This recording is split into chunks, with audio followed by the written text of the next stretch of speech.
With his companion Annabelle at his side, Davy stands on the edge of a cliff, the setting sun painting the sky in hues of orange and red. He coolly confirms that Annabelle remembers her instructions. Before they leap into the dense forest below, a hooded figure senses their presence immediately. And a moment later, a regal elf descends from the sky, her feet barely touching the ground. She expresses surprise that a mere human has made it this far, questioning how he managed to fool her. Davy cuts her off, his voice dripping with condescension, telling her she talks too much and should focus on protecting her precious elves. A ball of fire ignites in his palm as he warns her that if she doesn't, they will all be massacred. The elf scoffs at his display, calling his power nothing, and daring him to do his worst, eager to watch his pathetic attempts. Davy just smirks, retorting that she wouldn't even recognize the difference between an attempt and its execution. He recalls the words of his master, magic that transcends circles is all about timing. A torrent of mana swirls around his hand, so much that his demon companion cries out in alarm. With a chilling smile, he unleashes his ultimate spell, the 8th circle reversed Hellfire Fireball White Nova. The elf stares in utter disbelief, and Davy explains that this isn't a simple fireball. He poured every last drop of elemental mana he possessed into it, warning her that it might hurt a little. The world explodes in a flash of light, and from the dust a winged guardian emerges, cursing him as a bastard. Unfazed, Davy grins menacingly, remarking that after the carrot comes the stick as he summons a golden staff. A single word escapes his lips, grow, and the world tree erupts with power, unleashing a second, devastating wave of energy. Blue meteors of magic rain down on the elven lands, crashing against the world tree's defenses. The elf guardian barely manages to block the assault, thrown back by the sheer force. The blowback hits Davy hard and he stumbles, coughing up a mouthful of his own precious blood. But even weakened, he's far from finished. He remarks that while he can't use that particular power for a while, there's nothing preventing him from using death magic. 2 sinister purple swords materialize in his hands, and he leaps into the air, promising Yggdrasil that these blades will be quite a handful. He descends like a harbinger of death, unleashing his great mountain splice, a flurry of attacks that shatters her precious magic. The elf screams in fury as her barrier cracks and burns. And with his first objective complete, Davy sneers at the damned tree he's about to destroy. The scene melts away, revealing Davy's past as a legendary hero, an absolute ruler from a forgotten era. One of many who shaped history, but to him these legends were pathetic. They were monsters who trained a 10-year-old boy by beating him senseless, throwing him into pits of fire, and then having the audacity to claim it was for his own good.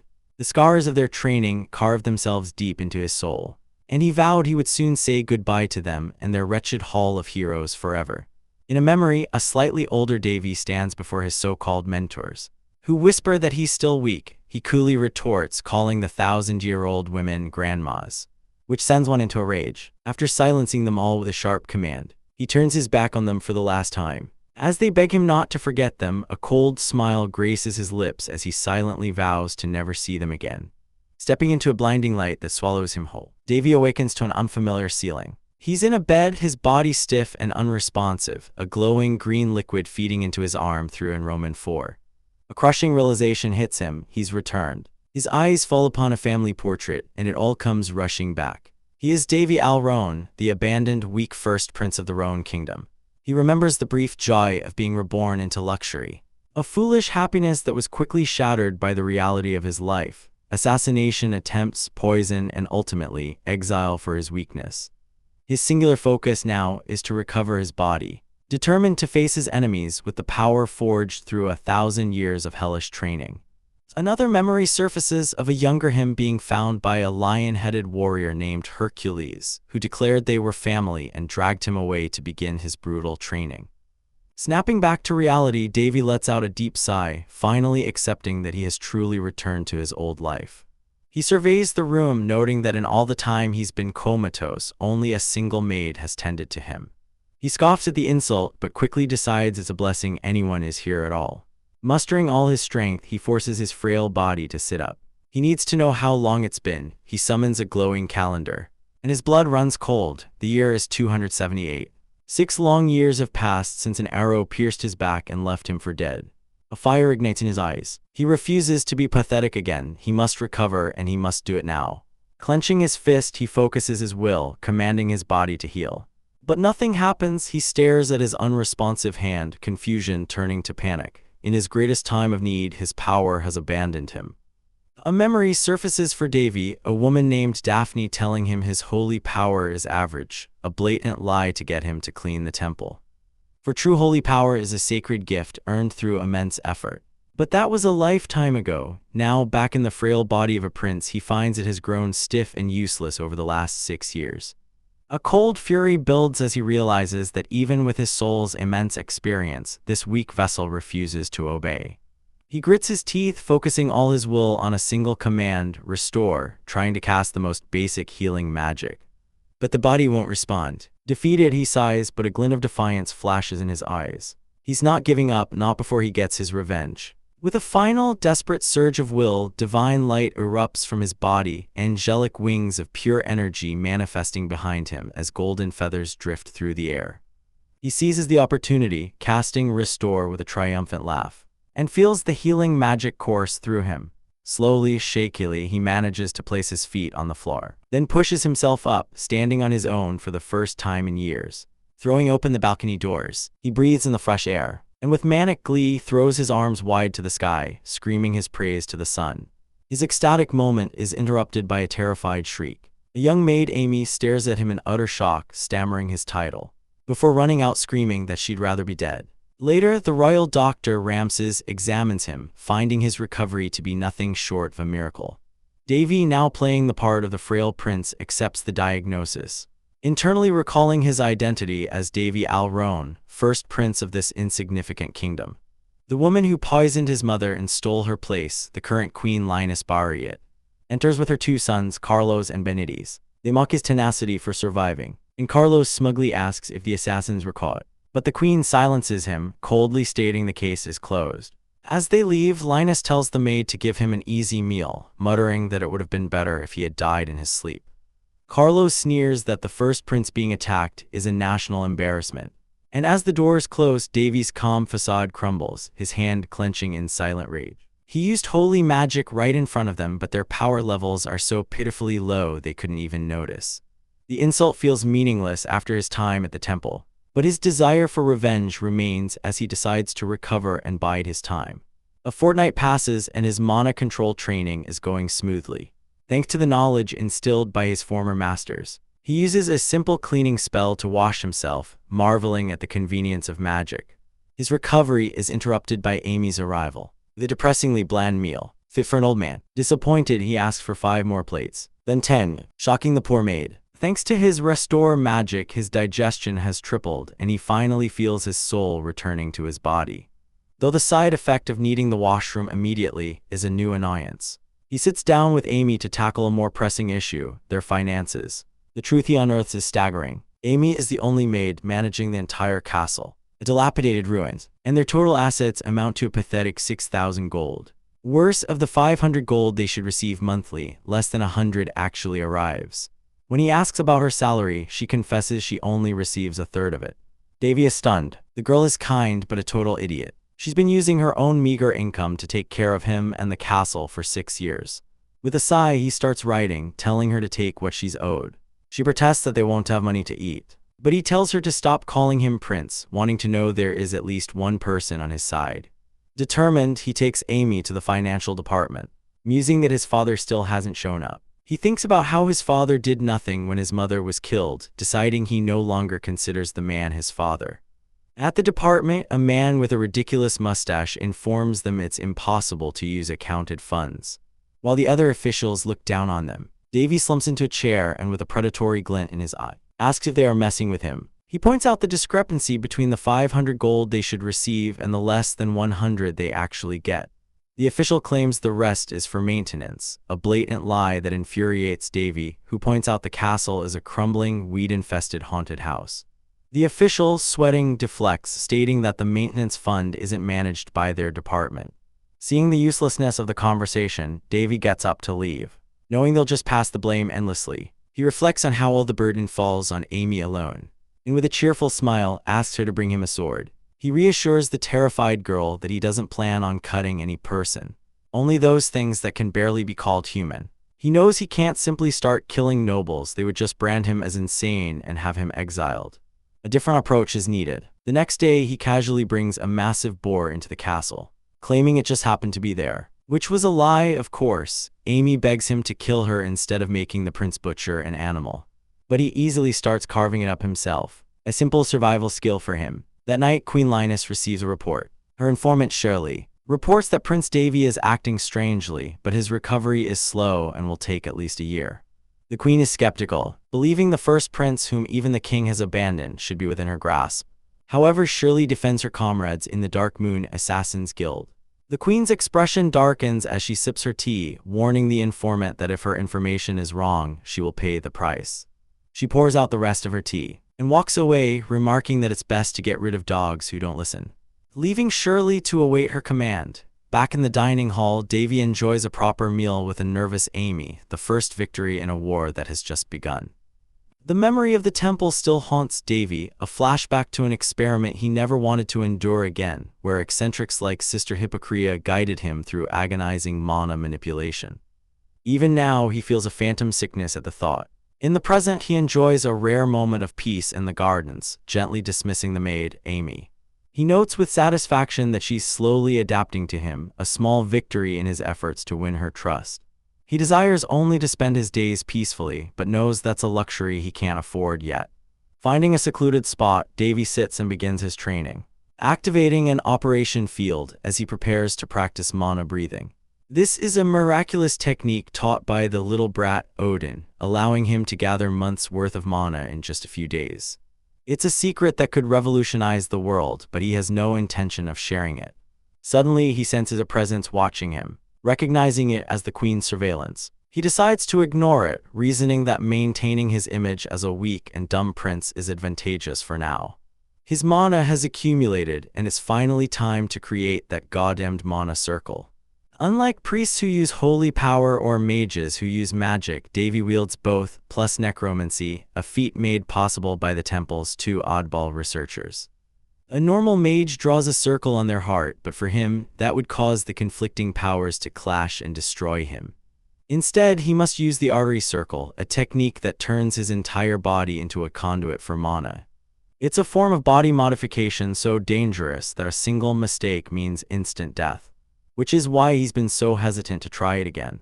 The last time he only succeeded with the help of 4 others. He steels his resolve, thinking that even failure is better than another 1,000 years in that temple, and begins the ritual, starting with the blood. As dusk falls, Amy grows worried, noting that the young master is late for dinner. Her anxiety spikes when she remembers his orders not to bother him unless it's an emergency. Just as she panics, Davy appears from the woods. He sighs at her resilience and decides he needs to work harder, then suddenly pulls her into an embrace. Amy is utterly flustered, but Davy just whispers an apology, telling her he's at his limit before collapsing. He wakes up later in his bed, surprised to find Amy asleep by his side, her hand clutching his.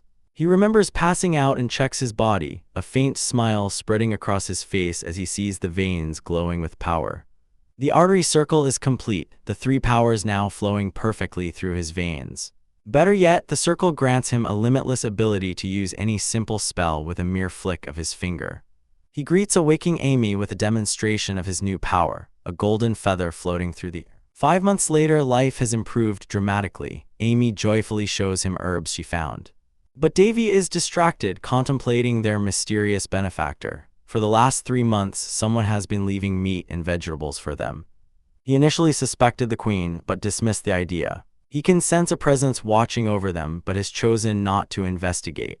Suddenly, he senses someone approaching. Davy warns Amy that they're expecting guests, and moments later, the queen's informant arrives with his entourage. The man, Priest Boras, performs a mock examination of Davy's arm, declaring it's too dangerous to use his holy powers on him and that the prince should just be thankful for his current state. Davy internally scoffs at the bullshit, pointing out that the priest possesses a powerful artifact, the silver gun from Priya, which should easily heal such trivial injuries. Boras becomes condescending, claiming a prince couldn't possibly understand holy power.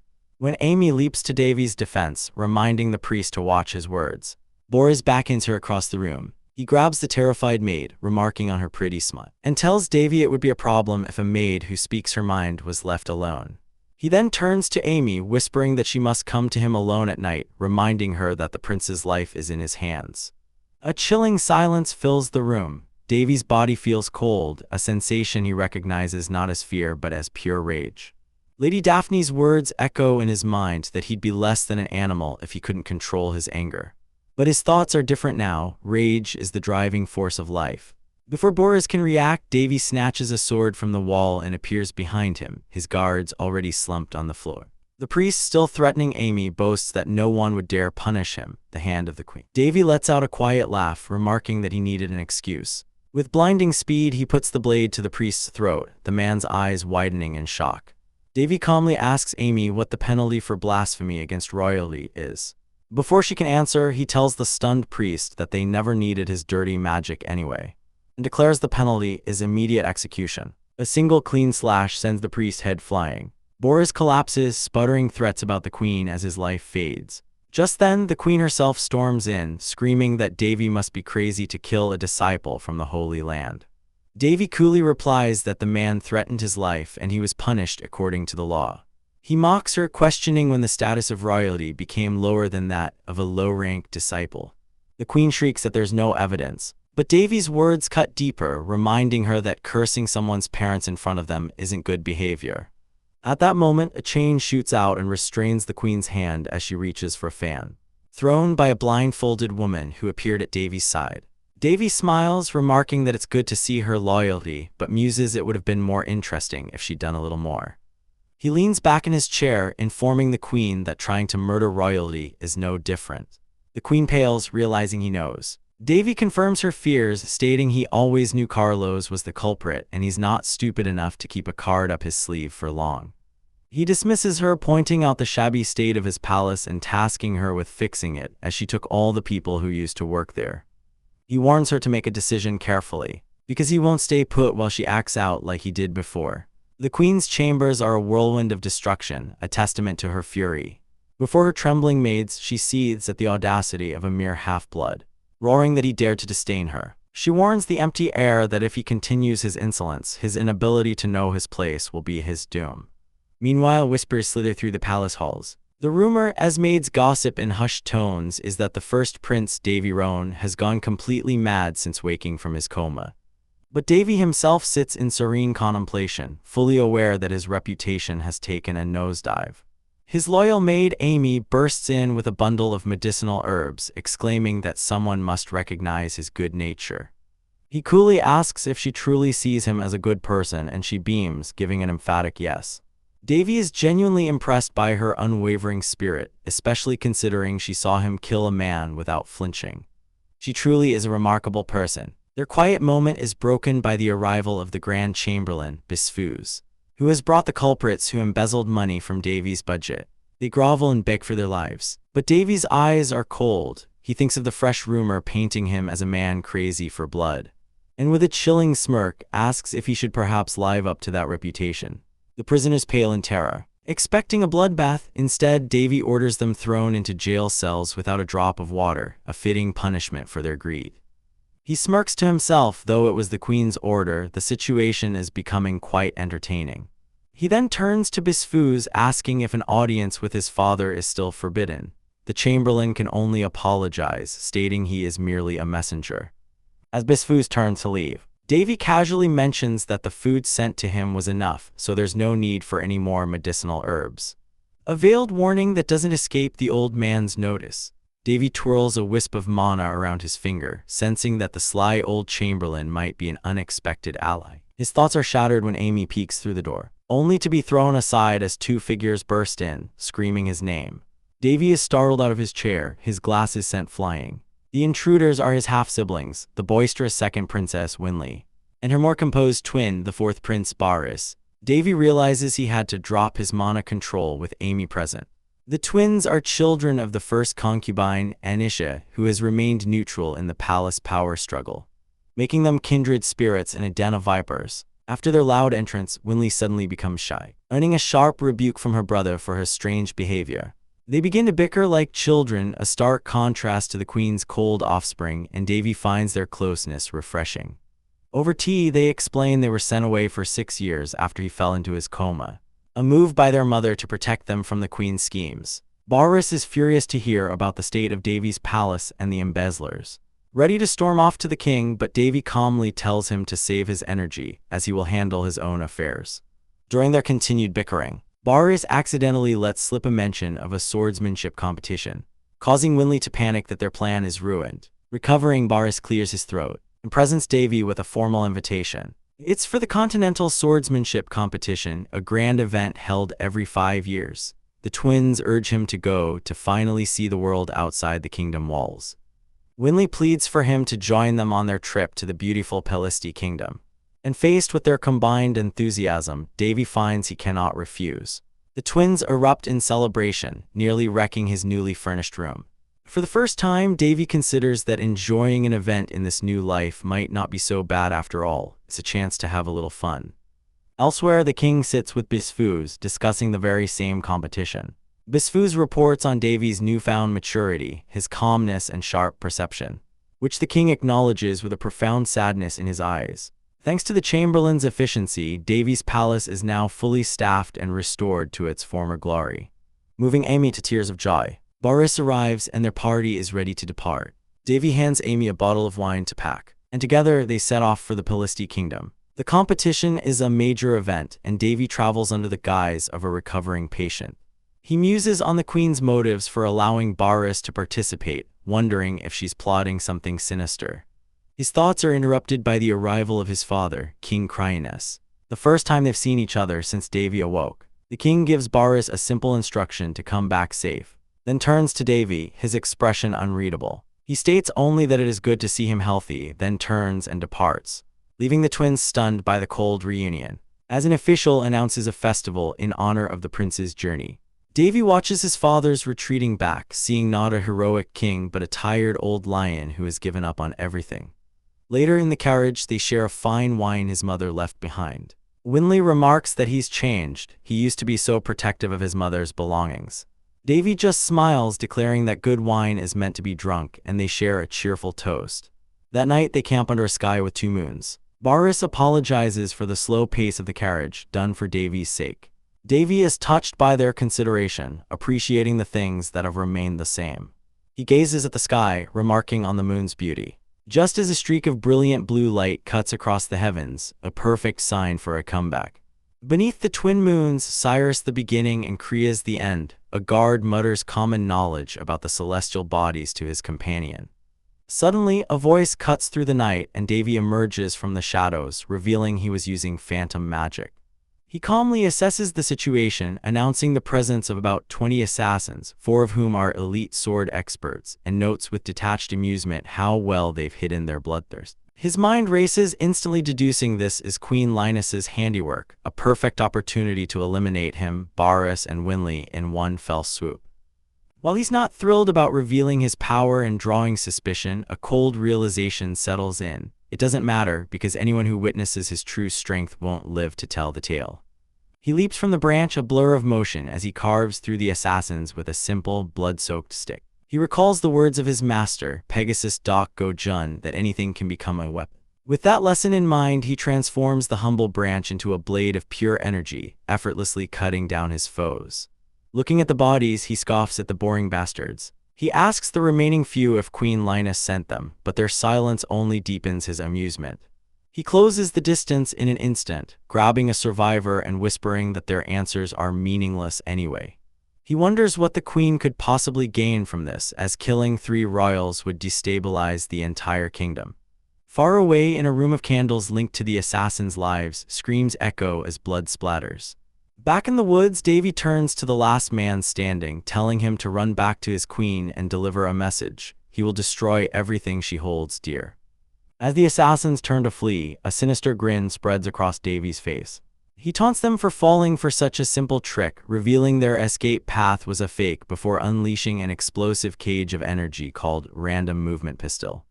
He lectures the scorched survivor on the fundamentals of assassination, explaining that true patience is key. He defines a perfect assassination as one with no witnesses, a saying he encourages the dying man to remember. The remaining few leap at him, but their efforts are pathetic. One tries to flee while the others engage, a predictable tactic Davy counters by summoning a pillar of lightning from the heavens, incinerating them instantly. He looks down on the charred remains, declaring them unworthy of even the branch he used to kill them. For the final runner, Davy reveals he had already locked onto him. With a snap of his fingers, he unleashes Soul Explosion, a brutal magic that annihilates the soul itself. He remembers the teachings of his masters: never show mercy to those who try to kill you. Standing amidst the carnage, he calls it a perfect assassination. Meanwhile, a blindfolded attendant reports to Queen Linus that all the candles representing her assassins have been extinguished. The queen's calm demeanor shatters into rage as she slams her fist on the table, furious that 20 members of the elite Black Moon Guild were wiped out by 3 children and their meager escort. Her attendant suggests Prince Davy must have had a powerful helper. Linus scoffs at the idea, ordering the helper to be found and eliminated. She warns her subordinate that another failure will result in the complete destruction of the Black Moon Guild. Days later, the mood is lighter as their carriage arrives at the Pelisti Kingdom, a beautiful city-state built on ancient ruins. Winley points out the grand stadium where the Continental Swordsmanship competition will be held. Boris explains it's a battle of pride between nations for those under 20. Winley teases Boris, who flusters and claims he came for a date with her. The conversation turns to the famous Princess of the Sword, Elena of Fallon. The name is unfamiliar to Davy, who realizes she must have risen to fame while he was in a coma. Boris explains she wields the god sword Calderas, a name that resonates deeply with Davy as it was the favorite sword of his first master, the sword god Hares. Davy recalls his lazy but powerful teacher, remembering it was the Demon Lord's blade that ended his life. The group dines together where Boris gushes that Princess Elena's true fame comes from being one of the 5 blossoming beauties of the continent. Later that evening at the Eve Festival banquet, Davy and a beautifully dressed Winley compliment each other, leaving Boris to sulk. Winley cheekily takes Davy as her escort, abandoning Boris to a crowd of admirers. In another part of the garden, Princess Elena finds the party a bit too loud. Inside the bustling ballroom, Davy decides to dance with Winley, pointedly ignoring Boris's silent pleas for rescue.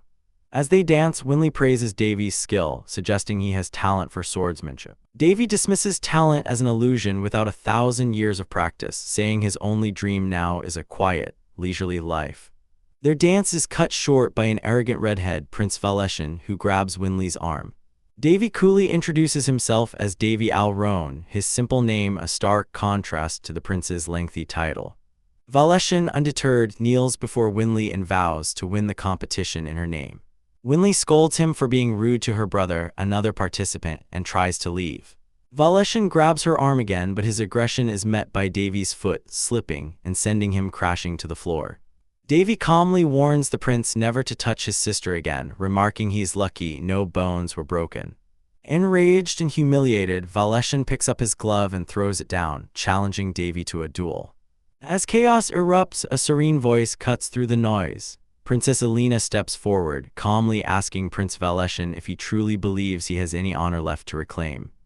Her gaze meeting Davy's across the ballroom. Davy's mind drifts to legends of the sword god Horus, founder of the Fallon Empire, a hero so powerful he could cleave tsunamis in half with his blade. But standing before him now is Princess Elena de Fallon, and the resemblance is uncanny, sparking a wild thought that this legendary hero might have been reincarnated. The whispers of the Emperor's forbidden treasure reach his ears, and he realizes with a jolt that it worked. The princess is the spitting image of Horus, except for one glaring detail: Horus was definitely a man. The princess's cold gaze snaps him out of his thoughts, demanding to know what he was just saying. Flustered, Davy quickly backpedals, claiming he was mistaken and telling her to forget it. A sly grin spreading across his face as his brother Boris rushes over in a panic. But the tension is broken by another prince, Valeshan, who arrogantly questions Davy's honor and demands an apology for his supposed disrespect. Valeshan, brimming with pride, accepts a challenge for a duel.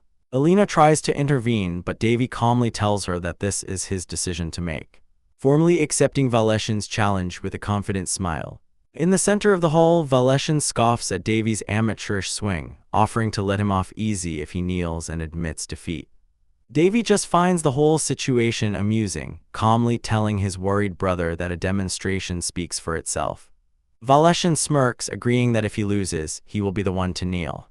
The duel begins. And Davy feels the weakness in the prince's body, a vessel that has been bedridden for less than a year, deciding not to push its childish limits. Valeshan taunts him, asking if he's scared and telling him not to delay the inevitable crushing defeat. A wicked idea strikes Davy, and he explodes forward with shocking speed, appearing right in front of the stunned prince. He sidesteps Valeshan's clumsy swing and expertly trips him, sending him sprawling to the floor. Valeshan can't believe it. He thought he was fast enough, but his hands scream in pain as he hits the ground. The crowd is silent as Davy stands over his fallen opponent, mockingly asking if he got hit by the wind and why he let him strike first. The onlookers begin to murmur about the unsightly difference in their skills. Seething with rage, Valeshan gets to his feet, vowing to kill him. But Davy coolly remarks that he'll never be able to win with such crude swordsmanship. The fight resumes and Valeshan is utterly lost. He can't comprehend how he keeps losing. Davy's posture is terrible. He doesn't control his power, yet he can't be touched. He sees a flicker of movement in Davy's eye, and once again finds himself on the floor, wondering why this is happening. The audience is in disbelief, unable to fathom how the supposedly expert Valeshan could be hit 3 times so easily. Valeshan roars at them to shut up, completely blinded by rage. Davy recalls the origin of his technique, the swordsmanship of a drunk sword. A taboo style created by 2 masters as a joke, designed not to kill or protect, but purely to manipulate and utterly embarrass an opponent in front of everyone. He finds the style perfectly suited to his personality and much more fun than proper swordsmanship. Pushed beyond his limit, Valeshan's pride shatters and he unleashes his sword spirit, his blade glowing with murderous intent. His sister screams at him, reminding him this is non-murderous training. But Valeshan is too far gone. Davy, however, has been feeling a cold chill for a while and is more than ready. As Valeshan lunges, convinced he's caught him, Davy vanishes. In the next instant, he's behind Valeshan, wrapping his arms around his waist. With a cry of "you bitch" from Valeshan, Davy executes a perfect German suplex, slamming the prince headfirst into the floor. The impact echoing through the grand hall. Davy lands on top of him, laughing as he pins his dazed opponent to the ground. He looks up at the stunned crowd and declares his victory. The nobles whisper about the disappointing battle, though they congratulate Davy for his surprising skill after being in a coma. Elena gives the scene a final, cold look, declares it silly, and promptly leaves the party. Later in their carriage, Boris scolds Davy for being reckless, while Winley explains that Valeshan is a terrible person who has been chasing her for a while. To prove he's no longer a fragile patient, Davy grabs his brother's arm with incredible strength, shocking him, and assuring them he's fine, much to their relief. Meanwhile, fireworks light up the sky. But inside his quarters, Valeshan is in a blind rage, smashing furniture and screaming about the shame brought upon him, the future prince of the Baldi's era. His plans to marry Winley and secure her brother as a subordinate are now in ruins. All because of that weakling. He screams for everyone to get out, his mind consumed with a single thought: he will kill Davy. Suddenly, a chilling voice asks if he truly wishes to kill him. A shadowy figure emerges, a woman with an alluring and dangerous aura. Her spectral hand caresses his face. She promises to help him tear his flesh and dislocate his bones. She introduces herself as Sharieo, and as she embraces the hate-filled prince, a dark pact is sealed. Days later, Davy prepares for the disqualifier round against Boris, feeling he's still a long way from his peak condition. As he heads to the arena, somewhere in the waiting rooms of the same Colosseum, Prince Valeshan sits alone, a twisted, vengeful grin spreading across his face. The Colosseum roars with a passionate crowd, but for Prince Davy, it's just noise. He couldn't be bothered with earlier, feigning sickness to skip the amateur morning matches. His sister Winley greets him warmly, concerned that he overworked himself, but Davy internally grimaces, unable to admit his royal discomfort is just a simple stomach ache. He laments that despite acquiring a powerful mana circle at a young age, his lack of complete mastery leaves him vulnerable to such mundane ailments, and the thought of using his holy power to cure indigestion is utterly humiliating. Their attention shifts to the arena floor where his brother Boris waves to his adoring fans. Davy glances at the match bracket, a cruel little smile playing on his lips as he sees Boris is pitted against Prince Valeshan, a matchup he deems far too harsh for this early in the tournament. As the match begins, Winley voices her concern, but Davy reassures her that the experienced Boris will be fine. The referee signals the start, and the 2 swordsmen face off. Davy analyzes their fighting styles. Valeshan is unpredictable, while Boris relies on overwhelming strength. He predicts Valeshan won't be able to handle the heavy strikes, but to his utter shock, Valeshan easily blocks a powerful blow with a smug grin. The fight intensifies and Davy is impressed, wondering how Valeshan could have improved so drastically overnight before dismissing the idea as impossible. Winley marvels at Barris's speed, a speed that even Barris feels is barely enough. A flicker of memory crosses Davy's mind, of a young Barris vowing to become a knight, and he can see the years of effort in his brother's swordplay. But his gaze snaps back to Valeshan, who moves like a completely different person, emanating a strange and dangerous aura that only Davy can perceive. In the arena, Barris decides to end it now, gathering his strength for a final, decisive blow. He lunges forward for the match point, but Valeshan just stands there, a manic grin spreading across his face. Barris's eyes widen in horror as he realizes Valeshan isn't defending, he's trying to get hit on purpose. A sinister red mana erupts from Valeshan's body, and Barris feels an overwhelming flow of power, realizing in his final moments that he's about to die. A flashback to the previous night shows Davy finding Barris training late, vowing to crush Valeshan in their upcoming match. Seeing his brother's dedication, Davy decided to help, offering a massage that was actually a secret, world-defying technique to enhance his mana flow. With a strange incantation and a jolt of energy, Davy knocked Barris out, leaving him with a final bit of insurance just in case. A protective magic circle glowing on his back. Back in the present, just as Valeshan's killing blow is about to land, the insurance policy activates. A brilliant green mana shield erupts from Barris's chest, deflecting the attack and shattering Valeshan's sword. The crowd stares in stunned silence as Valeshan is thrown back, defeated. Winley cheers wildly, but when she turns to her brother, she finds his seat empty. Down on the field, the judges call a timeout as Barris coughs up blood, furiously accusing Valeshan of attempted murder, an act that could trigger a war. As an attendant tries to de-escalate, Valeshan grabs the man by the throat and snaps his neck without a second thought, his face contorting into a monstrous, blood-splattered grin. Panic engulfs the stadium as the crowd flees from the crazed prince. Later, Barris wakes in the infirmary to see Davy looking down at him. He weakly asks if Davy saw him create a spirit barrier, and Davy plays along, praising his well-mannered little brother while knowing it was his own power that saved him. He gently lulls Barris back to sleep, his expression hardening as the medics wheel his brother away. His eyes glow with red fury as he whispers Valeshan's name. The arena has become a battlefield, but the Royal Guard's attacks are useless against the rampaging Valeshan, who emerges from an explosion completely unscathed. Just as the guards order an evacuation, Davy appears on the field. They warn him to get back, but he ignores them, calmly facing the monster Valeshan has become. With a dark smirk, he wonders aloud how he should deal with this infection. Valeshan unleashes a torrent of crimson energy, but Davy effortlessly swats the guards aside with his own dark power, his hand morphing into a demonic claw. He sees Winley running towards him in terror and realizes she is in danger. Before he can act, he's yanked out of the way by Princess Alina, who lands gracefully between him and the monster. She expertly parries Valeshan's frantic assault, before unleashing a devastating attack of her own, the descending sword mountain split. The impact shakes the entire Colosseum, kicking up a massive cloud of dust. When it settles, Alina stands victorious, turning to Davy to ask if he's all right.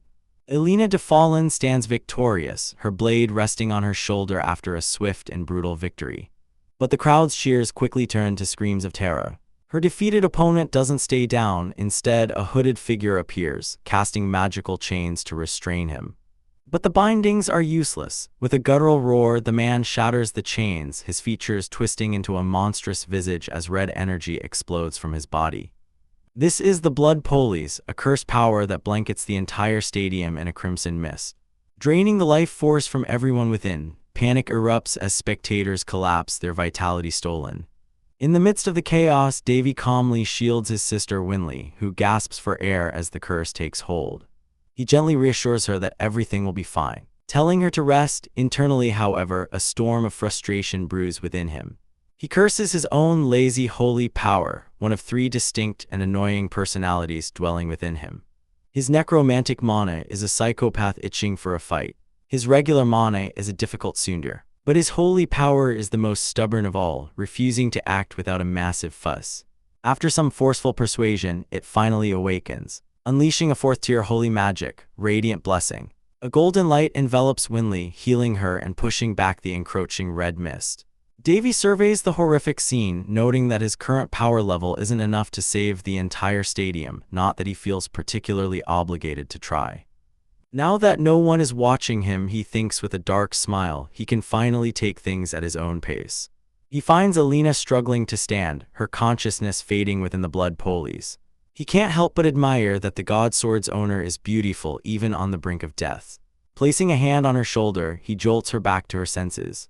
She is shocked to see him completely unaffected and urgently tells him to run, explaining that they are facing a blood demon, a descendant of ancient vampires, and a powerless person like him will be instantly killed.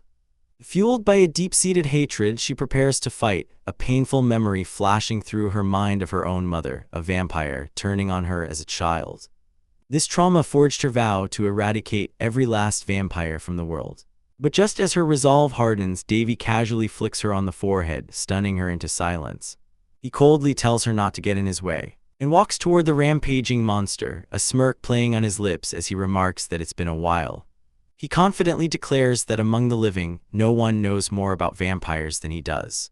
The beast lunges, but Davy effortlessly parries its strike, chiding it for not learning its lesson from their previous encounter. With his eyes glowing with dark energy, he announces that it's his turn. Thrusting his hand forward and unleashing a terrifying spell, perforation, blood vessel combustion.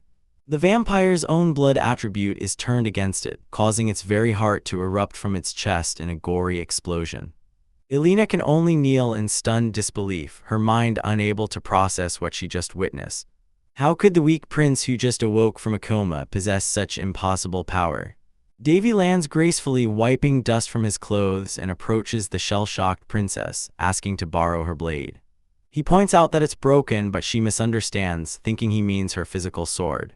He clarifies, revealing a small, sharp artifact in his palm, a reward from the boss battle, and requests to borrow the power of her god sword, Mr. God Sword. The sword Calderas has a soul of its own, and as Davy knows all too well, it has a rude and troublesome personality. As he closes his fist around the artifact, an angry voice screams in his mind, demanding to know how he dares to touch it. Davy, unfazed, tells the arrogant sword to cooperate, warning that its owner will die if it continues to resist. With the sword's power now reluctantly his, he feels its energy surge through him. The sword's consciousness demands to know who he is and how he's using its strength. Davy simply tells it to be quiet and lend him its power, as he will handle the rest. He raises the blade, now glowing with immense energy, and unleashes the God Sword Resonance, a devastating great claymore lightning strike that rips across the sky. He calls out to the true enemy, telling them to stop hiding. A fracture of blue energy tears through the red sky, and from the darkness emerges a high-ranking vampire, a woman with flowing purple hair. Davy looks up with a knowing smirk, addressing the powerful being with unnerving familiarity, asking the MS, maid if they are acquainted. The vampire queen Linus floats above the carnage, surprised to see that the human's secret helper was none other than Prince Davy. With a casual smirk, Davy declares himself a pretty big shot and tells her to come down, crudely pointing out that her black underwear perfectly matches her dark personality. Her face contorts in fury as she seethes at the insult. With a grin, Davy readies his sword and launches himself into the air, demanding she descend immediately. He lands atop a pile of rubble, calmly stating that since she dared to show up, it's time to close up shop for the night. Enraged at his insolence, Linus channels her power, forming a vicious scythe from her own blood. She unleashes a furious slash, cleaving a massive stone statue in two. But Davy, now perched atop a towering pillar, simply remarks that she's riled up nicely. She retaliates by summoning a storm of sharp blood crystals that rain down on him. Davy effortlessly leaps from the pillar, kicking off its side to launch himself into a spinning attack, which she barely manages to block. Linus scoffs that he's just a human, but Davy's retort cuts deeper. He mocks her as a servant to a human, igniting her fury once more. This is all part of his plan, a lesson learned long ago. Vampires, especially high-ranking ones, are absurdly strong but crippled by their pride. To defeat them, one must enrage them until their movements become predictable, a sly tactic where winning is the only thing that matters. As their clash continues, she erects a blood barrier to defend against his relentless assault, revealing herself to be a vampire count with the potential to become a lord. His sword asks if she can be defeated, and Davy replies with absolute certainty. Linus sneers that only death awaits him, just as it did the girl with the sword god's techniques. But her threats are meaningless. Davy dances around her attacks with impossible grace, running along her blood whip and flipping into the air above her, much to her shock. He coolly explains that she's misunderstanding something critical. His techniques are nothing like some simple training routine. He then unleashes his true power, invoking the name of his technique, Great Claymore, Grand Mountain Splitter. A blinding golden light erupts, tearing through the arena in a devastating explosion that completely engulfs her. In the aftermath, his sword materializes into a spirit form, exclaiming how fantastic the power feels. Davy tells the chatty sword to calm down, bemused by its excitement after thousands of years. The vampire has vanished, but Davy lets her go, knowing her destination is the disgusting city of Bloodpolis. The sword warns that the remaining bloodstone will continue to corrupt the humans. But Davy has a bigger plan. He admits he's not a true master yet, his power gained through abnormal doping, not traditional training. The sword is stunned, calling him a monster for possessing 3 different types of power, holy, souls, and his own mana, a combination it has never seen. Deciding it's time to end the threat for good, Davy asks the sword for its help, as he can't fully control its power yet. He sits down and begins a bizarre prayer, not for salvation, but as lubricant for rusted machinery. He addresses the god Priya like an old friend, calling himself a lost lamb and asking for a flashlight. He then explains his philosophy. His holy power comes from God's interest, not faith, and gods prefer the crazy ones who get things done. He demands permission to use a high-level spell, and the sword begins to glow with immense holy energy. He is casting a 9th-level ultimate holy spell, Saint Sanctuary. The sword screams in agony, thinking he's trying to kill it, but Davy calmly reassures it that it won't die. A colossal pillar of light purges the entire area, and Davy emerges from the light with ethereal wings on his back. The bloodstone shatters into nothingness, but the spell's aftermath hits him hard, a searing pain erupting from his back as he collapses in a pool of his own blood. A system window flashes before his eyes, listing his title as Disciple of the Insane Heroes and his status as a near-crazy bastard. He wakes up 2 days later in a bed, with his worried sister Winley watching over him. She asks if he was the one who stopped the red mist, explaining she found a massive stigmata etched into his back while he was unconscious. Davy realizes the pain he felt was the mark of a god being burned onto his skin. He feigns ignorance, deciding it's too dangerous to reveal his powers just yet. Internally, he celebrates his victory. He tested his power, grew his mana, and gained the stigmata all at once. After sending his sister out to rest, he activates a new skill, Information Check, revealing a game-like status window for her. Suddenly, a mysterious female voice speaks from the shadows, commenting on his ability to see others' conditions. He whirls around to find a beautiful horned woman perched on his windowsill, the demon lord sealed within his sword, Berserk von Fallen. She remarks that her eyes didn't deceive her, just as a tiny, shrunken version of his long-dead master appears on the sofa, asking what he's thinking so hard about. Davy awakens to a bizarre sight, a tiny, horned woman magically bound in his room who dryly comments on his rough nature. He's utterly unimpressed, stating they don't know each other well enough for jokes. She explains they're tied together by the stigmata etched on his back, a mark that has become the vessel for her very soul. The whole situation makes no sense to Davy, who can't even laugh at the absurdity of a stigmata being the demon lord's seal. Suddenly flustered, the woman strikes a pose, declaring she's not the type to enjoy being tied up in such a vulgar position and finds it shameful. Davy's interest instantly dies as he dismisses her with a wave of his hand.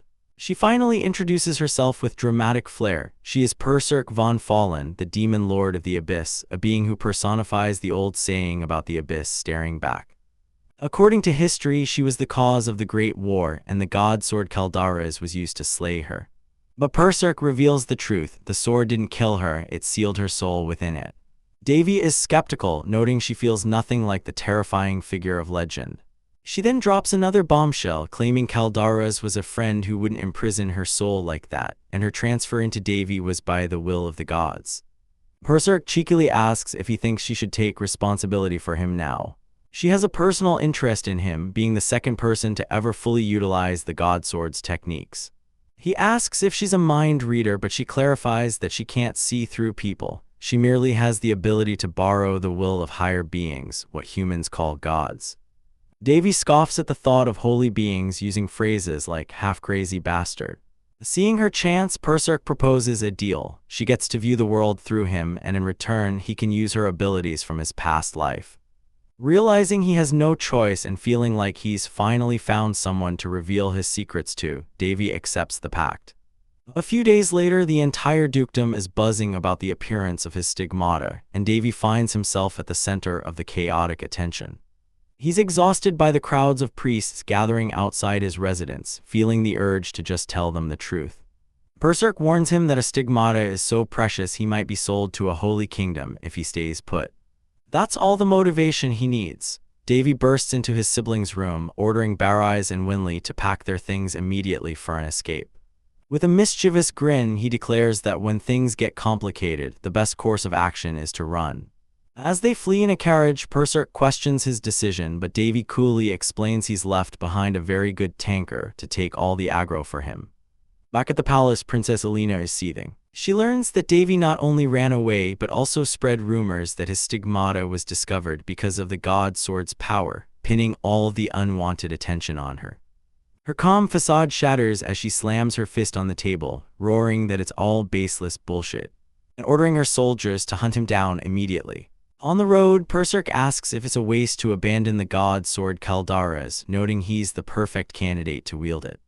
Davy admits it's tempting, but Caldara's isn't right for him. He's a great sword user and already has other weapons in mind. Berserk senses he's plotting something, but admits there are parts of his consciousness she, the demon lord of the abyss, cannot access. Davy reveals he has a solution to deal with his enemies now, a way to take them down without a one-by-one battle. Returning to the Roan Kingdom, Davy reports to the king, much to the queen's barely concealed fury. He mentally mocks her terrible acting, before the king dismisses everyone but him. The king asks if Davy resents him, but Davy cuts straight to the point, stating he knows he's been watched ever since he woke up. The king admits he noticed the change in his son. This triggers a painful memory for Davy. Years ago, as a child, he desperately begged his father to reveal the truth about his mother's poisoning, but the king refused, covering it up as a simple illness. Davy now confronts him directly, asking how he could sacrifice the woman he loved for the kingdom's stability. The king gives a cold, hard answer. A king must make choices others can't understand, and he tells Davy to become so strong that no one can stop him. It's a cruel answer, but it's the one Davy needed, confirming his father hadn't entirely forgotten his mother. Vowing to walk a different path, Davy rejects the crown, declaring he wouldn't take the throne even if it was handed to him. He then prepares for his next move, telling Berserk it's time to go down the rabbit hole. Meanwhile, at the Black Moon Guild, the branch leader is in a panic over the disappearance of his top assassin, Shari. An arrogant A-class member volunteers to hunt Davy down and finish the job. The leader knows this is foolish. Shari's failure signifies an extraordinary threat. His fears are confirmed when he finds his emergency bell is dead and his guards are gone. An instant later, Davy appears from the shadows, pinning him to the ground. The leader's blood runs cold as he realizes this single intruder has wiped out his entire branch. Davy offers to spare his life for information, demanding a complete list of every aristocrat loyal to the Varieta dukedom, along with all their records of corruption. To show he's serious, Davy materializes a guillotine of pure energy at the man's throat, coolly stating that detecting lies is his specialty. The terrified leader knows he's facing a true master assassin. Later, Davy sifts through the acquired intel, dismissing most of it as trash designed to mislead him. Berserk realizes this is the rabbit hole he spoke of. Davy explains his plan isn't to kill the corrupt nobles but to play fair and expose them, as no one is above the law. He'll use Marquis Peltris, a loyal swordmaster who served his mother, to deliver the evidence. When Berserk asks about his ultimate desire, Davy's answer is surprisingly simple. He wants to fix his broken family and live a long, peaceful life. He has no ambition for the throne, believing a king can't lead a leisurely life. Instead, he plans to move to a small royal territory, build a stable life using his past knowledge, and create a true home to return to.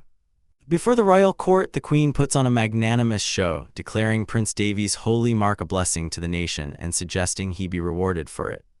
With a saccharine smile, she proposes sending him to the land he was granted, framing it as a chance for him to contribute rather than simply recover, a suggestion that sends whispers of surprise through the court. But beneath the veil of pleasantries, she seethes with rage, despising every moment of this charade. Her assassination attempt on Davy failed, her best assassin is missing, and his new divine protection makes simply imprisoning him impossible. To make matters worse, she's reeling from the news that all 7 of her information guilds across the country were annihilated by a single person overnight.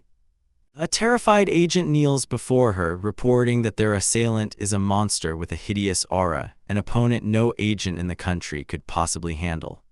The queen crushes her fan in fury, furious at the idiot who doesn't grasp the value of the information now in enemy hands, a mistake the Marquis of Paltras warns could trigger a revolution.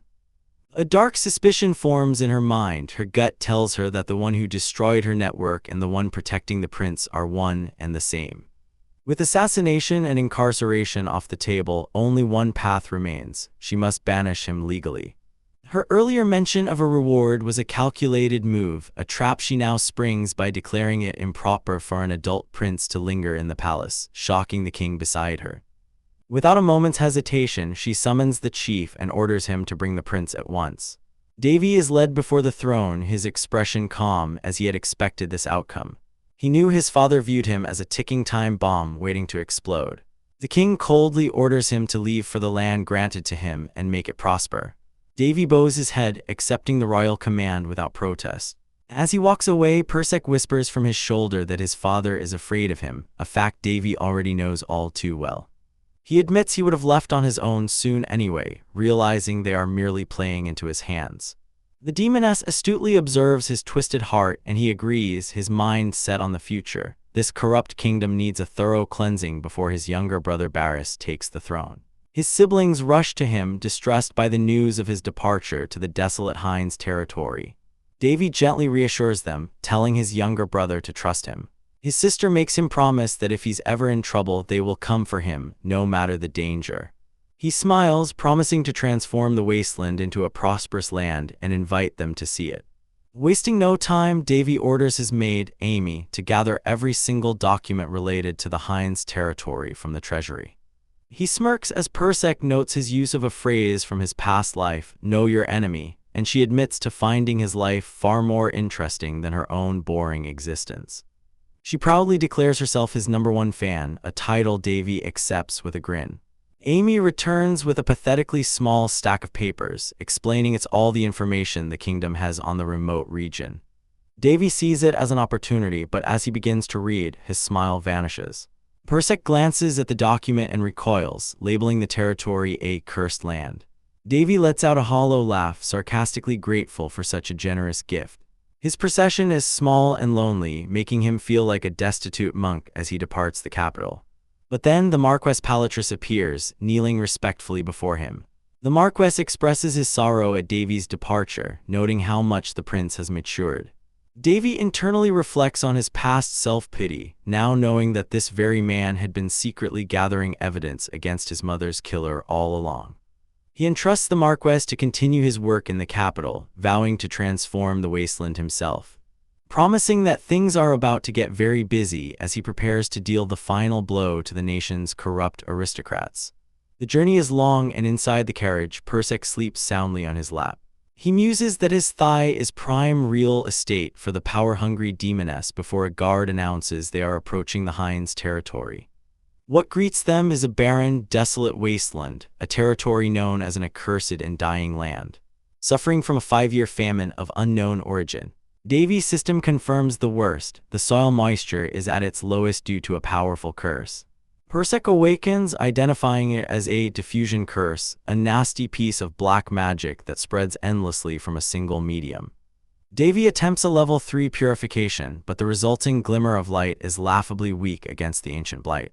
The carriage halts before the territory's crumbling gate. A group of ragged men, the local militia, rush out and kneel, their hands trembling as they welcome their new lord.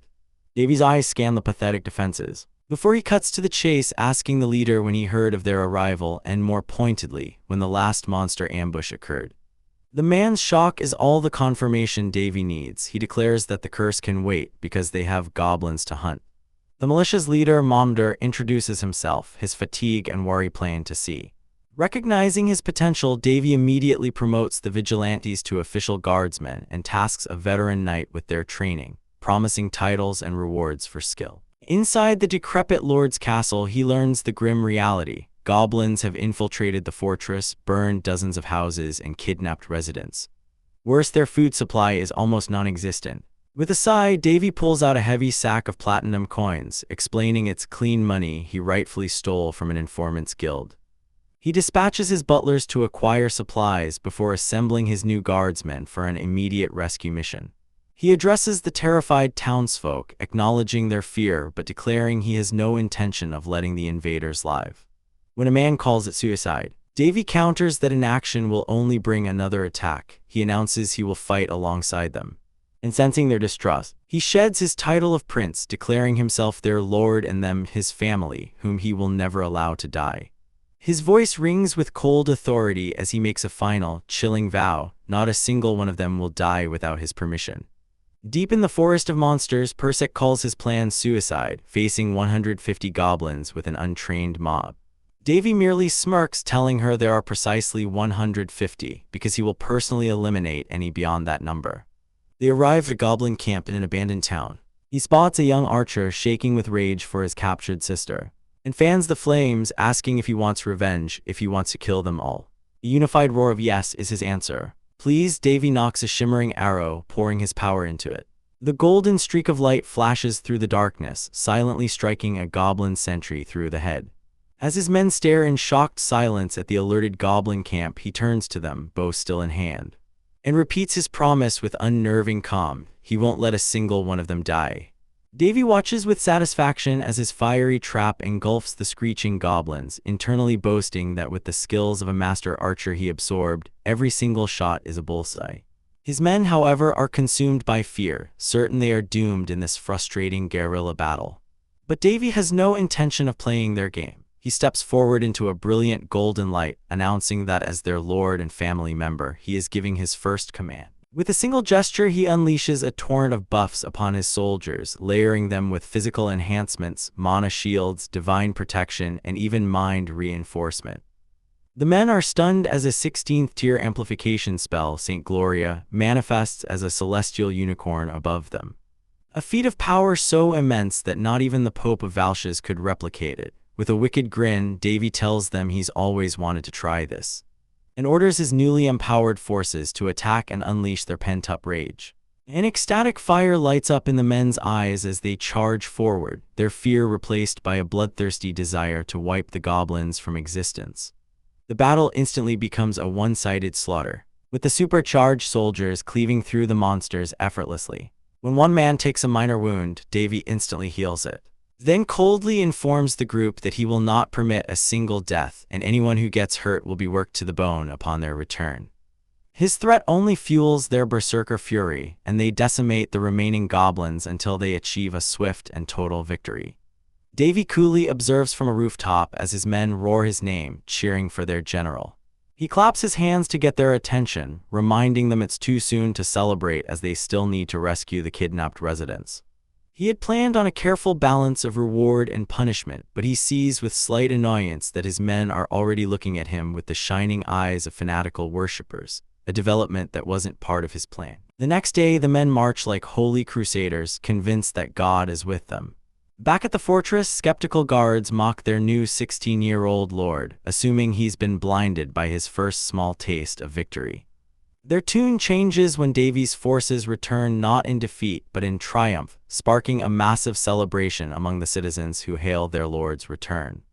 Davy can only sigh as Persek jokes that he must have hypnotized them, realizing with growing dread that he's accidentally started a cult. He addresses the adoring crowd, announcing regular patrols before dismissing them. But 2 days later, the fervor has only intensified. The people now part for him like a sea, acting as volunteer missionaries and guards, a level of fanaticism that makes him regret his decision for the first time. Later, while sipping tea, Davy reflects on the words of a past conqueror that a ruler must make people follow through their own free will, not as livestock.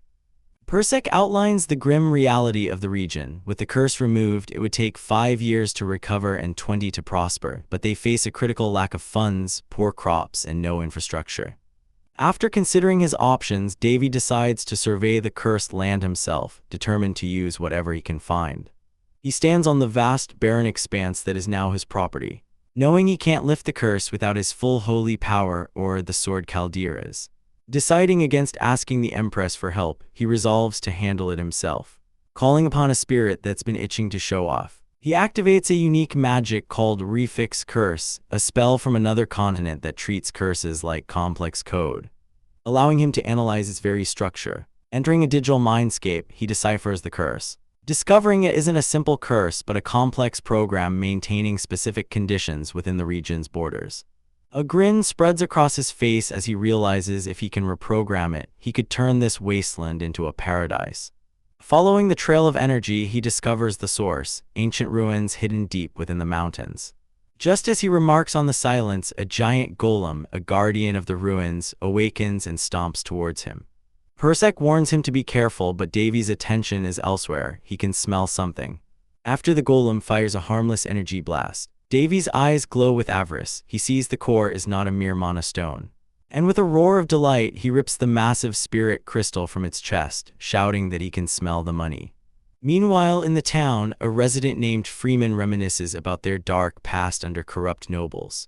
In the constant terror of goblin assaults, a time when all hope was lost, he remembers the day Prince Davy arrived, how he understood their plight, granted them revenge, called them family, and performed the miracle of rescuing their people. To them, Davy is now more reliable than any distant god. Yet Freeman still despairs for the land itself, cursed by the skies, a problem even priests and magicians deemed unsolvable.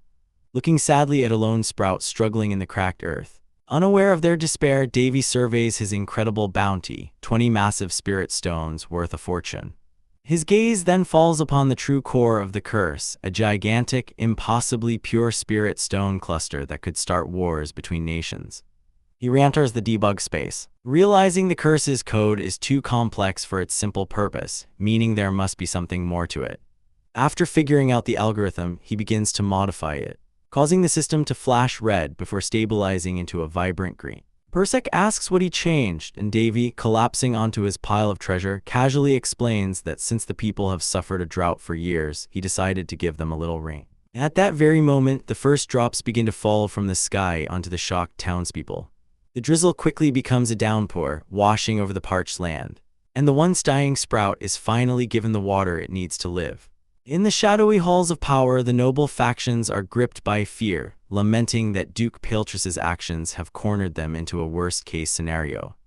They see their own extinction on the horizon, powerless to void the evidence against them and forced to bite the bullet.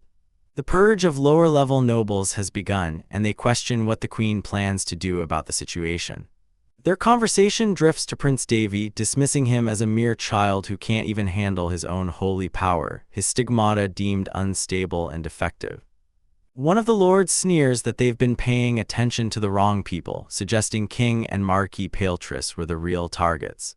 Duke Variata silences him with a sharp glare, declaring that they will have to fight, even if it means spilling blood. Taking a slow sip of tea, he quietly acknowledges that internal conflict may be unavoidable. He orders Marquis Ralties to begin preparations, but to act with the utmost discretion until they are fully ready. Despite his hardened words, a deep unease settles in the Duke's heart. His senses, honed over decades, tell him they are all underestimating the prince. He foresees a day when Davy, having gained political power, will not hesitate to bare his fangs. Still, he scoffs at the thought, believing the prince is powerless against the desolate Hines territory, a hopeless land of death that even the continent's greatest magicians couldn't solve. But as his carriage rumbles through the forest, a miracle unfolds. Rain begins to fall upon the cursed wasteland. Davy returns to his mansion as his men greet him in the downpour, casually informing a worried Ulyss that everything has been resolved. Inside, lounging on his sofa, he explains to his curious familiar that he used the spirit stones to create a network across the region, a sort of status board that allows him to monitor and control the environment's mana arrangement remotely.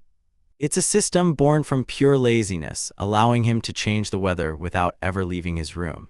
The rest of the precious stones, he admits, were used to expand his storage bag, much to his familiar's annoyance. A week later, a crowd of 60 people has gathered, their devotion so fervent they resemble cult members, eager to repay their lord for his aid. Davy addresses the masses, laying out a simple but audacious plan. They will clear the entire region in just 4 days, promising them time off and guaranteed wages. The village representative protests, claiming it's an impossible task even with the softened earth.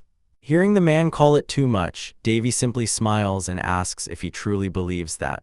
In an instant, a golden aura erupts, washing over the entire crowd as Davy unleashes a torrent of buffs, strength enhancement, and vital pump for all. The representative stares in disbelief, a surge of unfamiliar power coursing through him. Davy smugly tells him that with this boost, a single swing of a hoe will feel completely different. He muses that with Calderas, his holy sword, he could have cast an even wider buff. When asked what they'll plant, Davy explains that money is made through overwhelming supply and scarcity. And he plans to monopolize both by planting moongrass throughout the entire territory. Moongrass is an incredibly rare herb, unable to grow on the eastern continent and imported at great cost for alchemists and temples, making it the perfect cash crop. The representative again points out the flaw: the climate isn't suitable. But Davy waves it off, stating that since the heavens provided rain, all he needs to do is adjust the environmental settings. His next step: find the elusive vegetarians of the forest. Deep within the verdant woods, an elf named Medith visits the local chief, Yuria Helishana, speaking of a terrible dream where spirits curse their forest. Medith is frantic, explaining that the forest is dying all around them and begs Yuria to return to their hometown by the holy tree. Yuria calmly refuses, saying this is her home now, as she is no longer wanted in their old one. She urges Medith to save the others, but Medith warns her she could die if she stays. Yuria serenely accepts this as the order of nature, wondering aloud if perhaps a savior might appear. Suddenly, she feels an exuberant wind, a sign of good fortune, before cheerfully offering Medith tea brewed with grasshopper wings. Medith recoils, momentarily remembering why Yuria is known as a heretic and a psychopath among their kind. As Davy steps into the desolate part of the woods, his familiar marvels at finding elves, a race that went into hiding 3 centuries ago. Davy explains he knew they were here, having sensed spirits during the goblin raid. He and his familiar share a mutual dislike for the stubborn, long-eared race, a prejudice reinforced by Davy's past dealings with their god, Apollon. As they enter the lush elven territory, the forest's guardians, majestic deer, are immediately drawn to Davy, nuzzling him with affection. His familiar is speechless, realizing his master's affinity with spirits, forged in a pit of fire during his hero's training, transcend all racial boundaries. Just as she asks how they'll find moongrass seedlings, a tiny spirit flutters down and offers one to Davy. The spirit leads them to a hidden sanctuary, the moon goddess's garden, an impossibly vast field of shimmering moongrass. Stepping into the sacred field, Davy prepares for his real task. He understands that anyone with enough spiritual mana can call forth spirits, and this garden is part of a spirit itself. Rather than stealing the flowers and angering it, he channels his power and calls out. The very elements answer him, and spirits of fire, water, and earth dance around him as he receives their blessing. He has been given permission. Observing this from afar, Medith is stunned into silence. She tells Yuria that a human boy just entered their most sacred land and communicated with the spirit of nature, gaining its blessing to take the moonflowers. The idea is so unbelievable that Yuria's heart begins to race with a wild hope. She asks Medith what is more likely, a human deceiving the spirits or a great being awakening from its slumber. When Medith argues that it is far more difficult for chaotic humans to build spirit affinity than elves, Yuria's decision is made. She announces she will leave the village soon, a brilliant smile on her face as she proclaims that she has found a way to save them all. Back in the territory, Davy's work progresses at a miraculous pace, with 4 days of labor completed in half a day. He watches as his people plant the seedlings, patiently reassuring them through droughts and heat waves, perfectly controlling the weather with his spirit stones. 4 months fly by, and rumors spread to the far corners of the continent. Nobles gossip about the insane prince trying to grow moongrass in the cursed Hines region, laughing at the exiled royal who has clearly lost his mind. But not everyone is so dismissive. Sage Harrison, the head of the Ruby Red Tower, silences his ignorant peers. He tells his subordinate Ulrus that news travels slowly and that something truly interesting is about to happen in the east. With a grim look, he gives a single command: prepare yourself. The once arid wasteland has blossomed into a gigantic floral garden under Davy's command, and his operation is already yielding massive results. His maid reports that they have 20,000 moongrass leaves in storage and plan to sell 10,000 of them, a quantity that will generate a staggering 5,000 platinum coins. Davy smirks, his plan having worked flawlessly. By spreading rumors that he was an imbecile clinging to the impossible, he was dismissed as a fool not worth anyone's attention, allowing his business to grow without interruption. But he knows a trick like this won't work twice, so he must capitalize on it now, declaring that it's time to cause a commotion across the entire continent. He can already smell the intoxicating scent of money. To manipulate the market, he spread another rumor alongside the news of the moongrass shipment, that Lord Davy Alrone has fallen sick and is now bedridden. He explains to his sleeping familiar that this is a necessary step to prevent the price from plummeting due to a sudden increase in supply, as he has absolutely no intention of starving in this world. The scheme is an overwhelming success, and within days the entire region is swarmed with every merchant group, alchemy organization, and priest in the vicinity.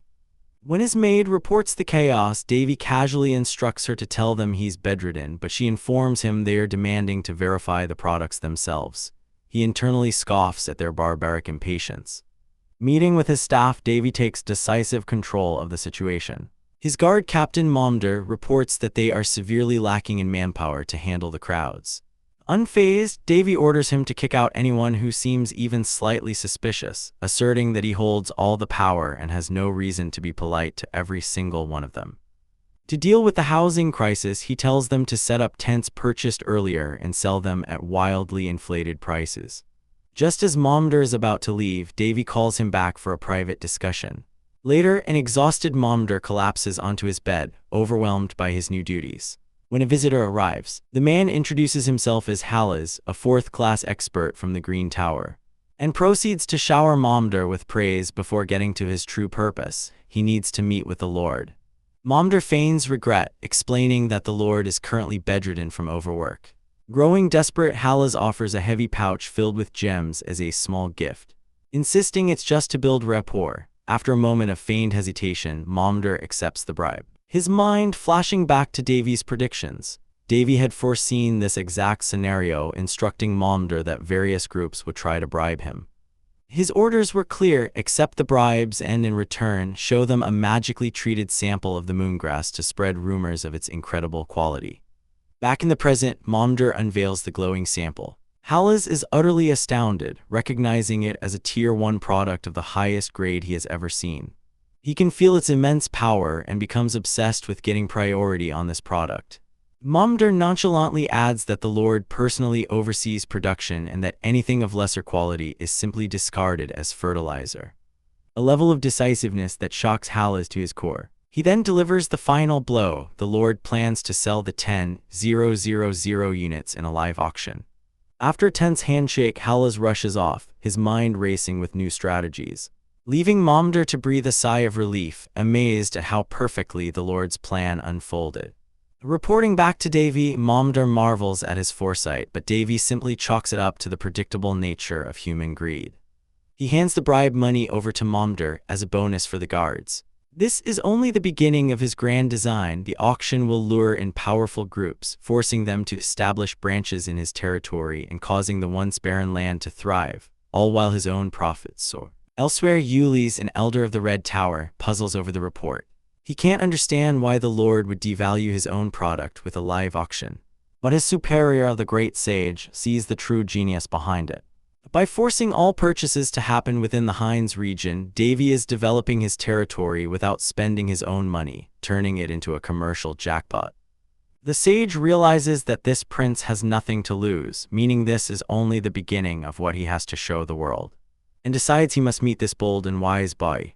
The news ripples outwards, with a blonde woman questioning how a boy with no mana could possibly slay a vampire with the holy sword Calderas. As the auction date nears, the region descends into chaos, with groups fighting over land. Davy's solution is simple and ruthless: hold an auction for the land and sell to the highest bidder. As he lounges with a book over his face, he receives a formal invitation from the royal palace. The auction itself is a spectacle of greed, with the Green Tower and Alchemist School locked in a bitter bidding war, until a mysterious buyer snatches a massive priority purchase. The operation is a resounding success, making the Hines region the wealthiest in the kingdom. Davy, however, knows to maintain the balance of supply and demand. He looks at the royal invitation, remembering how the kingdom cast him out, and burns it in the fireplace with a cold smile, ready to enact the next stage of his plan. He decides to travel alone, making a detour on his way to the kingdom. His destination is the Valishad region, the legendary homeland of the blacksmith Surat, where a great legacy awaits. However, Paris reminds him that this land is now the territory of Queen Linus, one of his enemies. Upon arrival, he finds a tense atmosphere and a long queue of people. Adopting the identity of a freelance soldier, he presents his credentials, only to be stopped by the guards. They bluntly tell him to turn back and get lost, leaving Davy with a cold, irritated look as he contemplates his next move. Davy sighs, surveying the scene with utter disgust. For the land of a duke, this place is absolutely terrible. An old man approaches, asking if he's from out of town and explaining the blatant corruption before them. At the gate, soldiers are openly extorting tolls from citizens, a law that was amended ages ago. The old man notes Davy's frighteningly emotionless eyes as he offers him some money for the toll, urging him to avoid trouble. He tells Davy he reminds him of his grandson, but Davy gently pushes the money back, stating that he won't be needing it. With a cold, confident stride, Davy approaches the guard who previously told the old man to piss off and demands the return of the extorted money. He calmly recites the national law: tolls are illegal unless it's for a large-scale trade procession. The guards laugh, mocking him and asking what he's going to do about it. With his eyes glowing red, Davy gives them one last chance to return the money and admit their wrongdoing, comparing it to a final warning. The guards continue their mockery, with one soldier putting a blade to Davy's face, sneering that the word of Duke Variata is the only law here. Davy's expression darkens as he confirms their intent to defy the law. Suddenly, the old man rushes forward, pleading with the soldier to stop, but he's violently shoved aside. Davy's patience shatters. In a flash, he disarms the soldier, catching the sword midair. He coldly declares that swinging a powerless sword at an old man is filthy, and forcefully taking a citizen's money is stealing from the nation itself. The punishment for such a crime, he announces, is immediate execution. With a single glowing slash, he cuts the man down, his gaze sweeping over the remaining terrified soldiers as he orders them to fetch their boss. The guards call him a crazy bastard, but Davy is unfazed, casually resting the sword on his shoulder. He warns them that their actions are worthy of having 3 generations of their families executed, and that his patience is wearing thin. When another guard lunges, Davy effortlessly parries and severs the man's arm at the wrist, stepping on his back and demanding he go get the boss before his head flies next. Just then, a portly man arrives, Viscount Garetta, demanding to know who's causing the commotion. Without a word, Davy presents a glowing mithril identity pendant. The Viscount's face drains of all color as he recognizes the royal crest, immediately prostrating himself and begging Prince Davy for forgiveness. Garetta babbles about the region's poor state, but Davy cuts him off, his eyes filled with contempt. The Viscount, desperate, tries to argue that Davy has no warrant, but Davy just smiles sadistically. He muses that in a region this corrupt, even inspectors are too afraid to do their jobs. He leans in, asking the Viscount if he's heard the rumors that he's hungry for blood, and before the man can finish a word, Davy cuts him down. Later, on the road, the old man reveals it was his son, not his grandson, that Davy reminded him of. He explains that 10 years ago, after the previous Baron passed away, refugees flooded the region, and his kind son was purged for standing with them. They arrive at the historic site of the 1000-day night market, and the old man thanks Davy for avenging his son's death, promising to never forget the debt. As they part ways, Per asks if they've accomplished something, and Davy simply agrees. Standing before the magnificent ruins, Per wonders if it's useless to search a place that's already been scavenged. But Davy knows better. He reveals the entire site is a complex passcode, a code made by the ancient blacksmith Surat that only he can decipher now. The code points to a single location, an entrance at the center anvil. Placing his hand on a glyph, he activates the mechanism, revealing a hidden staircase leading underground. They descend into a vast dungeon, fortified with magic to resist pressure and supplied with air. Davy reflects that without meeting Surat, this place would have remained buried forever. He thinks back on the blacksmith, a self-proclaimed maniac who devoted his life to his craft until his final breath. They enter a room that looks like an altar, and suddenly a blinding purple light erupts from a chained chest. Per realizes the light is the materialization of someone's thoughts, their wariness. A vision reveals the story of the 1,000-day blacksmith who toiled with mana to surpass his limits, delving into vices to achieve his goals. The chest contains his final work, and as Davy opens it, he finds two twin blades, a nameless red blade that slays the living and a nameless blue blade that slays the dead. He examines their status, noting they are 90% complete, ego swords with their egos yet to awaken. Unlike the holy sword Caldara's, which was made for a master, these blades were forged by Surat for himself alone. Davy knows they're not quite complete. They need a finishing touch requiring a special kind of fire, something like the flames from a dwarven furnace. Later, Davy arrives at the capital, having received a royal summons. Per speculates that the nobles want to nationalize his incredibly profitable moongrass business to line their own pockets. Davy already knew this would happen, but is still tired by the attention.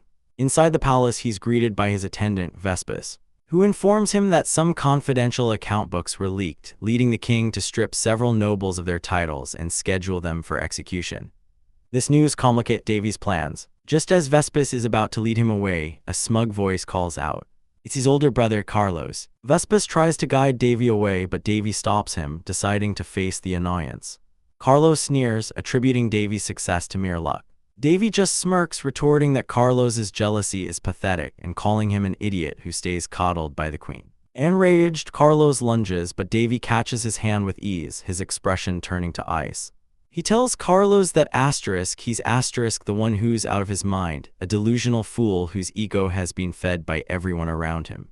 The memory of Carlos shooting an arrow at him 6 years ago flashes through his mind, and the rage boils over. In a blur of motion, he trips his brother, sending him crashing to the marble floor. Standing over him, Davy reminds Carlos that half the blood flowing through his own veins is that of the king, and unleashes a torrent of crackling lightning upon his brother's body. As Carlos writhes in pain, Davy feels unsatisfied. He scoffs, then delivers a brutal punch to his brother's face, shattering the priceless jewel on his cravat and eliciting a final, agonized scream. Carlos stumbles back, clutching his face in agony after Davy's seemingly simple forehead flick. He can't believe the force behind it, stammering threats that he'll take away everything Davy is so proud of before fleeing the hall like a coward. Persek questions why Davy let him off so easily, but Davy just grins with a terrifyingly wide smile, explaining that it wasn't just a flick and that he had some fun with him. Persek is visibly disturbed by his smile, prompting Davy to sheepishly admit it's a bad habit he needs to work on. He then reveals the true nature of his fun, explaining he placed upon Carlos the greatest sin in the country, a curse that even magic can't lift, and also left him a little present. He cryptically promises they'll see the results in the conference hall tomorrow. The next day, the nobles of Ron Kingdom are abuzz with excitement, discussing the massive revenues from the moongrass business and how they can use it to expand their military might. Persek watches them with disdain, lamenting to Davy that they are all just blinded by greed and power, making her worry for the country's future. Davy, however, seems completely unconcerned, his mind already wandering to his next potential venture, the restaurant business. The king slams his hand down, calling for order and declaring that they must first reward Prince Davy for bringing this blessing to their land. He offers Davy anything he desires, but Davy, sensing that any significant request will be met with excuses, wisely asks for some time to consider the offer. As soon as he does, the nobles descend back into their greedy squabbling, infuriating Davy with their short-sightedness. But before the debate can escalate, the king's expression turns grave as a red light emanates from his jewel, stating there is something that must be verified first. At that moment, Duke Varietta, the leader of the nobles, steps forward to address the court. He calmly chastises the other nobles, questioning why they're trying to nationalize a business without consulting its creator, Prince Davy. He points out that such an act would be suppression and would discourage future entrepreneurs. Davy sees right through the wordplay, knowing the Duke is just trying to seem like his ally. The Duke then plays his trump card, presenting a letter sealed by the Holy Kingdom. He announces that the letter is a request from the Great Priest to transfer Prince Davy to the Holy Kingdom to verify his stigmata and officially grant him the title of saint. The proposal sends the room into an uproar, with one noble slamming the table and declaring it ridiculous to send their prince away like a tribute. Duke Varietta calmly counters that there is nothing to be gained by angering the Holy Kingdom. He then lays out the trap. By law, if the prince becomes a saint, he can no longer manage the Hines region. A wave of greedy realization washes over the nobles as they see an opportunity to seize the moongrass business for themselves. Davy watches with amusement, the entire scheme now perfectly clear. To complete his plan, the Duke recommends a new lord to take over the territory, the second prince, his own grandson, Carlos. It was all a convoluted plot to hand the profitable business to his family. Carlos steps forward, a smug grin on his face as he kneels before the king. But as he opens his mouth to speak, the only sound that comes out is a loud ribbit.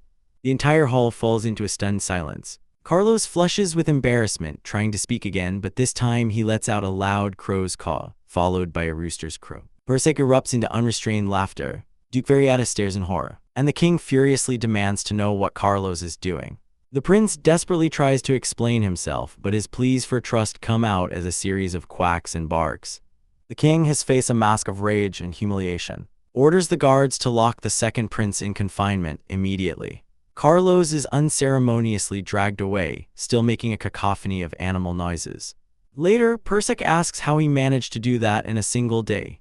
Davy simply smiles, explaining that this was the power of the greatest sin in the country, a curse he placed on Carlos that made all his hair fall out and forced him to speak in animal tongues. With Carlos gone, Duke Varietta quickly recovers, suggesting the prince is clearly not mature enough to govern. But Davy cuts him off, coldly asking since when a count's position was higher than the king's. He presses the duke, demanding to know why he was in possession of a letter from the Holy Kingdom that not even the king had seen. He exposes the duke's hypocrisy, accusing him of being no different from the others, merely trying to sell out the country for his own gain. The king asks Davy if he has a solution, and Davy confidently replies that he does. He produces a communication orb, stunning the court by directly contacting Vice Bishop Velium from the Holy Kingdom's budget management department. Davy cuts through the politics and asks what the Pope himself decided, revealing he went straight to the top.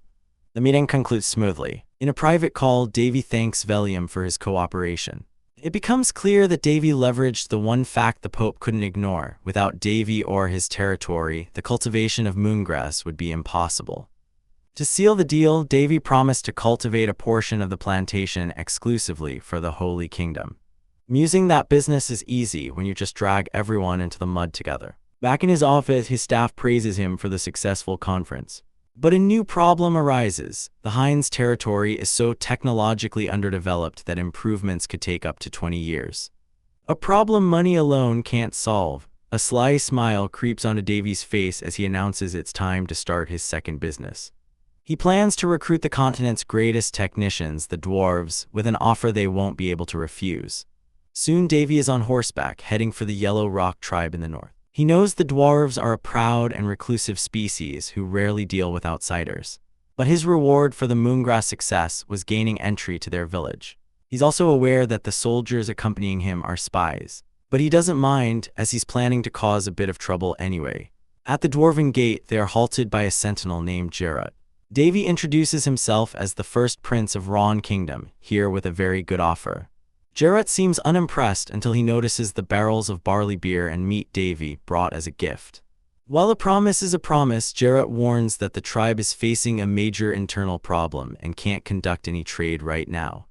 He grants them entry anyway, revealing a breathtaking dwarven city carved from the mountains. Davy is led to the 8th elder, Golda, a dwarf with a weary and tired expression. Davy immediately impresses him with a traditional dwarven greeting. Earning a rare smile from the elder, Golda invites him to sit, explaining the other elders are busy.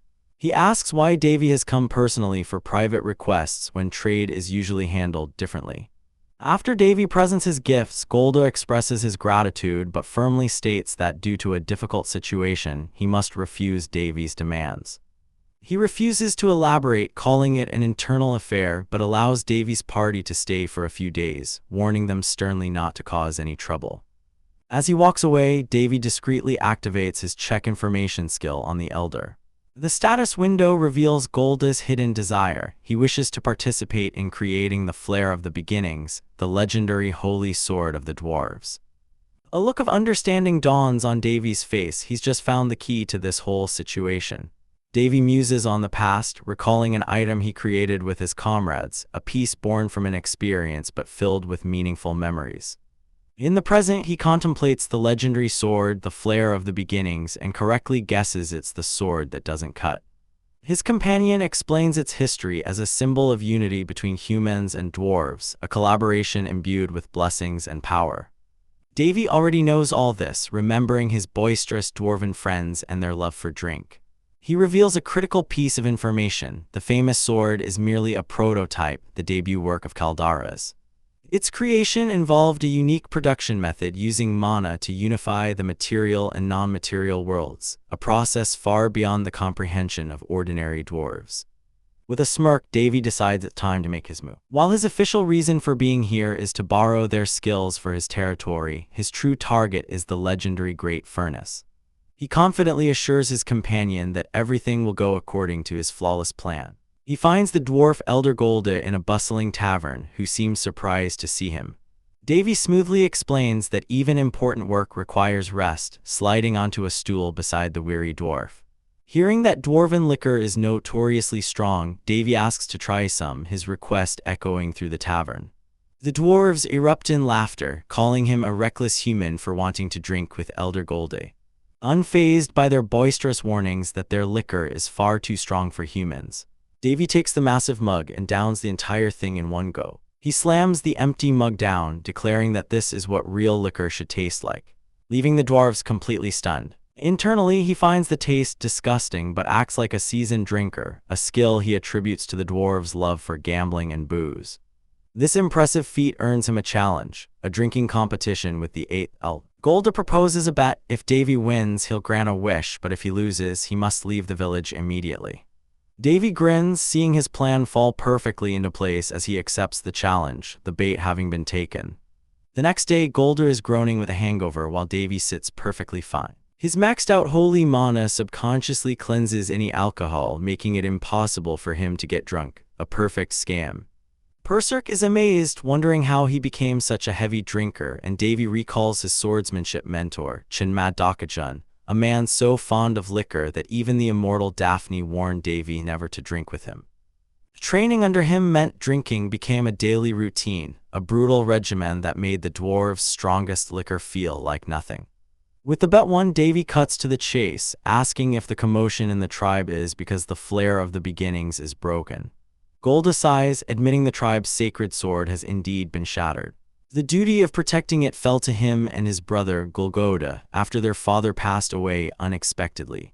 Davy listens intently, then makes his move, offering his smithing skills to help with the project as an assistant. His offer is accepted, and he is led to the Yellow Rock tribe's central workshop, a marvel of pure dwarven technique. Their arrival is met with immediate hostility, led by Golgoda, Golda's older brother and the first elder. Golgoda is furious that a human has been brought to their sacred workshop. Golda explains it was the result of a bet and begs his brother to trust the prince. Golgoda reluctantly agrees, ordering everyone back to work but warning Davy that if he steps out of line, he will personally crush his head. Davy watches the dwarves try to repair the massive, fractured sword, their efforts chaotic and futile. They hammer away uselessly, their frustration mounting. Davy understands the truth: the sword is beyond saving. Their work is interrupted by the arrival of a rival, Thors of the Black Rock tribe, who mock their incompetence. Thors declares that the Yellow Rock tribe has failed, and that the other tribes have unanimously decided to hand the holy item over to his people. He belittles them, calling them the least skilled tribe and sneering that things would be different if their father was still alive. Humiliated and defeated, Golgoda can only clench his fists in silent rage. As the Black Rock tribe moves to claim the sword, Davy steps forward, picking up a hammer from the ground. He calmly asks Golgoda if he's truly a master blacksmith. The dwarves are outraged by his audacity, but Davy silences them, declaring that a true master feels the spirit in their tools, a mindset Golgoda has clearly abandoned. With a flash of power, he brings the hammer down, not on the sword but on the anvil, shattering it completely. The workshop falls silent. Davy then walks towards the great furnace, turning to deliver a scathing lecture. He asks Golgoda if he truly wants to solve the problem or just protect his fragile ego. He reveals the harsh truth: the sword has been a lifeless relic for 3,000 years, its duty long since fulfilled. He roars at them, questioning how they can call themselves master craftsmen when they disrespect an item's soul by trying to fix what should be laid to rest. They, the so-called greatest craftsmen on the continent, can't even tell when an item has died. With a final, decisive move, he grabs the hilt of the broken sword and channels his energy into it, preparing to give it the end it deserves. The sword erupts in a pillar of golden light before disintegrating into dust, which he ceremoniously pours into the furnace. The dwarves are horrified, screaming that he's destroyed their holy item. But Davy stands firm, stating that considering what they were doing, this was the only right thing to do. He berates them for clinging to the past, too proud and too scared to admit they couldn't create another one. His words strike a nerve and Golgotha finally breaks down, admitting the truth they all knew but couldn't face. The flare of the beginnings had long passed, and trying to repair it was a meaningless act born from their inability to recreate it. Thor scoffs, claiming it's easy for a human to say since they can't create holy items either. Davy turns a cold smirk on his face and asks whoever said he couldn't. The entire workshop is stunned into silence. Ignoring their disbelief, Davy announces he will show them how it's done. He recalls his training with his smithy teacher, Surat, a master whose monstrous precision he nearly matched. For him, creating something like the flare of the beginnings, a mere prototype, is child's play. He begins his work casually tossing in rare materials like cadmium steel and mithril alloy, combinations that defy all dwarven common sense. He scolds them for being trapped by meaningless rules, explaining that there's no such thing as common sense in true creation. He manipulates the flames and reagents with impossible skill, his every move a lesson in innovation. In a blinding flash of light, the work is done. A new sword rests on the anvil, identical to the old one but radiating a far more potent holy aura. The dwarves are awestruck, realizing he crafted it without a single mana crystal. Davy explains the secret is the sword's texture, a unique structure that absorbs and cycles mana on its own, similar to the mana circle in his body.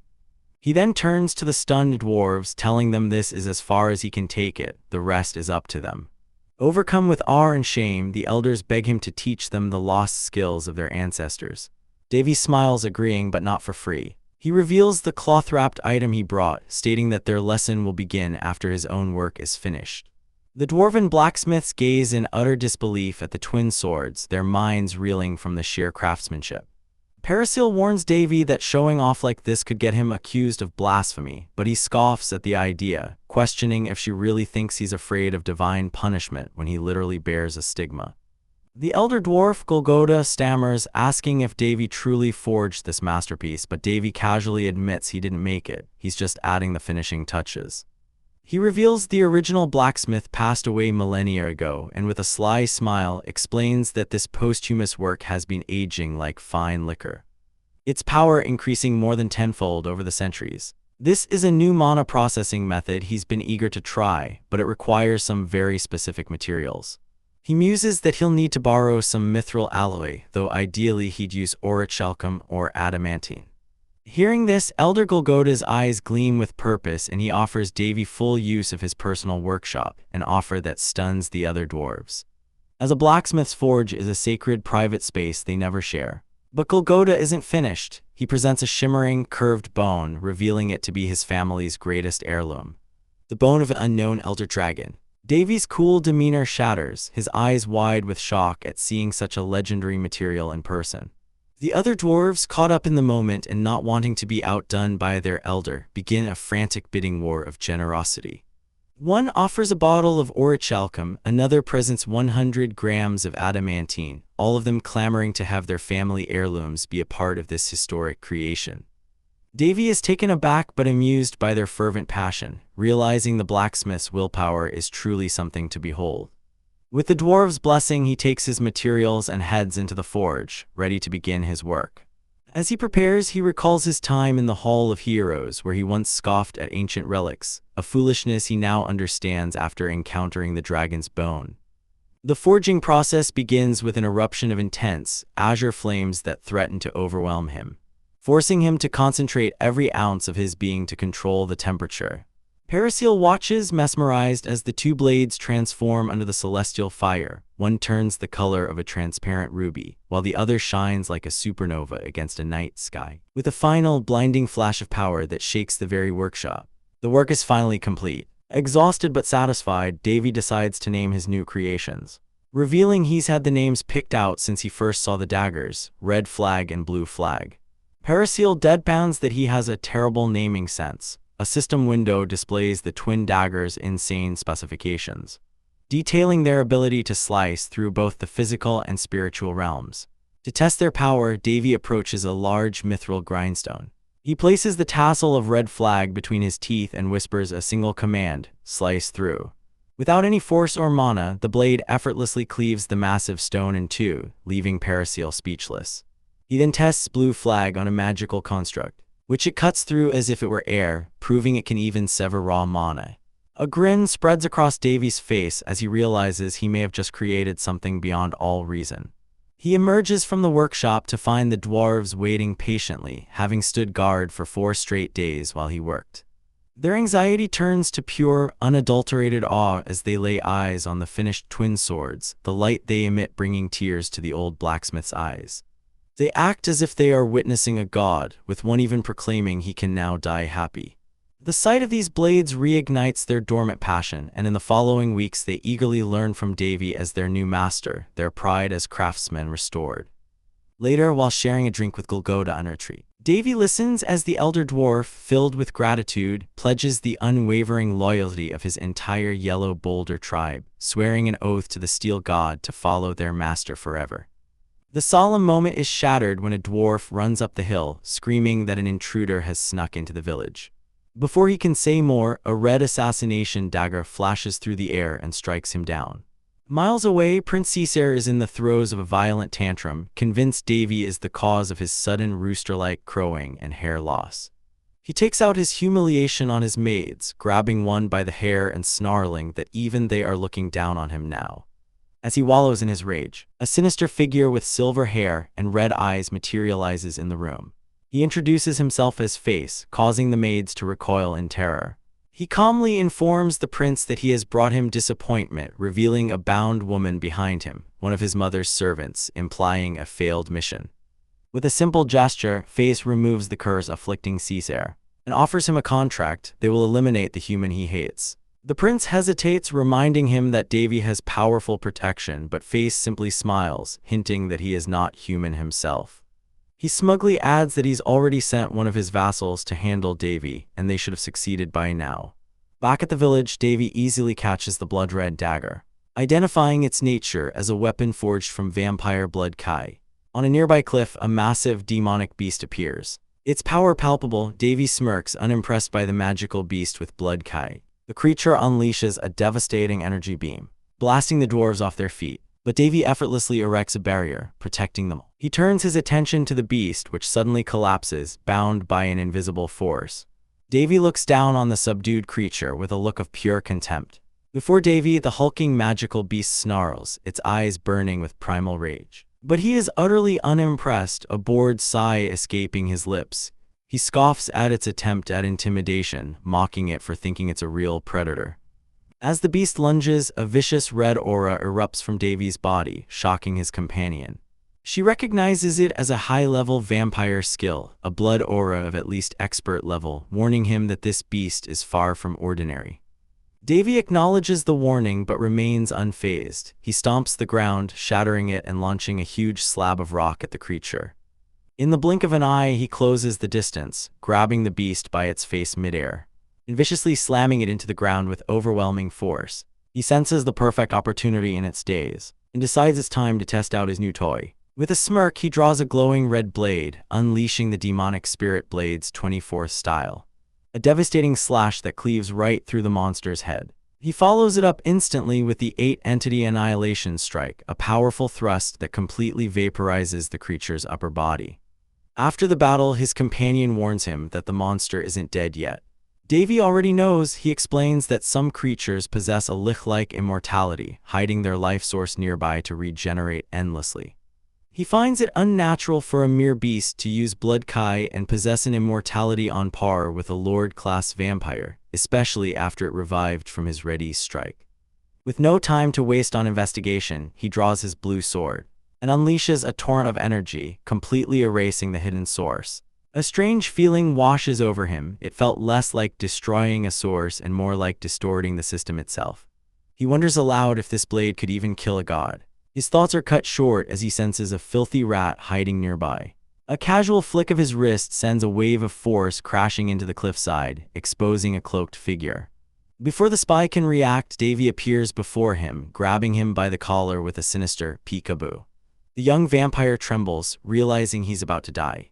Davy playfully dodges the vampire's frantic swings, asking why he has to make him look like the bad guy. The vampire, utterly bewildered by this insane human, tries to flee, only for Davy to instantly appear behind him, tapping his shoulder. He cheerily tells the customer he needs to pay before leaving.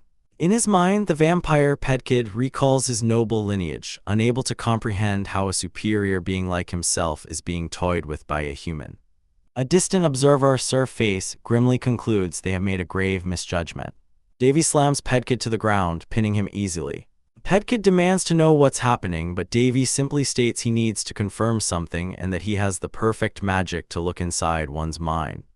A menacing purple energy, the flames of interrogation, engulfs Pedkid, who immediately shrieks in unbearable pain. The demon lord suggests this might be too cruel, but Davy brushes her off, calling her needlessly nice to someone who tried to kill him.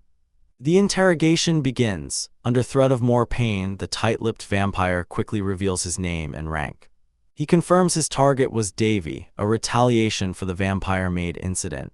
But Davy's real question is far more important. Why do they possess the authority of immortality? Faced with a question he cannot answer, Pedkid chooses death. A forbidden taboo activates and Davy yells for his companion to take cover as the vampire's body erupts in a massive, suicidal explosion. The blast rips through the canyon. In the aftermath, Davy reflects on the cruelty of the taboo, realizing it wasn't Pedkid's own will. He tells his companion not to worry, he expected something like this, explaining that when a curse is undone, the caster can sense it, meaning their enemy now knows their location. He stares grimly into the distance, aware that the person behind this power is truly formidable. Back in the dwarven village, the townsfolk are busy repairing the widespread damage. Davy is greeted warmly by the dwarves, who are relieved he's safe. He assures them he's fine and sits down with their leaders. They inform him their child has gone missing from the local orphanage. Davy decides it's time for him to leave, handing them a tablet with all the information needed to restore their holy item. He explains that the magical beast was drawn to him and his departure will bring peace back to the village. His only regret is not being able to protect them from potential vampire retaliation. On his way out, he finds the lost child hiding in the woods, and subtly guides her back towards safety, knowing it's the last thing he can do for them. He leaves, understanding the village is safer without him. Soon, he arrives at the gates of the Hind's territory, announcing his return to the stunned guards. Back in his manor, he's immediately swamped with reports. The territory is about to receive 4,000 new residents. The dwarven master craftsman, having followed him, insists on repaying Davy by personally overseeing the reconstruction of the territory, an offer Davy gladly accepts. After a grueling day of paperwork, Davy collapses onto his bed, musing that being a leader is harder than fighting monsters. The bed, a new ergonomic model from the alchemy department, is incredibly comfortable. But as he settles in, he feels something move beneath him. He sits up in confusion just as a dark, hooded figure with glowing eyes rises from his sheets, leaving Davy utterly shocked as a scream tears through the mansion. Davy sighs as the familiar late-night disturbances begin again, a direct consequence of his land business becoming a success. Ever since, his room has been plagued by people sneaking in with bribes and illegal requests. He reflects that while such corruption is common in this world, his personal experience was a bit more extreme, especially when he recalls the intense warning from a certain saint. She had grabbed him fiercely, vowing to track him down and rip him apart if he ever misused his power, a threat he took quite seriously. The sheer volume of bribes became so overwhelming he eventually had to issue a stern warning to everyone, which finally granted him some peaceful nights. But that peace is shattered when he pulls back his blanket to find a small, pink-haired girl staring up at him from his bed. His mind races, wondering if his enemies have stooped to using a child to manipulate his compassion. He cautiously asks who she is, only to be blasted back by an overwhelmingly cute squeal that makes his heart pound in his chest. Annoyed, he curses the bastards for manipulating a clueless kid and slams his fist down, summoning his maid, Amy. Amy rushes in and freezes in shock at the sight of the girl. Davy furiously demands to know how she got in, reminding Amy of his strict orders. A panicked Amy swears she didn't let anyone in and apologizes profusely for the security breach, promising to find the child's guardian at once. But just as she speaks, the little girl wraps her arms around Davy's leg and cheerfully calls him Daddy, stunning both him and Amy into silence. The situation escalates when a second child, this one with blue hair, peeks out from behind the furniture. Later, Davy is utterly exasperated while Perserk chides him for not checking their information sooner. A system window reveals the truth. The pink-haired girl is Red Flag, one of the swords he crafted, now self-aware and viewing him as her parent. The system even has a cuteness warning, which only confuses him further. As Amy offers Red Flag cookies, he wonders aloud if swords can even eat. Just as the blue-haired girl, Blue Flag, bumps into him, and also calls him Daddy. Overwhelmed by the cuteness, Davy decides to verify their nature, asking them to revert to their original forms. They obey, transforming into a magnificent pair of swords before his eyes, confirming their essence is unchanged, though their power has noticeably increased. They quickly change back, demanding cookies, while Perserk cheekily remarks that they are technically his adopted daughters, a notion that makes Davy grimace about his future marriage prospects. Their family moment is interrupted when Amy announces the arrival of Princess Winley. Winley enters and is immediately captivated by the girls, her eyes turning to hearts as she showers them with affection. Davy tiredly explains they are like daughters to him. Winley expresses her relief at seeing him doing so well, admitting she was worried about him in the wasteland territory but was amazed by his success and by the sight of dwarves in his village. She is simply happy to see him having fun. After settling in, Winley's cheerful demeanor vanishes. With a grave expression, she tells Davy she has a request. She needs to learn how to use the power of a stigma. Her eyes well with tears as she confesses he is the only one she can rely on, before breaking down and collapsing into his arms in a fit of sobs. Later, as Winley sleeps from sheer exhaustion, Davy contemplates her tragic story. Her bodyguard and friend, Patna, is dying. She took a poison arrow meant for Winley, and despite a priest removing the poison, she developed horrific symptoms, high fevers, dark blue spots, and she began coughing up blood. Winley came to him as a last resort after overhearing that a high priest with a stigma might be her only hope. Davy sits by her bedside, watching as Red and Blue Flag curl up next to her, wanting to stay with the sick lady. He allows it, hoping their energy might help her recover. Standing by the window, Davy mulls over the symptoms, a sense of disturbing familiarity washing over him. His intuition is screaming. Acting on this feeling, he summons his Grand Chamberlain and orders him to find the best information guild in the territory. He tells Perserk that only one disease matches the symptoms, but it's a disease that should not exist on this continent. He knows the solution to any illness lies in its cause, and it seems highly suspicious that common bandits would possess such a unique and deadly poison. Just as he decides he needs more information, a cloaked figure emerges from the shadows. Davy greets the agent from the Information Guild and gets straight to the point. The agent boasts their guild can acquire any information for the right price, even the royal family's underwear. Davy playfully tests this claim by asking for the Palin princess's underwear, causing the agent to balk, admitting they value their life. Satisfied, Davy throws down a deposit and requests they investigate Patna's recent activities. His analysis skill reveals the agent, Jack, is a female dark elf disguised as a man. Jack agrees to the job but proposes a different payment method. The final price will be determined after the job is complete, as a way to build a connection with him. Intrigued by her audacity, Davy agrees, and she vanishes in a dramatic puff of smoke. He's left pondering the new puzzle of the famous Echo Guild and the surname Helishana. 2 days later, Davy prepares to leave for the Ordum territory, but Winley insists on coming along despite her exhaustion. He firmly tells her no, explaining the journey is too strenuous and she would only be a liability. Besides, his intuition is flaring up again, telling him something feels wrong. As she argues, a smooth voice interrupts them. Mr. Ulis has arrived, observing their troublesome situation with a smile. Davy's face darkens with annoyance, his intuition practically screaming at the man's sudden appearance.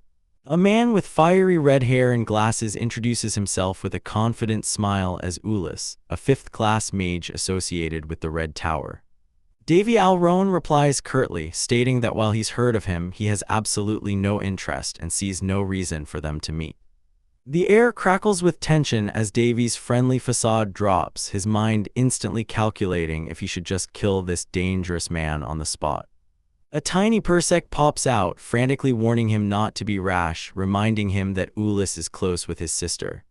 A menacing blue aura erupts around Davy, his face contorting into a sinister grin as he dismisses her concern, but Persec insists Ulyss is the flawless prodigy of the magic tower.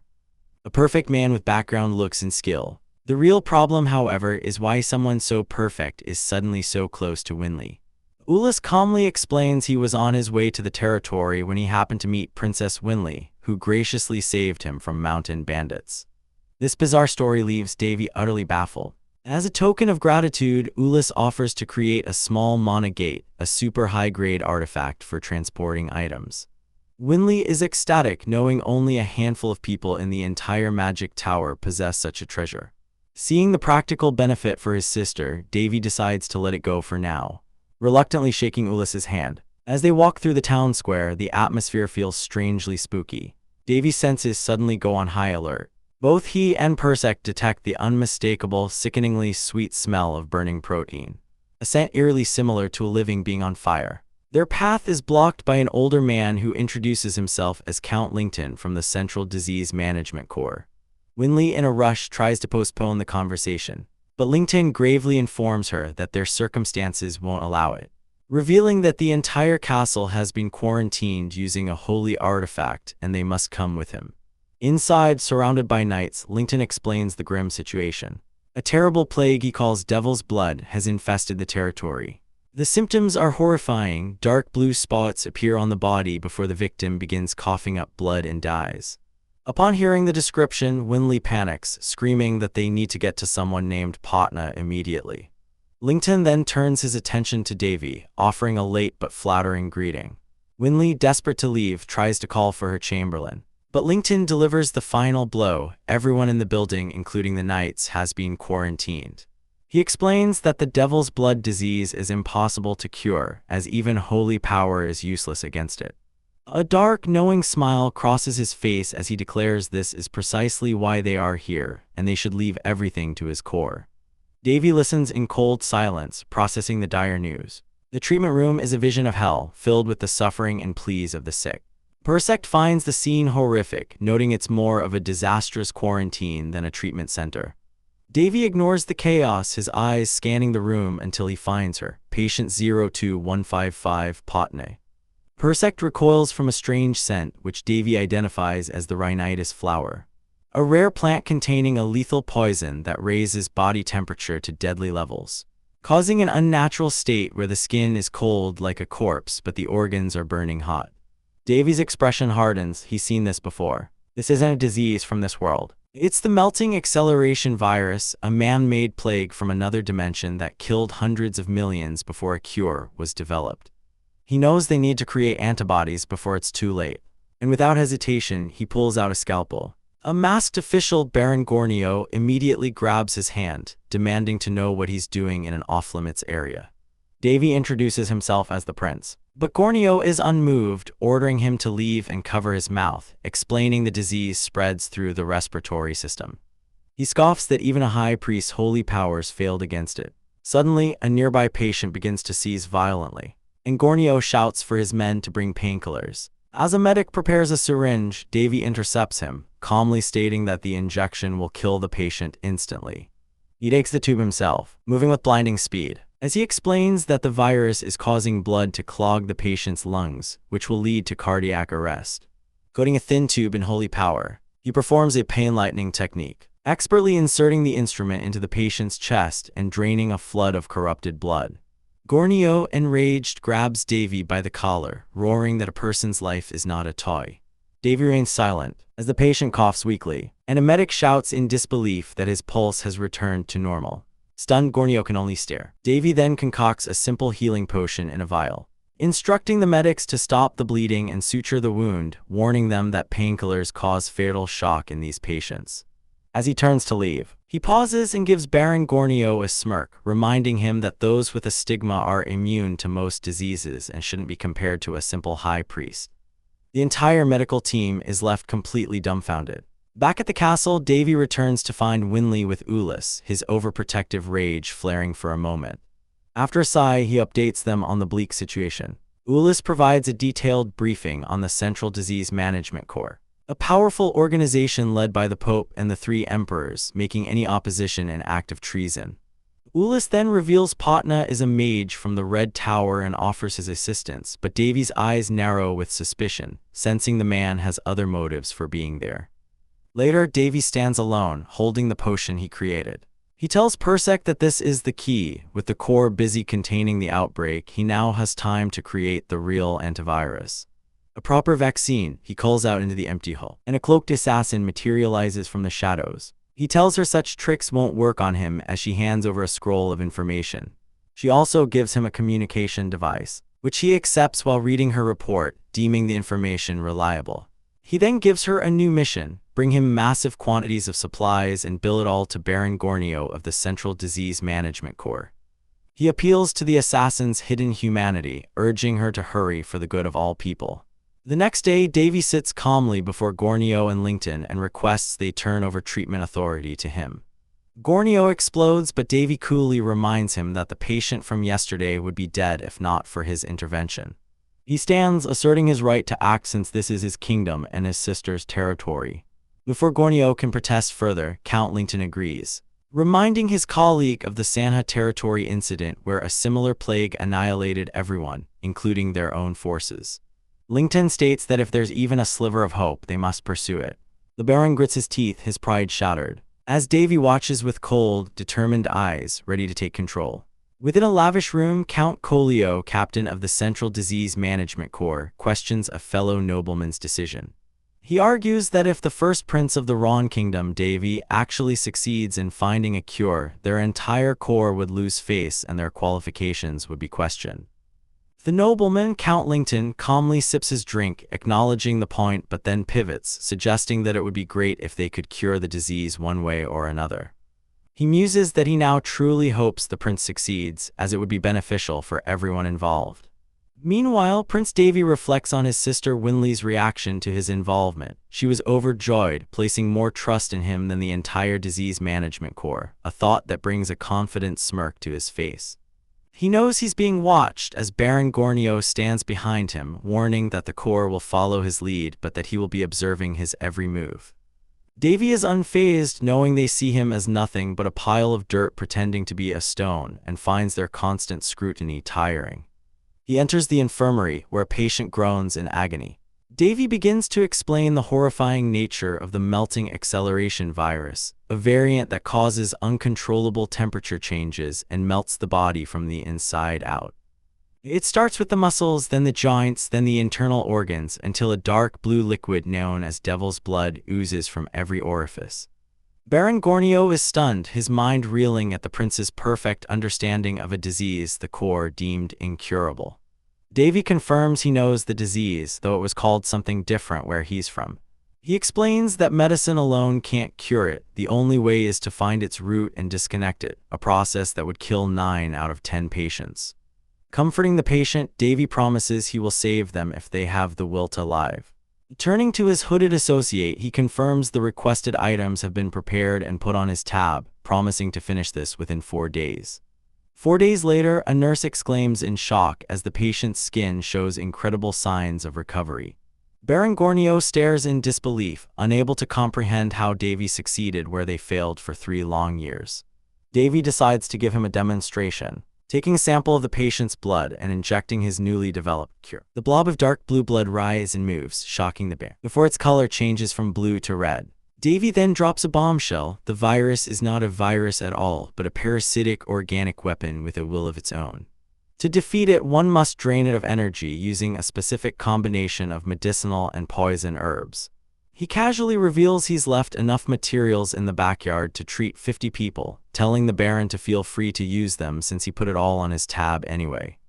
Soon after, Winley bursts in, ecstatically telling her brother that the people are calling him a saint. Davy just laughs it off, thinking he didn't want such a title. He reflects on his success, noting he developed the cure in 3 days and left most of the treatment to Baron Gornio to foster good faith. He trusts the Baron's sincerity more than Count Lincoln's unsettling smiles. Winley and Varys then offer to help, and Davy, seeing their ambition, tasks them with controlling the temperature of the solutions using their magic. While they work, Varys asks Winley if she truly likes her brother. She gushes about how amazing Davy has always been, treating her like family despite their different mothers and always being warm and kind. Varys smiles, feeling a pang of envy. Elsewhere, Varys reports to his master via a communication artifact, relaying how incredible Prince Davy is for solving the disease in just 4 days. He describes Davy's immense confidence born from experience and admits he is starting to feel greedy, hoping he and the prince might become true friends. His master laughs, advising him there's much to learn from a person like that. The conversation takes a dark turn as his master reveals the information Varys was looking for. The people behind the project are indeed rare talents, but they are also something else entirely.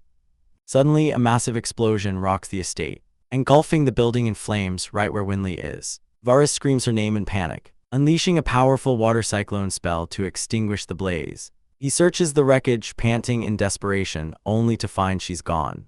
His master's warning echoes in his mind, and with grim determination, he decides he must handle this alone to protect Davy, who he believes cannot fight. He flies off in search of the princess. Meanwhile, Davy and Baron Gornio are confronted by a troop of white-cloaked knights. A knight declares that Baron Gornio must die there, while Prince Davy must come with him. As the knight lunges forward to attack, Davy intercepts the blade with his bare hand, stopping it cold. He casually asks the Baron if he's hurt, before unleashing a torrent of fifth circle lightning magic, zero charge thunder, frying the attacker instantly. As the knight's charred body collapses, Davy coldly informs the others that those who try to kill must be prepared to be killed. His companion Persephone warns him not to shed blood, but Davy smirks, clarifying that's why he isn't using a sword. He calls for his assassin Jack to clean up the corpses, and tells a stunned Baron Gornio to focus on the patients. He announces with a chilling smile that he's going to eradicate the inhuman beings responsible.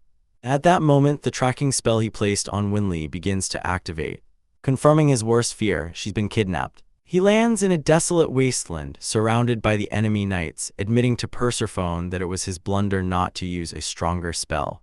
The knight's leader sneers that he doesn't even have a weapon, but Davy simply smirks, retorting that's just what they think. A crimson blade dances through the air, carving a path of destruction through armored knights who fall in a spray of blood.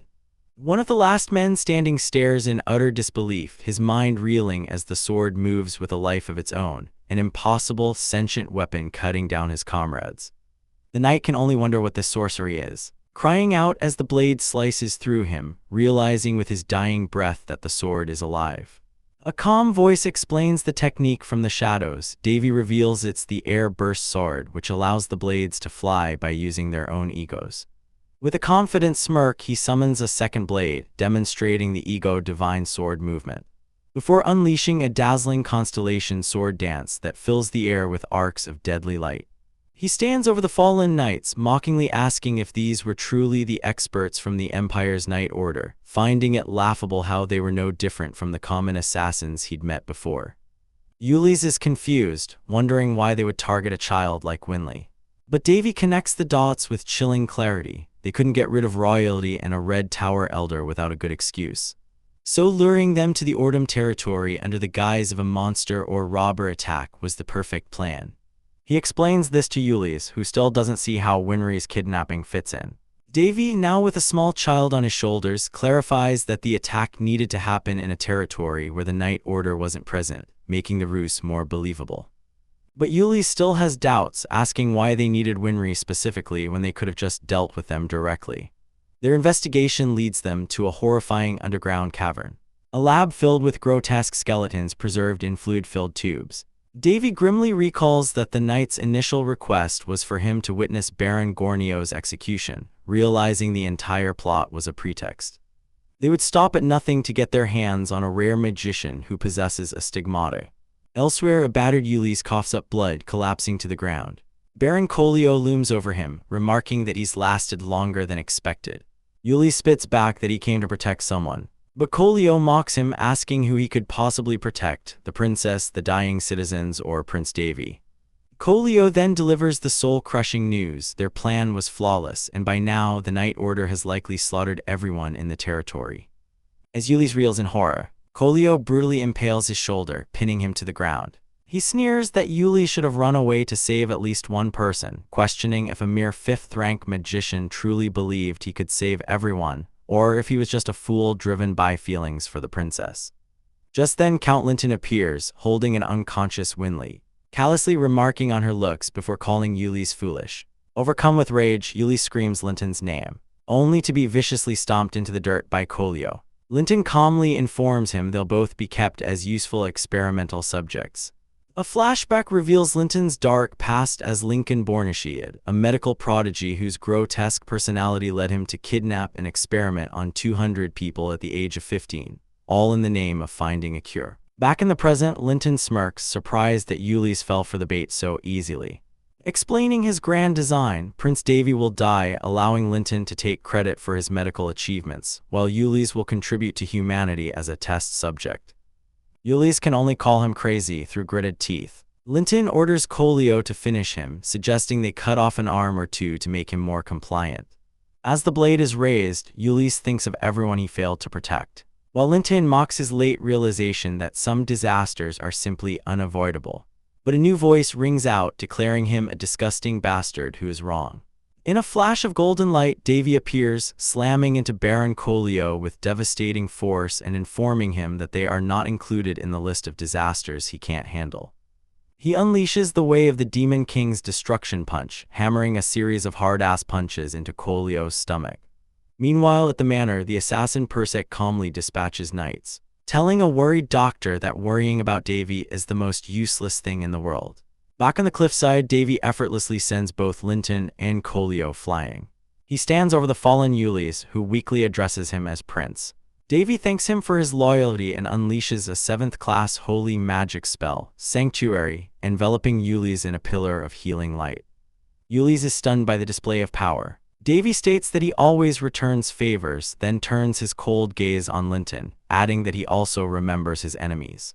He flicks a small object that strikes Linton in the face, sending him tumbling to the ground in pain. Complaining that Linton's blood is getting on Winley, Davy scoops her into his arms. Princess Winley awakens, calling him brother, but her relief turns to terror as she screams a warning.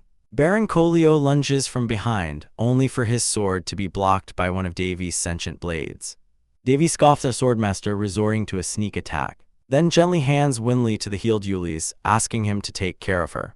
Yuli's protests that they must escape together, but Davy confidently tells him not to worry, he isn't as weak as they think.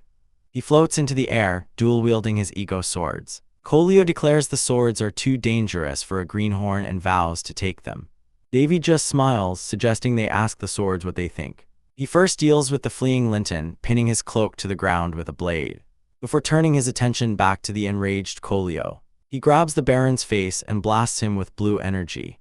Kolio struggles back to his feet, proving his tenacity, which only amuses Davy, who says he's happy to have a punching bag and promptly unleashes another vicious flurry of blows to the man's stomach. Kolio screams for him to stop aiming for his gut, but Davy coolly retorts that in a real fight, the only thing that matters is winning. Davy notes that Kolio's power is unstable, a failed attempt to grow stronger, and correctly deduces he transplanted monster cells into his body to fix his ruined one. Kolio roars in fury, but Davy calmly reveals he knows everything, including that Kolio was the one who spread a pathogen through the territory using bandits.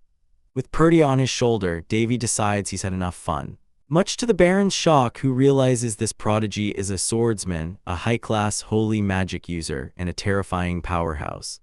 Davy announces he'll stop aiming for the stomach, and Kolio seizes the opportunity, pouring all his energy into a final, decisive strike. The attack is immense, and Davy admits he can't block it. Instead, he simply sidesteps the blow, appearing beside the overextended Baron and whispering that he tricked him again. With both fists glowing with demonic energy, Davy unleashes the way of the Demon King Yuger double punch pit smash, driving his knuckles deep into Kolio's abdomen with enough force to shatter the very ground beneath them. Perdia watches the brutal display, muttering that her master is just so mean. The battle ends with Captain Kolio on his knees, coughing up blood and calling Davy a cunning bastard. Davy simply smirks, retorting that it was Kolio's own fault for falling for such a simple trick. The former captain of the Imperial Knights is crushed, unable to comprehend how he was outmatched in fundamental skills by a mere boy. He collapses to the ground, admitting that Davy's final blow should have shattered him completely, questioning just how sturdy this young prince truly is. With the threat neutralized, Davy turns to Winley and her brother, checking if they are all right. The brother is deeply ashamed of his carelessness, but Davy reassures him it wasn't his fault, explaining that Lincoln would never have allowed them to die. He instructs them to head back first, promising to follow after he takes care of the last remaining problem. But it's too late. Winley realizes with a gasp that Lincoln has already escaped. The brother apologizes, admitting his mana is too depleted to give chase. Davy simply tells them to stand still and with a blinding flash of light, teleports them away. They vanish in a beam of magic, stunned that Prince Davy is a magic user. He coolly explains that he simply used Ulysses' small mana gate which he'd acquired earlier, bidding them farewell. Left alone, Davy's calm demeanor shatters, his anger palpable as he sees at Lincoln for running away after harming his children.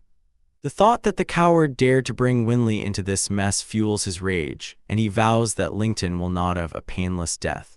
Meanwhile, Lincoln pants for breath in a new location, calling Davy a monster, only for Davy to appear behind him and ask who the real monster is before unleashing a devastating attack. Lincoln is thrown back, but a shimmering blue barrier protects him. He erupts into maniacal laughter, gloating that he always keeps a last resort up his sleeve. Davy observes the barrier, noting its sturdiness is due to highly condensed mana. Lincoln activates a device, a mana gate relic, preparing his grand escape. He declares his victory, taunting Davy to try and cut through the gate with his magic sword.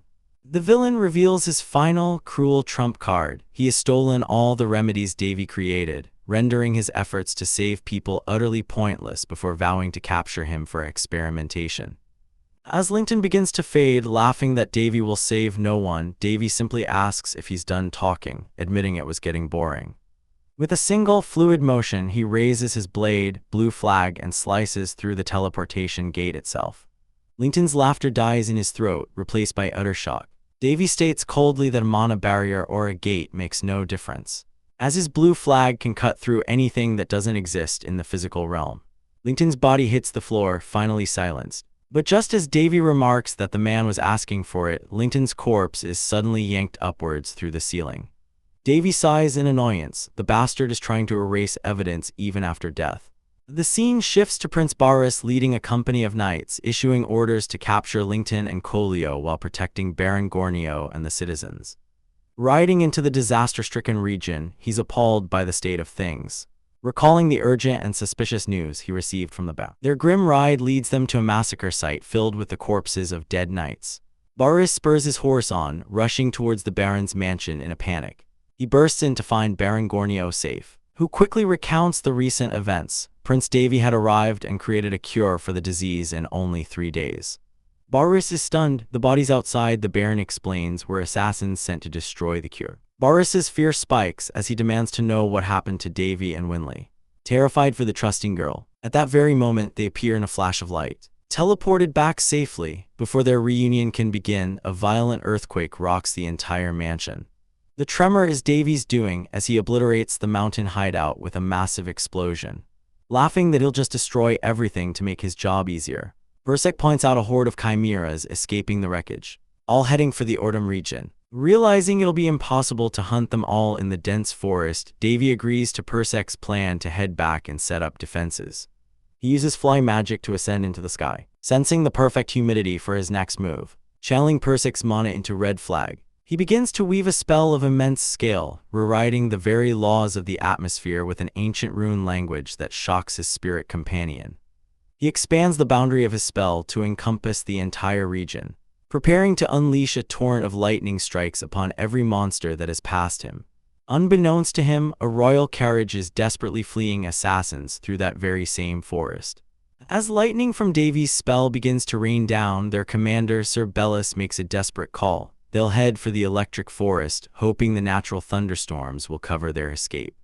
Davy, meanwhile, is straining under the mental load of the massive spell. He brushes off Persek's concern, declaring that this level of exertion is nothing for a 9th circle mage, though he admits the mental fatigue is making him sick. Through his hazy vision, he spots the carriage. Recognizing the platinum royal crest of an empire, Persek warns him against getting involved, but as he looks closer, he sees a girl with aqua hair. A wave of pure, refreshing spiritual energy flows from her, clearing his mind and revitalizing him instantly. With a newfound clarity and a mischievous glint in his eye, Davy points a finger. A massive bolt of lightning crashes down, creating a crater that cuts off the pursuing assassins. He coolly claims his hand slipped, then feigns losing his balance and plummets towards the forest below. The royal carriage finally crosses the border to safety. A princess with fox-like ears steps out, apologizing to her surviving knights for the trouble her mixed blood has caused. Her loyal retainer Bellis vehemently objects, swearing to correct the injustices she has faced.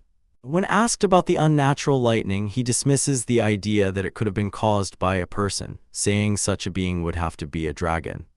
But the princess recalls a brief, dreamlike image of a boy with black hair and a trustworthy aura like the scent of cherry blossoms. Unaware that her mysterious savior now lies unconscious on the forest floor. Davy's eyes flutter open to the sight of rustling leaves, the first thought entering his mind being about Berserk. The demon girl is right there, shouting that he's awake and offering him water. He feels surprisingly rested, learning he was only asleep for about 2 hours, though Berserk smirks that it was long enough to send the entire Ordom territory into a panic.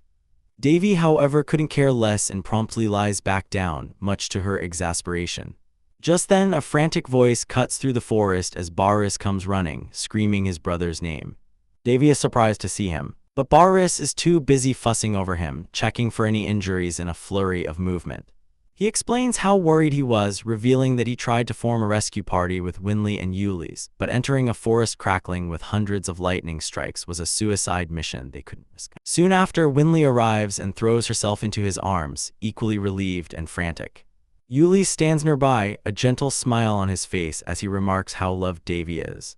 He adds that Davy seems to have utterly destroyed their enemies, though he feels a deep shame as a magic tower elder for letting the situation get so out of hand, especially since he lost the remedy. With a casual flick of his wrist, Davy produces the very same vial, leaving Ulis stunned. He coolly explains that he swiped it from LinkedIn before escaping and tells him not to worry. Later, gathered inside a grand estate, Boris lays out the evidence. He confirms Count Lincoln was behind the entire scheme, using bandits to spread the disease, and presence of vial bearing the symbol of the Disease Management Corps as proof. He had to use the disease as a pretext to leave the territory and investigate. Boris also mentions that Baron Gornio was initially resistant to his help, likely wanting to avoid trouble with an outsider. Davy feels a pang of pity for the Baron before a grim smile crosses his face, declaring that now it's their turn to act. Boris, however, isn't done, his expression turning serious as he asks Davy a question he's been holding back. The whole room falls silent, everyone waiting for an answer. Davy internally acknowledges their confusion. His actions have been unbelievable. He's a 17-year-old boy who spent a third of his life in a coma. Yet he wields aura-infused sword arts that can defeat a sword master and uses 5th-class magic. Even the prodigy Princess Elena hasn't reached that level of swordsmanship. And Ulis himself is barely a master mage. The feats are impossible by any known standard, but they don't know about the 1,000 twisted years of torment he endured.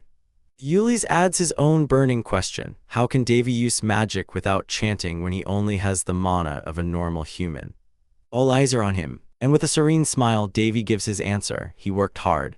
The room is stunned into silence by the ridiculously simple explanation. He explains he worked hard in a short span of time. His mind flashing back to the grueling, endless training in the Hall of Heroes, a hellish existence where he was pushed to his limits from dawn until dusk. His hands shredded and bandaged from the effort. He holds up those same hands now, a smirk on his face, calling it a level of work even a goblin would laugh at. Boris laughs nervously, saying it's impossible to accomplish all that in the single year since he awoke from his coma. Davy's smile becomes cryptic as he points out that he never said it only took him a year. Turning their own questions back on them, he sees their confusion and frustration but simply promises that someday, when the time is right, he will tell them everything.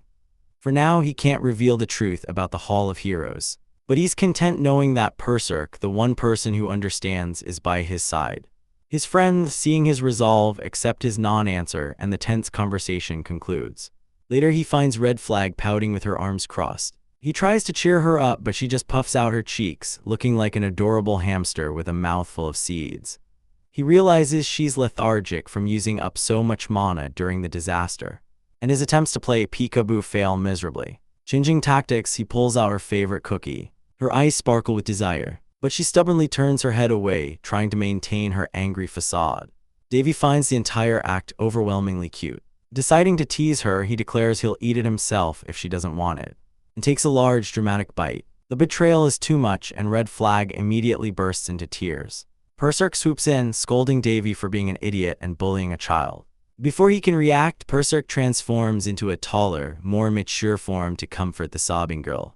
Red Flag clings to her, calling her mommy, then wails that she hates Daddy, leaving Davy utterly defeated.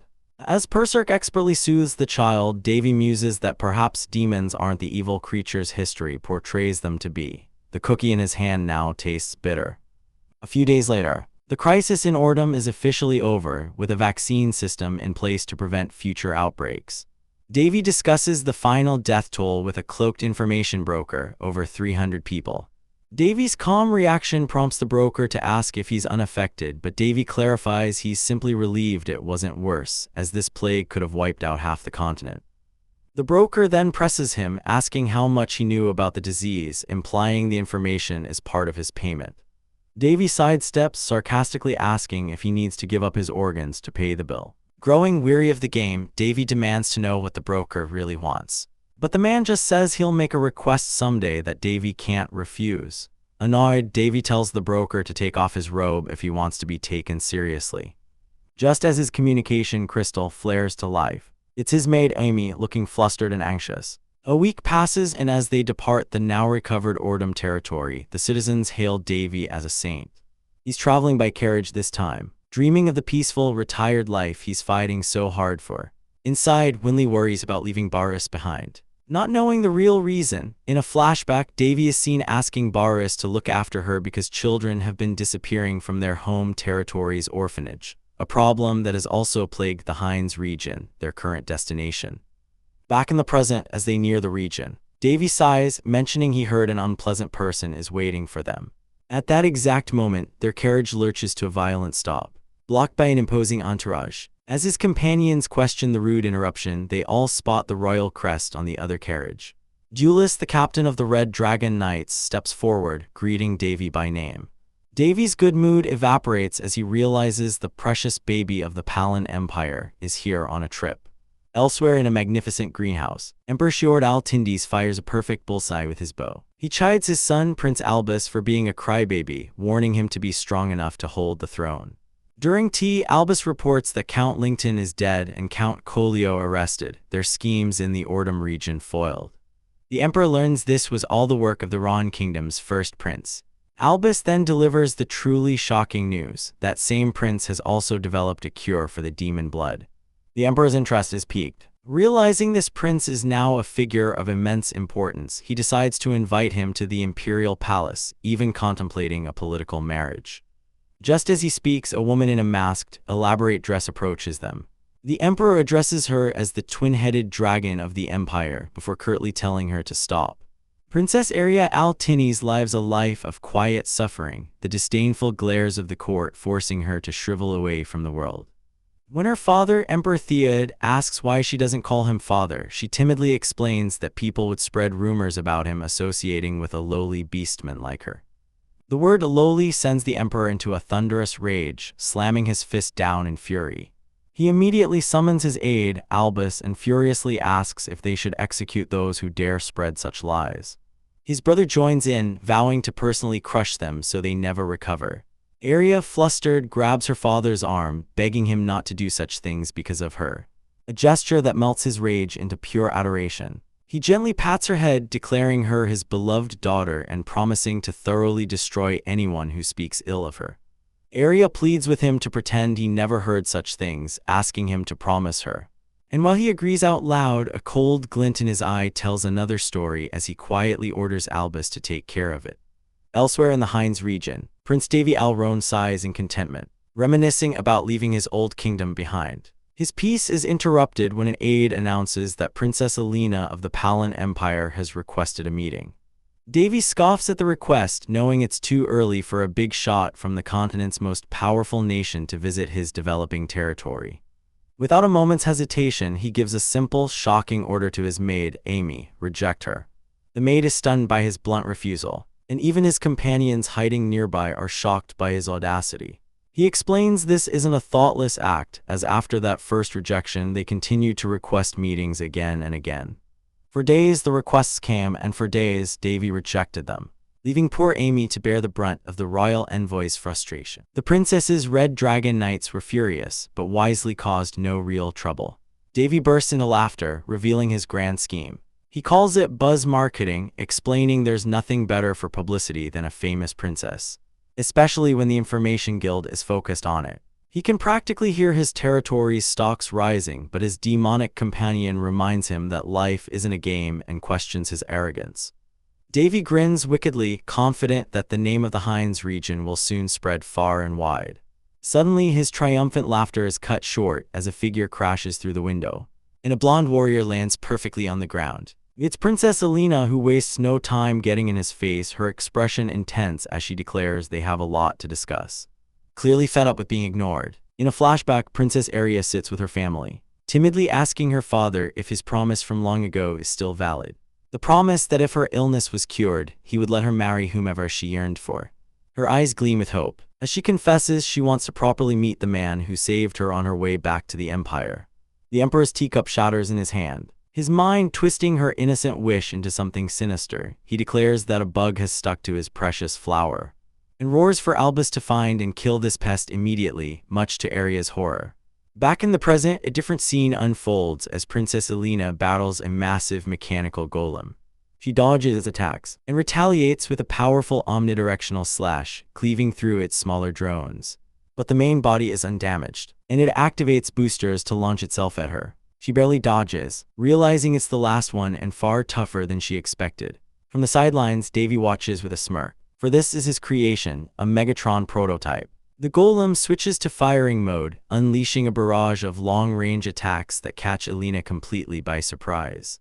As she desperately dodges, her attack is blocked by an invisible barrier. She furiously realizes the golem has an automatic magic shield, screaming that it's cheating. Davy casually asks if it's decent, further enraging her. After the test, he muses that he got good data, but the golem needs repairs, leading the princess away from his personal underground workshop and into the courtyard of his magnificent new castle. He thinks back on how this all began with her visit a few days ago, when he bluntly admitted to manufacturing the rumors about them to increase his territory's value. Berserk, his companion, notes that Alina is hot-tempered but actually kind at heart, having watched over her since she was a child. Alina clears her throat and formally thanks Davy, stating that she owes him her life. More importantly, she reveals that thanks to him, she has finally awakened her spirit sword, Caldera's. A brilliant light erupts, forming into the shape of a sword, and then a spirit materializes from it, immediately grabbing Davy by the collar and screaming that she suffered because of him. Davy calmly asks if she had a good sleep. Suddenly, Caldera senses another presence, and desperately calls out for Purr, who materializes from behind Davy's back. The two spirits share a tearful and long-awaited reunion in the air. With the introductions over, Alina gets to the point and asks Davy who he truly is, brushing off his sarcastic reply that he's a prince. She declares she has plenty of time and will squeeze every bit of information out of him. Slamming a cloth-wrapped object on the table, she unveils a massive heavy sword, explaining it's the one she normally uses. She then makes her request, looking him dead in the eye. She wants him to teach her the heavy sword technique of the sword god. Davy coolly asks if he can refuse, but she's prepared. She tells him she has a way to keep him from running away, and produces an official engagement document. She confesses she's thrown away all her pride, ready to be as childish as it takes to get what she wants. Purr teases that he's wavering, but Alina warns him that if he keeps avoiding her, she'll send the document to his kingdom. Davy points out the absurdity, asking what if his side accepts. But Alina swoons, saying she wouldn't mind being with someone as capable as him. Realizing he's dealing with a truly reckless woman, Davy tries to push her out the door, but she grabs him, declaring a war of stubbornness. He simply tells her he'll look forward to it. Later, alone in her room, Alina reflects on her bold move, admitting to Caldera's that she has no choice but to persuade him, and she will definitely succeed. In Davy's office, peace is a forgotten luxury. He dryly asks Princess Alina if she isn't busy, but she retorts that's precisely why she's there, believing that physical proximity is the key to closing the distance between hearts. Davy can only sigh internally at her stubborn and reckless nature. Ever since her declaration of war, she's shown up every single day, even bringing her own mountains of paperwork to do in his space. His sister Winley is less composed, demanding to know what sense it makes for a princess to do her work in some other man's office. Elena smiles sweetly, reminding Winley that he's not just some other man and that close friends often visit each other's spaces.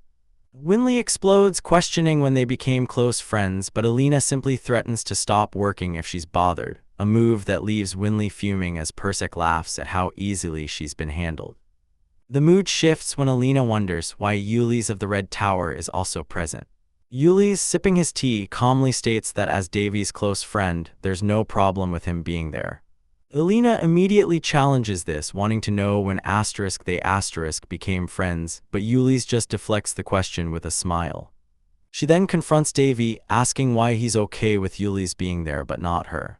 Davy muses that getting too close to her might make him enemies with several other people, a thought that makes him laugh at the mess his life has become. Winley's friend points out that Elena and Ulis are actually quite close, their families having had engagement talks in the past.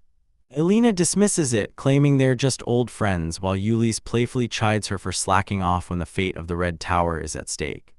Ulis admits he has some business with Davy regarding magic, particularly the non-verbal spells he's been shown. Davy recalls giving Ulis a hint: to cast a non-verbal spell, one must be willing to throw away all the mana circles they've obtained, a feat with a mere 10% success rate and immense risk. He notes with some admiration that Ulis hasn't given up, a testament to the obsessive nature of magicians. Just then, a maid arrives to announce that the items Davy requested are now in the underground storage. Winley's friend is surprised to see Amy, Davy's exclusive maid, who now manages the territory and holds the title of Baroness. Davy announces his departure, explaining that with the kingdom in a political war between Marquis Palatrus and Duke Barrietta, he needs to anticipate future moves. He decides it's time to check on his new project, inviting Ulis along, promising it's something that would excite any alchemist. Elena immediately demands to be brought along too, an offer Davy surprisingly accepts with a simple "all right." They arrive at Grand Tower, where they're greeted by dwarves. The sight of real-life dwarves leaves the group stunned. A dwarf eagerly greets Winley, shaking her hand with immense force and calling her an elegant human, much to her flustered surprise. Davy then introduces the other two guests, Ulis of the Red Tower and Princess Elena of the Palin Empire. The dwarf dismisses their high status, more interested in showing Davy around. He informs Davy that their elder wanted to meet him and that the divine item, the Embers of Light, is close to completion. But Davy is here for something else. The materials for the giant soldier have arrived. In the underground workshop, a colossal mechanical figure looms over them, its eye glowing ominously. Ulis is speechless, identifying it as a guardian, a first-grade golem of immense size and cost. Davy nonchalantly explains it's Megatron, a guardian made from recycled ancient materials that didn't cost much, especially since he owns the workshop. He then barks orders at the golem, which responds with sharp, military-like movements, stunning his guests. Princess Elena is particularly impressed by its ability to recharge magic on its own. Seizing the moment, Davy turns to her with a smirk and offers a challenge. If she can spar with his creation, he'll grant her any favor she wishes. Elena's eyes widen at the offer, even as Davy warns her the golem might be destroyed. With a determined glint in her eye, she accepts the challenge, ripping off her formal attire to reveal her combat gear underneath, ready to face the metal behemoth. The battle, however, ends in her swift and utter defeat. Later, Davy tells her he got lots of good data from their fight and holds out his hand to seal their promise.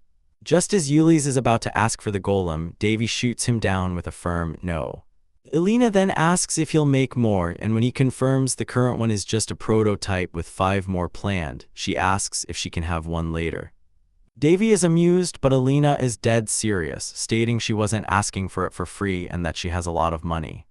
The sheer bluntness of her wealth annoys him, and he flatly tells her they're not for sale before declaring business closed for the day.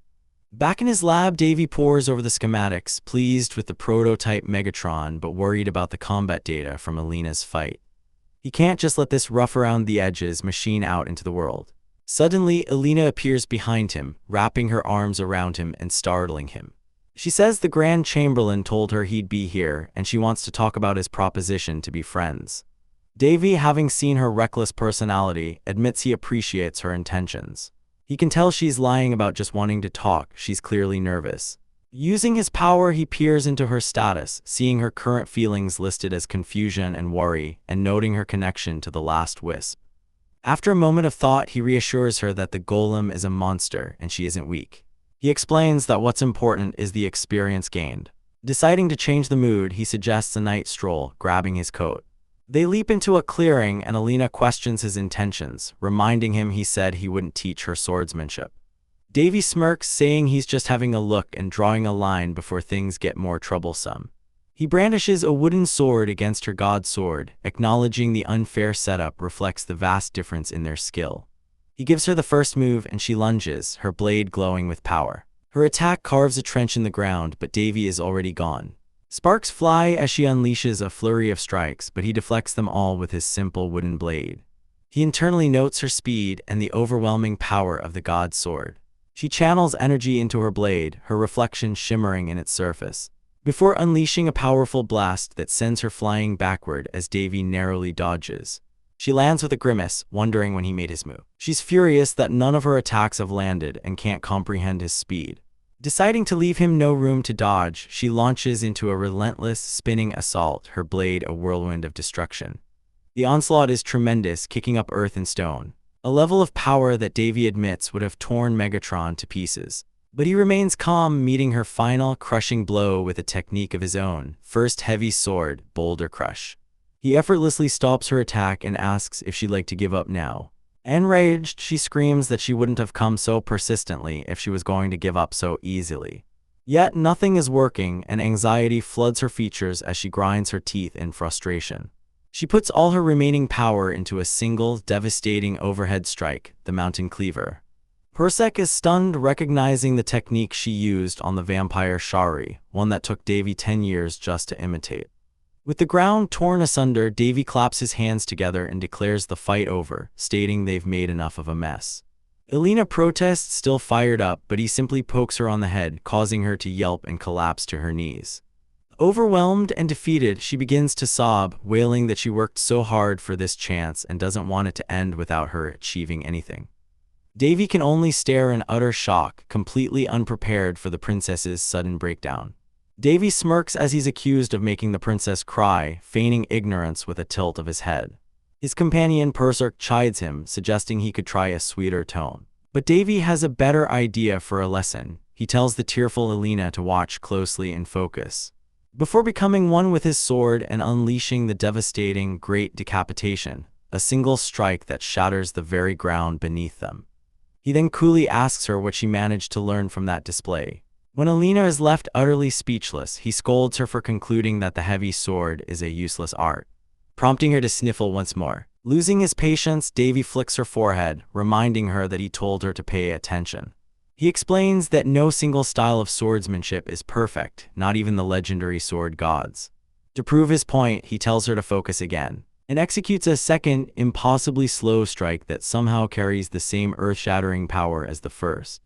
Alina is completely bewildered, unable to comprehend how a slow movement could produce such destructive force. A confusion Davy affirms is the correct reaction. He begins a lecture explaining that the true secret lies not in simple physics but in the application of mana, which allows a user to manipulate a blade's weight and acceleration to achieve impossible power. He poses a question: why did such a powerful art form nearly vanish? It was because generations of swordsmen only ever imitated the form, never grasping the true fundamentals. He believes that if Alina can understand this, she will finally break through her limits. A spark of understanding lights up in Alina's eyes as she says she's starting to get it. Thanking him profusely, Davy shrugs it off with a smirk, claiming he did nothing. His gaze then turns serious, observing that she always seems to be running from something. She denies it, flustered, but her hesitation only fuels his curiosity. Touched, she calls him a warm person, then takes a deep breath and asks him to become her partner, confessing that she desperately needs his strength.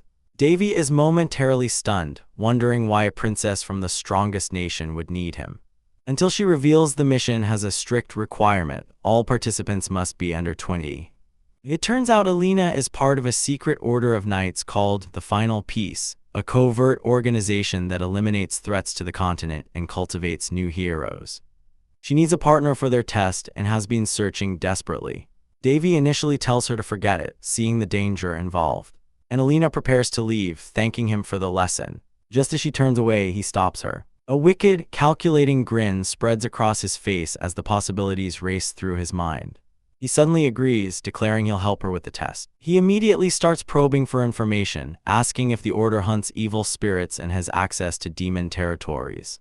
When she confirms, he inwardly celebrates his brilliant move. Back in his room, he collapses onto his bed in triumph. Berserk worries about the danger, but Davy explains this is the perfect opportunity.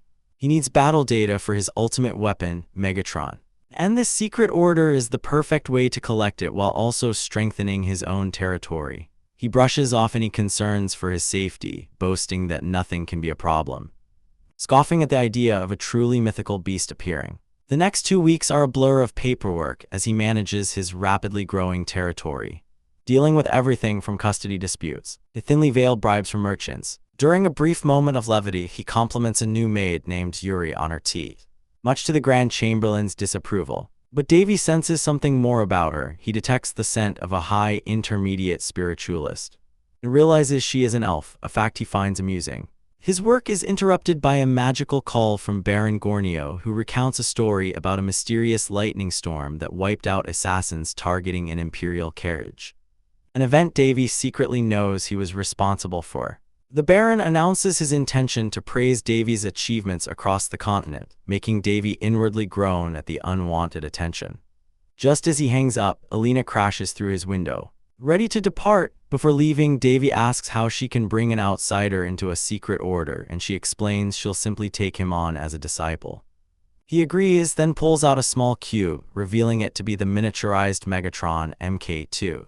Alina sighs that her common sense is eroding around him as she grabs his arm for the teleportation. They reappear in a massive, barrier-protected forest, the base of her order's operation to contain threats from the Pandora region. The real reason for her desperation is finally revealed by Berserk. Alina seeks the authority to enter secret territories to hunt for vampires who took her mother from her. Her resolve is absolute. Before they can proceed, a pack of mutant wolves with poisonous claws emerges from the trees. As Alina prepares a powerful artifact, Davy stops her with a manic glint in his eye. This is exactly what he came for, declaring that he'll be taking all the battle data for himself. He unleashes Megatron MK2, ordering his giant golem to annihilate them all. Alina stares in absolute horror as a massive explosion rips through the forest, a testament to the brutal power she's been witnessing for 2 weeks. A notification confirms the main weapon boost for Davy's golem, Megatron MK2, is complete and its new chainsaw is ready for enemy annihilation. In the aftermath, the ground is littered with defeated demonic beasts, and Alina can't help but feel a pang of pity for them. But Davy, peering through a futuristic visor, is simply ecstatic, laughing at how incredible his new toy is. Alina explodes in frustration, yelling that he never intended to talk to them at all, but he simply ignores her, commanding Megatron to gather data from the terrified, whimpering survivors. She can only watch in dismay, wondering if it's truly okay to let such a destructive weapon run rampant. Later, inside a ridiculously luxurious golem-powered carriage, Alina is beside herself, questioning just how much money Davy has to afford a ride with magically expanded interiors and even fake horse sounds. Davy just grins, cheekily replying that he should be allowed to spend his own money how he wishes. He then nonchalantly mentions it wasn't even that expensive since it's an original creation, a statement that seems to personally offend him. As they travel, his expression shifts. He senses a disturbance, noting that the mana sequence in the forest is in complete disarray. He realizes they're inside a large-scale barrier. Alina explains that the barrier exists to hide the base of Lion Force Alpha, and members use a special ring to bypass its effects. She mentions the organization fosters talented children, admitting she was a late bloomer herself. Suddenly, their journey is cut short as the carriage is violently attacked, crashing into a ditch. 2 figures stand over the wreckage, and one of them, a blue-haired man named Shio, contemptuously orders Davy to get out.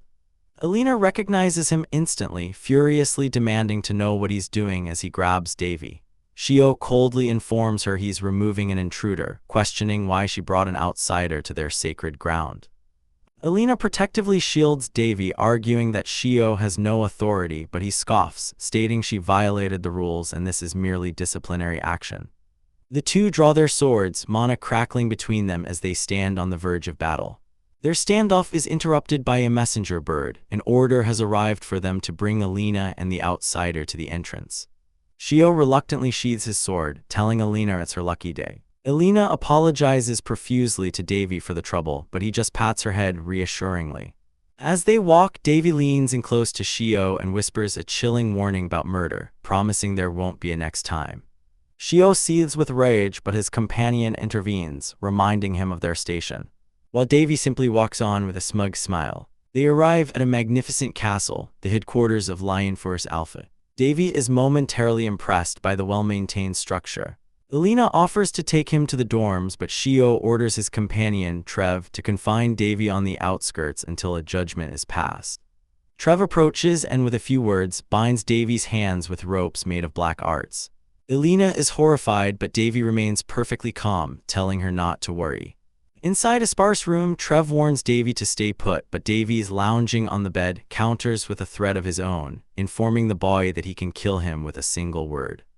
Trev is visibly shaken by the quiet menace in Davy's voice. Some time later, Shio and Trev return to escort Davy to his trial, leading him into a grand hall filled with the organization's powerful leaders.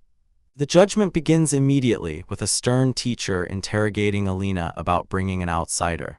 She quietly admits her guilt, and the council declares she will be disciplined while Davy's memory will be wiped, or he will be executed. Just as the sentence is passed, Davy steps forward, interrupting the proceedings to make a statement. He poses a simple question: what if he isn't an outsider? Alina immediately catches on, boldly declaring that Davy is joining the knighthood, using her one-time authority to sponsor him. She decries the entire situation as unjust, arguing their purpose is to protect humanity. From the balcony, Shio erupts, shouting that she's spouting nonsense to cover her mistakes and pointing out that Davy has no detectable mana, branding him a potential spy. Pushed too far, Alina shatters the podium with her greatsword, telling Shio to shut his mouth before she's forced to kill him. He mocks her and their blades clash in a flurry of sparks. A teacher's voice booms through the hall, demanding silence. Another teacher, Fritos, agrees with Shio, stating that Davy's mana is average at best and formally rejects Alina's proposal. Just when all seems lost, Davy raises his hand and calmly approaches the podium to speak for himself. He logically points out that he can't have a sense of duty for a mission he knows nothing about, then slyly insinuates they are a self-important order of nobles.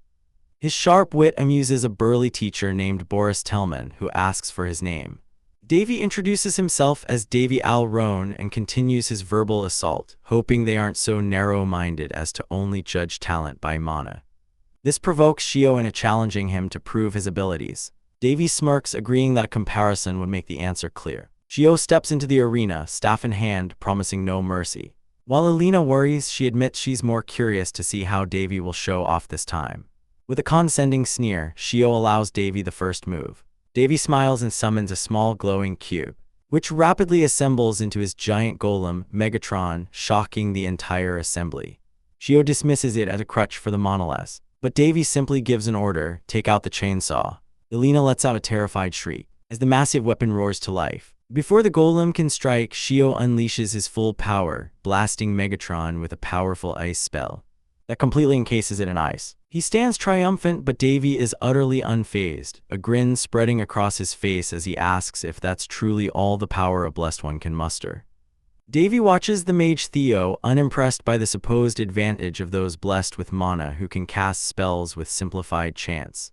He coolly assesses his own creation as a chainsaw fails to breach its armor, noting the automatic protection system is too slow and the power distribution is a mess. Theo, on the other hand, seethes with frustration at the golem's sluggishness, growling that it's acting arrogant before unleashing a pulverizing ice spear. With a calm expression, Davy decides the defense experiment is over and commands a simple counterattack. The golem systems whir to life, selecting its target and unleashing a blinding flash of energy that completely engulfs a shocked Theo. When the light fades, the arena is coated in ice and Theo is panting for breath, cursing the golem for trying to kill him. Davy stands over the pathetic mage, chastising him for spouting weakling nonsense and questioning if he fights for his life with such cowardice. The onlookers are stunned, debating whether to stop the fight due to the golem's unusual strength. Yet they recognize the talent of a golem mage who can operate such a machine with weak mana. Theo, however, has already formulated a plan, and the golem is now completely encased in ice, its joints frozen solid. The teachers praise Theo's brilliant strategy and commendable battle sense. Gloating, Theo announces that the annoying golem is finally silent and forms an ice sword to lecture Davy on their skill difference. But Davy simply smirks, shattering a nearby chair with his foot and questioning if that's truly the case. Enraged by this final act of arrogance, Theo lunges, declaring that victory will be sweeter after a complete defeat. Davy sidesteps the attack with impossible ease, appearing behind Theo in an instant, and holding a jagged piece of wood to his throat. The audience gasps, but instead of killing him, Davy flips Theo over his shoulder, and with a sinister grin, smashes the wooden plank over his head. Stunned, Theo can only grunt in pain as Davy sits on his back and slams the plank down again. Knocking him out cold, Davy stands up, dusting himself off and nonchalantly wondering if he just won. Elena stares in disbelief, a feeling of déjà vu washing over her as she recalls seeing this kind of cheating before. The instructors laugh it off as a coincidence, telling Theo to learn from his loss. But Theo protests that it wasn't a fair victory. Elena fiercely shuts him down, reminding him that Davy created the golem and that he himself used Davy as bait. A senior knight silences Theo by reminding him of their code to learn from all battles. As a defeated Theo is led away, Elena congratulates Davy but warns him that he's lucky, as he'd be a corpse otherwise for his terrible personality. Davy just plays dumb with a shameless smile. Elena knows better. For a fleeting moment, she saw the creepy, calculating smirk on his face and understood. She thinks to herself that while he isn't evil, the way he foully destroys his opponents while hiding his true power makes him no better than a devil. Later, Davy meets with the leadership, who have voted to accept him into their group. He's offered a drink he instantly recognizes as taboo, and downs it without a second thought. He smugly explains that such a concoction is useless against a mage who has reached his level of mana assimilation.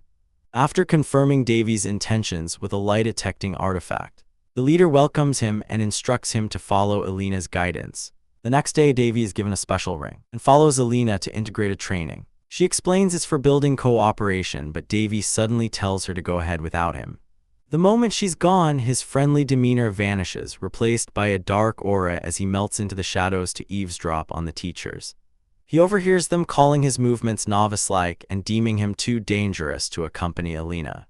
Realizing he lost their trust by humiliating Theo, Davy decides he has no choice but to show them the true power of a golem mage, this time more tactfully. The training exercise descends into chaos as Davy's traps ensnare the other apprentices, orchestrating a symphony of explosions from afar. He directs Elena's movements, manipulating the entire battlefield like a true alchemist, until the exercise is abruptly halted. Back inside, Elena questions if he had to go so far, but Davy simply states his goal was achieved. While some apprentices are now jealous, others are friendly, and he is introduced to Lindsay and her friends. Elena proudly tells them that Davy is a prince and a lord, and they eagerly praise his performance. Davy appreciates their genuine acknowledgement of his strength. A stark contrast to Theo's group glaring at them from across the dining hall. Seeing the tension, Lindsay leans in close to Elena, asking about the relationship between the two of them, causing Elena to blush furiously while Davy just looks on in confusion.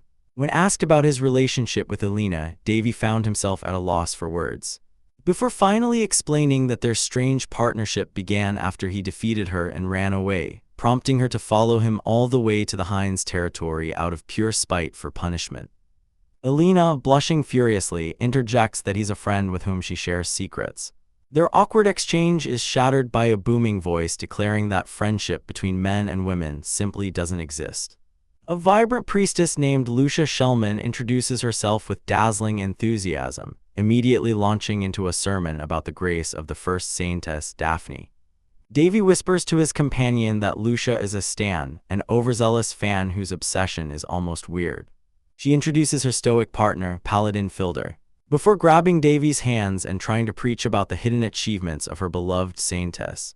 Davy inwardly smirks, recalling the truth about the sainted Daphne. She was actually the undefeated alley king of all the children, known for punching out anyone who crossed her, and having a personality so foul that her benevolent speech was laced with curses.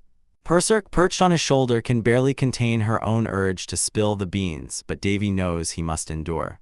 The long-suffering Filder finally grabs Lucia and physically drags her away, apologizing for her unstoppable rants as she protests loudly. Davy dryly reflects on her earlier statement about friendship. Later, while discussing the tense atmosphere in the Nightage, a noble girl introduces herself as Alicia Patrick from the Palin Empire, explaining that the mood is sour because someone touched the transcendental Chandra.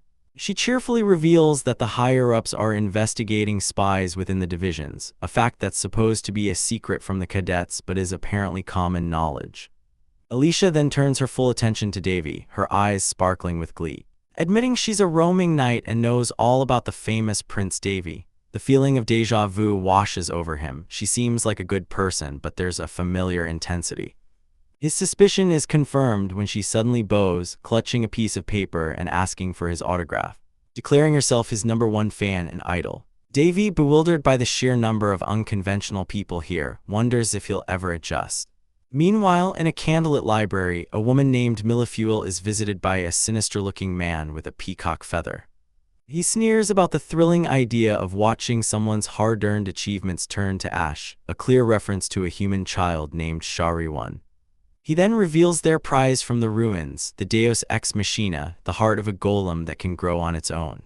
He attempts to unlock its secrets with a surge of red demonic energy, but the artifact repels his power. He then turns his attention to a large fluid tank containing a winged, humanoid figure, callously remarking that even if it's dead, the body of a new race is worth studying before telling it to get lost. Back in the Heinz territory, Davy has been busy developing a new weapon for Megatron. The new recruits, including Sylphie, are now facing the upgraded golem in a pilot experiment, and it's armed with a terrifying drill and chainsaw. The girls cry out as the golem unleashes a barrage of attacks, complaining that he's being too harsh. But for Davy, this is what training is all about. He reflects on his past life, which was spent confined to a hospital bed from middle school until his death. Realizing he's growing fond of these boisterous new companions, he announces their next training session will use strategy DDD, which he dramatically reveals stands for Darkness, Death, and Destroy, an idea his apprentices and even Berserk immediately declare as lame. After the sparring, news of a newly discovered historical site arrives, and an expedition is formed in the Pandora territory. The leader gives a stern warning about the life-threatening dangers, but the apprentices are bubbling with excitement like children on a picnic. As Davy stands before the massive labyrinth entrance, he's struck by its uncanny resemblance to the ruins back in his own territory, a geographical impossibility that piques his interest. His mind races with the possibilities, imagining the materials he could find to form his very own Decepticon squadron. Alyssa greets him cheerfully, explaining the plan is to explore the first 2 floors over 4 days. As the 3rd floor is rumored to have no monsters, only golems, Davy feels a pang of pity for her innocence before being called back into line as the exploration begins, unaware that his complacency will lead to disaster. Inside the ruins, he confirms his suspicions. The architecture and climate-controlling ruins are just like the ones back home, suggesting these are not natural formations. His thoughts are broken by the instructor, who chides him for being distracted and not synchronizing with his partner.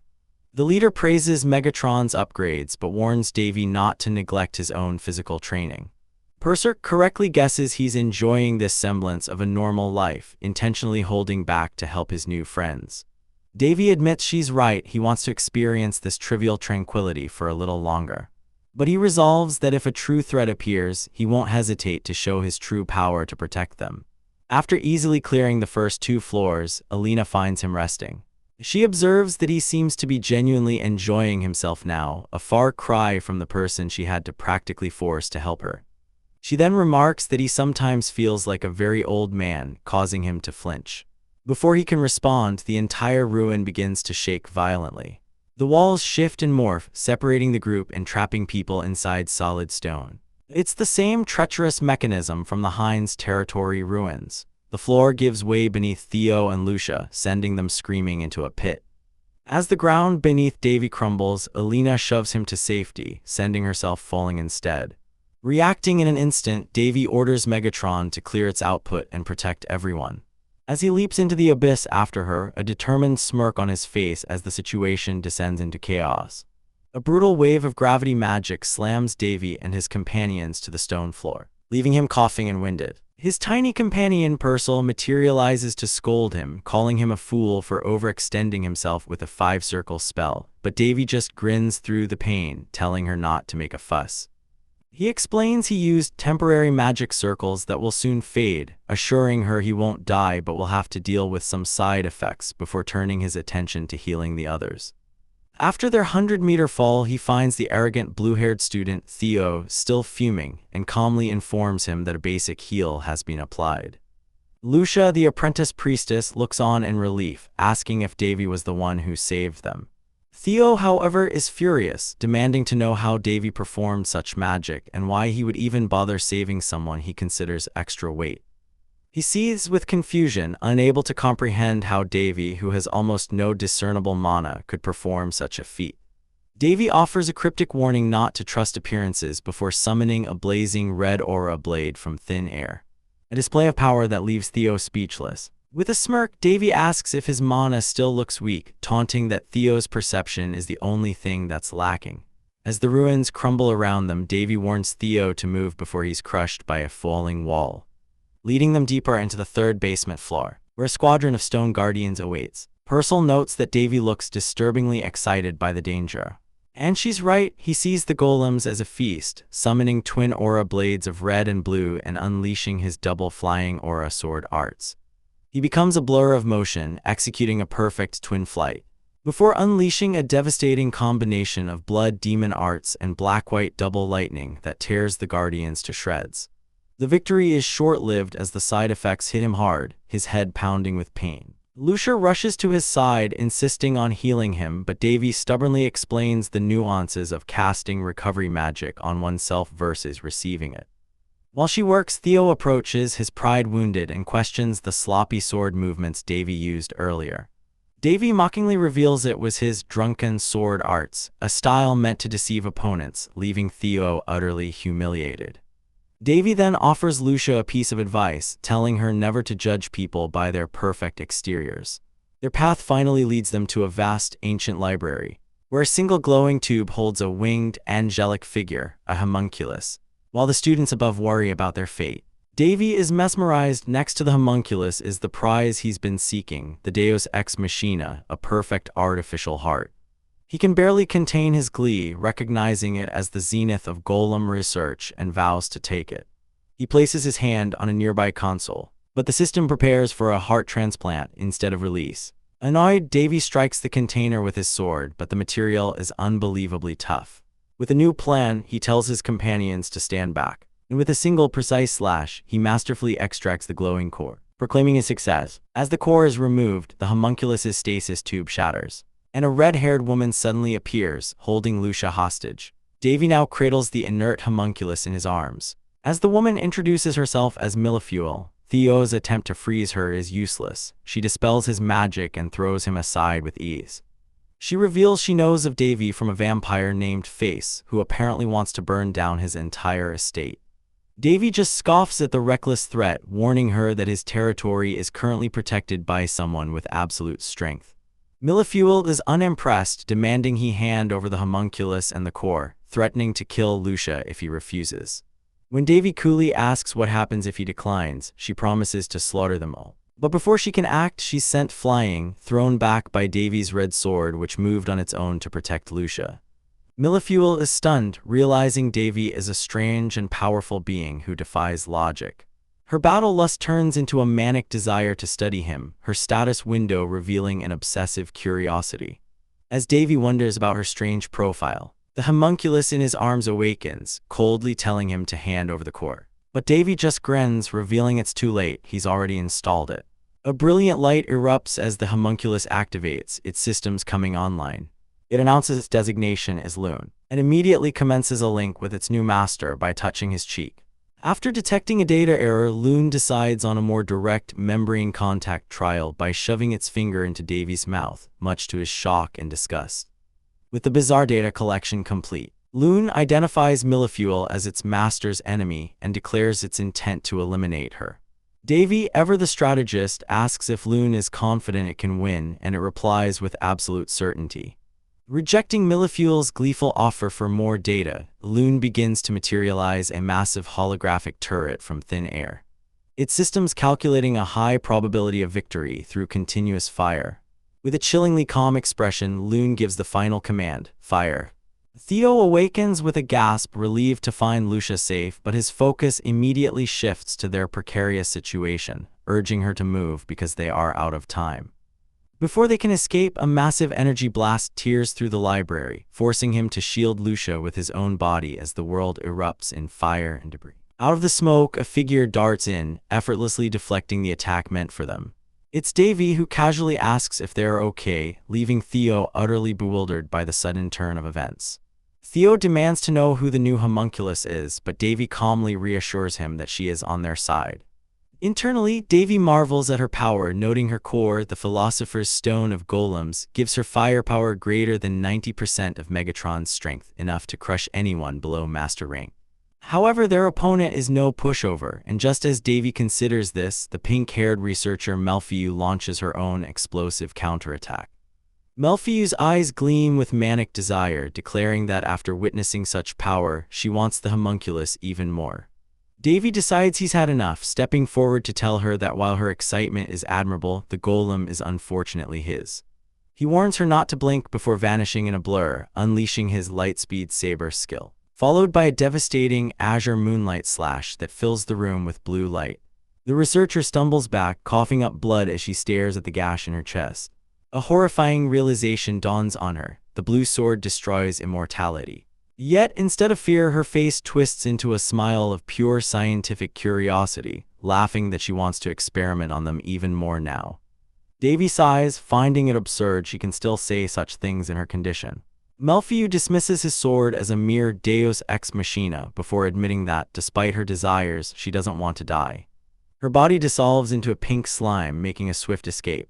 Davy smirks at her wise decision to choose life over her goals, confirming to a stunned Theo that the fight is over for now. As they prepare to leave, Davy notices Loon sulking in the corner. When Pearlesque suggests she's upset because he stole her opponent, Davy asks Loon if she can blast a hole in the ceiling for them. Loon initiates an analysis but reports a data error. After a second failure, she warns Davy to get behind her, declaring that 2 failures are unacceptable. She announces she will use hyperpyrexia rays at half power, which will leave her systems down, and asks him to carry her. He promises he won't leave her behind, granting permission for her to fire. A blinding beam of energy erupts upwards, tearing a massive hole through the dome ceiling. Davy chuckles, knowing she only went all out because her stubbornness was piqued after he stole her fight. He pats her head and then effortlessly uses magic to lift Theo and Lucia through the opening, much to Pearlesque's surprise. Davy then moves to pick up Loon, only to find she's surprisingly heavy. Loon's internal system informs him that her weight is too heavy for humans, prompting Davy to admit she's a bit of a handful. This comment triggers an emotional circuit overload, which Loon's system processes as pure rage. Amused by the idea of a raging golem, Davy decides the master title has to go, as he's not a fan of slavery. When Loon requests a new title, he tells her to just call him Sir Davy, which her system immediately imprints as they ascend into the light. Meanwhile, the apprentices above ground are in chaos as the hole widens and the floor crumbles beneath them. As they fall, Loon's system bizarrely rates the situation as child exploitation, since Davy could climb faster, leaving him utterly dumbfounded.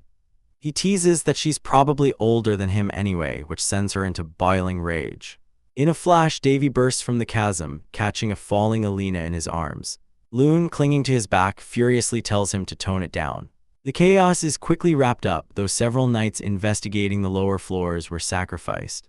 In the aftermath, the Great Head Knights discuss the incident, brushing it off as the affair of a roaming apprentice despite the scale of the disaster. Great Head Knight Alpha 5 expresses his desire to meet the promising young man named Davy. Miles away at the Hines estate, Davy's ear twitches as he senses he's being talked about. A week passes as he reflects on the incident, the vampire threat, and a looming crisis in the royal family. His quiet moment is interrupted by Alina, who complains about the bugs. Davy smugly shows off his latest project, new golems he intends to make fly. Just then Lune appears in a stunning new angelic form, a judgment model. Davy explains she's a biological golem who easily defeated Alina in training, prompting Alina to accuse him of being driven by greed and humiliating her in public.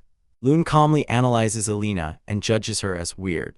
Their bickering is cut short when his sister Winley rushes over in a panic, screaming that a horde of over 5,000 monsters is approaching. Alina confirms the report via a communicator, 5,000 monsters moving with strategy, but their vampire leader is nowhere to be seen. It's clear a mastermind is directing them from the shadows. Despite Winley's fears, Davy tells the others their help isn't needed. He steps forward with a glowing cube and tells Lune to begin. He recalls his discovery that Lune belongs to the Beakik, an ancient race with a shared consciousness network. By reactivating this latent power, he's given her a new gift. Lune activates the Decepticon formation, and a massive new golem materializes from the cube. The mages stare in shock, recognizing it's not Megatron. Davy smirks, commenting that a sniper always likes to stay hidden. He orders sniper mode operational, and Lune transmits coordinates to the new mech. With a final command to play as she pleases, Lune directs her successors. A brilliant beam of light fires, incinerating everything in its path. Unfazed, Davy suggests they head to a better vantage point to watch the show. Davy looks on with a detached satisfaction as his creation unleashes hell upon the battlefield. A result of enchanting magic to amplify its firepower. His companions, however, are utterly stunned by the destructive force they've witnessed. Questioning what monstrosity Davy has just created, they marvel at the sheer power, noting it's not just firepower but a complex combination of various magics, something that shouldn't even be possible for a human-made weapon. Berserk explains that the device uses their magic for them, a concept that shatters common sense, but then again, common sense is always meant to be broken. Lune, the angelic being, soberly states that there are too many monsters unaccounted for and she must now join the fight herself. Davy casually gives her permission to go play to her heart's content, and with a flash of light she chooses her weapon, a close-range lightsaber. She soars into the sky, her entire being condensing her mana into a gleaming sword, a sight that once again leaves the others speechless. Davy, however, simply watches with a smug, knowing grin on his face. And just like that, the dire emergency situation that threatened the territory was resolved in an anticlimactic wave of overwhelming power. Later, as a maid walks along the castle walls, she stumbles upon a cloaked, menacing figure and asks if he was connected to the recent uproar. The figure, a vampire, lunges with a silent snarl, intent on killing her, but is instantly vaporized by a pillar of water magic. Another maid appears, revealing herself as the powerful demon Undine, who calmly notes the presence of yet another vampire, concluding her employer has made some very troublesome enemies. A week passes peacefully and Davy sits in his office, contemplating the elusiveness of the vampires. His thoughts drift to his current project. He desperately needs a red magic stone, also known as a red moon. His sister Amy walks in, playfully asking if he needs the rare gem for a romantic interest. But Davy just smiles, explaining he needs it as a material to craft a new type of mana stone for a mass-produced item he's developing. He's already used up all his other supplies, and the red moon is the final, crucial component. His companions are flabbergasted, berating him for his arrogance. Red moons are incredibly rare and sought after by nobles with immense influence. They scold him for being a materialistic jerk who thinks money can solve everything. Winley, however, has a practical idea. She suggests they attend a party at the Lindy's palace, reminding Davy he received an invitation. The thought of attending an imperial party fills her with excitement, despite her annoyance that the idiot Carlos would be there.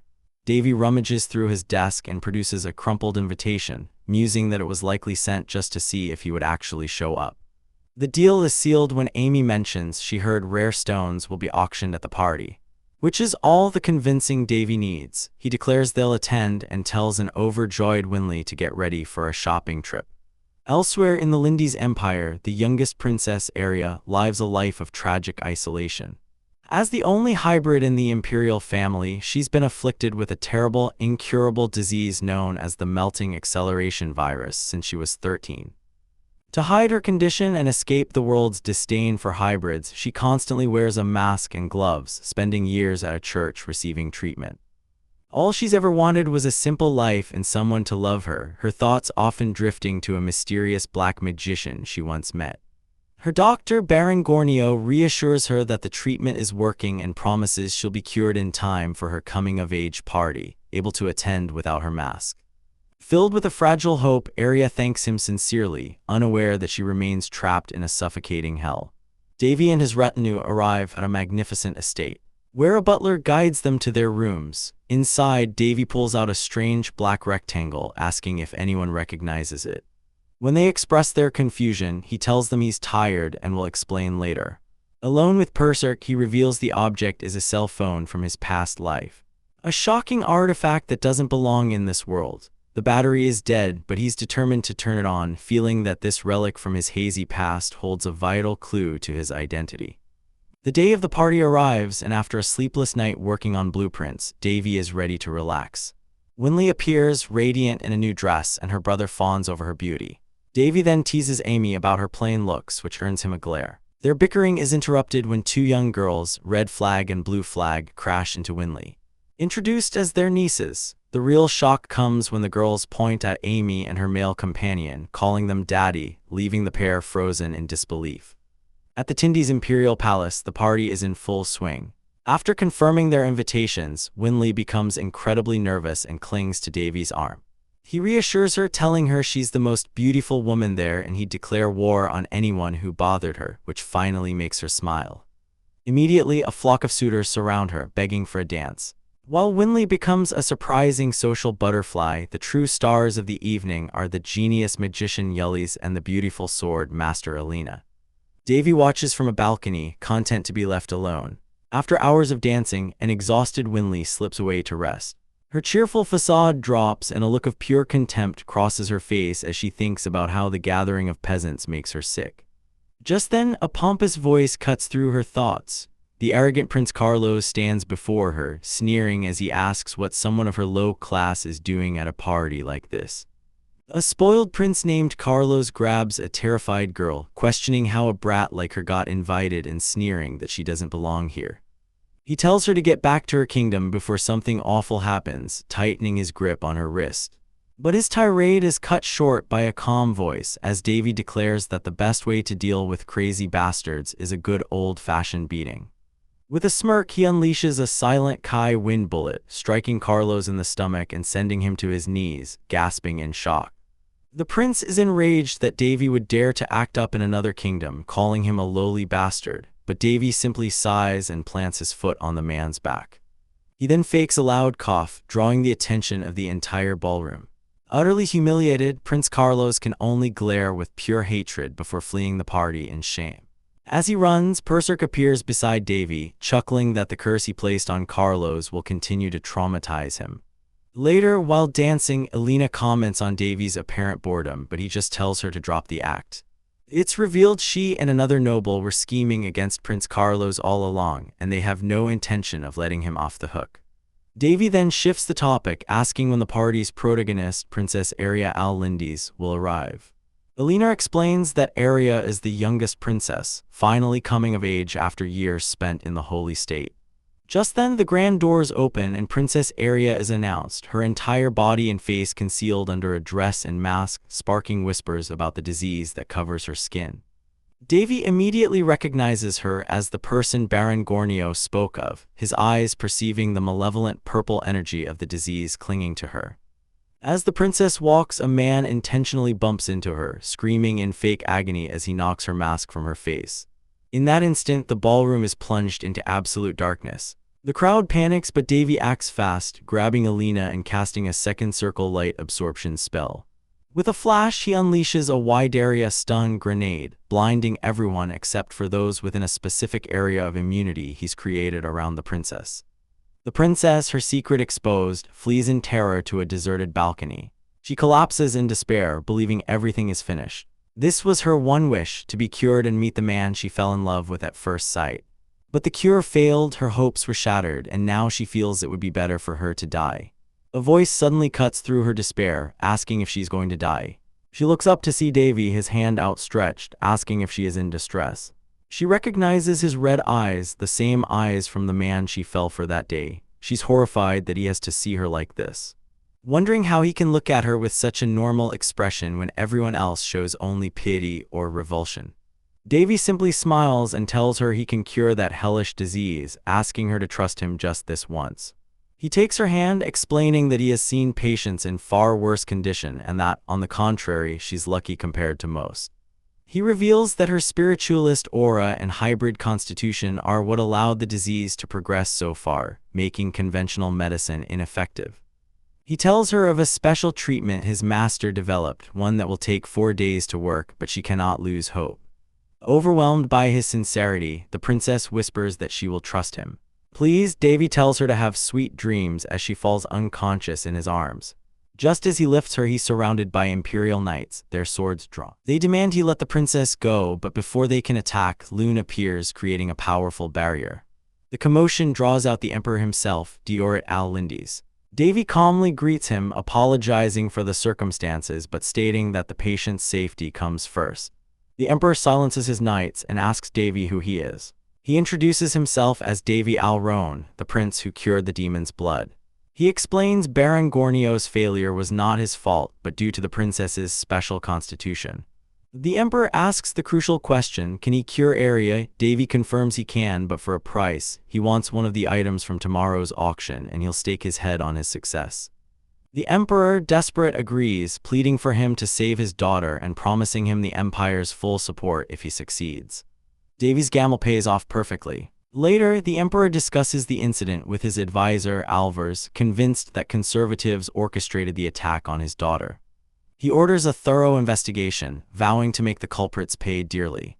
The emperor then reflects on Davy, recalling the immense, deep power he felt from the young man, a power he'd only ever felt once before from the empire's strongest swordmaster. He realizes Davy must have been the one who created the flash of light to protect Arya, and a smile crosses his face as he decides to keep a very close eye on this intriguing prince. 2 days later, Arya awakens in bed, feeling refreshed and light. Her lady-in-waiting Alinda rushes in, overjoyed.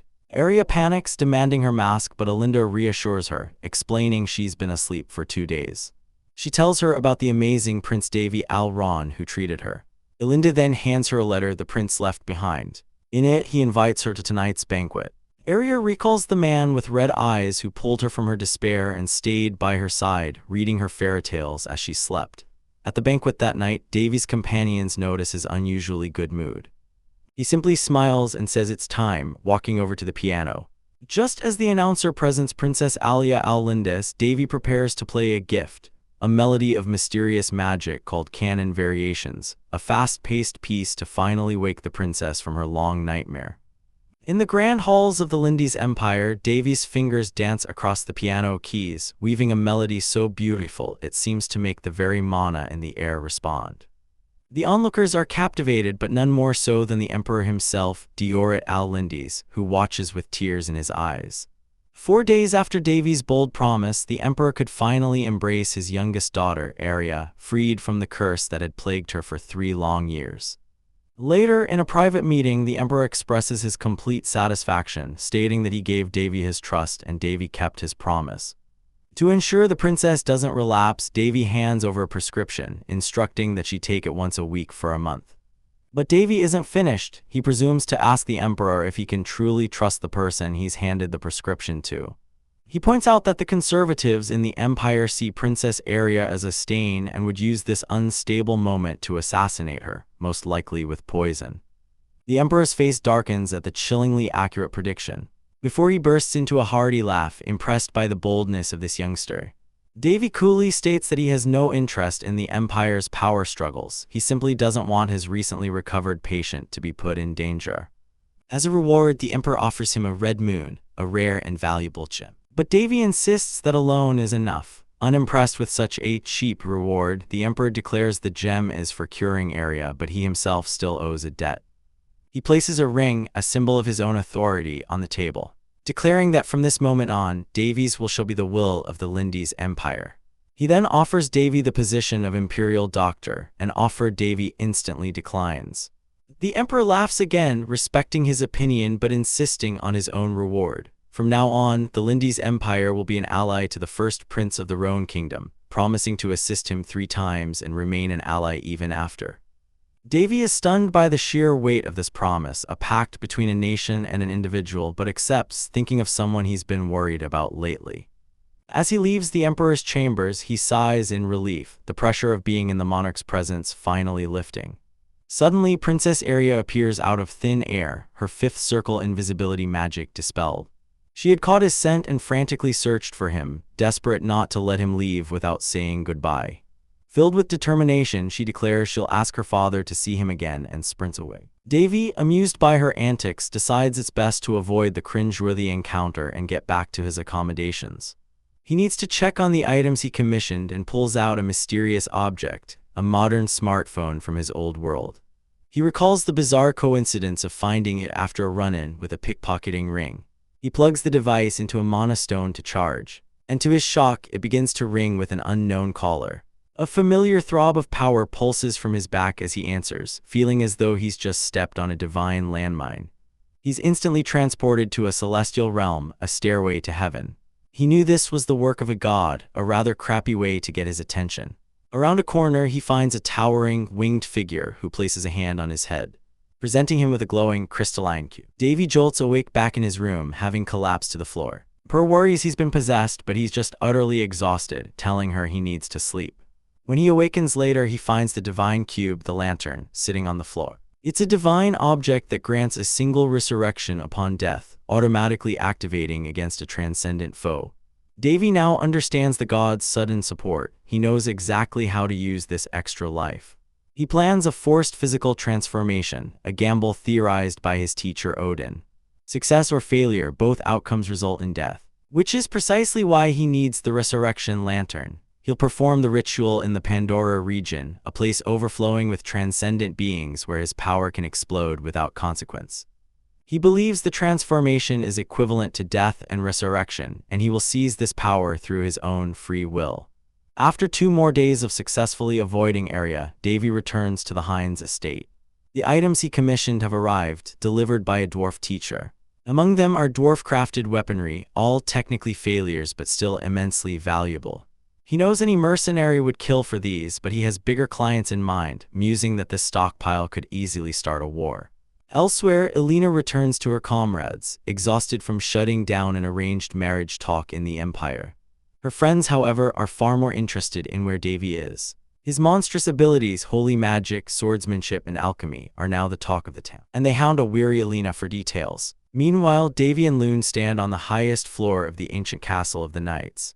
He's summoned to meet the head knights, who appear before him as holographic projections. They apologize for their remote appearance and praise his incredible feats.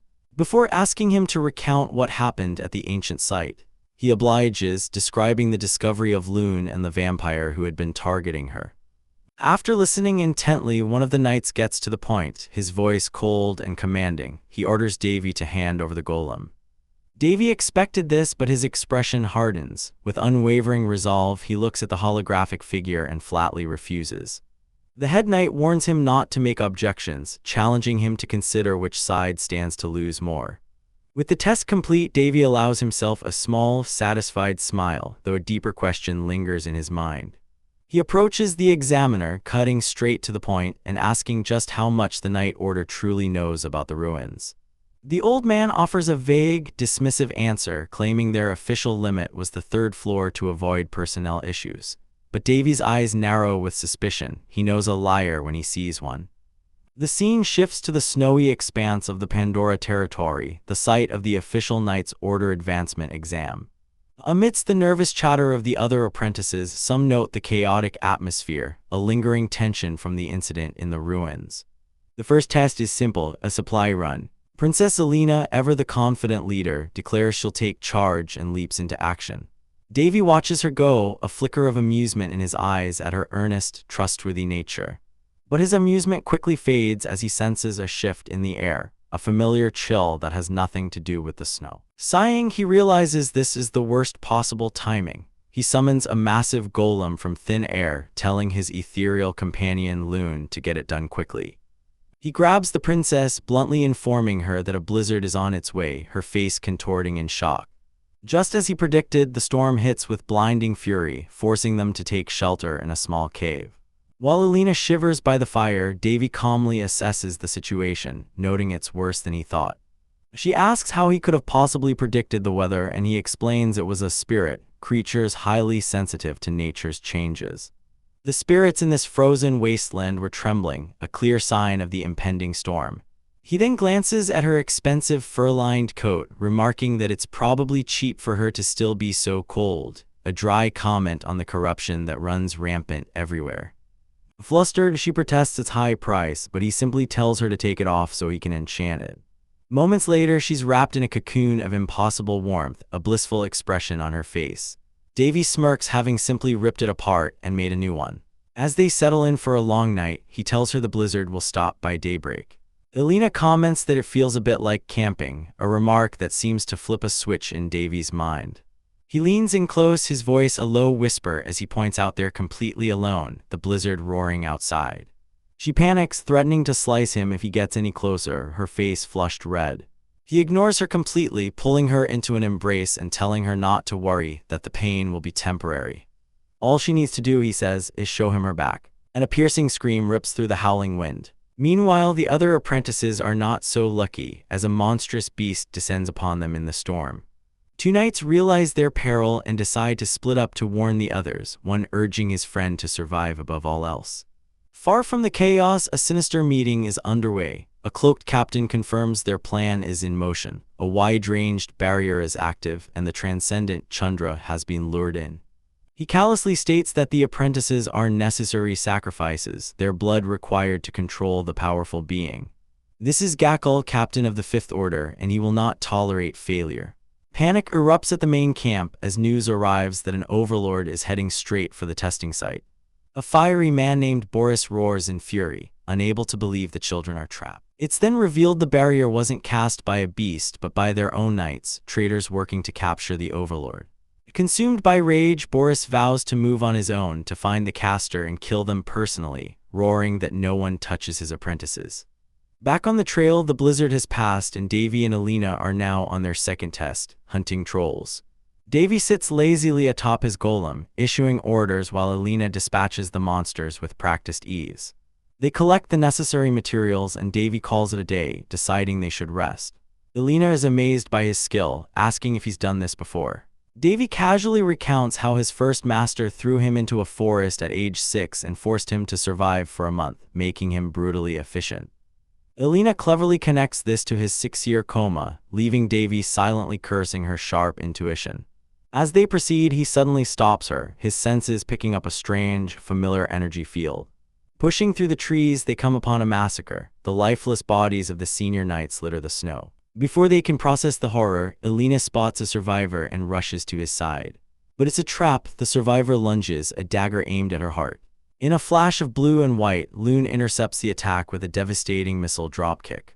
Davy sighs at the crude display and calls out the assassin's master hiding nearby. He orders Alina to find the other apprentices and take the golems for protection. Then tells his little angel Loon to equip her new weapon. To his utter bewilderment, she materializes a giant crowbar, declaring that based on his memories, it is the strongest weapon she could find. As their enemy emerges from the shadows, Loon swings the crowbar, unleashing a cataclysmic wave of energy that obliterates everything in its path. Surrounded in the desolate snow, Davy holds a knight hostage, coolly declaring that if anyone moves, he can't guarantee the man's safety. This is all a bluff, a simple hostage situation to buy enough time for Alina to escape. He ignores his angel companion's protests and begins the interrogation, demanding to know if these are the Lion Force Alpha Knights. The captive scoffs, refusing to talk, but Davy just grins with chilling confidence, remarking that everyone has plans and self-respect, right before they are beaten half to death. He unleashes a terrifying torrent of dark magic, the flames of interrogation, a twisted fusion of samadhi fire and a curse seal. The knight's screams echo through the clearing as Loon watches with detached amusement, calling the display cruel. Davy taunts his victim to endure a skill that a vampire couldn't last 5 minutes against, but the man breaks instantly, promising to tell him everything.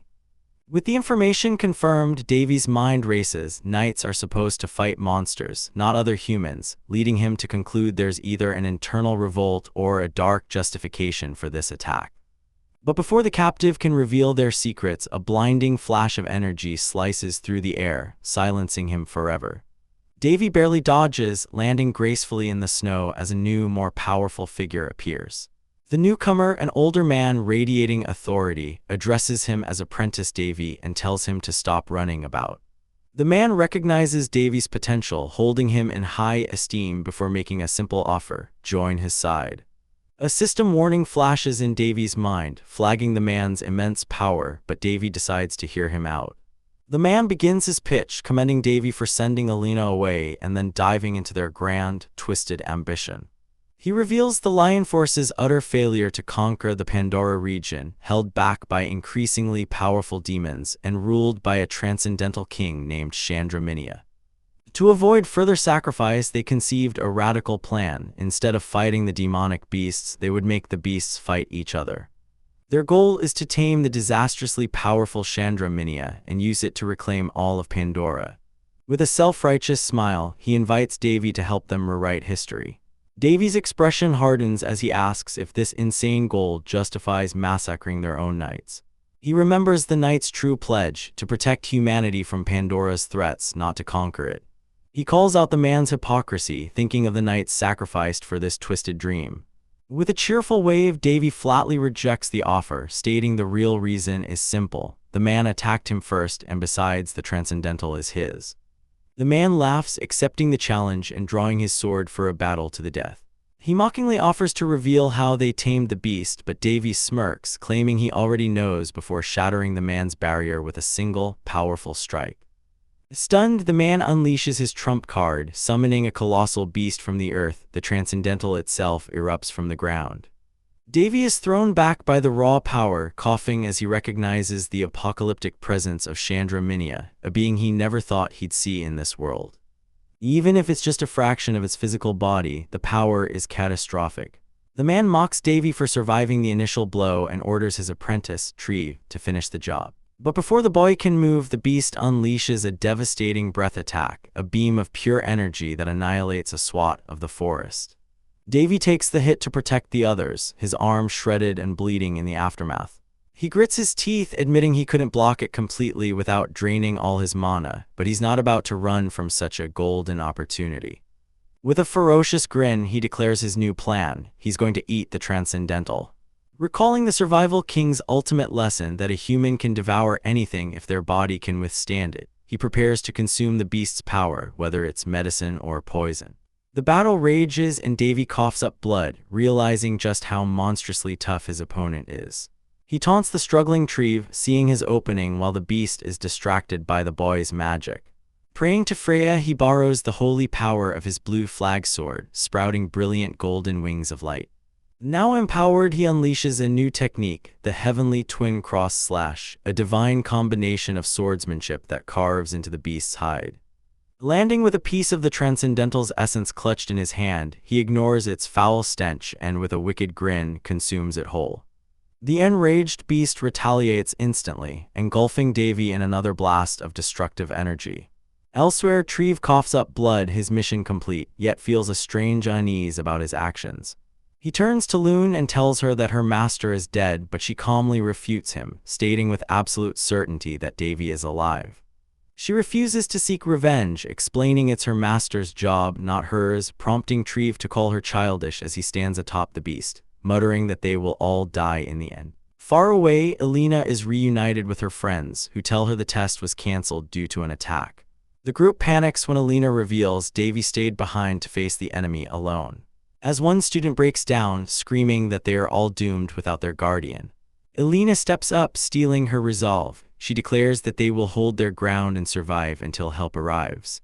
But as she stands defiantly atop her golem, a sudden explosion rips through it, sending her friends into a panic.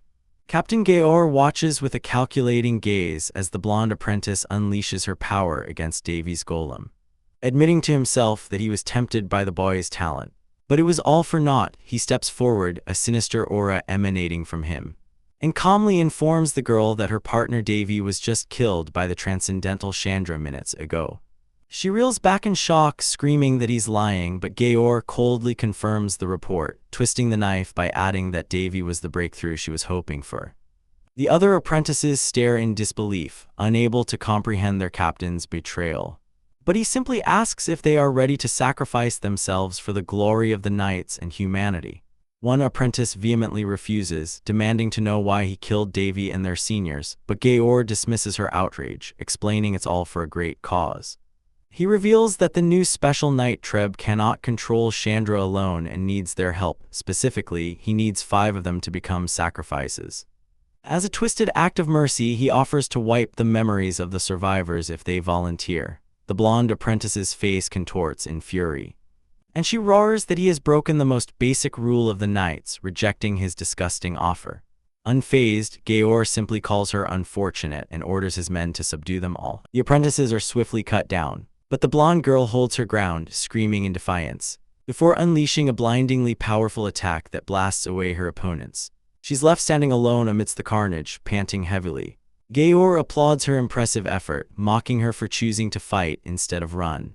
Her eyes burn with hatred as she grits her teeth, vowing that she will kill him no matter what. Amused, Gayor looks forward to it, and they charge at each other. She activates her super heavy blade and brings it down in a great mountain splice, but Gayor blocks it effortlessly with one hand. He lectures her, admitting she's a genius but lacks experience, before a dark power erupts from his hand, slamming her brutally into the ground. As he stands over her broken form, she can only whisper her promise to kill him. Elsewhere, a tiny blue-haired angel named Loon senses a massive surge of power.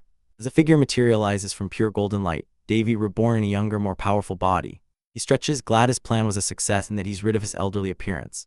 A small demonic girl, Perserk, flies into his face, relieved he's alive, to which he dryly reminds her that she's already dead. Loon, ever the analyst, demands he change his format, sensing a toxic virus from his nudity, and he casually agrees. Using space magic to retrieve his clothes, he takes a swig of a glowing elixir, before summoning his true weapon, the divine spear Longinus. He marvels at its 3 forms, and the incredible surge of mana it sends through his body. His mana and death power have both returned to the 8th circle, proving his power hadn't completely vanished. The spear shifts into its 2nd form, the death spear, a simple green staff. Loon reports that his contractor and the apprentices are alive but injured, with many casualties among the knights. Davy instructs her to protect the apprentices until he arrives, and she rockets off to obey. Holding his spear, Davy leaps into the air with a grin, realizing he no longer needs to fly. He activates the spear's 2nd innate ability, channeling an absurd amount of energy into the maximum death spear, a crackling bolt of lightning. He spots the transcendental Chandra in the distance, and with a wicked smile declares he'll share the pain. Before launching the devastating attack, a colossal beam of energy descends from the heavens, engulfing the beast in a cataclysmic explosion. The shockwave stuns Gayor and his men, who can only stare in horror at the distant pillar of light. Davy lands amidst the smoldering aftermath, and casually strolls back to the battlefield, surprising the surviving apprentices. Gayor's face is a mask of disbelief, stammering about how Davy could possibly be alive. Davy just smirks, telling Gayor he should be grateful since his false death report allowed him to recover his strength.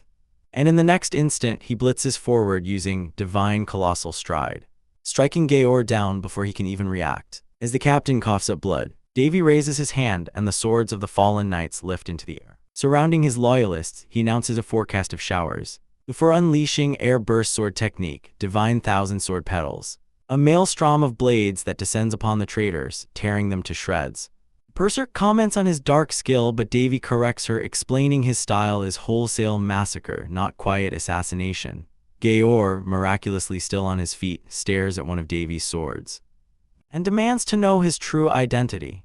Davy simply claims to be a student, sending Gayor into a fit of rage, who screams that no mere boy could ever dream of reaching such a level of swordsmanship. Davy coolly retorts that it was Gayor's mistake not to select him for conquering the Pandora region. As the crushing realization dawns on Gayor, he asks if Davy also defeated Chandra. Bored with the conversation, Davy asks for his final words, specifically the circumstances that led him to such foolishness. He muses that while Gayor's immoral plan might have succeeded without him, what's certain is that it failed, and he has no intention of understanding a traitor's reasons. Davy's companions flood him with relief, thankful he's alive and even commenting on his sudden growth spurt. But their reunion is cut short by a frantic cry for the Highness. They find Alina lying motionless on the snow, the victim of a dark magician who struck and vanished. Davy calmly pushes past them to assess the situation, his expression hardening as Paris reveals the grim truth. Alina is half dead, her pure mana the only thing keeping her from succumbing to a Dark Knight transformation ritual. He silences the worried questions from the others, his focus entirely on the dying girl, and unleashes a torrent of dark magic that leaves them frozen in shock. He understands their fear but inwardly scoffs at their ignorance. They shouldn't fear the power but the one who wields it. He lectures them that foolish notions lead to regret, reminding them that holy power doesn't equate to good, just as the supposedly dreadful dark magic of the Deathlord once saved millions. When questioned how he, a stigma bearer, can command undead mana, he simply tells them to trust him. Paris explains that this treatment is excruciatingly painful and that if a priest had used holy power, the opposing energies would have turned Alina into a human bomb, a truly royal mess. With a final surge of energy, Davy declares the procedure done, assuring them she will recover after some rest. As the others gather around the now stable Alina, Davy's instincts scream a warning, and he leaps back just as a massive blast of energy obliterates the spot where he stood. The ground trembles as a colossal zombie dragon, Chandra Minia, materializes before them, its power transcendental. The beast's head reforms from nothing, a testament to its sickening regenerative abilities. Without a moment's hesitation, Davy orders Alyssa to get Alina to safety.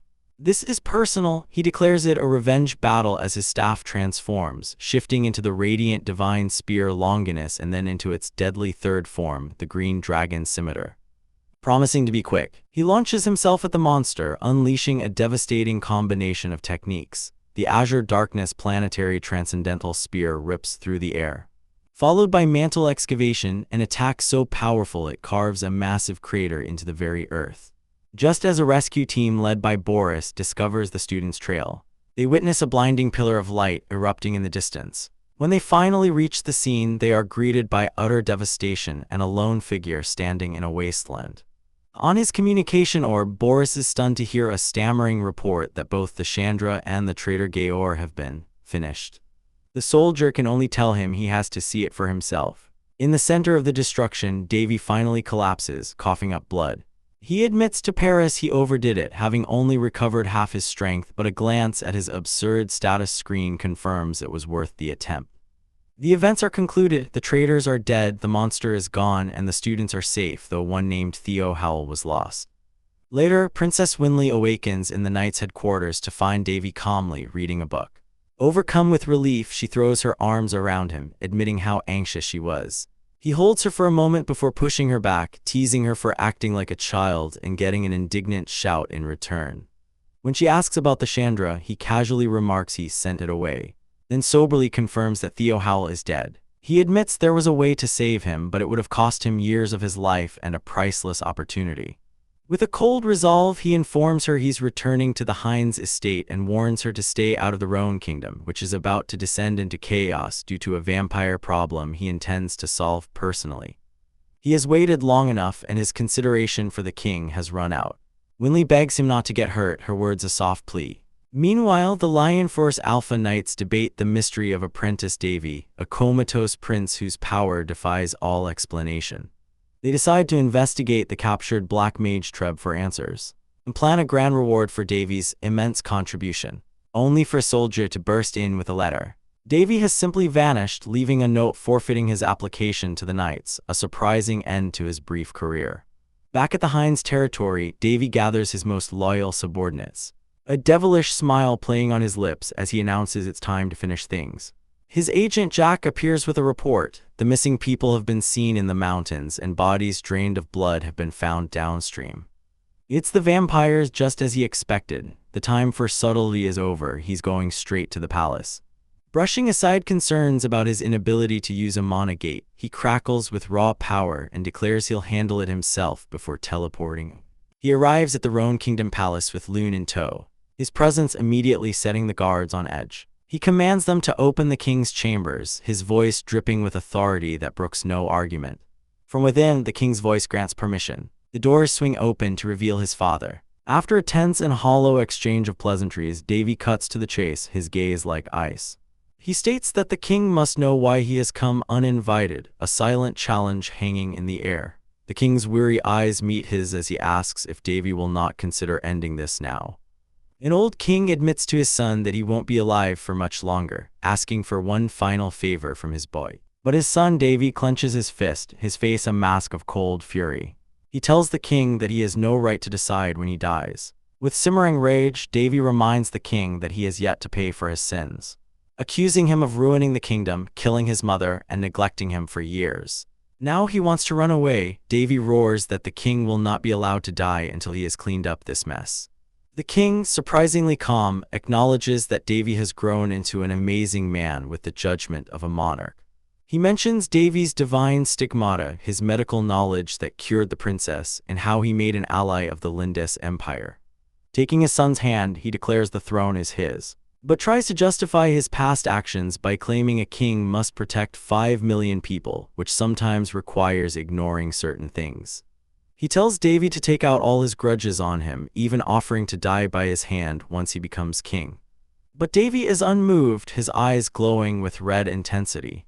As the king collapses to his knees, Davy makes his one demand: give him the title of investigator. He intends to deal with the noble faction himself. He then reveals a horrifying truth: the ducal family of Barrett has been working with vampires, offering up citizens as sacrifices. He asks the king if he knew that Queen Linus and Carlos were also involved, watching as their people were slaughtered. Davy scoffs at the king's definition of duty, refusing to let his younger brother inherit a kingdom built on such rotten foundations. If the king won't act, he will, even if it means revolting against the court. After all, he is Davy Elrond, and he will be the one to end this corruption, for that is the very reason he reclaimed his powers. A week later, having been granted the title of head investigator, Davy wastes no time. He gathers 50 royal knights and heads straight for Duke Barrett's territory.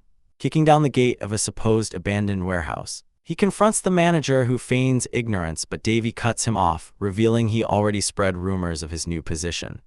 A magical barrier shatters around them as Davy's power flares to life. Effortlessly breaking the trap, he casts a series of holy buffs on his knights and orders them to prioritize rescuing any survivors inside. The manager, exposed and terrified, begs for death. With a chilling smile, Davy agrees to grant his wish, swiftly executing him and declaring that the real work hasn't even started yet. The knights report finding about 30 survivors. Communicating through a crystal with his spirit loon, Davy learns they've also captured 2 low-ranking vampires.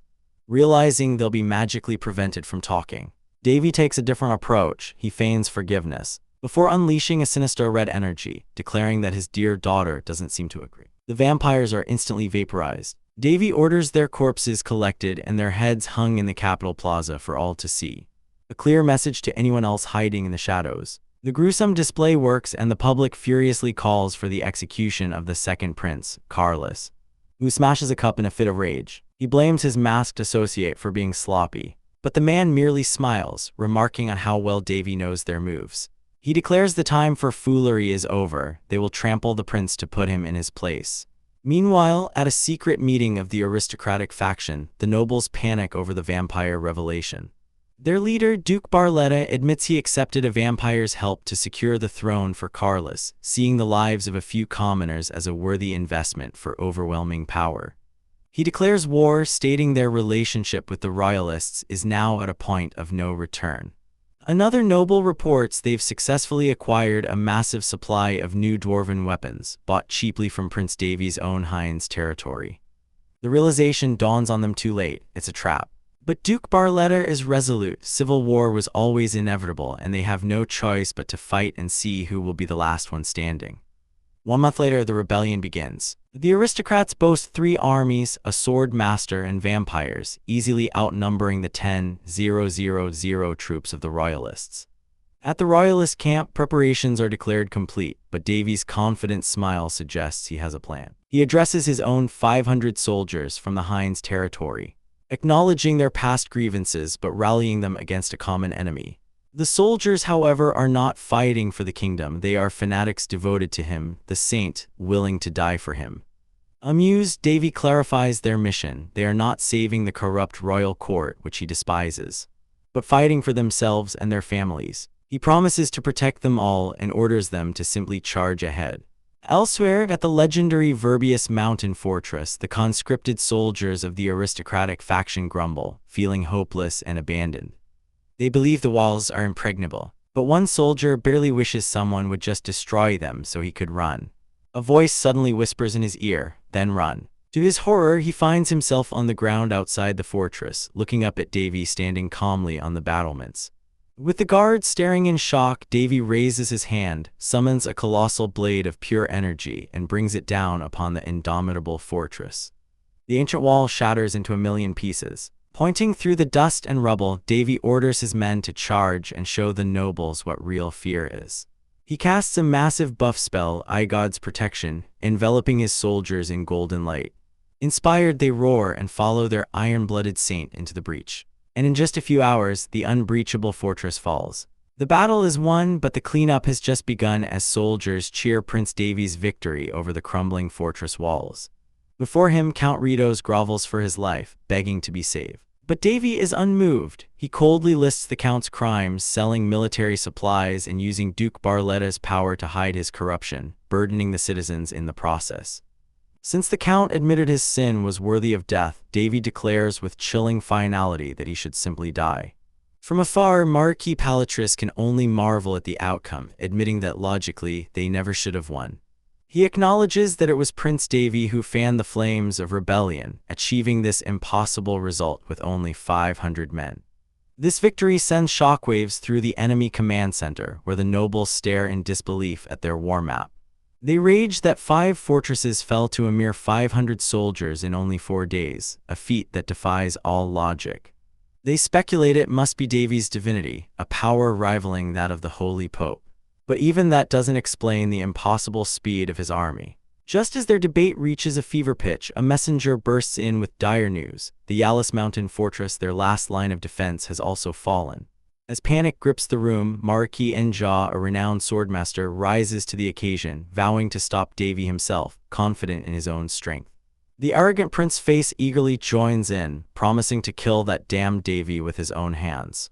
While the Duke remains silent and sullen, the elven vampire Pace mockingly prods the Duke, reminding him that this entire catastrophe began because the Duke asked for their help.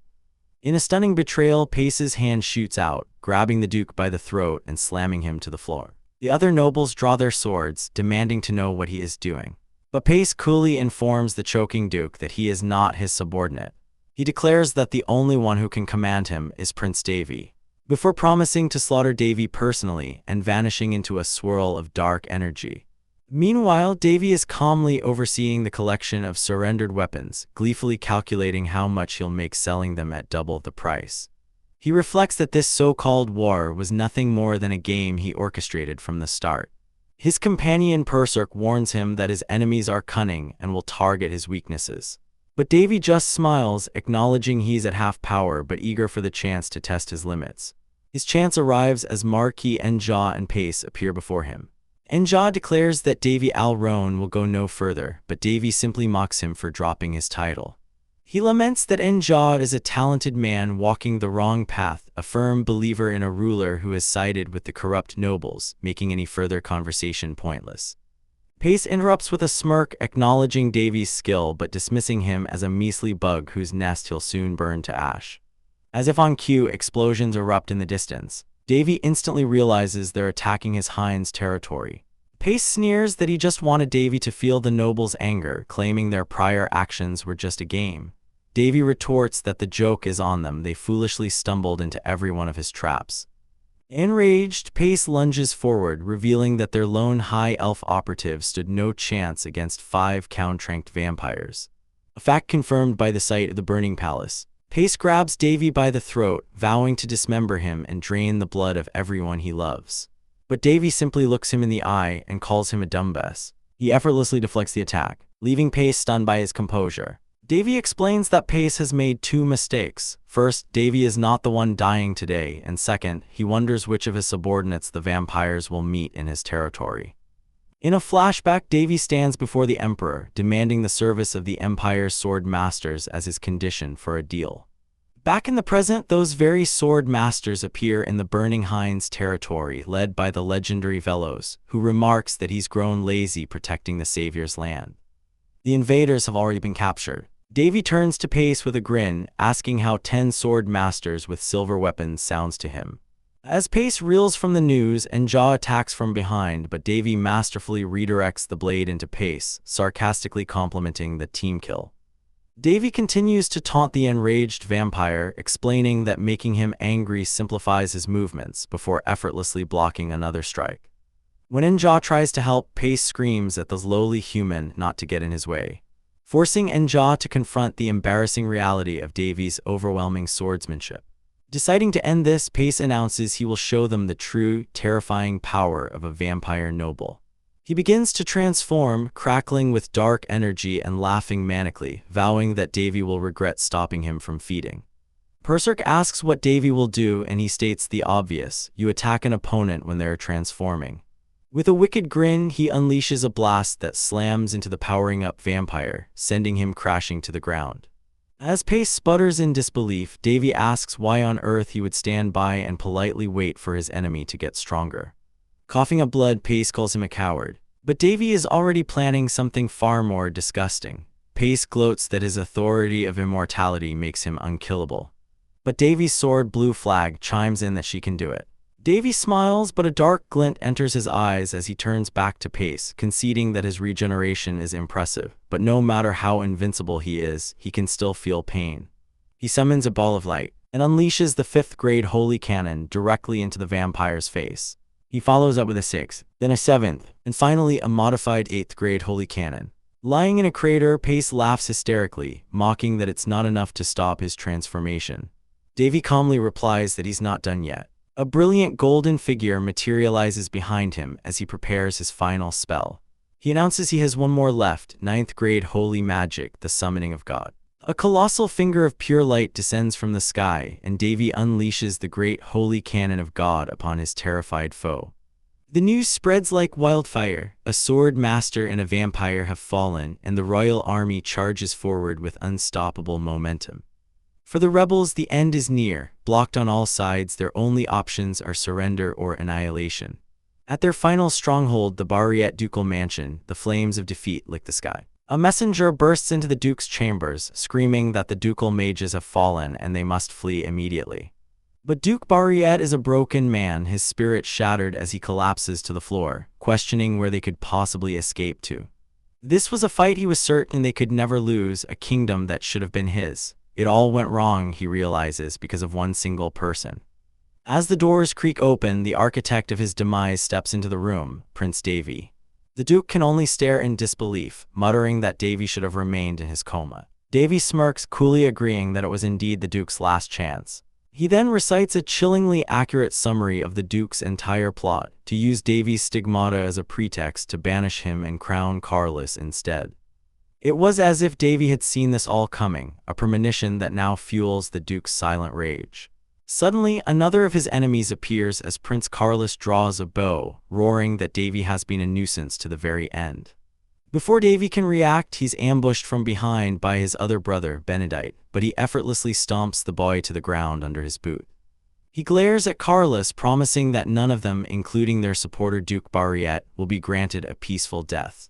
Enraged, Carlos unleashes a magically charged arrow, screaming for Davy to die. The glowing projectile streaks through the air, only for Davy to snatch it out of the air an inch from his face. He mockingly calls Carlos a moron for relying on items when he can't even aim properly, before shattering the bow and sending splinters into his brother's eye, causing him to howl in agony. Meanwhile, in a quiet tower of the royal palace, the king approaches Queen Linus. He tries to speak, but she erupts in fury, screaming that she never wants to hear his voice again and regrets ever falling for him. The king, his face a mask of sorrow, draws his sword and tells her they must apologize to Alishade together, as he can no longer stop Davy's coming wrath. The queen laughs maniacally at the mention of an apology, her hatred boiling over as she screams that she detests both him and Alishade. She demands to know who will quell her resentment, the king who betrayed her or the father who twisted her into this monster. The king's resolve breaks and he admits his own hatred for her betrayal and for her father murdering his mother. In a moment of tragic clarity, the queen sees how far they've fallen and wonders if things could have been different, before suddenly lunging forward and impaling herself on his sword. As she dies, she refuses to apologize, telling the king she'll be waiting for him in hell, though he isn't worthy yet. With the rebellion crushed, Davy visits the dungeons to see his brother Carlos, now a battered prisoner. Davy coldly informs him that a royal decree has been passed. All rebels will be stripped of their titles and sent to the Heiaji coal mines to work as slaves until they die.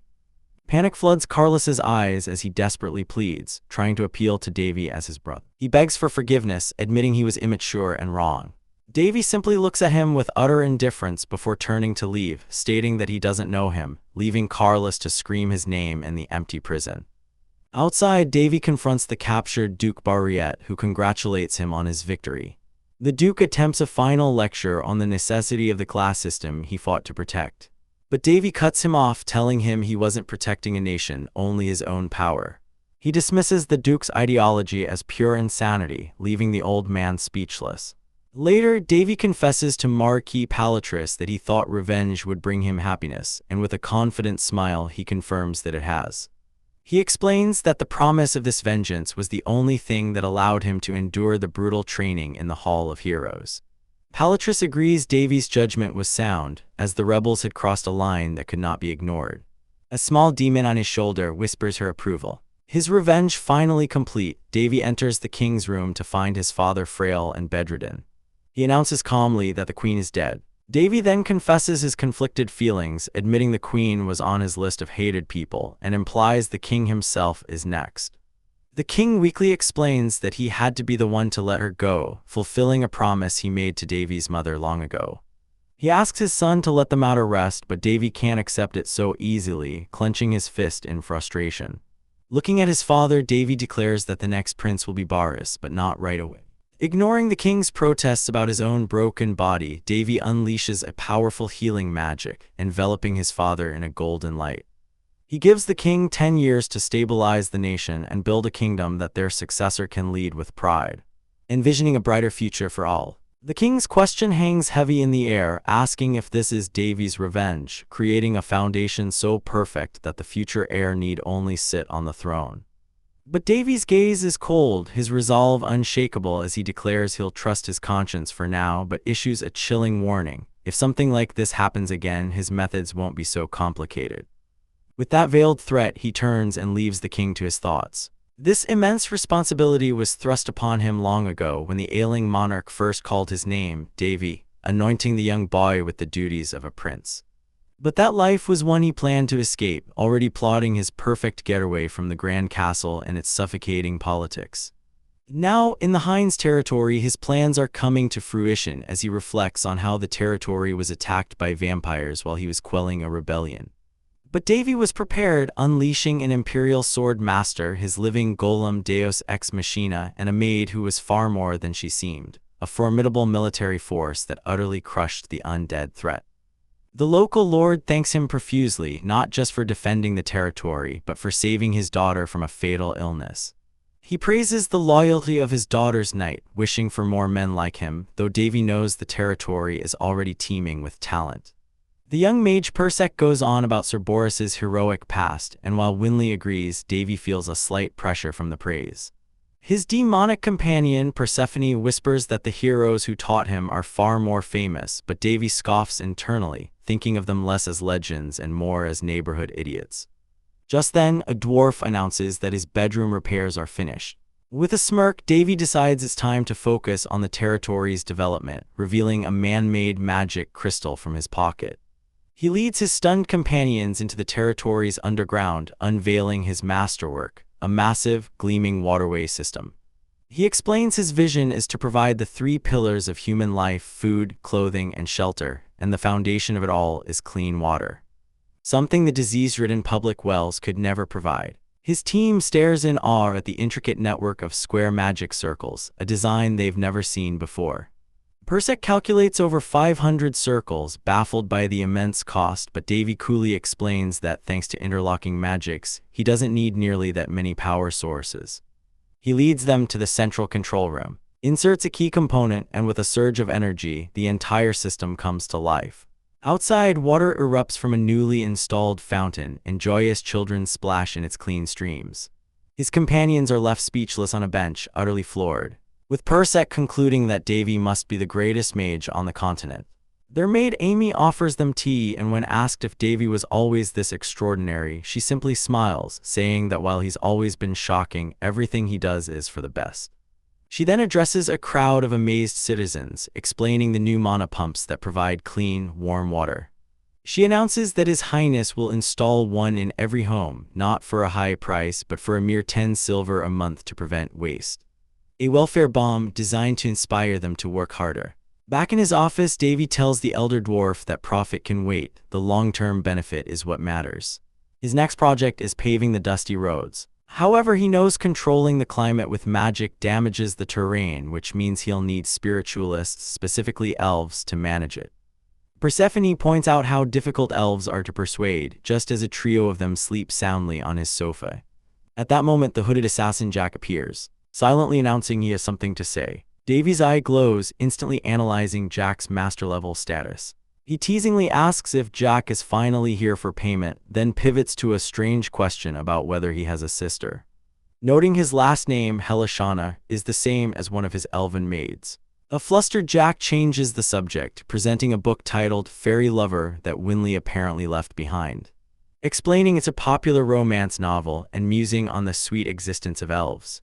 Davy's smile turns into a venomous sneer. He knows how humans view elves, but he harbors a deep-seated hatred for them. He declares with chilling intensity that he wants to do unspeakable things to any elf he meets. A burst of animosity so strong it makes the master assassin flinch and vanish into thin air. Persephone chides him for being so mean, but Davy coldly states he just hates their ears. The real reason, he finally admits, is a painful memory from his past. A charismatic elven archer named Apollon stole his first love, the Death Lord Ro-Aias, right before his young eyes. The memory of seeing them head to the bedroom shattered his 10-year-old innocence. Persephone calls him a child for holding onto it, but Davy can't contain his frustration, exclaiming she could never understand the shock. She flicks him on the head, calling him a dumbass. Coming back to his senses, Davy apologizes for his outburst and invites the invisible Jack to speak. Just as Jack begins, Davy smirks, claiming something urgent has come up and vanishing in a puff of dark energy. He admits to Persephone he just wanted to tease the poor assassin, but as the joke settles, a realization dawns on him. What Jack, or rather Ina Helishana, wanted to say is related to elves. Davy recalls the deal he struck with the god Freya using the Verify Information Authority, a high-stakes gamble to purify a corrupted spirit in the Great Forest. Parisha notes that summoning a spirit is a notoriously difficult task, but Davy casually dismisses it as merely annoying, not hard. She correctly deduces that his ability to return to the real world was tied to this divine contract. But Davy brushes her suspicions aside, deciding to focus on the immediate problem.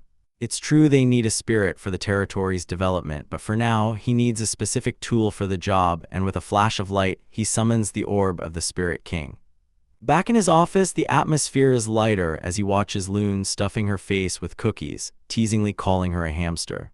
Their banter is interrupted by a knock from the Grand Chamberlain, Vernal, who enters with a piece of advice. He presents a list of users who have been working tirelessly in the territory and suggests giving them a well-deserved break. A wicked smirk plays on Davy's lips as an idea sparks in his mind. He readily agrees, instructing Vernal to send the workers on a paid vacation in shifts, starting with those he's already marked on the list. Vernal points out that new employees, including a maid named Yuri, are on that list, but Davy smoothly explains it's a gesture of encouragement for adapting so well.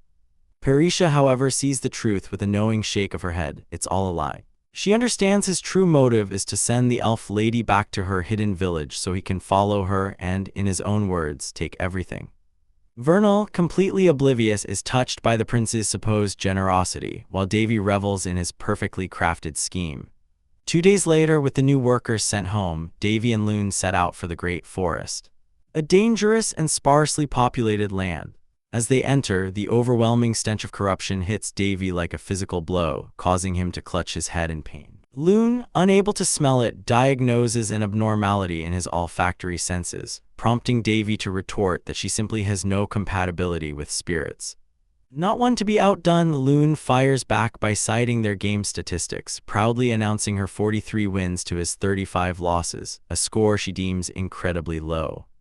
Davy grits his teeth in frustration, muttering that his few victories were only because he tricked the supercomputer-like girl with a cookie. After their bickering, they finally arrive before a shimmering, ethereal barrier, the gate to the elven forest.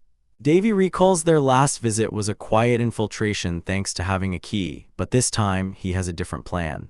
Since he needs to find all the nobles, he decides a simple knock is in order. He tells Loon to brace herself, and channels a terrifying amount of energy into his fist, combining the way of the Demon King's Destruction Punch with the Asura King Punch.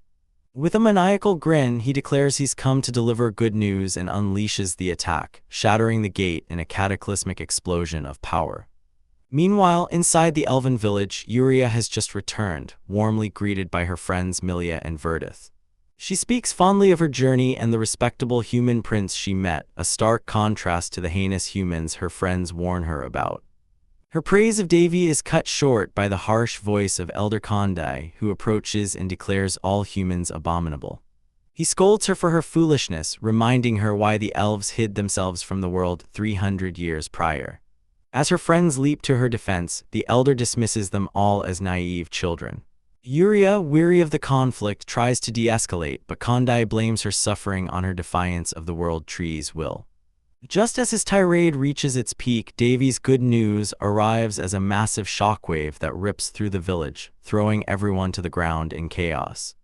The gate is completely annihilated, and as elf guards rush towards the source of the destruction with murderous intent, Davy calmly tells Loon to wait. He greets the elves and calmly requests an audience with their leader, informing them that their employer is here to talk. Soon after, Davy is brought before Yuria, his hands bound by thorny vines and a blindfold over his eyes. Yuria instructs them to remove the blindfold and playfully asks if he enjoyed his vacation. Davy gestures to his bonds, wryly commenting on her aggressive welcome before reminding her that the elves are all illegally squatting on his territory. Elder Kondai roars that he'll kill the insolent human, but Yuria silences him with a sharp command and has Davy escorted to her home, stating firmly that she trusts him. Inside, she offers him a cup of tea, which Davy eyes suspiciously, asking if it's made of crickets again. She laughs, explaining it's a tea brewed from fermented slime secretions, excellent for one's skin. Bracing himself, Davy takes a sip and finds it surprisingly good, much to the disgust of the other elves. Just then, Elder Kondai storms in, accusing Yuria of being corrupted and ordering his men to drag Davy to a prison cell. He raves that her recklessness will get them all captured and sold as slaves. Yuria's smile vanishes, replaced by a cold, commanding presence. She simply asks him to please stop talking. And the sheer charisma in her voice stuns the room into silence. With the interruption handled, she asks why he came. Davy gets straight to the point. He knows she needs his immense affinity with spirits to summon the highest-ranking spirit and purify the forest. He lays out his offer. He will help, but in return, the elves must become official citizens of the Hind's territory. Yuria admits she heard about a similar deal with the dwarves from Golda, causing Davy to curse the talkative dwarf under his breath. She then politely declines his offer, but insists she still needs his help and will find another way to repay him. Davy accepts her refusal without argument, a move that puzzles Yuria but not Parisha, who knows it's because their plan is doomed to fail anyway. They walk to the heart of the contamination, a place thick with the palpable pain of dying spirits. Davy notes the corruption is spreading unnaturally fast, sensing a third party's interference. He reveals he knows her surname, Helishana, signifies a servant of divinity, and that as a high elf, her very presence should be purifying the forest. Yuria is forced to confess the truth. Her power was sealed by the World Tree as punishment. Davy approaches a suffering tree spirit, his voice laced with contempt for the World Tree that would allow such a thing to happen on its own land. He declares that a god who has forgotten its duty has no value, and he'll cut it down if he ever gets the chance. Yuria is stunned into silence by his sheer audacity before a small smile breaks through her worry. Under his questioning, she finally reveals the full story. She was punished for refusing a marriage arranged by the World Tree. Now her last resort is a desperate pact. If she cannot cleanse the forest with his help, she will burn her own soul to purify it. Devi is appalled that she was punished for refusing a marriage. He asks for the reason, and Uria's expression hardens with hatred. She explains that the chosen groom, the saint of the godly tree, seduced her sister, corrupted her, and had her exiled. She vows she can never, ever forgive him. Unbeknownst to them, the elven elders are gathered, plotting their next move. Elder Kondai isn't worried about Uria's attempt to summon a spirit with the humans' aid. He lays out his devious plan. If they fail, they will use the opportunity to execute the human and drag Yuria back to the godly tree by force.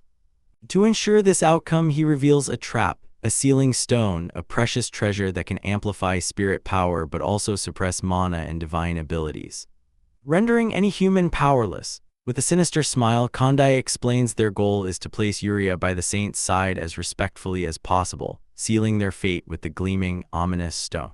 The glares from the elves are as sharp as needles, but Davy Al-Ron simply carries the pot containing the dying tree, his mind fixed on the task at hand. Persek explains that this is the only land left where they can summon a high-ranking spirit, but Davy knows the quality of the spirit summoned is paramount. He sets down the contaminated stump, a grotesque piece of wood screaming in silent agony, and decides to try purifying it himself. Channeling 5th rank holy magic, he pours divine energy into the wood, but the stump only lets out a screech as the magic fails to take hold. It seems the late stages of contamination are immune to simple purification. His failure draws the attention of a young elf who scoffs at the meager human mage for staring. Seeing an opportunity, Davy asks if the elf has a spirit contract, and the boy proudly states he's contracted with the mid-rank spirit Undyne. Davy asks him to try purifying the tree with his spirit's power. Reluctantly, the elf summons Undyne, who bathes the stump in a cleansing blue light. For a moment, it seems to work, but then a dark, corrupting energy erupts from the wood, absorbing the spirit's life force. A chilling realization dawns on Davy. He asks the elf if anyone has died or gone missing from the village recently. The boy reluctantly admits there have been accidents, but the bodies were supposedly burned and returned to nature. Davy's suspicion solidifies into a grim certainty. The contamination is spreading by feeding on life force, and its source is undoubtedly the missing elves. He calculates the remaining time, realizing this forest is on a swift path to becoming a land of death. 2 days pass with the elves completely ignoring him, so Davy decides on a new approach. Lounging in a hammock, he spots some elf children watching his spirit companions, Azure and Crimson, enjoying candy. Believing the children are curious about the sweets, he offers them a bouquet of lollipops, but his friendly gesture only sends them screaming in terror. His attempt to win them over has failed spectacularly, but just as he sighs in defeat, a small, hooded figure tugs on his sleeve. It's a clumsy but brave little girl who timidly asks for candy. She introduces herself as Mayu, a name given by her mother, and after carefully licking the lollipop as instructed, her face lights up with pure joy. Davy asks for her name again, trying to get her to call him Appa instead of Uncle, but she settles on Mr.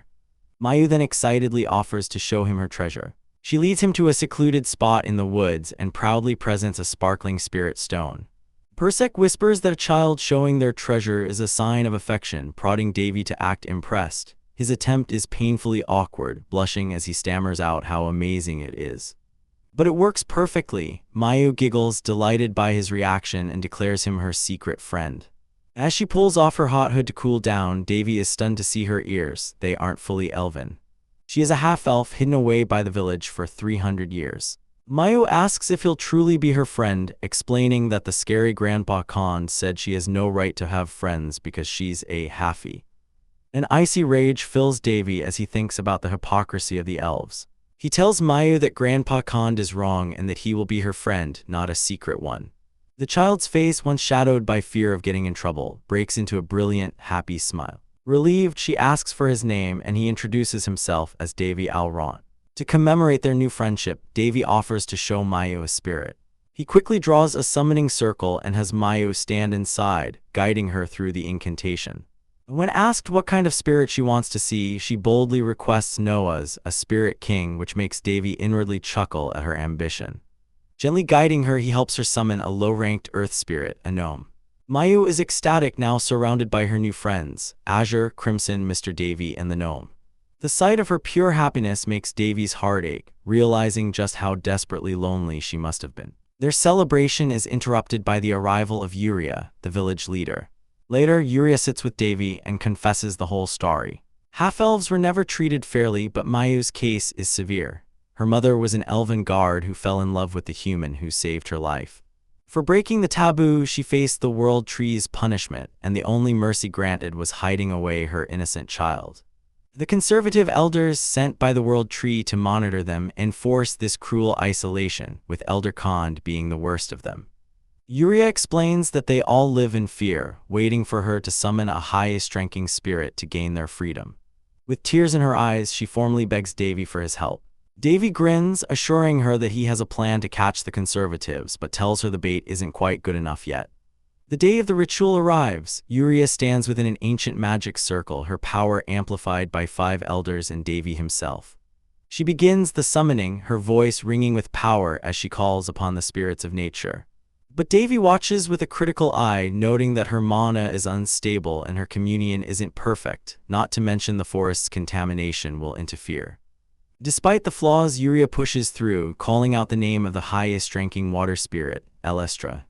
A colossal water dragon manifests before them, a breathtaking sight that leaves the elves in. Yuria weeps with joy, believing she has succeeded. But the moment of triumph is shattered. An elf screams that the contamination has breached the border and is spreading rapidly.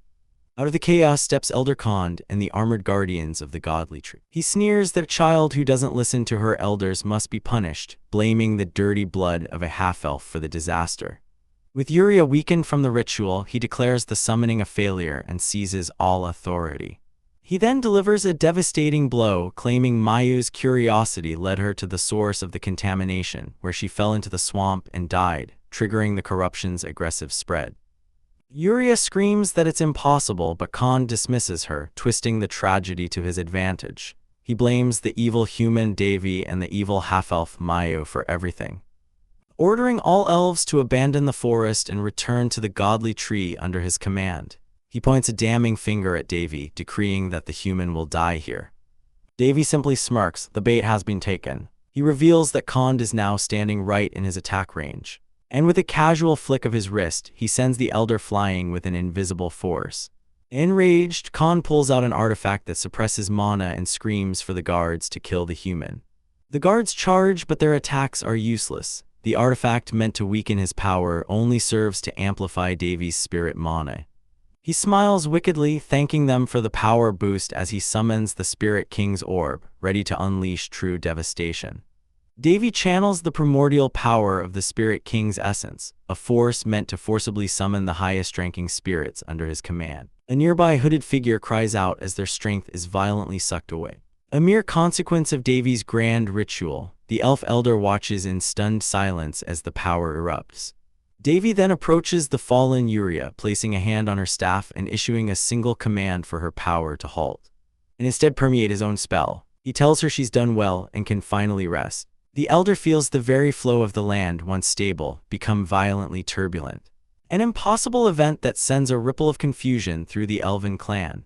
Davy calmly explains the 3 requirements to summon a Spirit King: a contract, complete assimilation, and a pure will, revealing he's borrowing Yuria's pure longing to save the spirits.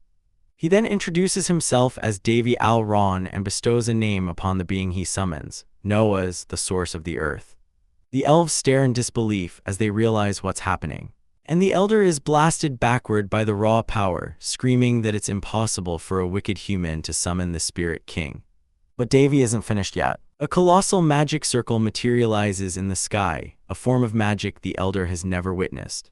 Davy tells him to watch closely, boasting that this is how he fishes for a Spirit King. Chains of light manifest as he declares a pact, his will becoming the spirits, his longing for power matched only by the spirits' longing for his presence. He roars the name Noah's, and from the very ground erupts the Spirit King of Earth, a titan of living rock. The elder can only stammer in disbelief, his perfect plan to contaminate the forest and sever Yuria's connection to the spirits utterly shattered. He had never imagined an absolute existence from beyond the ancient texts could be summoned in this corrupted land. As Noah's power washes over the forest, the withered corruption recedes and flowers bloom in its place. Davy, however, merely complains about the terrible mana consumption of the summoning, and immediately requests a contract. Noah senses the purity of an elf but notes Davy is different, tricking him into the summoning. Davy just smirks, telling the Spirit King it's his fault for being fooled.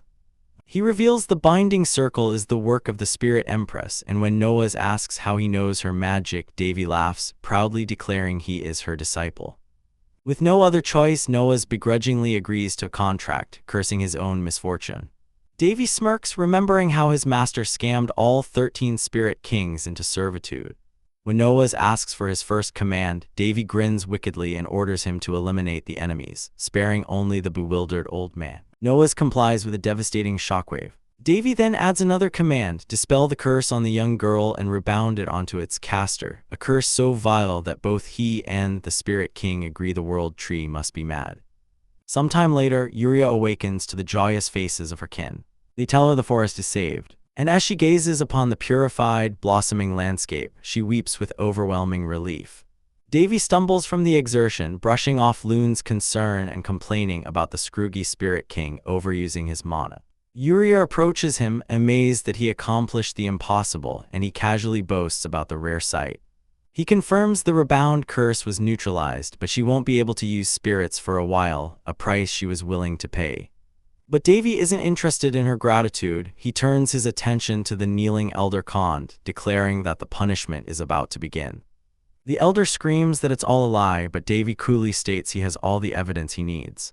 Yuria formally accuses Khand of accelerating the forest's corruption and sacrificing a child, but Khand hysterically claims he's been framed. Suddenly, a magical projection appears, showing Khand himself manipulating a young half-elf named Mayu, telling her to resent Yuria just before he casts a dark spell. The crowd is aghast. Yuria explodes in rage, grabbing the traitor and screaming that he tried to kill a child.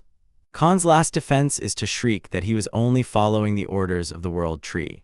This is the opening Yuria needed. She declares that if this atrocity is the will of the World Tree, then the lunar forest will no longer acknowledge its authority.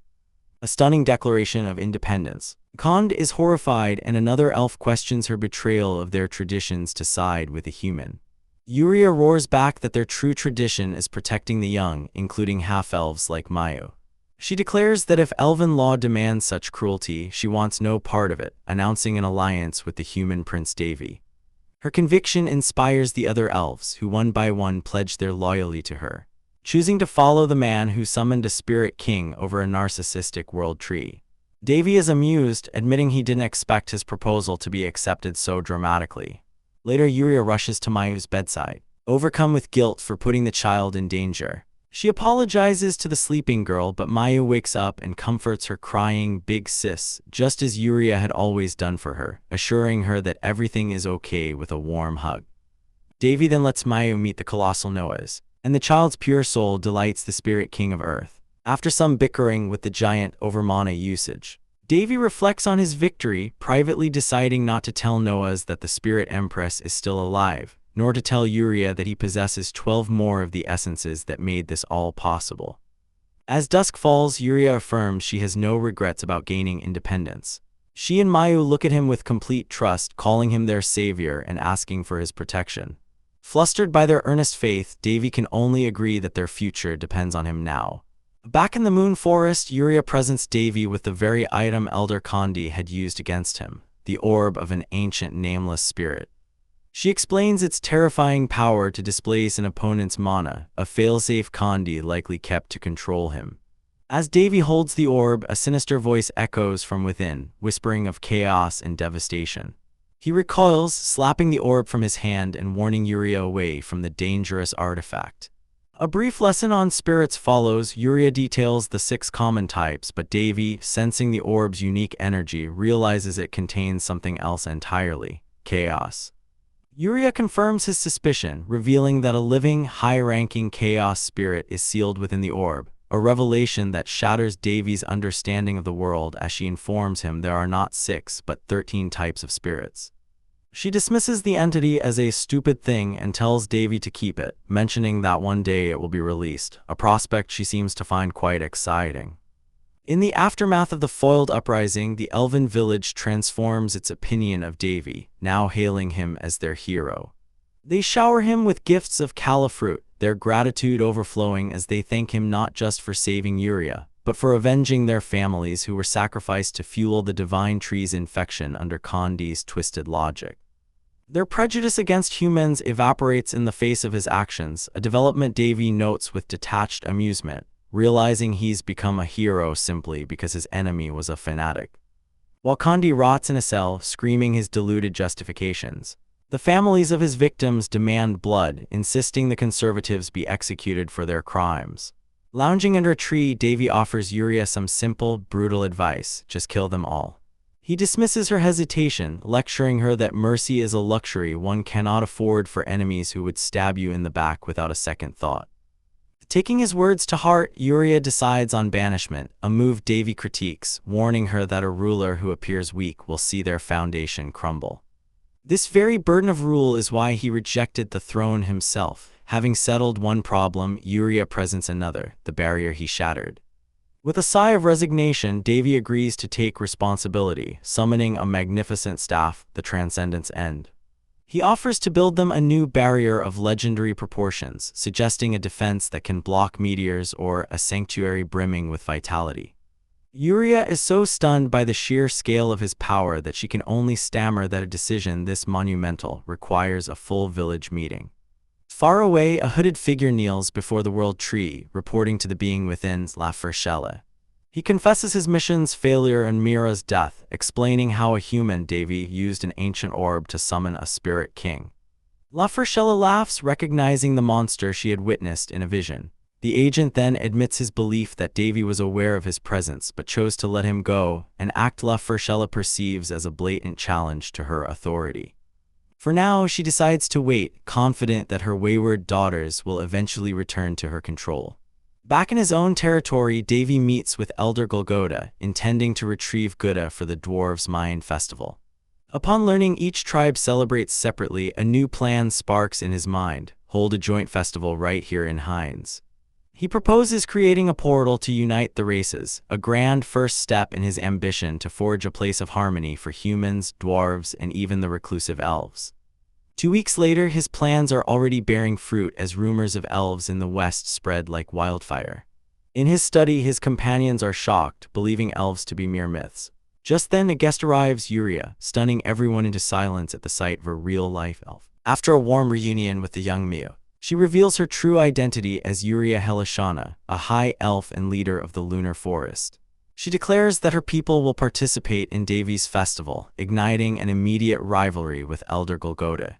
The dwarf scoffs at the idea of grass-eating elves knowing how to party, while Yuria retorts that the beauty of their spirit festival is unmatched. Their escalating psychological war is cut short by Davy's cold glare. With a wicked grin, he fans the flames of their competition, declaring that the humans will win this battle for cultural dominance, all to drive up tourism and make the festival a massive success. In the Tindi's empire, Princess Aria is being mercilessly teased by Archduke Katerin about her crush on Davy. Aria shyly admits it's not just because he cured her, it's because he saved her life once before. Finding the princess's purity adorable, Katerin hatches a devious plot to win the prince's heart, suggesting she stage a rebellion, seduce him, and get pregnant. The princess is utterly horrified by this scandalous love lesson. Unaware of these schemes, Davy is busy raising the stakes for his festival, offering legendary treasures as prizes to stir excitement. He reveals to Yuria that he knows the world tree is preparing to emerge, and his festival is a preemptive strike to establish his territory as the primary contact for the elven race. His strategic planning is interrupted by Elena, the princess of the fallen empire, who crashes through his window with important news about elf sightings. Davy's complete lack of surprise infuriates her, and her attempt to barter the information for a new sword technique is met with a flat refusal. Her jaw drops when she spots Yuria calmly sipping tea, and a chill runs down her spine as Davy approaches with a predatory gleam in his eyes, informing her that she's arrived just in time to become a sacrifice to raise the festival's stakes even higher. The confrontation is immediate, Alina leveling her sword at Davy, warning him to stay back as if he were a monster. She frantically denies his light-hearted suggestion that she's overreacting, insisting he has forgotten what happened when they spent a night alone in a cave. To her fury, he simply replies that he gave her a massage. From the doorway, the elf girl Winry gasps, a blush on her face as she misinterprets their late-night encounter. Alina, mortified, tries to clarify, but Winry points out that Alina's fiancé is Sir Uly's, accusing her of cheating. Davy, with a tiny demon perched on his shoulder, groans that this ridiculous misunderstanding is incredibly offensive. The atmosphere is thick with awkward tension. Winry continues her teasing, pointing out that Alina secretly visits Davy by climbing through his window and that boys and girls can't just be friends. Davy, ever the pragmatist, cuts through the noise, telling Alina he needs her help for the upcoming festival. She immediately pouts, complaining that he only seeks her out when he needs something. He explains that he requires her help precisely because of her position of power within the Palin Empire, which makes her accuse him of seeing her as nothing more than a financier. With a smirk, Davy leans in and offers her the one thing she can't refuse. He will create the foothold for her to become a sword master. Her eyes widen with pure, unadulterated desire for power. Internally, Davy smirks, calling himself a scammer for exploiting her ambition, knowing she'll eventually overcome her obstacles on her own anyway. Alina, trying to maintain some composure, clears her throat and declares that as his friend, there's nothing she can't help with, completely falling for his bait. She extends her hand with a triumphant laugh, eagerly asking what she needs to do. A day later, preparations for the Heinz Joint Festival are in full swing as they head to the Moon Forest to set up a trap. Pyria marvels at the beautiful and complex staff Davy has brought, the legendary Staff of Odin, made from an ancient dragon's bones, pure mithril, and coated in elixir. When the elven girl asks if he's really setting this all up himself, Davy just tells her to watch and see. He clasps his hands, unleashing an immense wave of power as he casts 8th Circle Space Magic, creating a custom dimension. He layers the spell with Nature Absorption, Grand Magic Protection, and a Great Illusion to top it off. He explains that by relying on the Spirit King in this energy-rich place, the trap will be semi-permanent. As if that wasn't enough, he adds rank 9 Holy Magic, the Dea Sanctuary, to the mix. The sheer force of his power leaves the elven girl trembling in awe. Pyria notes that he's the only human in the world who can so easily wield such high-level holy magic. But the elven girl points out a fatal flaw: the trap is far too small. Davy just tusks at their ignorance and asks if they know the staff's nickname. With a grin, he reveals it's called the Goblin Staff, because it defies common sense and can expand to cover the entire forest. As he commands it to grow, the scene shifts to the Palin Imperial Castle, where Alina holds the player flake stone Davy requested, considering it a cheap price for becoming a sword master. Her brother, Crown Prince Amadeus, greets her warmly, but their reunion is cut short by the arrival of the cold second prince, Sullivan. Sullivan icily reminds his older brother to act with more caution within the palace before departing on his own inspection. Once he's gone, Amadeus comforts his sister, promising that after his own inspection, they will visit the Heinz territory together so he can meet the friend of his tomboy sister. Back at Davy's estate, the flare-break stones arrive from Alina. Davy examines the stones, once known as equality, which form the backbone of the Palin Kingdom's military might. With the materials gathered and talented citizens assembled, a month flies by in a flurry of rushed preparations. The festival is a roaring success, with crowds of nobles and mercenaries doubling the expected number of visitors. The Grand Chamberlain Vernal is stunned by the unprecedented turnout, but Davy simply says it's exactly as it should be, suggesting the old man go look around. Vernal declines, saying he's more worried about his granddaughter Amy, who is the joy of his life. Davy decides to check out the festivities himself, but is quickly joined by Alina, who wants to be his escort. Donning a ridiculous bear mask to remain anonymous, they dive into the festival, feasting on roasted meat, before Davy's eyes lock onto a gambling stall with a greedy glint. A moment later, he's facepalming in regret, cursing his impulsive bet. They move on to a dwarf's workshop, where the craftsman shows off a masterpiece of armor from the Black Boulder tribe. While the dwarf praises Davy's discerning eye, Alina spots a decorative sword she wants to gift to her brother, the Crown Prince. When Davy asks if they get along, she sadly admits that not everyone in the royal family likes her. The craftsman then discreetly hands Davy a small, ornate box he had specially requested, teasingly asking if it's for the pretty princess. Elena, unaware, grabs Davy's hand, ready to explore more. Davy leads her to a private balcony overlooking the entire territory, sparkling with lights. He checks his pocket watch, declaring it's time to use the flare-break stones. To her confusion, he simply states he's going to explode them.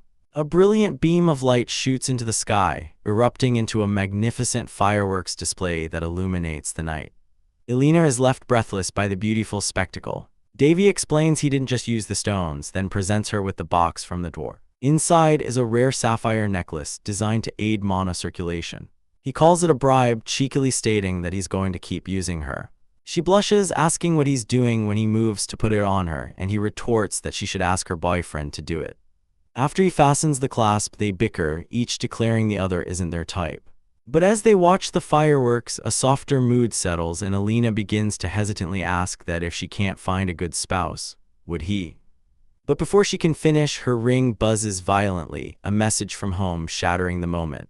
Apologizing, she says she has to leave. Davy coolly tells her to go, as he has his own business to attend to.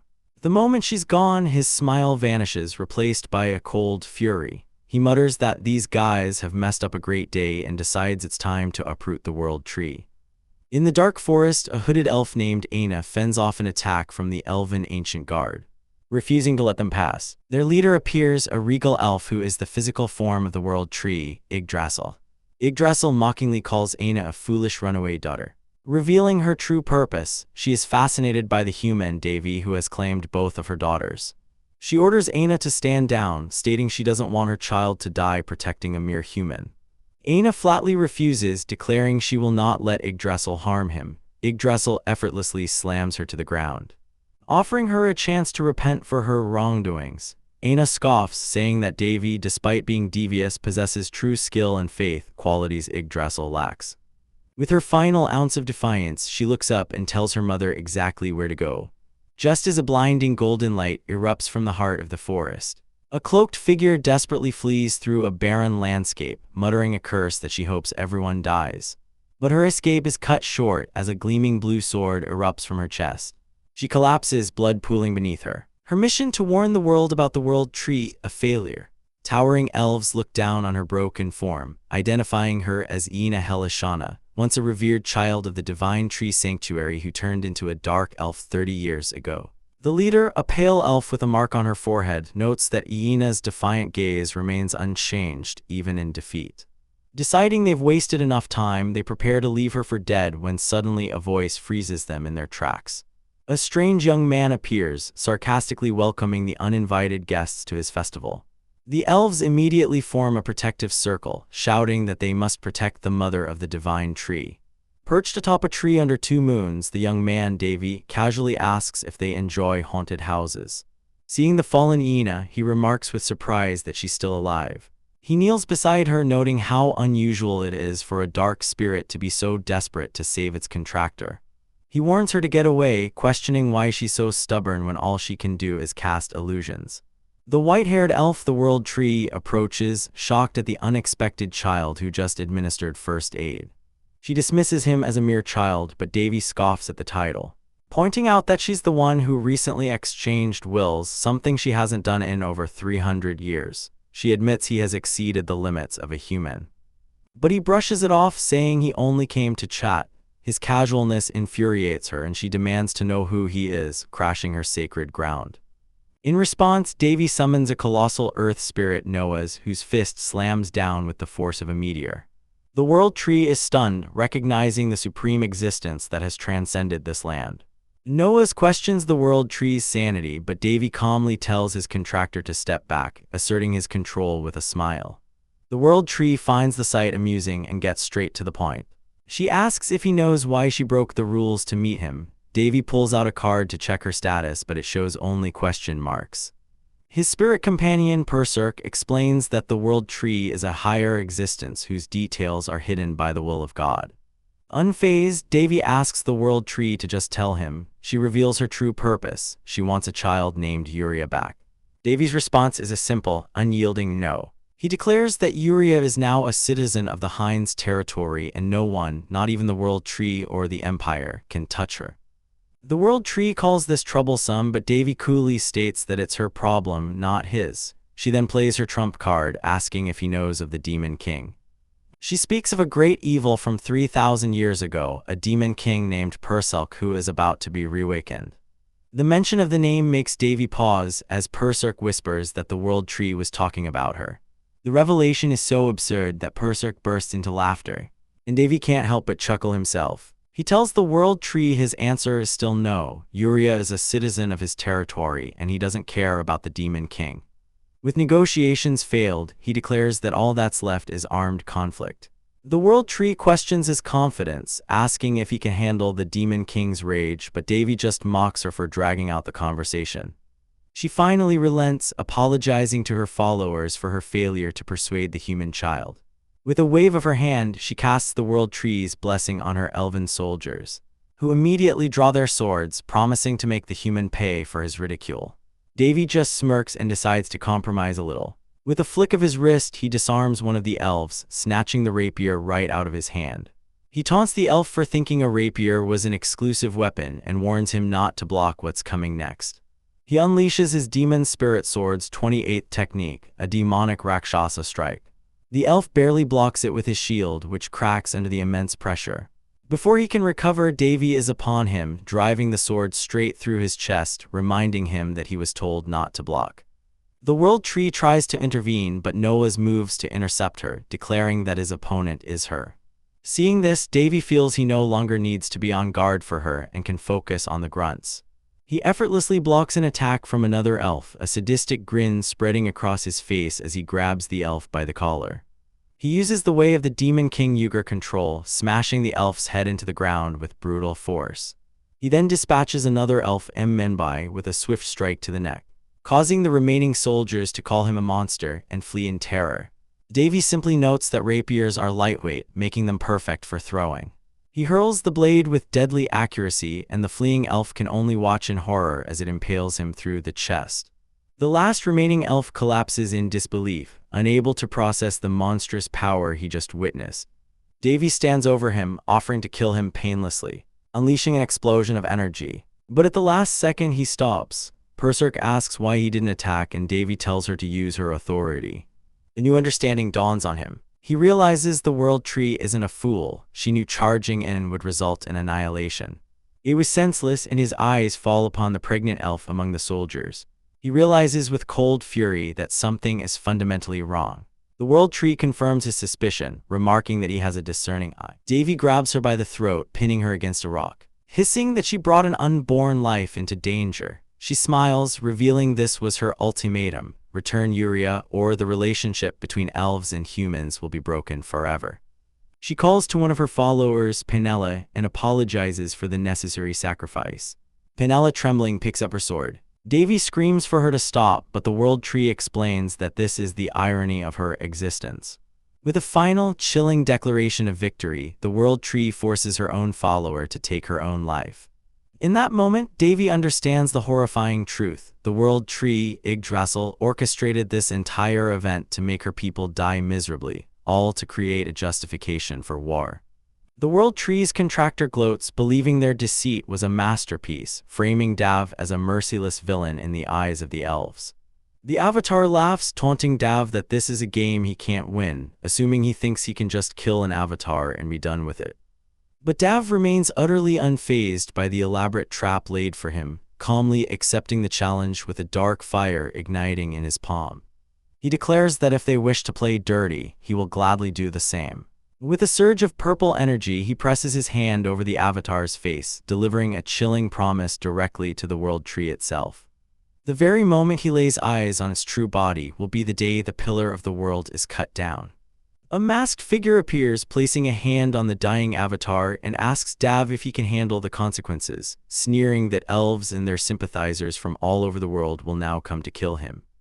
The Avatar, writhing in agony from Dav's power, screams at him to bring on the war. Dav simply leans in, a cold smirk on his face, and promises to smash every single one who dares to come for him. With a final, crushing touch to her forehead, he seals his curse and vanishes into thin air. The Avatar coughs violently, scrambling to get to a purifying lake. Submerging herself, she seethes at the audacity of a human casting a curse on the very body of the World Tree. Though their plan to capture Yuria failed, she smirks, believing their primary objective was achieved, unifying all elven factions against their new common enemy, Dav. She scoffs at the petty curse, confident the sacred lake will soon dissipate it. But as she cups the water, the curse manifests as a slimy, dark entity that refuses to wash away. And she stares in horror. Far away in the elven city, panic erupts as the leaves and branches of the mother tree begin to fall. The priests are ordered to the shrine immediately as the world tree itself is in peril. Back in the forest, Dav stands over the avatar's fading remains. Berserk notes that if the elves are hostile, some humans will surely follow suit. Dav shrugs it off, explaining that the curse he cast will take them at least 6 months to undo. He then muses that out of all the world tree's words, the part about forces trying to resurrect Berserk seemed the most truthful. Berserk is suddenly frantic, realizing this means her resurrection is a real possibility, and she begs Dav to let it happen, refusing to be enlightened without her finely crafted staff.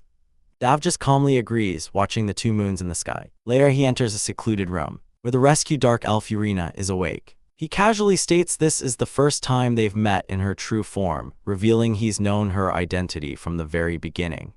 He asks why she's hiding now that elves are no longer a secret in his territory, but she pleads with him not to ask and to keep her identity a secret, explaining she disguises herself as a man to hide. She then shows him her broken disguise artifact, an irreplaceable item, but Dav simply takes it and with a brilliant flash of blue energy, crafts a new one on the spot. He hands her the ring, telling her the activation word is transform. She uses it, her appearance shifting back into her male disguise, admitting it feels a bit uncomfortable.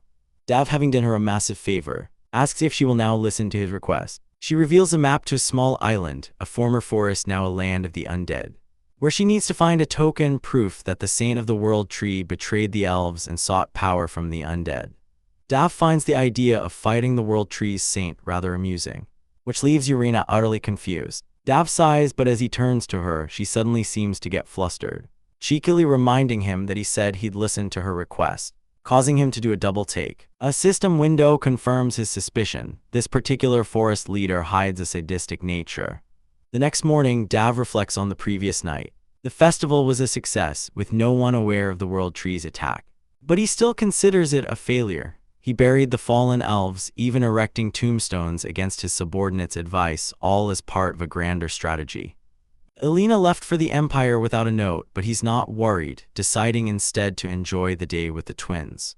Inside the palace, he finds Run and Mu admiring the lights, and asks Run where Mu is. Run, exhausted, reports that handling 3 beings is too much and requests an allowance, flopping over in defeat.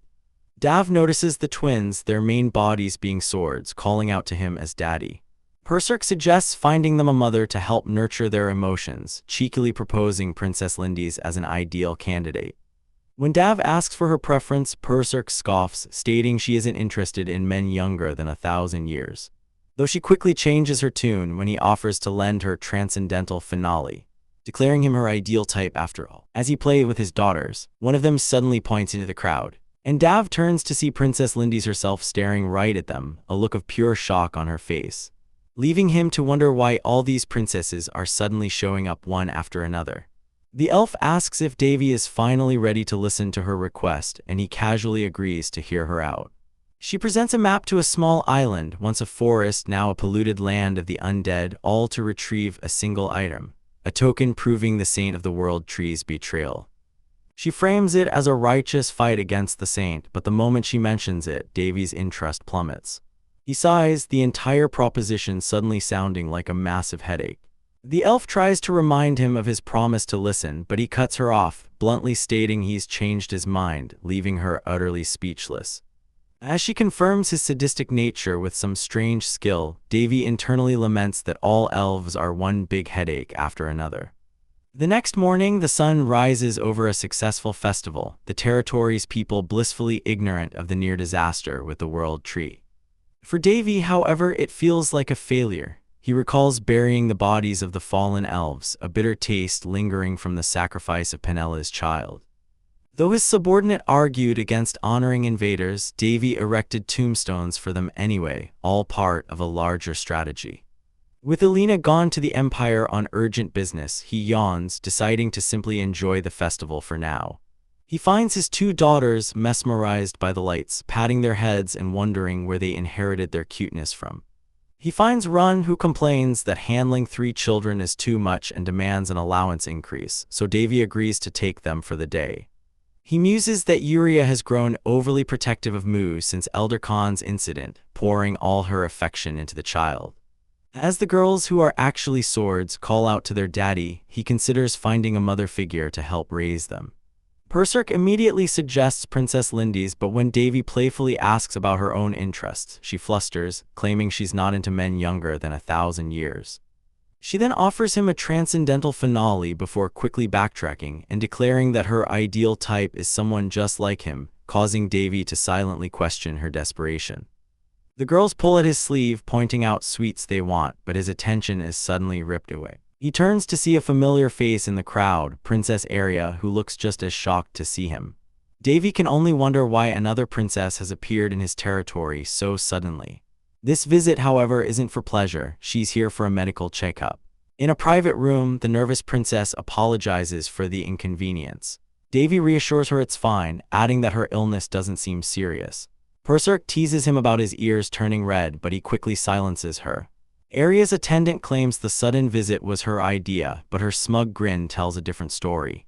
Davy smoothly offers them a rare tea brewed from aerosol leaves, which the princess happily accepts. Her attention is soon drawn to the 2 small children hiding nearby. Davy calls them over and they leap into his lap as the attendant points out they called him daddy. Princess Aria is instantly smitten, gushing over how cute they are. Overcome with curiosity, she asks the one question he's tired of hearing. Are they his biological daughters? Davy sighs, explaining that it's complicated and that he's simply raising them. Finding the princess's reaction amusing, he decides to get on with business, asking her to show him her back for a thorough examination. Princess Aria nervously asks Davy to turn his head for a moment, her face flushed with embarrassment as she explains that she'd be too shy if he watched her undress. The request catches Davy off guard, and after a moment of confusion, he calmly clarifies that she doesn't have to undress at all. He just needs to put his hands on her back for the diagnosis. A wave of his own embarrassment washes over him, and he has to take a moment to compose himself, silently chiding his wandering thoughts. He reminds himself that she's the princess of the Lindy's empire, and he just needs to hope no troublesome incidents occur. Placing his hands on her back, Davy begins to scan her with his mana. A simple process for a disease like the melting acceleration virus, though he finds the sound she makes every time he infuses his energy a little annoying. His diagnosis is swift, the cure is complete, and there should be no relapse. But just as he's about to finish, his senses prickle with alarm as he detects something else entirely. A strange and powerful energy embedded deep within Princess Aria's body. Unseen by them, an angelic being named Runa spies from the window, completing her visual data capture just as Aria yelps in surprise. Davy calmly tells her to stay still, his mind racing as he realizes this foreign object is something incredibly advanced, beyond even his own knowledge. He determines it must have been with her since birth, yet she remains completely unaware of its presence. Finishing the examination, he informs her that she should be fully healed within a month as long as she avoids overexertion. Overwhelmed with gratitude and shyness, the princess insists on giving him a gift.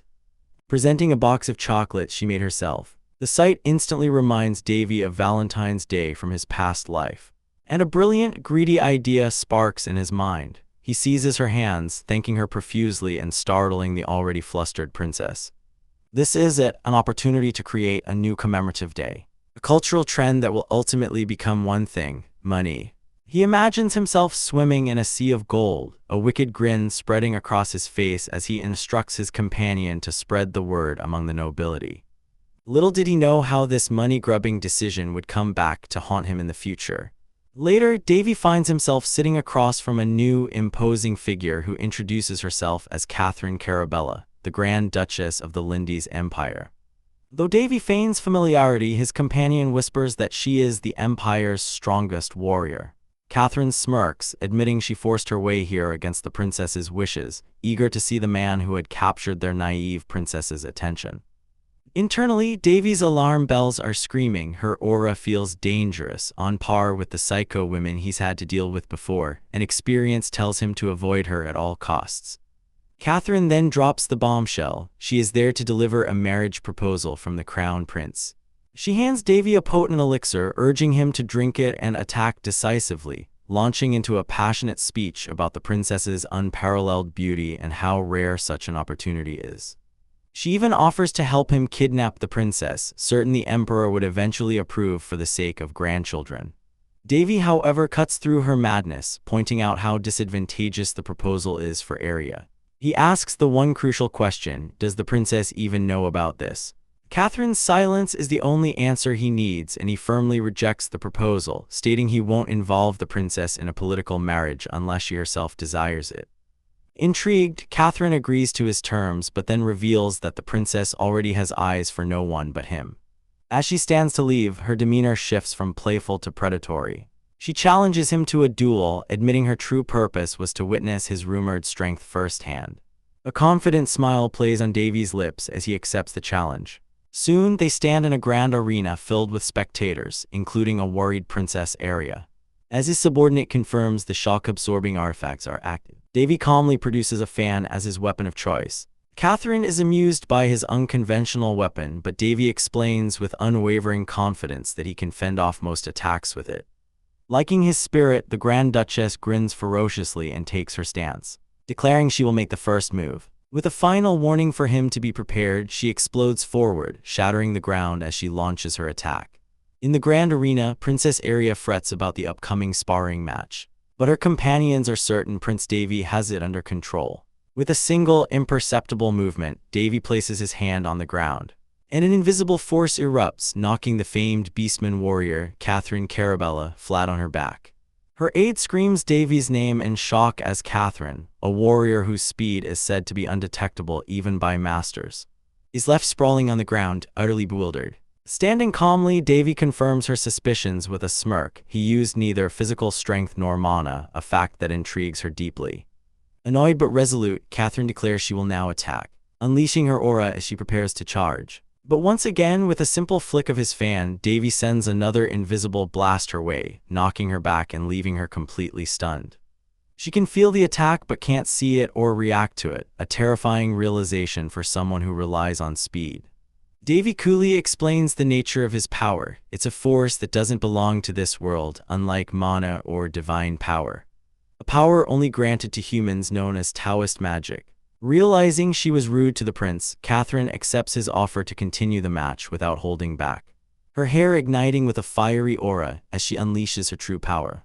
Her sister begs her to stop, afraid she's taking it too far, but Davy, with a chilling smile, warns her not to.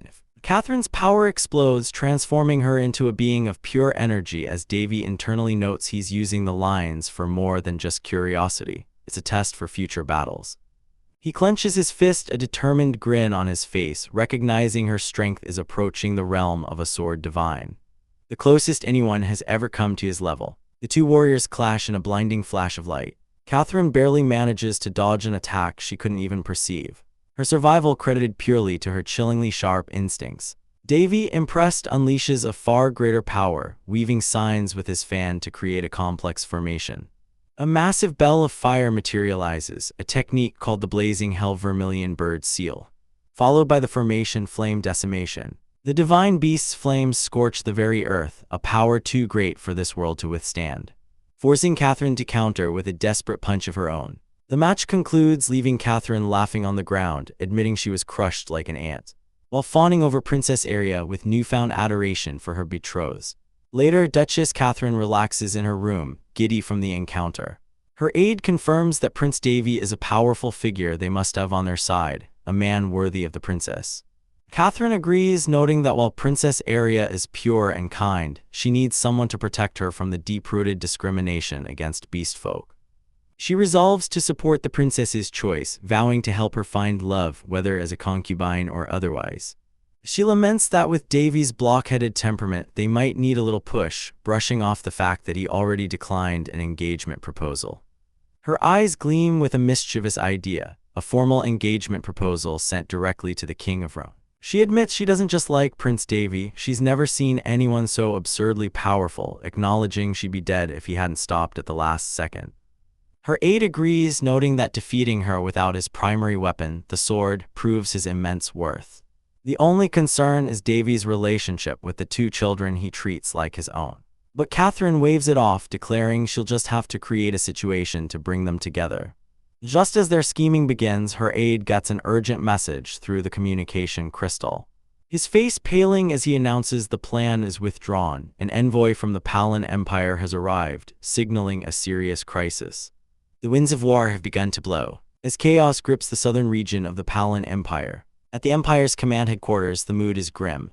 The battlefield situation is deteriorating, with an unheard-of monster swallowing territory and advancing north. This is no simple undead horde, they are commanded by an intelligent leader. The news gets worse, the Crown Prince has fallen in battle. Palan's second prince, Sullivan, announces they've secured aid from the Holy Kingdom and the Mage Tower. Stricken with grief but filled with cold fury, he declares this a provocation against the Empire and vows to exterminate the enemy without mercy. Back at the festival, Princess Aria apologizes to Davy for canceling their plans due to the Emperor's order. But she promises to complete their next date as she's whisked away in her carriage. Davy reflects on his duel. It was a good test for his Taoist magic, but its inefficiency remains a problem. The solution lies with a transcendent item, but the goddess Freya who can grant it has been ignoring his prayers. His strategic planning is interrupted when Amy reports that a trading company has refused their request for food, citing an order from the Palan Empire. A mysterious hooded figure, Jack, explains the grim reality. The Empire's southern granary fields have been overrun by the undead. This is a huge threat not because they are low-level undead, but because they move like trained soldiers. Meaning only one thing, a high necromancer is controlling them. Jack reveals that the Roan Kingdom is sending aid led by Prince Barais. Davy clicks his tongue in annoyance, realizing his father is using the war to train his brother, which now interferes with his own preparations for the World Tree. With a heavy sigh, he tells Amy he will join the war. As disaster looms, the three great empires gather their forces. Davy arrives alongside Ulysses, greeted warmly by Prince Sullivan of Palan, who thanks them for coming and expresses concern for his friend Alina, who is still fighting on the front lines. Inside the command tent, Davy's presence is overshadowed by the fame of Ulysses, allowing him to blend in. That is until Duchess Catherine spots him with a delighted cry, rushing over and causing a stir among the assembled leaders. Their reunion is cut short by the sharp rebuke of a Holy Kingdom representative who reminds them they are gathered for war, not a social party. The meeting hall is thick with tension as Saintess candidate Alice endures the condescending gaze of the council. But the fragile peace is shattered when the fiery Grand Duchess Catherine lunges at her, a blur of orange and fury. A royal knight intercepts, warning her to stop, reminding her that any further action would be an insult to the Lindy's empire. Catherine scoffs at the warning, her eyes burning with contempt as she effortlessly shoves the knight to his knees, mocking the stray dog for daring to butt into her business. She leans over the trembling man, her voice a venomous whisper, telling the child to know his place before he loses everything. Davy watches the display, aware that even after losing a duel to him, Catherine is still one of the most powerful figures on the continent. Alice, humbled and seething, forces out an apology for her rude remarks. Catherine turns her chilling gaze on the Saintess candidate, telling her to take this seriously and hide those condescending eyes, admitting she's actively suppressing the urge to kill her. She then yanks Davy close, declaring him to be under her protection and warning Alice to watch her tongue. Davy internally groans, thinking this psycho is only creating more misunderstandings. The official war council begins, led by Prince Sullivan of the Palan Empire, who delivers grave news. The undead horde now numbers over 100,000. Captain Gallio erupts in anger, demanding to know what the Palan Empire was doing. But the grim reality is that their forces were decimated by monsters and a massive wave from ancient ruins. Sullivan explains that his sister, Princess Alina, is barely holding the line at a position surrounded by 7 fortresses. And their only hope is a swift strike from behind. He begins assigning roles to the various empires and knightly orders, planning to leave the Saintess candidate safely in the rear.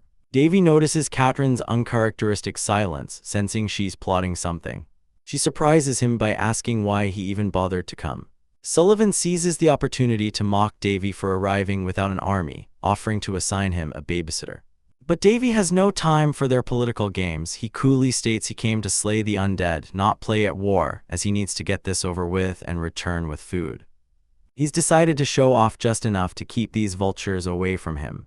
Alice immediately objects, her voice dripping with false concern. She acknowledges his rumored healing talent, but insists his proper place is in the rear, tending to the wounded and the plague. She reminds him that he may be a saint, but he's not part of the Holy Kingdom and should stick to what he's supposedly good at. The other candidate questions if he can truly handle the powerful necromancer at the front. And Alice smugly tells Davy to watch his words, as he's making it sound like they can't win without him. A flicker of red in Davy's eyes is the only warning before he asks what will happen if his words turn out to be true. Alice laughs it off, but an immense, crushing pressure suddenly fills the room, emanating from Davy and forcing the air from her lungs. His voice drops to an icy whisper, asking if it looks like he is playing games. He can sense their foolish overconfidence, born from ignorance of their true enemy. Having made his point, Davy relents with a sigh, agreeing to stay back and heal. But his compliance comes with a chilling condition. Unless he receives a satisfactory apology and reward, he won't lift a finger, even if the entire continent is overrun by the undead. A wave of pure death fear washes over the council, a power so potent Berserk is shocked it can be felt so far from the front lines. From a high wall, Davy watches the armies march out, finding their disciplined posturing laughable. They are more concerned with dividing the spoils of a victory they haven't even won. He knows they are walking into a slaughter, for he felt the chilling aura of a high-level necromancer, and once that being gets serious, these fools will be the ones who are subjugated. Berserk wonders why he let Alice off so easily, but Davy simply states his priorities have changed. A system quest appears, demanding he save 20,000 people suffering from disease. He enters the chaotic medical ward, a miserable war zone of its own, where a medic desperately fails to save a dying soldier. Davy observes their flawed methods, knowing most of these patients are doomed. He shoves the grieving medic aside, diagnosing that the soldier's wounds were infected with a mutated bacteria, accelerated by the pervasive aura of death. He unleashes a jolt of lightning, but it's not enough. He then unleashes a torrent of golden power, a 7th-class holy magic spell called Sanctuary. As divine light floods the room, the dead man's heart begins to beat again. Davy immediately takes command, snapping orders at the stunned staff. When one questions his authority, his royal token is presented, revealing him as Prince Davy, the famed healer. He roars at them to stop gawking and get to work before more people die. The quest counter ticks up by 1. Davy knows this is just the beginning, as he has a gut feeling that a far greater catastrophe is on the horizon. And so, he must put everyone in their place before it starts. He flashes a predatory grin that terrifies Berserk, his mind set on one principle: if you're going to make a mess, do it meticulously. Meanwhile, Alice kneels in her room, consumed by jealousy. She cannot fathom why God would bless a comatose prince after ignoring her decades of devotion. Her frustration peaks as she stands before her knights, no longer a candidate but the saintess, vowing to deal with those who reject providence with her own hands. In a flash of light, Davy teleports directly into the heart of the undead city. Berserk shrieks in panic, but Davy is unconcerned, claiming he has a backup plan. His goal is simple: lure out the necromancer and crush him.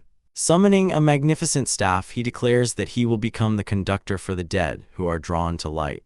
In a move of spectacular disrespect, he forces the skeletal army to dance to a nursery rhyme, completely stealing the necromancer's forces. He then sorts his new army, offering salvation to the souls of the plague victims who ascend in a pillar of light with whispers of gratitude.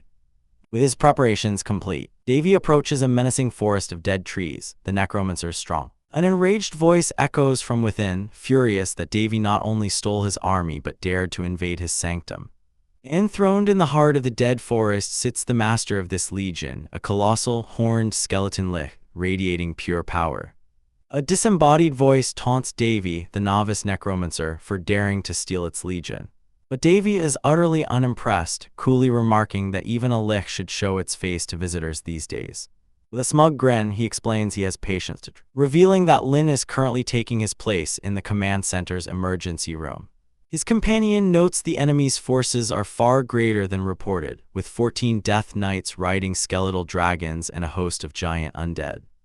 She worries that Davy's forces will be swept away, but he simply states he'll have to balance things out. Before rushing in, he makes his purpose crystal clear. He doesn't care about this war game, but if his opponent has something he needs, that changes everything. A surge of power emanates from him as he declares that from this moment on, the Lich will move according to his orders.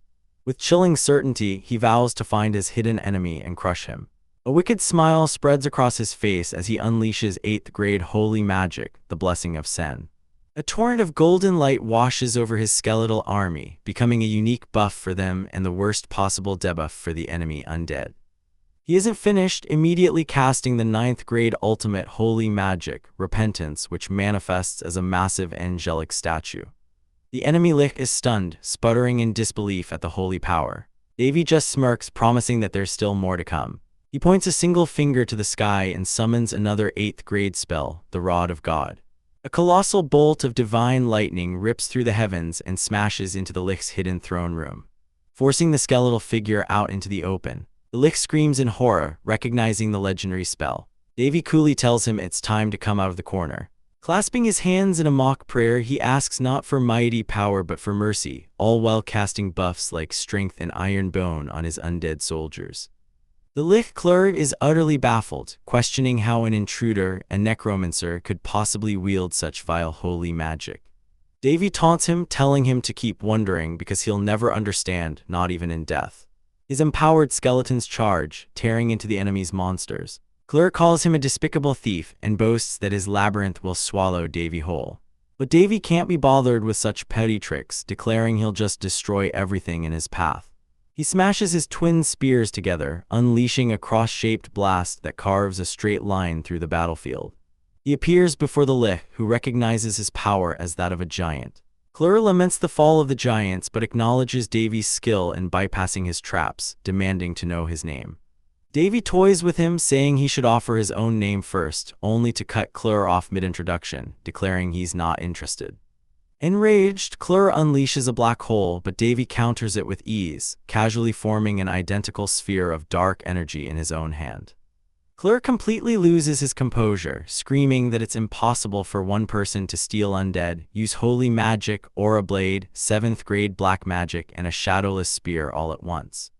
He desperately demands to know Davy's true identity. Cleric, an ancient giant orphan and magical genius, is faced with an incomprehensible being. He's astounded by Davy's silent casting and swordsmanship that can slice through a Lich's very being.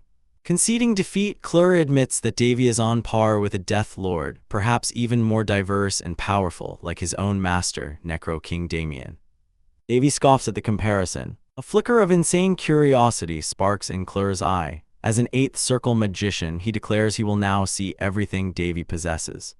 He lunges forward, grabbing Davy's head to read his very soul. But all he finds is an impenetrable wall. Davy's hand clamps down on Cleric's face, telling him not to be arrogant. With a final, explosive burst of power, he shatters the Lich's skull, leaving only dust behind.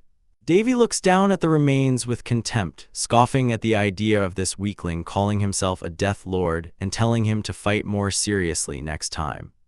Back at the Army Command's emergency room, a soldier bursts in announcing a new outbreak. The disguised Lin, posing as Prince Davy, internally criticizes the man's poor acting before getting back to work. The other priests murmur in awe, praising the true saint for transforming the hellish infirmary. He's called over to examine a patient with completely different symptoms. After a quick diagnosis reveals dangerously low vitals, Davy shocks everyone by suddenly running for the exit, shouting about an escape route. The priests are left utterly bewildered. At that moment, the real Davy appears, ordering them to change the treatment method immediately. He barks out commands to isolate patients and prepares to send out new prescriptions. When a priest questions his identity, Davy snaps that he's in charge of medicine, shoves a list into his hands, and threatens him to hurry up before patients die. With the room now under his command, he uses his whips to direct the healers with brutal efficiency. Later, standing on a parapet with Berserk, he gets the report. Lord Boris and his cronies threw a tantrum about going to the front lines and were promptly knocked unconscious. Davy calmly states that big news is coming. Sure enough, a few days later, word arrives that the Undead Legion, led by Cleric Orphan, has begun a relentless, mindless assault, and the Allied forces have suffered a crushing defeat. Elena and a crestfallen knight find Davy tending to the wounded. The knight pleads for Prince Davy's help, explaining that morale is at rock bottom. Davy's response is a simple, cold no. The disaster was predictable. An initial, suspiciously easy victory led to overconfidence, with all praise heaped upon Prince Sullivan and Saintess Alice. Princess Alina's pleas for caution and for Davy's aid were dismissed, her reputation shattered by Alice's manipulations. But their hubris led to ruin as fortresses fell overnight and the army's spirit broke completely. Now faced with the consequences, the knight begs Davy for help. Davy refuses again, reminding the knight that he asked to go to the front but was rejected. He asks if they see him as a mere tool to be used at their convenience. He makes it clear he's only here for personal reasons and will continue his work treating patients. The knight desperately admits his foolishness, unable to watch more soldiers die. Davy asks why the person responsible for this mess, Saintess Alice, isn't here to beg instead. He tells the knight to go find her and deliver a message. A woman who obsesses over status needs a slap of cold reality. The knight screams that soldiers are dying, but Davy retorts that the patients here are dying too, and at least he's doing his job. Lena sits defeated on the floor. Davy chides her for not speaking up, but she insists it would have changed nothing. He acknowledges her impossible position, but warns that letting this injustice stand will only cause more problems later. The real source of his ire is Alice, whose tyranny he can no longer tolerate. A fire burns in his eyes as he tells a determined Alina that they must seize the coming opportunity. She finally asks for his help, promising to do whatever it takes. A week passes, 8 southern fortresses have fallen. Davy has been healing non-stop, his progress bar finally passing 70%. He reflects on the unexpected outcome. By subtly manipulating the enemy Lich to attack more intensely but less persistently, he's actually reduced casualties by allowing the Allied forces to retreat. While the command center despairs, public opinion has cratered for Sullivan and Alice. As if on cue, the doors swing open, and a defeated, mud-spattered Alice leads her troops into the hall. The room buzzes with shock at their retreat. Davy finishes his stretch, cracking his knuckles with a grim smile. It's time to begin. From a high vantage point, Prince Davy watches the cheering soldiers hail a Saintess candidate walking among them. Silently pondering what he should do, he smirks, knowing she has no idea she's in the middle of a divine test. He explains to his companion that becoming a Saintess isn't just about being born with a large amount of holy power. The real test lies in one's heart. Holy power, he reveals, is a passive force that grows stronger the more good-natured a person is. This war serves as the ultimate crucible, throwing the two candidates, Alice and Lena, into vastly different positions to reveal their true selves. Davy thinks to himself that God is truly cruel, as a lack of innate holy power can easily be overcome by a blessing, making one's birthright ultimately meaningless. Just then Lena runs up to him, excitedly calling his name. She asks if he saw the brilliant pillar of light on the battlefield, gushing that its holy power was so concentrated it gave her goosebumps, a feat even the Pope couldn't manage. She wonders if the goddess herself descended, but her eyes quickly land on Davy, correctly guessing he was the one behind it. He casually admits he thought it would be bad to leave things as they were. Lena is so starstruck she asks if he is perhaps the goddess Freya, causing Davy to snap, yanking her hood and asking if he looks like a girl to her. After her brief moment of confusion, he tells her they have much to do and they head off. Meanwhile, in a war tent, the other candidate, Alice, faces a mutiny. Her subordinates declare they will no longer follow her stubborn orders, and representatives from the Lindy's empire agree. Even her personal knight, Prince Sullivan, abandons her, stating that her pride created this mess and she must solve it herself. Left utterly alone, Alice clenches her fists, seething at her powerlessness. Her despair deepens as she feels the light has completely abandoned her. She stumbles through a darkened hall, before collapsing to the floor in a sobbing heap. A sinister voice whispers that a falling soul makes the most perfect vessel, offering her a power that rivals the gods themselves. It promises her the strength she craves to kill the hateful child she despises. Consumed by rage and betrayal after the goddess ignored her prayers, Alice accepts the deal, her faith in the light shattered. A cloaked figure appears, declaring that with her as a vessel, his lord, Damien, the King of Death, will be reborn. The creature boasts that Damien is an ancient being who drove the Saintess Daphne to her death. But its monologue is cut short as a flash of light slices off its horn. Davy stands at the entrance, coolly asking where the creature thinks it is. The dark entity collapses, shocked that its connection to its life vessel was severed. Davy mocks the creature for clinging to life, wondering if its mana has increased. The entity snarls a warning that Davy will regret not finishing him, revealing he has recovered all 8 life vessels sealed in the fortresses and that his lord will soon descend. Unimpressed, Davy scoffs at the idea of using a fallen saintess as a vessel, noting that he's already seen all of her rage and despair. He coldly tells the creature to shut up and die already. With the threat neutralized, Davy and his companion depart, only to find chaos outside where a massive frost worm wyvern is wreaking havoc. The Grand Duchess fights valiantly but is quickly overwhelmed, and Prince Sullivan orders the ballistas ready. Davy arrives on the scene, calmly asking for a status report. He dismisses the undead creature as something other than a dragon and tells Sullivan to gather the army's representatives, announcing they will now attack the enemy's main base. He then summons the great spirit king of the earth, Noah's, who erupts from the ground to the shock of the soldiers. Later, in a briefing room, the soldiers stare in disbelief at the colossal earth spirit. Davy addresses the assembled leaders, keeping the briefing short. He reveals their true enemy is an 8-circle necromancer, a level of power unheard of. He explains the necromancer conquered the 8 fortresses not to prolong the war, but to recover his life vessels. Prince Sullivan confirms that a giant magic stone was located at each fortress, now understanding they were the life vessels. The grim implication dawns on them: they have to kill the necromancer 8 times, but Davy smirks, correcting them they only have to kill him 7 more times because he already took care of one. The room is stunned into silence. Davy then asks about morale and Sullivan admits it's at an all-time low. Davy declares that's fine and orders the troops to be gathered immediately. He instructs his subordinate, who prefers to be called Jack, to help him rally some soldiers. Standing before the disheartened army, Davy knows that morale is the key to victory and decides to use recent events to his advantage. He announces that Saintess candidate Alice had noticed the enemy general and fought bravely, but was ultimately defeated and kidnapped. Seizing the moment, he roars at the troops, asking if they will take this insult lying down and revealing his true identity to them. He is a saint. The crowd erupts into thunderous cheers, their spirits instantly lifted. With their will reignited, Davy gives his subordinate a thumbs up and raises his radiant weapon, promising them a battle unlike anything they've ever experienced before as a wave of holy power washes over the army. A vast army of knights marches across the desolate plains, their armor glinting under a pale sun, ready to face the skeletal Lich perched atop a cliff. The creature sneers, mocking them for crawling to their own graves, though he notes with disappointment that a certain someone is missing. He dismisses their futile efforts, gloating that the vessels are already in his lord's hands and that only death awaits mortals who have forgotten fear. With a guttural screech, he summons skeletal wyverns that dive into the ranks of men, turning the battlefield into a canvas of chaos and despair. Soldiers scream for their lives as they are torn apart, while a woman erects a desperate ice barrier that barely holds against the onslaught.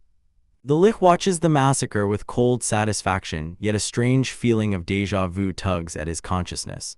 His thoughts are shattered by a calm voice asking if he enjoyed the opening act, and a flash of red energy slices past his face. A young man, Davy, appears with a smug grin, looking utterly unimpressed by the carnage. With a casual snap of his fingers, the entire undead army, from the skeletons to the wyverns, crumbles to dust, returning to the earth from whence they came. The Lich reels in disbelief, screaming that it's impossible for a mere human to wield such a powerful spell. Davy just smirks, agreeing that it would be if it were just a simple spell. The Lich tries to rationalize, claiming the spirit Davy is using must be draining his mana heavily. But Davy cuts him off, unleashing a swirling vortex of dark energy he calls Death Swamp. Before the Lich can react, Davy follows up with the brilliant light of 7th class holy magic, a cleansing wave that purifies the corrupted land. The Lich roars that he won't fall for the same trick twice, realizing with dawning horror that Davy must be using the Spirit King as a hidden ace. As Davy's small companion, Persek, warns him he's pushing himself too hard, a skeletal monstrosity erupts from the ground and strikes, a storm of curses washing over Davy, attempting to paralyze, confuse, and blind him. His companion screams his name in terror, but Davy simply smiles, telling her to forget it. Twin blades of red and blue light materialize in his hands, and he moves in a blur of motion, effortlessly dismantling the creature that ambushed him. The Lich can only curse the power of those damned swords, as Davy raises his hand again, summoning the legendary god spear, Longinus. He challenges the Lich to withstand this, and a pillar of golden light descends from the heavens, obliterating the landscape in a blinding explosion. When the dust settles, the Lich is heavily damaged but still stands, laughing maniacally. He points out that while Davy's attacks are strong, they're getting weaker. He has reached his limit and can no longer deal a fatal blow. But Davy's smile never wavers as he wonders aloud if that's really the case. He reveals a pulsating red orb, a life vessel, and the Lich's laughter dies in his throat. Davy mockingly informs him that there are 6 more left, reminding the undead commander that he isn't the only one who can play with necromancy. The Lich is completely baffled, unable to comprehend how a human blessed by the gods can use necromancy and spirit magic. Davy internally scoffs, thinking the Lich would have a heart attack if he knew about his elemental magic too. Persek insists he needs to rest, but Davy refuses, stating the elves and his other enemies won't give him the leisure. He makes it clear that he isn't trying to save the world, he just needs to teach a lesson to anyone foolish enough to mess with him. With the Earth Golem confirming the enemy's retreat, Persek asks his next move, since the Lich will surely hide now. Davy simply declares he'll go find him, activating a massive teleportation circle that engulfs the battlefield in blue light. With a predatory grin, he announces his impending arrival. In an instant, he appears behind the stunned Lich, who can't believe the use of teleportation magic. Davy taunts him for not seeing it coming before bisecting him with a single, clean strike of his sword. He coolly remarks that there are 5 more to go. Later, in a dark forest, the Lich struggles to resurrect, screaming for Davy to get away from him. Davy sits casually on the Lich's head, sadistically telling him he'll wait for the resurrection to complete. The Lich calls him an evil bastard, more demonic than any devil, but Davy just laughs it off, retorting that they shouldn't discuss evil amongst butchers. He starts a 10-second countdown. In a panic, the Lich tries to negotiate, offering his surrender.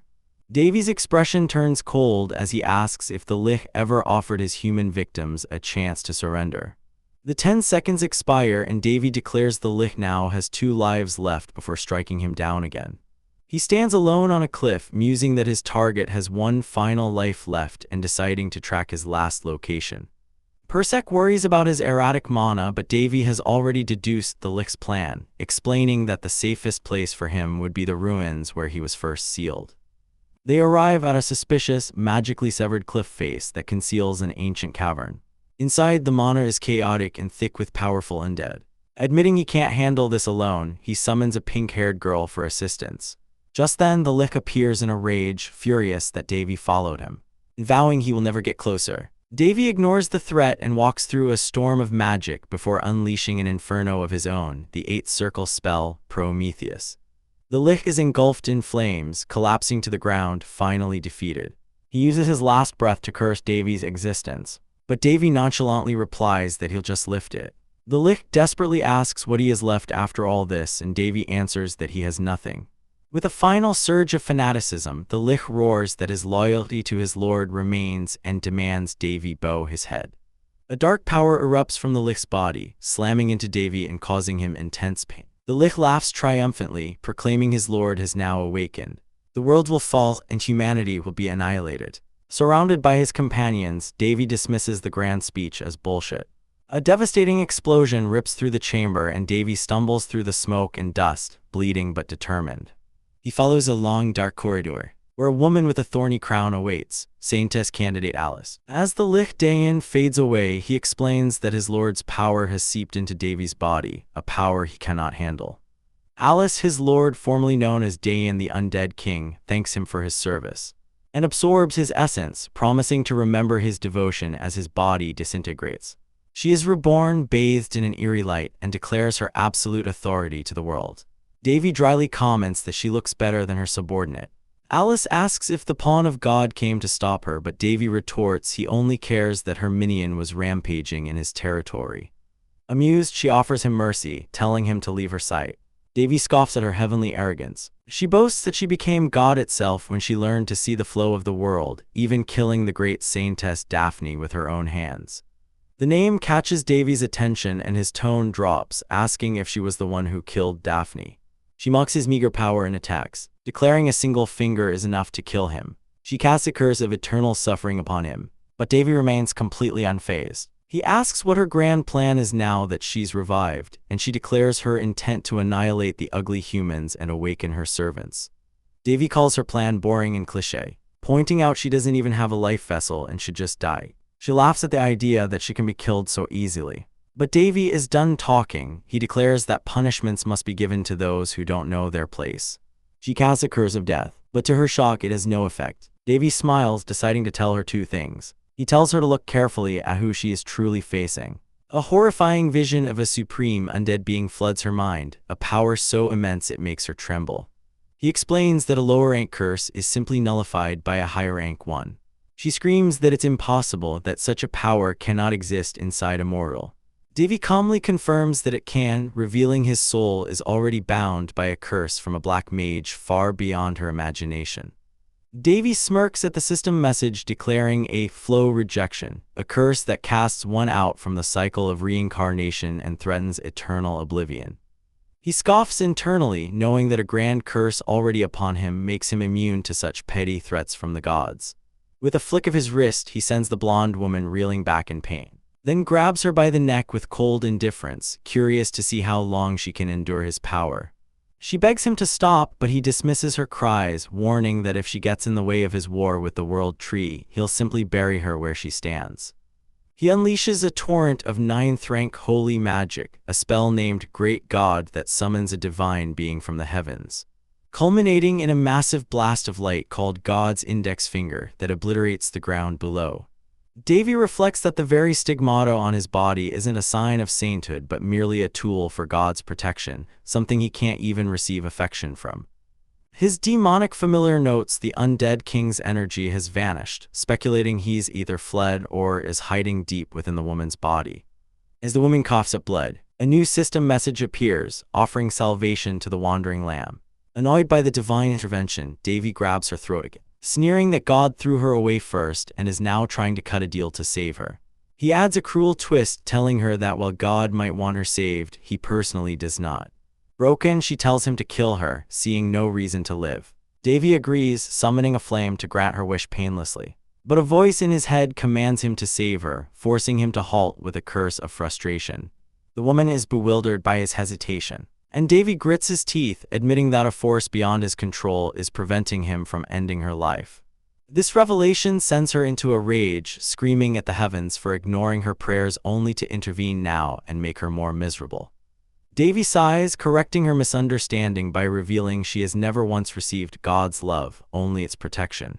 He explains that even offering her soul to an undead king wasn't enough to kill her, thanks to that divine safety net. He offers her a way out, the inverted cross, a ritual to sever all ties to the divine. She scoffs at the pointlessness of it all now, but he silences her with a sharp slap, clarifying that it wasn't his whim that saved her. This, he reveals, is a test from God for her to solve her own problems. With a final touch to her forehead, he sends her flying with a pulse of energy and leaves her behind. His familiar questions leaving her there, but Davy is done with the drama. He orders his angelic familiar, Loon, to stay on standby for battle, while his other companion suggests just burning the corrupted forest down. Davy retorts that she can sleep in another room if she's so annoyed, walking away as a system window suddenly flashes before him. Purify. He immediately refuses the quest, but the system persists, promising to use force until he complies. He tells the goddess to deal with it herself, but his defiance crumbles when a new line appears on the quest window. Completing the purification will unseal the summoning of undead divine beasts. His entire demeanor shifts as he realizes the strategic value of this reward, eagerly declaring that they will now deal with the corrupted forest and the enemy remnants. The thought that a god would bend the rules of the world for him is thrilling, a concept as reality-breaking as superheroes appearing on his old Earth. His familiar Perselk suddenly grows to her full size, startling him. He brushes off her concern, his mind already racing with possibilities, a greedy glint in his eye as he considers bargaining for even more. The world blurs and a quest completion window for saving people from the plague appears. He finds himself in a luminous, ethereal space. A manifestation of gods will where a glowing orb and ember materializes in his hands. He awakens in bed to rumors of his own coma, having been unconscious for 4 days. Perselk explains the new ember is a modified divine relic that can reconstruct both body and mind without any conditions. She suggests using it now, but Davy knows his body is too unstable, like a compressed bomb that would explode if he forced a transformation. He enters the Alliance meeting hall, putting on a grand performance for the shocked onlookers. He plays the part of the selfless hero, ignoring their concerns for his health and declaring his intention to finish the purification he started. Though he tells them a person loved by God can't be lazy, he privately scoffs at the idea, admitting to himself that being lazy is what he loves most. The crowd eats it up, hailing him as their great saint. Meanwhile, in a distant desert, two elves plot against him, planning to ally with the Palin Empire to take down the so-called Prince Davy. Completely unaware of the political power he has already amassed, Davy continues his cleansing work, his reputation skyrocketing as the soldiers praise him as a holy person.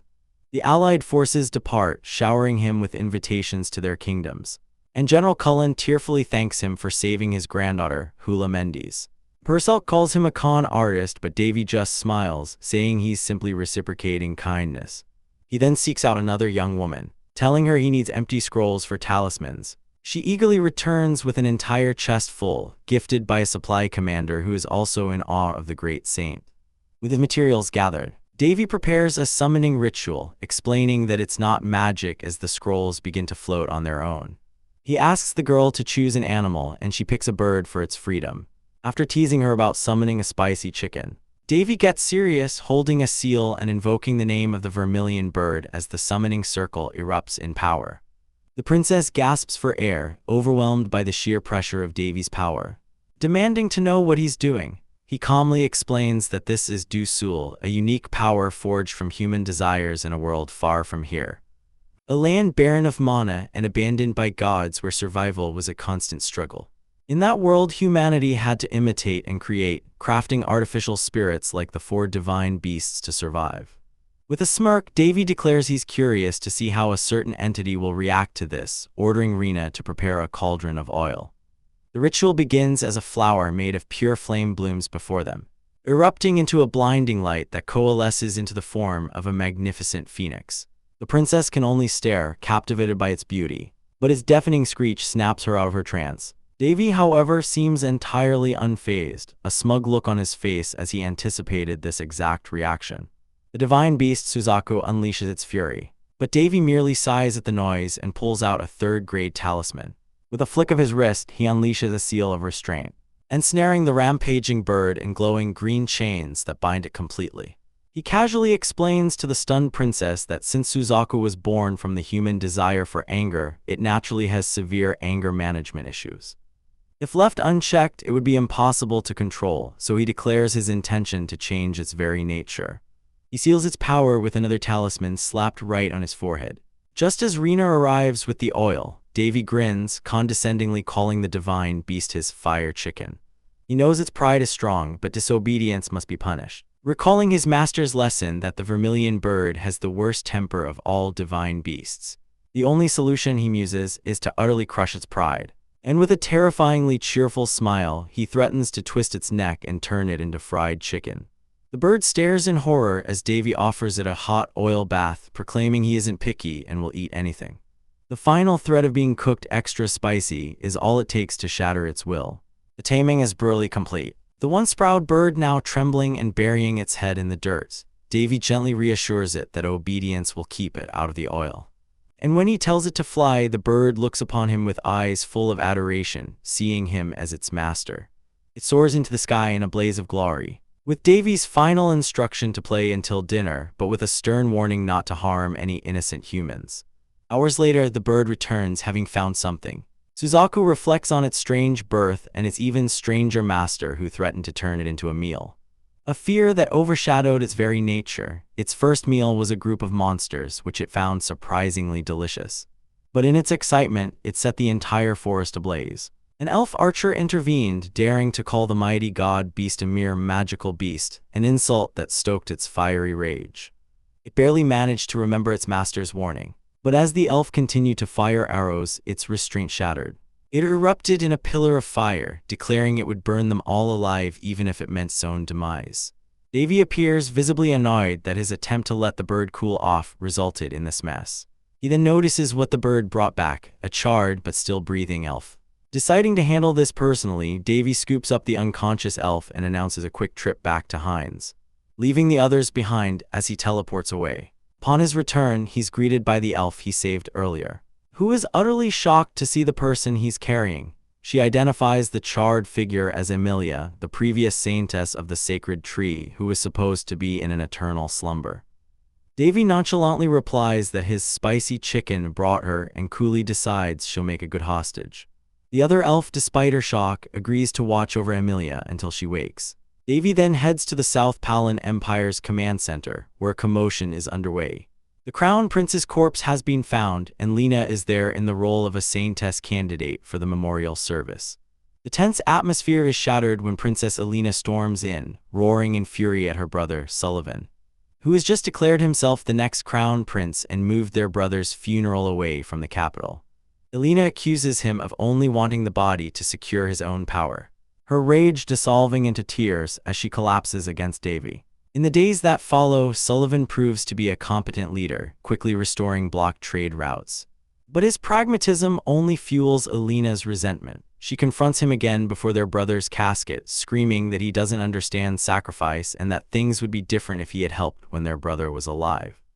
Sullivan coldly rebuffs her, stating that politics isn't simple and her childishness has its limits before walking away. Davy watches the family drama with detached amusement, only for a system window to pop up warning him to perform a final cleanup of contamination or risk issues with his reincarnation. He scoffs at the meddling threat and intercepts Sullivan outside, complimenting his smooth words before trying to leave. As the funeral pyre is about to be lit, Elena's grief explodes into raw despair, her cries for her brother echoing through the hall. As guards move to restrain her, Sullivan holds up a hand, silencing them. And taking control, he apologizes for the scene, then summons a massive seventh circle rain spell to douse the area. In response, Davy uses the Mark of Suzaku, creating a spirit fire for the pyre that even the magical rain cannot extinguish. Explaining it's his own form of consideration, Sullivan offers a quiet word of thanks. And as he turns to leave, he murmurs an apology that leaves Davy momentarily stunned. The rain continues to fall on the castle walls, a somber end to a turbulent day. In a lavish room, a woman mourns, looking utterly terrible. Davy enters, announcing that the ceremony ended successfully, but his tone is devoid of comfort. He smirks, offering the cold consolation that everyone dies eventually.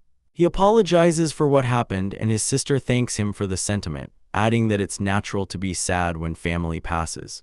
She gazes out at the rain, poetically wondering if their brother is crying, but Davy shuts her down, stating that rain is just coagulated water vapor. He rates her attempt at being funny a 2 out of 10 and declares he didn't come to see her mope. In a swift motion, he slaps a golden talisman onto her forehead, startling her. He tells her she has 5 minutes at best to say what she needs to say. With a snap of his fingers, he unleashes a powerful spell, 8th Circle Dark Magic, Voice of Salvation. A shimmering, golden apparition of their brother materializes in the room, leaving his sister stunned and speechless. Davy turns his back on the reunion, praying that the souls of the damned find peace in their futures as he walks away. Later, in a private room, a man with glasses named Sullivan greets Davy, remarking that he's been waiting. Sullivan states that while the royal court would normally receive him with grandeur, this private meeting is safer due to the palace's hidden power struggles. He asks about Elena, and Davy deflects, retorting that Sullivan, who had a part in causing this mess, shouldn't be asking him about her well-being. Cutting to the chase, Sullivan addresses Davy's request for a military alliance with the Palan Empire as compensation. He presents their official response, a flat-out refusal. The Palan Empire, he declares, will remain neutral, but then, with a sharp grin, Sullivan tears the official document to shreds. He dismisses the previous response as the decision of palace idiots, declaring that he is different. The Palan Empire, he knows, repays its debts. However, before proceeding, he needs to know why Davy made such a problematic request. Davy calmly takes a sip of tea, reminding Sullivan that he should be aware of what he's collecting in his territory. Sullivan pieces it together, noting Davy's trades for food, materials, and weapons, and correctly deduces he's preparing for a defensive war. He presumes it's due to the non-humans, and Davy confirms this. Sullivan logically narrows it down to the elves, given Davy's past achievements, and reveals the Palan Empire's crucial role, a geographical advantage, as the elves must travel past them to reach Davy's territory. Internally, Davy calls Sullivan a scary bastard, impressed by his genius. Sullivan recognizes Davy as a potentially dependable ally and presents his own proposal, a total alliance between the Palin Empire and the Hines territory. Davy examines the contract but finds a few lines that bother him. Sullivan dismisses them as minor but then shockingly rips the new contract apart, refusing to sign it. He explains that most countries would be desperate for their help, but he is merely trying to reduce the number of deaths should the Palin Empire ally with the World Tree and attack. He pushes his glasses up, making his stance clear: they will help if required, but they will not be contractually forced to do so. Sullivan then recalls a warning from Alina, who insisted they must never, under any circumstances, act against Prince Davy. He then questions if Davy is truly a prince, to which Davy smirks and confirms he is. Unfazed, Sullivan reveals his final condition, pointing to a specific clause in the now torn contract.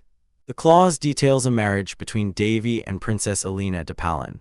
Davy instantly rejects the idea, stating he doesn't arrange loveless marriages and has no intention of being a caretaker. With the negotiations at a standstill, Davy leans forward, his eyes glinting with cold intensity, and asks a single, piercing question: why did Sullivan lie to Alina?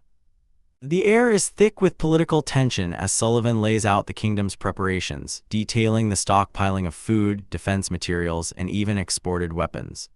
Davy cuts straight to the point, asking if they're preparing for war, but Sullivan clarifies with cold precision: they are preparing to prevent one.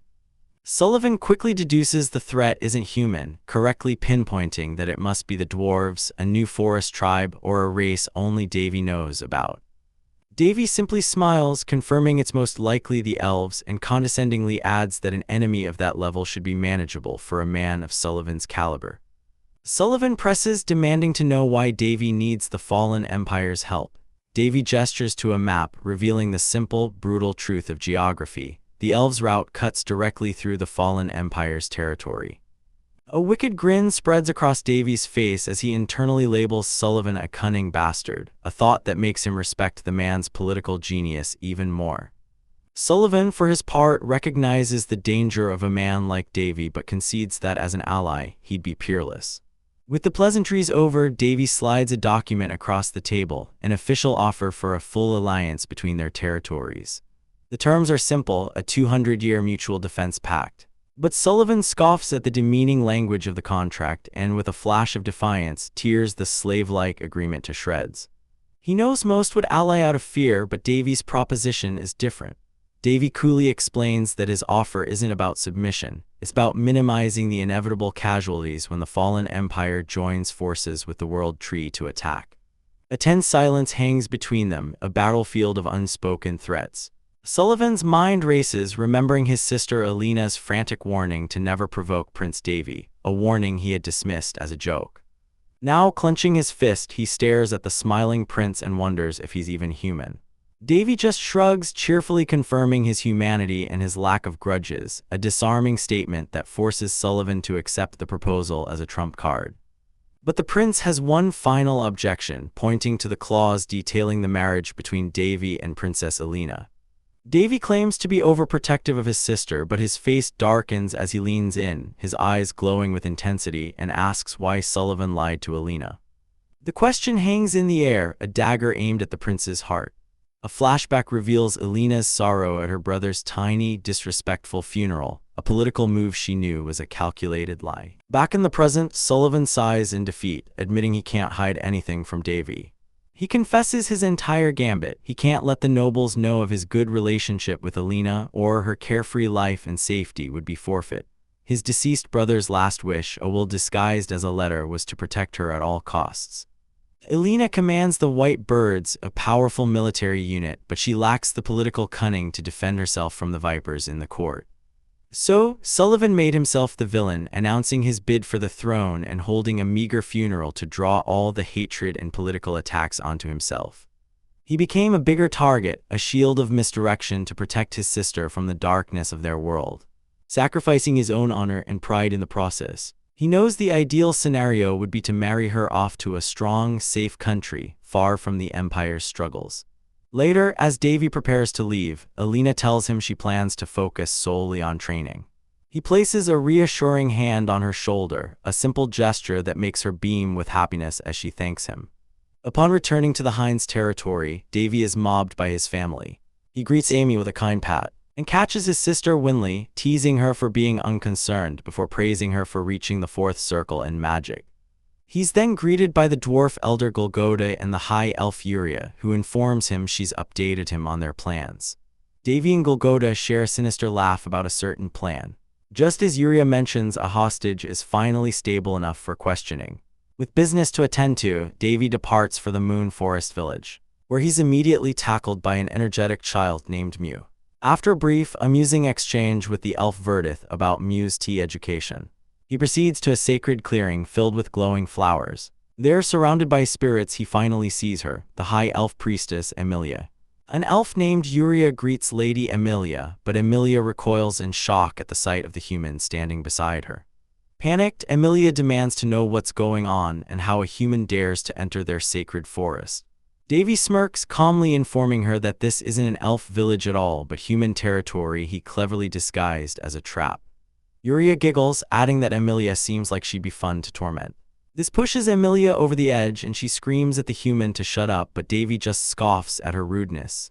He grabs her by her long ear, utterly unimpressed with her tantrum. His eyes flash a menacing red as he activates his berserk's authority, the Eye of the Abyss, to peer into her very soul. He feels a strange dissonance, a sense that while she looks familiar, something is deeply wrong. Using the power of the Abyss, he delves deeper into her being, causing her to cry out in pain. Overwhelmed, Emilia collapses to her knees, shouting that he's unbelievably rude and that she's changed in the last 300 years. Davy simply calls her a little lady, which infuriates her further. He wearily asks Yuria to dismiss the guards so he can speak with Emilia alone. But just as the area clears, his senses scream danger. Berserk calls his name in warning, and Davy yells bomb as a strange force washes over him.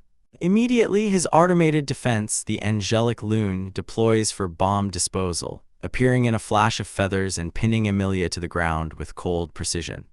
Davy groans, annoyed by this chaotic turn of events. He recalls the moment his abyss power gazed into Emilia's core, only for something hidden deep within her to stare right back. Loon reports an abnormal increase in his heart rate, and Davy realizes with a grimace that he's been hit with a powerful enchantment.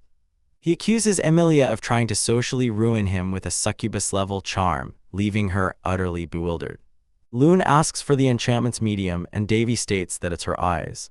As a dark joke, he orders Loon to gouge them out, sending Emilia into a tearful panic. Loon, ever the literalist, summons a massive pair of nippers, ready to carry out the order.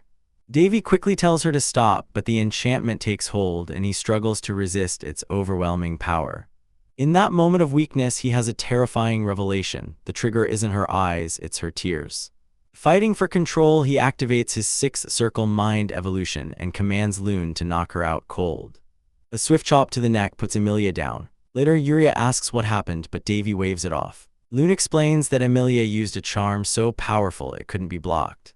Yuria finds this impossible, claiming Emilia only ever had a strong affinity with animals. Davy knows better, realizing the charm is on par with that of a succubus queen, and wonders if Emilia somehow evolved. This leads Yuria to an absurd conclusion as she squeals with excitement, asking if Davy has already fallen for Emilia. Exasperated, Davy tells her to stop joking, only for Berserk to chime in and scold him for having thoughts about a girl with an underage appearance. Davy finally snaps, roaring that he wasn't charmed. When Berserk asks why he injured himself, he explodes that it was her fault for interrupting his focus, telling her to shut up before he loses his temper completely. A flustered Berserk quickly flies away. With the situation under control, Davy sits in meditation while Loon reports that Operation Net has begun, sealing off the entire forest. He pieces together the enemy's plan. The World Tree Yggdrasil intended to use Emilia's subconscious charm to take control of the Palin Empire. He asks for their odds of success, and Loon reports with absolute certainty, 100%. Suspecting Emilia wasn't alone, he calls out for her companion to show themselves.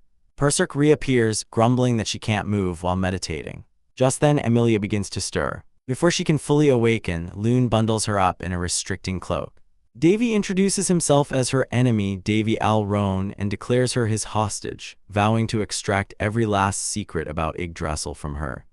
When she remains defiant, he smiles and conjures an elegant tea set, offering her a cup of tea made from cricket wings. He then threatens her with a brew of Mantis eyeballs if she refuses to cooperate. The elf screams that he's insane, but her terror is just what he wants. As he prepares to force the tea down her throat, she breaks, screaming that she'll tell him everything. Once she passes out from fear, Davy laughs, admitting to Loon that it was just ordinary tea. Food torture is always effective. He then reveals his true purpose. The tea was a medium and her tears the trigger for a spell that sealed her dangerous abilities. He summons Aina and orders her to care for the captive ancestor.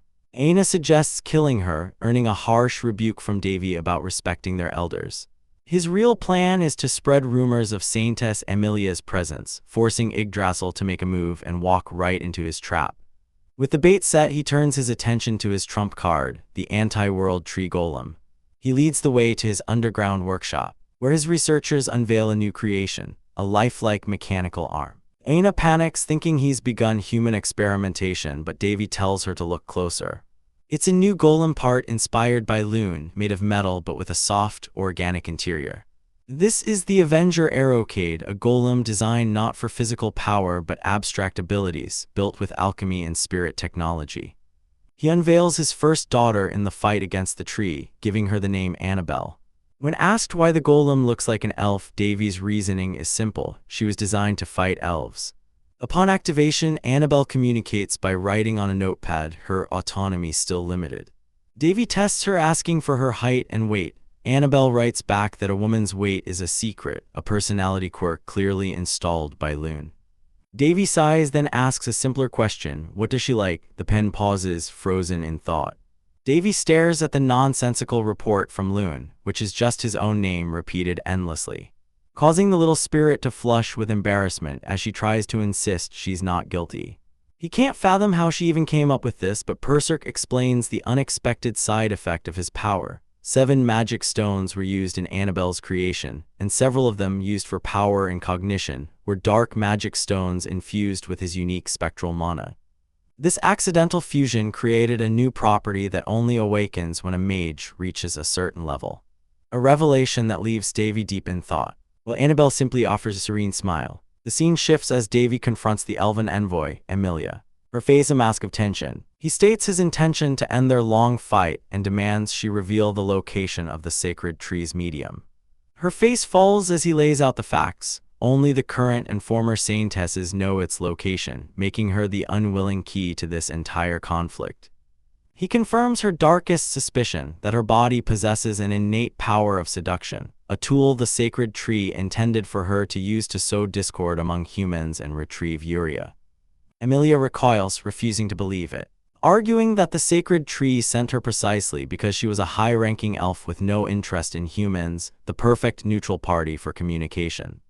Insisting she only left the forest to seek aid from the Empire. With a flick of his wrist, Davy demonstrates his own 5th circle charm magic on her, proving how easily such powers can be wielded and mocking her by pointing out that the power within him is thousands of times stronger than hers.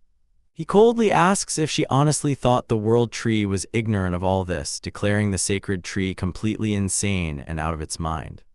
Outraged, Emilia screams at him for insulting her deity, but Davy slams his fist on the table, roaring that she still doesn't get it. He questions the sanity of a tree that would sacrifice entire groups of elves for a mere prophecy, one that would manipulate a pregnant elf into taking her own life simply to stoke hatred against humans. He asks her if it was sane for Yggdrasil to sell her, an elven leader, to humans as a pawn. He reveals the terrifying truth: the world tree despises all other races for some unknown reason, its vision completely clouded by hatred. And he will not stand by and let that mad entity threaten his land and his family. Faced with this brutal logic, Emilia falls silent. Davy presses his advantage, demanding the location of the medium so he can end this, even if it means killing the sacred tree itself. She begs for time, but he refuses, knowing the tree's plans have failed and it will now resort to open war. Just as he predicted, 4 days later, Yggdrasil declares war on the Roan kingdom, throwing the royal court into panic. Nobles clamor for the king to summon Davy and hold him responsible for the crisis. Prince Boris immediately defends his brother, clarifying that the elves became Devi's subjects willingly and that the true aggressor is the world tree for refusing to acknowledge its own people's autonomy. The nobles argue that the elves' bond with their homeland is more important, leading to accusations of undermining the prince and selling out the kingdom. With a single word, the king ends the squabbling, placing his full trust in Devi. He muses that his son must be angry as he hasn't written, but Boris assures him Devi anticipated this outcome and is fully prepared. The king then issues his royal decree. The elves in Hines have lived there long enough to be considered citizens, and he will not tolerate a foreign power meddling in their affairs. He sends a message of unwavering support, promising that the crown will do whatever it takes to back Devi in protecting the kingdom. As war looms, the only path for the World Tree's army to reach Hines is through the Palin Empire, which seizes the opportunity to propose a peace conference. There, Devi comes face to face with Eugen, the elven commander, whom he instantly recognizes as the fool who served Emilia. Eugen demands courtesy, but Devi scoffs, stating he has no courtesy for warmongers. Eugen's guards draw their blades, but Loon appears in a flash, warning them to stand down or face a highly effective weapon. The elf commander claims they are people of peace, but Devi's smile is laced with venom as he retorts that they were the ones who provoked him first. Eugen's rage boils over, but Devi silences him with a casual blast of power that sends him staggering. Loon calmly reminds the elves that raising a weapon means being prepared to die. Eugen delivers a final ultimatum: return their people and only Devi will have to perish. Devi just laughs, telling him he clearly doesn't understand the situation, promising that while the elves may have started this war, he will be the one to end it. Another pulse of energy slams Eugen to his knees. And with that, the conference abruptly concludes. That night, Emilia finds Aina preparing to leave on Devi's orders, and questions if she's truly not afraid to fight her own kind. Aina's response is cold and pragmatic. She states that merely having pointed ears doesn't make them her people. She knows those elves will brand her a traitor, but she doesn't care, for it is the world tree that is wrong, not them. She admits Devi isn't a good person, but unlike the tree, he keeps his promises and protects those loyal to him, even if it means waging war. She leaves Emilia with a final, cutting question: can the world tree honestly say the same? The elven army advances faster than anticipated, a force of tens of thousands moving on 3 fronts. Their scouts are skilled, forcing Devi to abandon his initial guerrilla plans and meet them head-on. He declares the start of their own guerrilla warfare, and orders Loon to deploy the arrowcade. The command is relayed, and from the earth rises a colossal mech, its elder brain initiating a saturation fire protocol called Divine Punishment. A devastating 6th circle magic multi-explosion tears through the elven ranks in a storm of fire. Amidst the carnage, Prince Salavan orders his knights to charge. The elven commanders scream for their troops to hold the line and erect a defensive shield. A massive shimmering barrier powered by the world tree itself deflects the onslaught, forcing Devi to admit he'll have to make a move himself. He summons the radiant holy lance, Longinus, and begins a prayer to the goddess Freya. Berserk watches, surprised by the seemingly normal prayer. But Devi's words take a profane turn. He declares that while the goddess bestows mercy with her index finger, she brings death with her middle one. With the might of the goddess, he delivers his final message to the enemy, a defiant F***CKU.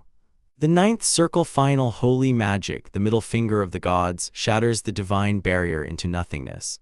The human soldiers can only stare in awe and terror at the power of a true saint. Devi, unfazed, predicts the elves will now stall to regroup. He decides to end this once and for all, summoning a magnificent phoenix, and announcing he's heading west to finish the war himself, leaving his stunned allies to wisely agree that getting on his bad side is a terrible idea. Meanwhile, an elite elven squad led by the ancient guard Janus detours through the forest on a secret mission: capture the former saintess Yuria unharmed.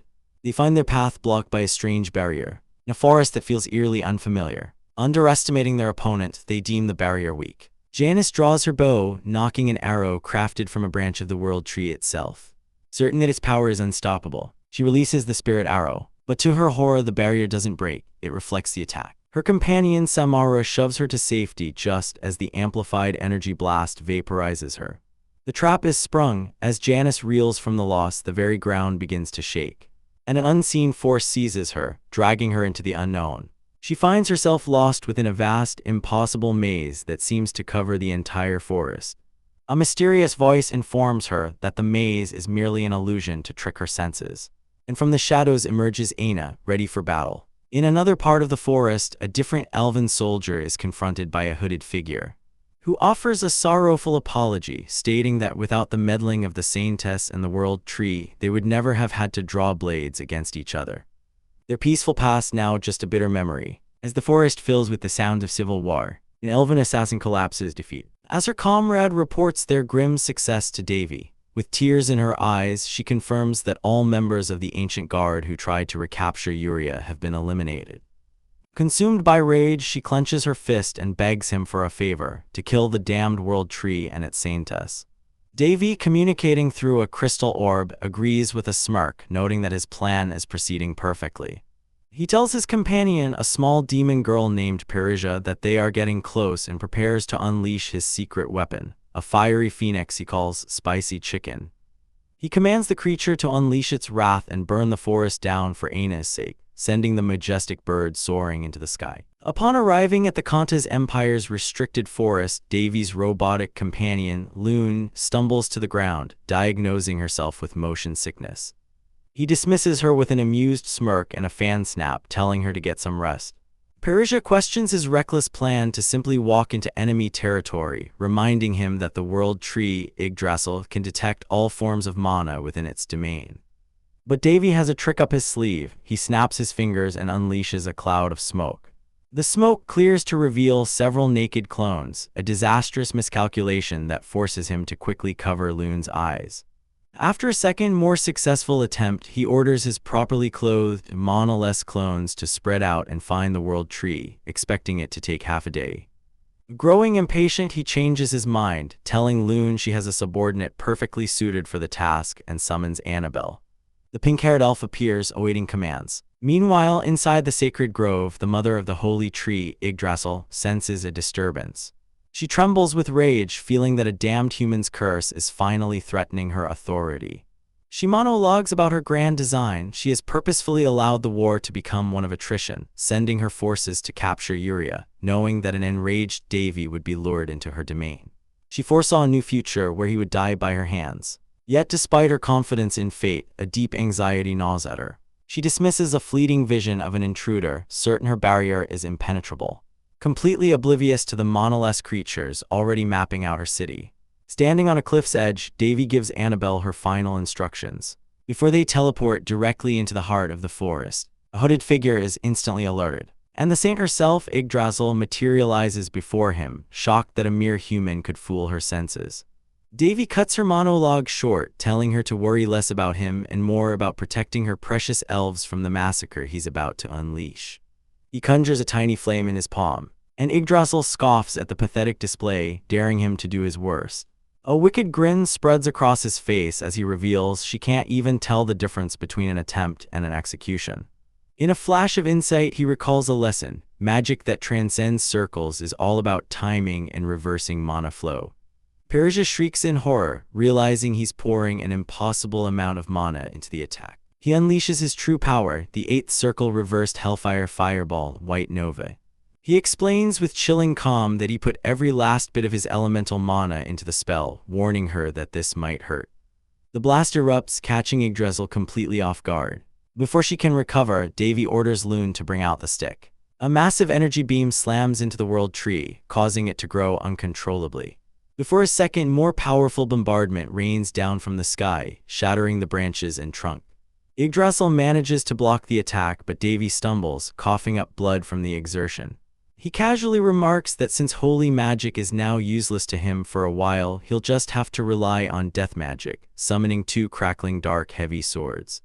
He leaps forward, unleashing a great mountain splice that slices through the air towards Yggdrasil. She screams in fury that he dares destroy her magic, but her barrier cracks under the strain. Davy smirks, wondering how long it will hold, and with a final push, shatters it completely. He dives through the broken shield and slices her avatar in half, watching it crumble to dust. But he's not done. He commands Loon to prepare the entire Decepticon aerocade for bombardment, with the World Tree itself as the target. Loon acknowledges the order, and massive cannons power up. unleashing a devastating volley that obliterates the heart of the forest. Davy calmly walks through the smoldering aftermath, where a line of elven bowmen desperately try to stop him. He deflects their arrows with a single contemptuous swing of his sword, carving a path through their ranks, leaving chaos in his wake. Annoyed by their futile resistance, he decides to embrace the role of the devil they see him as and casts an 8th circle dark magic spell, Fear, instantly paralyzing the remaining elves with sheer terror. He finally reaches the now exposed world tree where the true Yggdrasil floats before him. He mocks her for using her own people as shields, a claim she denies. She insists his attack was fated and she only did what she could to save lives. But Davy isn't listening. Raising his sword, he declares that he has come to cut her down. Yggdrasil, her vision of fate clouded, unleashes all her power in a final gamble, activating a territory declaration. Donning a suit of black armor, she vows to annihilate him, proclaiming it as the unchangeable truth. Davy remains unfazed, admitting that fate has a way of correcting itself, but reveals his own trump card, his Reject Flow curse. He activates 8th circle holy magic, commanding the banishment of all powers arising from holy mana. Yggdrasil's power vanishes, leaving her helpless. A manic, triumphant grin spreads across Davy's face as another massive explosion engulfs the battlefield. Trapped within the enemy's territory declaration, the elf knight Noah's felt a surge of confidence. The power of Yggdrasil itself was blocking all of Davy's holy magic. She swung her massive wooden blade, a weapon of immense power, clashing with Davy's own. But Davy merely scoffed, revealing his sword, Scarlet, was far more than mere wood. It was completely immune to her power. With a sudden, brutal kick, he sent her flying backwards, slamming her into a rock face.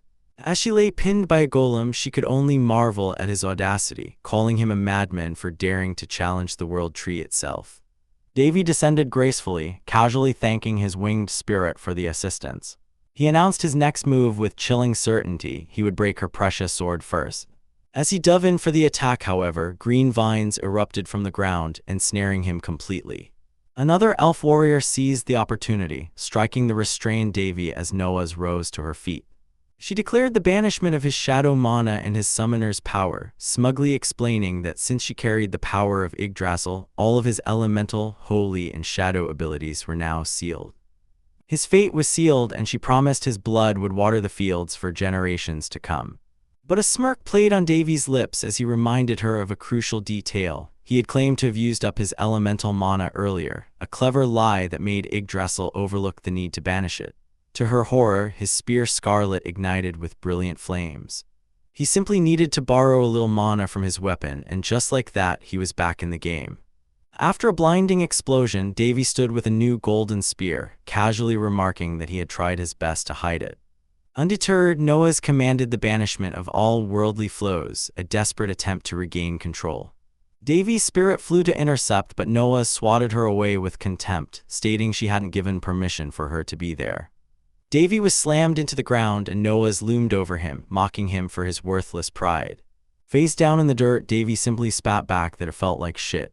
She grabbed him by the throat, admitting his strength but chiding him for his foolishness, warning him about the true terror of the Demon King. Davy just laughed, dismissing the threat as a joke, claiming the Demon King wasn't coming back. As Noah's prepared a final, lethal energy blast, Davy considered using his last resort, the god artifact Ember, but decided against it, not wanting to waste it here. Instead, he gave a command to his ally, Loon, to get started. A blue-haired angelic figure rose from the earth, activating a final logging project as far away. A commander named Annabelle began her operation.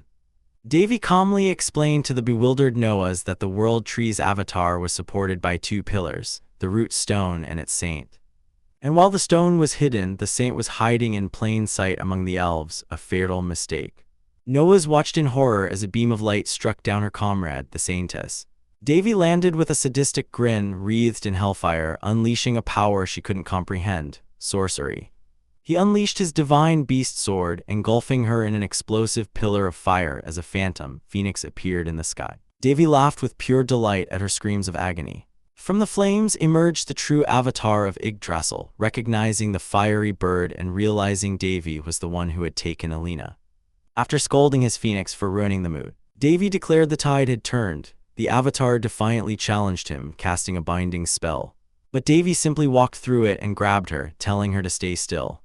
He unleashed a new spell, the Spirit-Annihilating Tree, slamming her into the ground with a torrent of dark energy.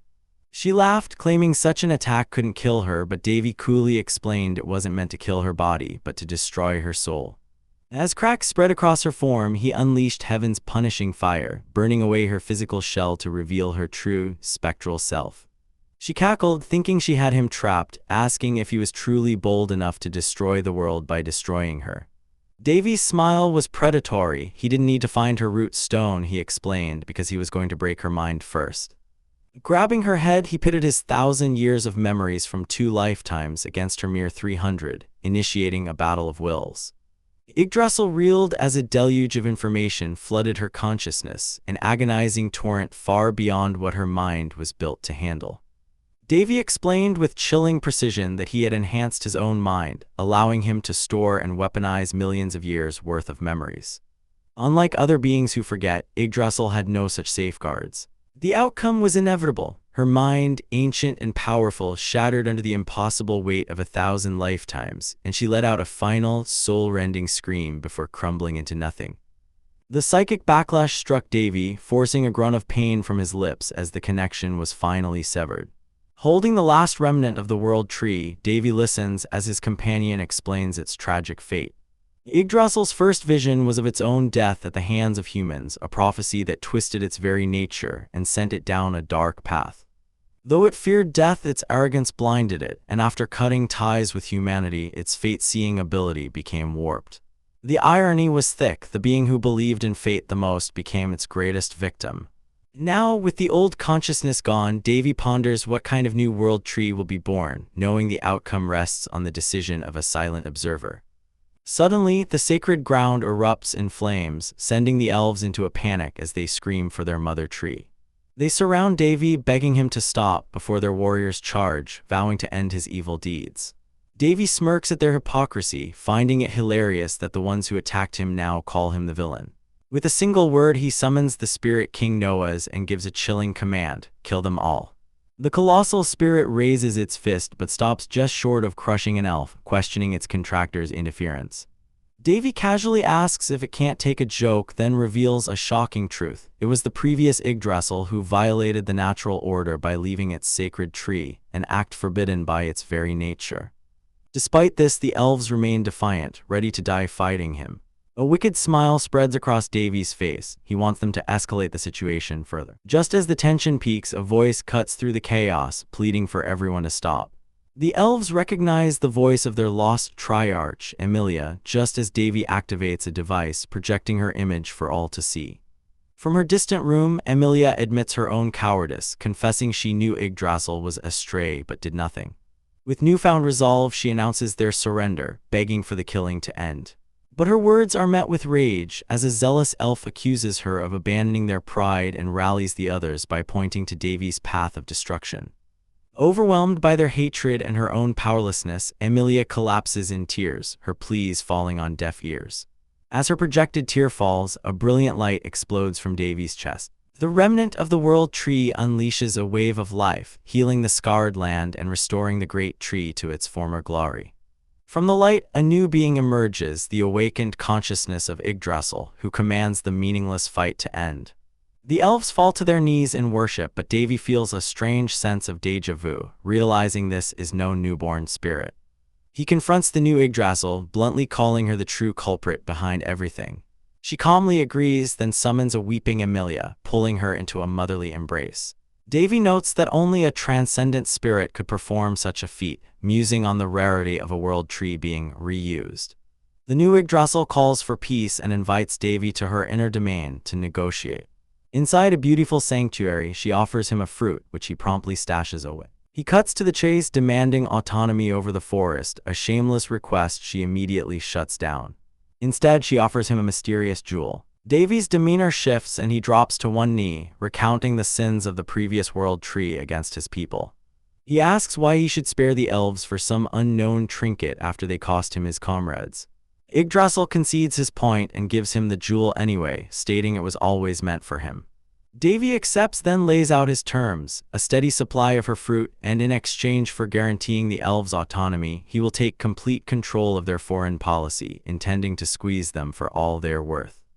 Faced with his thinly veiled threat, she reluctantly agrees, sealing the dangerous deal. Yggdrasil then reveals her knowledge of his otherworldly origins, hinting at a greater cosmic shift and proposing an alliance. As Davy departs, an elf named Eugen is fleeing for his life through the woods, tormented by a monstrous creature disguised as an elf maid. It corners him and with a terrifying smile ensnares him in its hair, dragging him into the darkness. In the aftermath, a truce is declared, with the old Yggdrasil's holy figure having mysteriously vanished during the conflict. The war is over, but now Davy faces a new problem: opportunistic nations like the Mayang Empire demanding a piece of his prize. His anger flares when he's reminded that Princess Tanya was sent to Haiyan, a vassal state of Mayang, to be the 14th wife of its lecherous king. He realizes he can no longer put off reporting to his own royal family and prepares for a visit, the weight of war and politics settling heavily upon him. First, Prince Davy Al Roan is summoned before his father, the king, who immediately drops the formalities to ask if he's hurt. Davy reassures him that his injuries are not serious, but the king chides him for his recklessness, questioning why someone so wise would make such a bold decision. Davy apologizes, explaining the issue was too urgent to delay his report. The king acknowledges the gravity of the situation with the sacred tree, relieved that it was resolved without an irreversible disaster. With the business concluded, he hands Davy a scroll. It's a letter from the Western continent, an invitation to the wedding of his sister, the first Princess Tanya Al Roan. The king warns that this might be Davy's last chance to see her before she's married off. Meanwhile, in a moonlit pavilion far away, Princess Tanya herself lets out a weary sigh. Her attendant asks if she's unwell, but Tanya's sadness runs deeper. Once again, no letter has arrived from her family. The attendant apologizes, having checked the letter department herself to no avail. Tanya tries to smile through her sorrow, blaming herself for being too far away, an outsider now. Her attendant insists it's not her fault, angered that the Ron Kingdom remains silent despite the many letters Tanya has sent. Tanya simply accepts it, believing they don't want to hold on to the past, and realizes that once the wedding happens, she truly will never see them again. Elsewhere, a royal carriage travels through a forest. Inside, Davy's brother Boris grumbles about their sleeping sister Winry, but Davy finds her exhaustion cute, explaining she's been devoting herself to magic studies day and night. Watching his younger siblings grow has become a new joy for him. Boris complains about being stuck in the palace, and Davy's casual response makes him question where his brother learned to speak like that, a subtle reminder of the changes in him. Davy recalls how worried he used to be, but now understands the power he wields.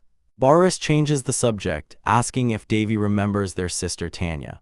Davy remembers her perfectly, a young, gentle girl who was a selfless follower of the Priya order. Boris adds that she loved archery, which makes Davy contemplate that perhaps she could find some small joy in the Haiyan nation, which is known for the art. Back in Tanya's lonely palace, the sound of shattering porcelain breaks the quiet. A senior consort berates a clumsy maid, but Tanya steps in with gentle reassurance. The consort fumes, arguing that Tanya's kindness is why the others disrespect her authority. Tanya simply urges her to stand and rest, a soft smile on her face that hides her inner turmoil. As she walks along a bridge, she thinks of her twin siblings and her eldest brother who fell into a coma just before she left, praying that they are all safe. Her thoughts are interrupted by shouting as a guard accosts some ignorant trespassers. A familiar voice retorts and Tanya freezes, her eyes widening in disbelief. It's her younger siblings, Boris and Winry, standing right there in her garden. An emotional reunion erupts as they rush into her arms, all three crying as they declare how much they've missed each other. Amid the tears, Winry asks why she didn't reply to their letters, but Tanya is utterly confused, claiming she never received any. Just then, a hand ruffles her hair, and a warm voice greets her. She looks up in shock to see her eldest brother, Davy, awake and smiling down at her. The siblings joyfully confirm it's him, but Tanya is still stunned, having never received news of his recovery. Overcome with emotion, she falls into his arms, finally reunited with the brother she thought she'd lost. Their reunion is cut short by a man named Dangung, who coldly introduces himself as a fourth-rank martial official. He informs them that Tanya, whom he calls Empty Mama, is in a 100-day baptism and cannot meet outsiders. Winry explodes with rage, shouting that family is more important than some unwed groom. Tanya quickly intervenes, asking Dangung to pretend he never saw them. Dangung, loyal to her, agrees to watch for anyone and buy them some time. Inside, Tanya expresses her immense relief, telling Davy how she wished he'd opened his eyes before she left. Boris asks why the letters detailing Davy's awakening never reached her, and Tanya's confusion confirms their worst fears. Davy's face hardens, the realization dawning on him: her letters were intercepted. His siblings are enraged, realizing she was deliberately locked up and isolated. Tanya pleads with them to control their emotions, reminding them that royalty must maintain dignity, even in a death trap. But their time is up as Dangung rushes in, urging them to leave immediately. Boris grabs him, demanding to know who was audacious enough to do this to his sister. He roars that the Haiyan nation can't get away with ignoring the Ron kingdom. Davy, however, thinks more clearly, understanding this is a calculated provocation. It makes no sense for them to do this knowing he was a key player in the war against the elves, which means they are either testing him or underestimating him. Dangung explains that the king's consorts are traditionally cut off from the world, and while the king allowed letters to ease this, it seems someone has blocked even that. He admits he simply thought Ron wasn't replying, especially given the reputation of their queen. The situation is too contrived. Davy realizes the culprit is the one who benefits if he causes a scene here. He calmly tells his furious siblings to cool their heads, then immobilizes them with a jolt of energy. Deciding to turn this place upside down and start from there, he orders Rin to take care of them and teleports away just as another consort, Yonbai, barges in. Tanya is left stunned as her brother vanishes into thin air. Yonbai enters with a smug grin, condescendingly noting Tanya's weight loss before reminding her to be grateful for the Haiyan nation's support. She reveals her true purpose: an envoy is arriving and the Grand Chancellor enjoys Eastern dances, so Tanya must perform for him. Adding with a smirk that he's fond of Eastern women. Dangung furiously calls her out for trying to treat a princess like a prostitute, and Yonbai slaps him to the ground for his insolence. She looms over Tanya, reminding her of the wealth sent to her struggling kingdom and threatening to have her thrown out if she doesn't comply. She viciously grabs Tanya's face, sneering that being young and pretty won't save her. But her hand is suddenly caught in an iron grip. Davy has returned, his eyes burning with cold fury, telling her she should be grateful he hasn't cut her down already. He introduces himself as the first prince of the Ron kingdom and warns her that unnecessary words only lead to death. Heartbroken, he asks Tanya if this is how she's been living. Dangung rises with his sword drawn to defend royalty. But Davy dismisses him with a flick of his wrist, sending a wave of force that knocks him unconscious. With the guard dealt with, Davy turns his chilling gaze back to the terrified Yonbai. He grabs her and begins dragging her from the room, his destination clear: the royal court. Prince Davy's arrival is a silent storm, his presence immediately sucking the air out of the grand courtyard. The king confronts him, demanding an explanation for his outrageous behavior, questioning if he understands diplomatic courtesy. But Davy's mind is a fortress of cold fury. The only thing precious to him in this world is his half-sister, Tanya, and he knows these people are about to learn just how far he'll go for her. Yonbai, the king's consort, collapses to the ground, playing the victim and begging the king to save her from this brute. The king rushes to her side, shielding her and roaring at Davy to release her, shouting that consort Huey is carrying the royal heir. This changes nothing. Davy's eyes flare with a sinister red glow as he states that's not what he wants to hear. He wants an explanation, and he wants it now. Cornered, Yonbai weaves a pathetic lie, screaming that Davy threatened her and broke her arm. The king demands Yonbai explain exactly why the prince of the Ron kingdom is so enraged, but she just plays the victim card. Davy merely scoffs at their act, informing the king that he's mistaken if he thinks he's the merciful saint from the rumors. He calmly explains that he has assessed the situation, and if he were to truly act on his temper, this palace would already be a crater. His gaze locks onto Yonbai, his voice dropping to a terrifying whisper as he gives her 10 seconds to tell the truth. As the countdown begins, Yonbai panics, screaming that she's been wronged. A ball of fire ignites in Davy's hand, his demonic companion Purser gleefully cheering him on. The pressure is too much. With only seconds to spare, Yonbai breaks, screaming that she did it. She confesses everything through sobs, admitting she threatened Queen Tanya, slapped her, and tried to force her to entertain another man. The king's other consort declares this the greatest disgrace to their name, and the king furiously orders the guards to take Yeonbai away and confine her to the palace. Devi finds this punishment laughably insufficient, pointing out that what she did wasn't just a crime against the king, but treason that shook the foundations of the nation. He muses aloud that he's debating just wiping this entire country off the map. To prove he's not bluffing, he orders Rin to commence warning shots, and a colossal beam of energy vaporizes a palace rooftop. He taunts the king, saying no one died this time, but who knows about the next shot.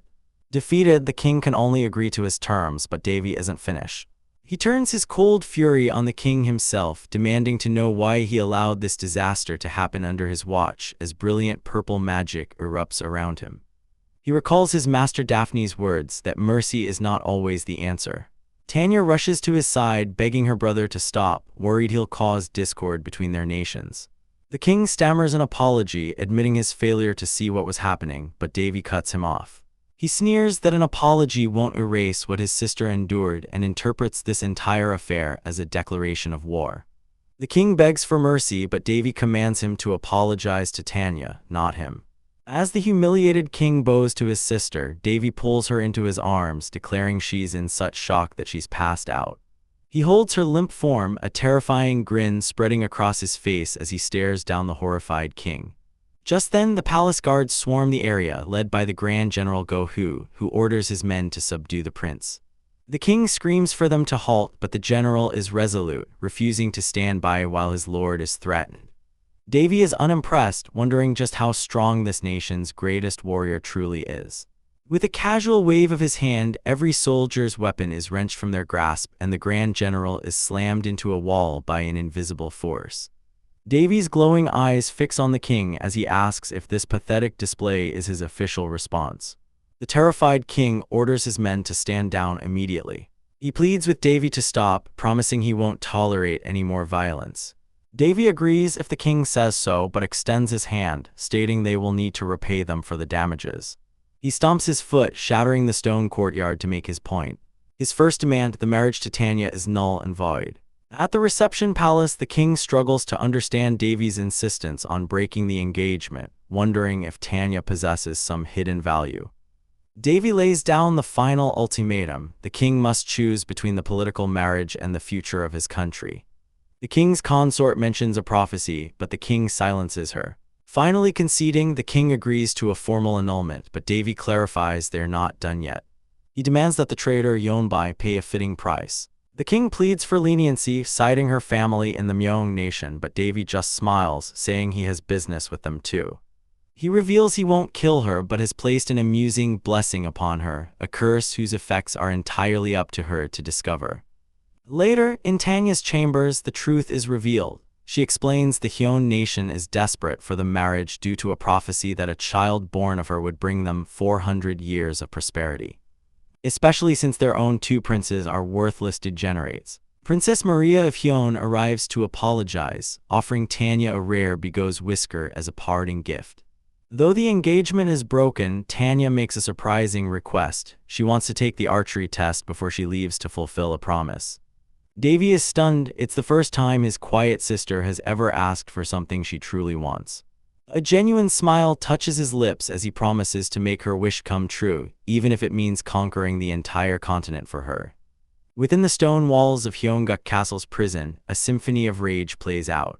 As the disgraced Yeonbai screams for release, demanding to know who dares treat her this way. From the shadows, Devi looks on with cold amusement, thinking to himself that the woman is just a mess for her country. His companion Perserk explains that the curse he placed on her isn't really a curse at all, but a simple hypnotic suggestion to amplify her caloric demand, forcing her into a state of perpetual hunger. As Yeonbai devours a massive feast, Devi smirks, confirming that in 1 week she will be a completely different person. A perfect example of reaping what you sow. His cruel lesson delivered, he turns away with a satisfied smile. Later, Devi finds Tanya practicing her archery in a secluded palace courtyard. Though he had offered her a nicer room, she refused, preferring the familiarity of her old quarters. He watches her shoot, noting that while she's unsettled from recent events, she uses the focus of archery to calm herself. An attendant explains the looming test of the bow. A trial held in the Forest of Trials where a guardian deity bestows a trial of wind upon challengers.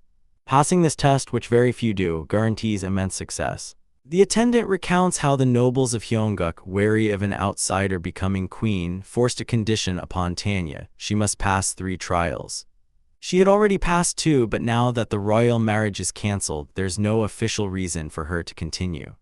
Yet Tanya persists, driven by a promise to those who showed her kindness and a deep-seated desire to achieve her own goals.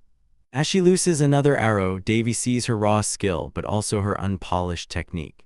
He decides to intervene, stepping behind her and correcting her posture, much to her flustered surprise. The attendant Shortbow expresses his doubt that a swordsman could teach archery, but Davy merely tells Tanya to focus. He channels his power, creating an illusion vision that allows her to feel his perfect movements. She releases the arrow, which flies with an explosive, otherworldly power that sends her stumbling backward. Davy smiles calmly, asking if she can handle the technique. He then scoffs at Hyonguk's pride as the nation of bows, pointing out that their 200-year-old tradition is nothing compared to the 1,000-year refined archery style he's teaching her. His only regret, he muses, is not planting an arrow between the eyebrows of a certain bastard. Far away, a royal carriage travels across a grassy plain, carrying the young, bored emperor of Myeongguk. His mother, the Empress Dowager, and his chancellor tell him to be patient, for he will soon meet the prince of the Ron kingdom he has long wished to see. With a sinister smile, the Empress Dowager instructs him to always stand with dignity and reign from above the world. Back in Hyonguk, Davy is informed of the emperor's personal visit and is presented with a gift, an ornate brooch. He enters the lavish reception hall, a clear display of Myeongguk's overbearing influence, and is stunned to find the mighty emperor is merely a child. When one of the emperor's generals barks at Davy for looking directly at his majesty, the boy king timidly tells him to stop. Davy formally accepts the gift, a rare treasure said to soothe the wearer's mind.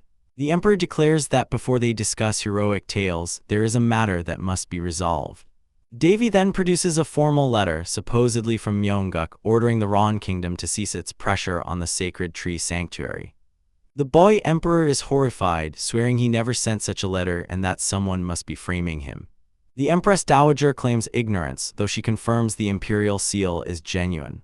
Fury bubbles within Davy. He doesn't mind being lured, but being manipulated rubs him the wrong way. Announcing he will be rude, he steps forward, and in a blur of motion appears behind the chancellor with his sword drawn. The general roars in outrage and attacks Davy for touching his majesty, but Davy effortlessly parries the blow, mocking him for being negligent in his duties. As their blades clash, the floor erupts behind the emperor's throne, and a snarling vampire emerges from the ground. The room descends into chaos. Davy, however, is unfazed, remarking coolly that it's been a while since he's seen a vampire. He sarcastically asks the creature what brings it here, but doesn't wait for an answer, instead unleashing a devastating strike that tears the monster apart. The Empress Dowager feigns shock, while Davy coolly asks if she truly knows nothing of this. He then turns to the emperor, apologizing for his earlier rudeness and explaining the monster's presence forced his hand. At Perserk's suggestion, Davy subtly uses his authority, and the young emperor is instantly captivated, finding the prince completely insane but irresistibly charming. That night, the emperor questions his mother about her involvement, and she tearfully embraces him, assuring him that she and her loyalists are on his side. Once he is asleep, her gentle facade vanishes. She meets with a shadowy assassin who returns the brooch Davy had been given.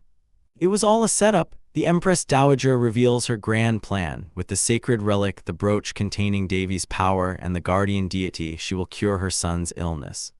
Her accomplice, the Chancellor, agrees, stating that to achieve their goals, Prince Davy, the most dangerous variable on the continent, must die so they can claim his fascinating power.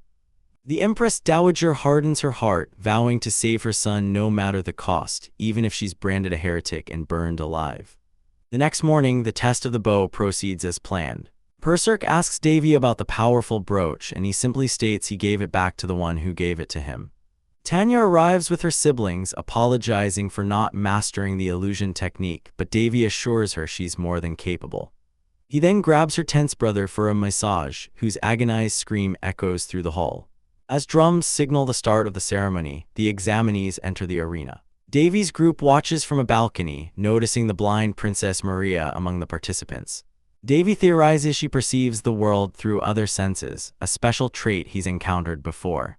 The opening ceremony begins with a beautiful display of wind spirits. And Tanya, now surprisingly calm thanks to her brother's massage, wishes Princess Maria luck. Together, determined to see a bigger world, they walk through the gates and into the trial grounds. As the trial begins in the Forest of Trials, Davy watches with a detached calm, while his companion Persek hopes nothing goes wrong. Inside the Grand Hall, a priest begins the ritual by offering a tribute to the guardian of the forest. The sickly young emperor engages Davy in conversation, remarking that the test of the bow is a splendid trial and asking why Davy receives such generous attention.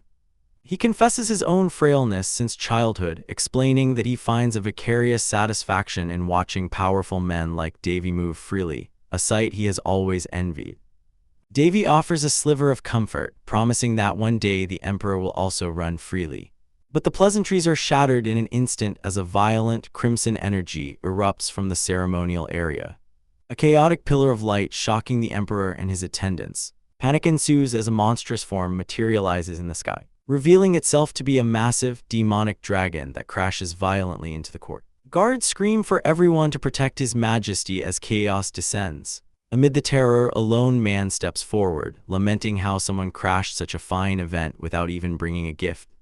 He draws his glowing blue sword Chengdan and unleashes the first second blade skill. But his attack is utterly useless as sinister red chains erupt from the ground and ensnare him completely.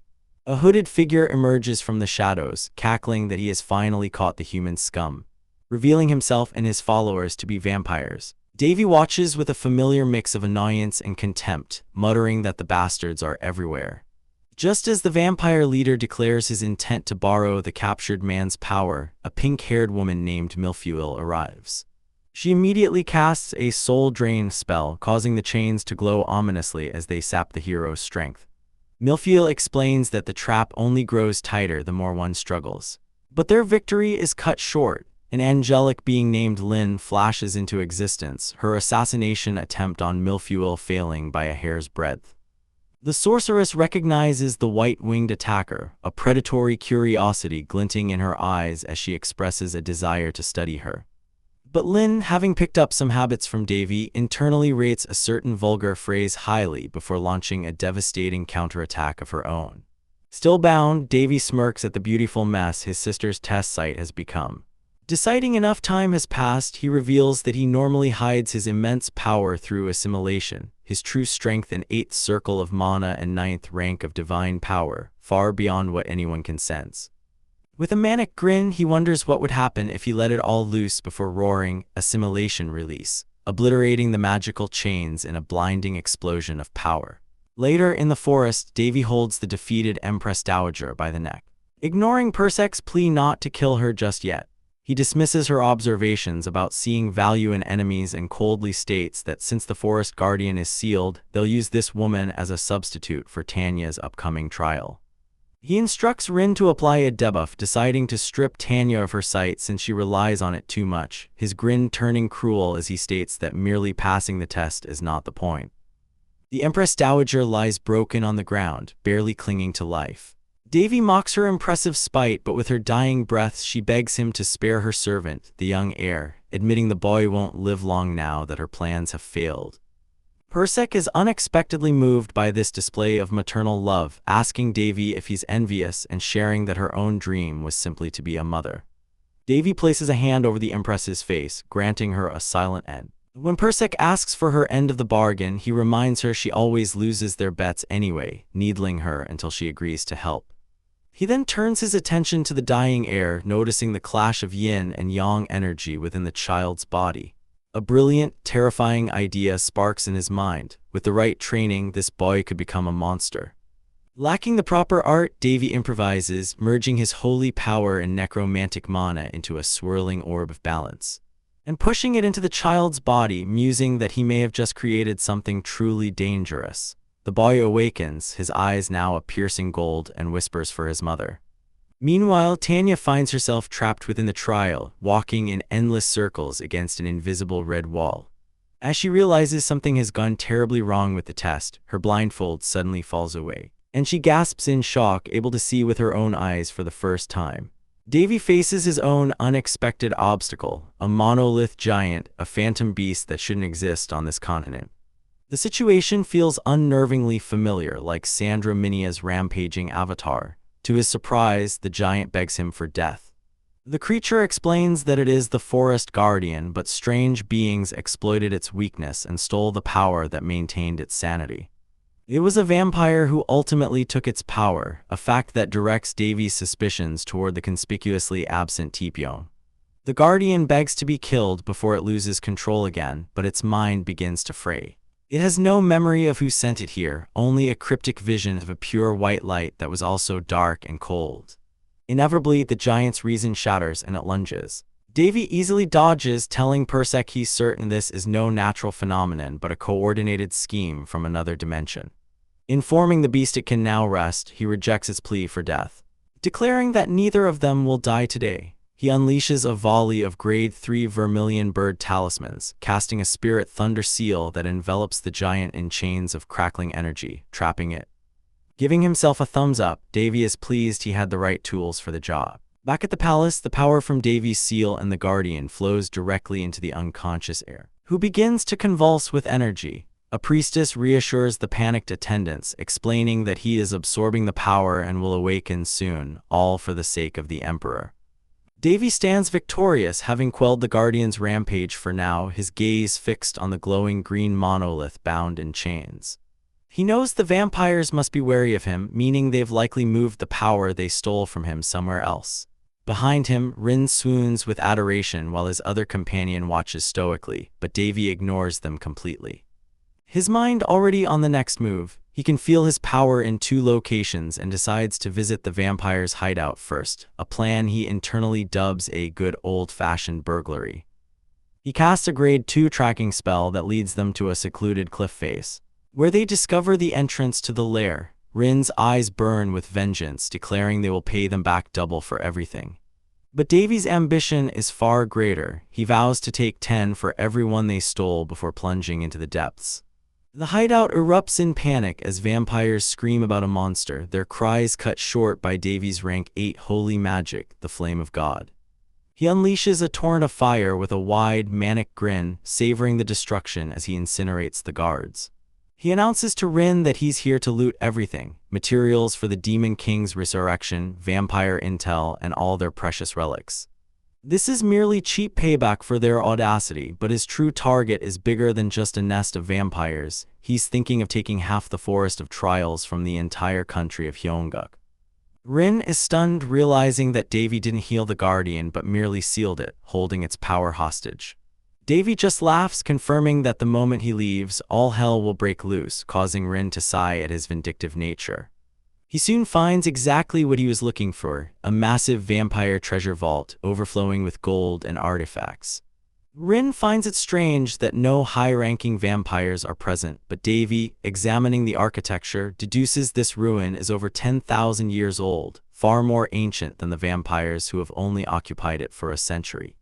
He concludes the place has already been picked clean of anything truly valuable. But Rin proves him wrong, spotting a familiar symbol on a wall.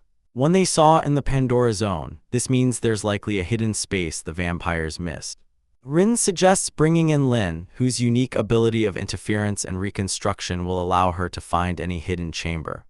Davy agrees, deciding to return after the test of the bow is finished.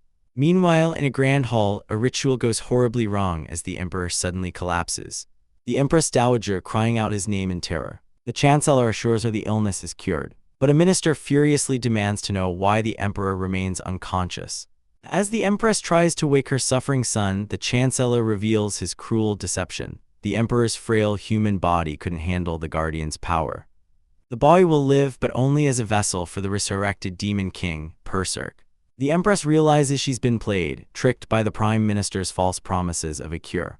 He gloats that the revival required a pure body and holy power, and he used Davy's own energy to complete the ritual. Consumed by grief, she grabs the Prime Minister, begging him to save her son. But he just smiles coldly, asking if he ever truly lied. He was never going to help her. Just as his villainous monologue concludes, a hand bursts clean through his chest. It's Davy, smiling pleasantly as he remarks on the Prime Minister's beautiful heart. The man is sent flying, and Davy is instantly upon another vampire named Jealous, his speed far exceeding the vampire's expectations. A single punch sends Jealous sprawling, and Davy casually mentions how much he enjoyed looting the vampire's home, infuriating the downed man. Davy scoffs, explaining that he can't track his own stolen power, but he can track his spells because all Tao energy in this world belongs to him. The chilling realization dawns on Jealous. Davy knew about their entire plan, letting them seal his power just so he could track them back to their hideout. Roaring in fury, Jealous unleashes his blood magic, beginning a dramatic power-up, only for Davy to instantly appear and slam his face into a tree, cutting the transformation short. Davy sighs, annoyed that villains always try to transform right in front of him. Rin asks if he plans to kill the vampire, but Davy says the man is still useful. Since the forest guardian is sealed, they'll use him for Tanya's trial instead. He orders Rin to apply a debuff, deciding to take away Tanya's sight to force her to grow. Turning his attention to the dying Empress Dowager, he comments on her impressive spite. With her last breath, she begs him not to save her, but to save her son. A mother's love to the very end. Moved by Rin's own longing for motherhood, Davy decides to grant the fool's last wish. He examines the boy, seeing the conflict of yin and yang energy within him, and has a sudden, terrifying idea. Instead of yin-yang arts, he substitutes holy power and necromantic mana, creating a swirling vortex of light and darkness, and pouring it into the boy's body. As the child is healed, Davy wonders if he just created a monster, then turns to the revived boy and reminds him he owes him a favor. The boy's eyes flutter open, now glowing gold, as he whispers for his mother. Far away in the Forest of Trials, Tanya the archer realizes she's trapped, endlessly circling the same spot, blocked by an invisible wall. Suddenly, the blindfold she wears loosens and falls away. And for the first time, she sees the world with her own eyes, stunned into silence by the impossible sight. In the eerie silence of the trial forest, Princess Tanya feels a chill crawl up her spine. The unnatural quiet is more terrifying than any sound. Her instincts scream that something is wrong just as a colossal shadow falls over her. A monstrous bear with glowing red eyes erupts from the darkness with a deafening roar, its presence radiating pure malice. Panic seizes her as the beast charges, its claws tearing through a tree where she stood just a moment before. She gasps for breath, her mind reeling with disbelief. There shouldn't be anything life-threatening in this trial. The bear lunges again, and in a desperate leap, Tanya tumbles off the edge of a small cliff. As she falls, her training kicks in, and she whispers a prayer to the wind, casting haste to twist her body and land safely on her feet. Without a second's hesitation, she draws her bow and fires a mana-infused arrow. But it merely glances off the monster's thick hide. The bear is relentless, forcing her into a frantic dance of survival as she slides and dodges its savage attacks. Just as she finds a moment's respite, the creature lets out a piercing howl, and a wave of dark energy washes over her. Suddenly, her world goes black. Terror grips her as she realizes she can't see, her heart pounding in her chest as the beast closes in. As the shadow of death looms over her, a sharp voice cuts through her fear, telling her to get a hold of herself. Princess Maria appears at her side, grabbing her and pulling her into the bushes just in time. Maria asks if she's all right, but Tanya can only sob that her eyes won't open. Maria's expression hardens. She knows this isn't a normal trial anymore. As Tanya's sight miraculously returns, Maria explains her grim conclusion. Something has gone terribly wrong, and this is no longer a test, but a real fight for their lives. The monster that attacked her was a master-level beast, proof that the rules no longer apply. Despite the danger, Maria offers a reassuring smile, promising Tanya that as friends, they'll overcome this together. Hidden in the trees, Davy watches their ordeal with a calculated gaze. He reveals to his demonic companion that the princesses are trapped in an illusion he created. Their blindness was his doing. He believes people only grow when pushed to their limits, and with a sinister smirk, he commands the illusion to press the attack. The phantom bear slams into the girls, sending them sprawling. Maria clutches a bleeding arm, admitting to Tanya that her senses are scrambled in this bizarre place. She declares a new plan. She will draw the monster's attention, creating an opening for Tanya to strike its head. Maria leaps out, shouting a challenge at the beast, and is immediately swatted away like a fly. As she lies on the ground, she yells for Tanya to feel the wind and listen to the vibrations, urging her to trust her other senses. Following Maria's instructions, Tanya closes her eyes, steadying her trembling hands as she nocks an arrow. She focuses, trying to perceive the world through sound and air currents, but her first shot misses wildly. Maria shouts encouragement, telling her to try again while she continues her dangerous role as bait. Davy observes, impressed by their resilience, recalling his own brutal training with an elf master. The elf had taught him that true archery wasn't about sight, but about sensing the flow of mana. Composure, his brother had said, is the foundation of everything. Tanya takes a deep breath, steadying her mind and remembering that same lesson. She focuses inward, feeling the mana swirling inside her, guiding it down her arm and into the bow until it becomes an extension of her own body. Davy nods in approval, silently telling her she's doing well. A surge of power envelops Tanya as she draws the string back, knocking not one but 3 arrows at once. Even Davy is stunned by this display of raw talent. She unleashes the volley in a brilliant flash of light. The arrows striking the bear and erupting with force. The beast roars in agony but remains standing. As it charges for a final, desperate attack, Tanya, with cold precision, dodges under its maw and fires one last explosive arrow directly into its mouth, obliterating the illusion in a massive blast of energy. With the trial of the bow complete and the guardian spirit protected, Prince Davy sits across from the weary king of Haiyan Nation. Davy assures him he has no intention of starting a war, wishing only for harmony. But his demands are steep. He wants 2 things: a third of the Forest of Trials territory and a hostage. The air is thick with tension, for everyone remembers the recent chaos where 2 divine beasts, a phoenix and a dragon, had been summoned to contain the corrupted guardian spirit. The spirit itself, chained and weakened, had its power stolen by a vile vampire, and it begged its king to end its life to prevent future danger. But the king refused, declaring with grim resolve that the Haiyan Nation would save its guardian this time. Now facing Davy's demands, the king has little choice but to concede. Davy clarifies his request for a hostage with a smirk, cheekily asking if he should just make the nation formally surrender before laughing it off as a joke. He explains it's merely temporary protection, a way to justify his contributions. His target is specific: Princess Maria, the daughter of Queen Heejin. Not for political gain, but simply because he thinks Tanya needs a friend. A few days later, Davy walks through the ancient ruins of the vampire stronghold, accompanied by his new, unwilling collaborator, the alchemist Paracelsus, a bizarre half-blood genius he's brought along tied up. Davy admits he trusts the alchemist's knowledge, if not his loyalties. Paracelsus, with a sly grin, asks what would have happened if he'd set a trap, before his attention is completely stolen by Lune, and manic urge to dissect her flashes in his eyes, forcing Davy to sternly warn him to back off. They arrive at a large mural, and Paracelsus explains that while it seems simple, it radiates a strange aura that drove other vampires berserk. Davy immediately understands he's being used to open a place too dangerous for the vampires themselves.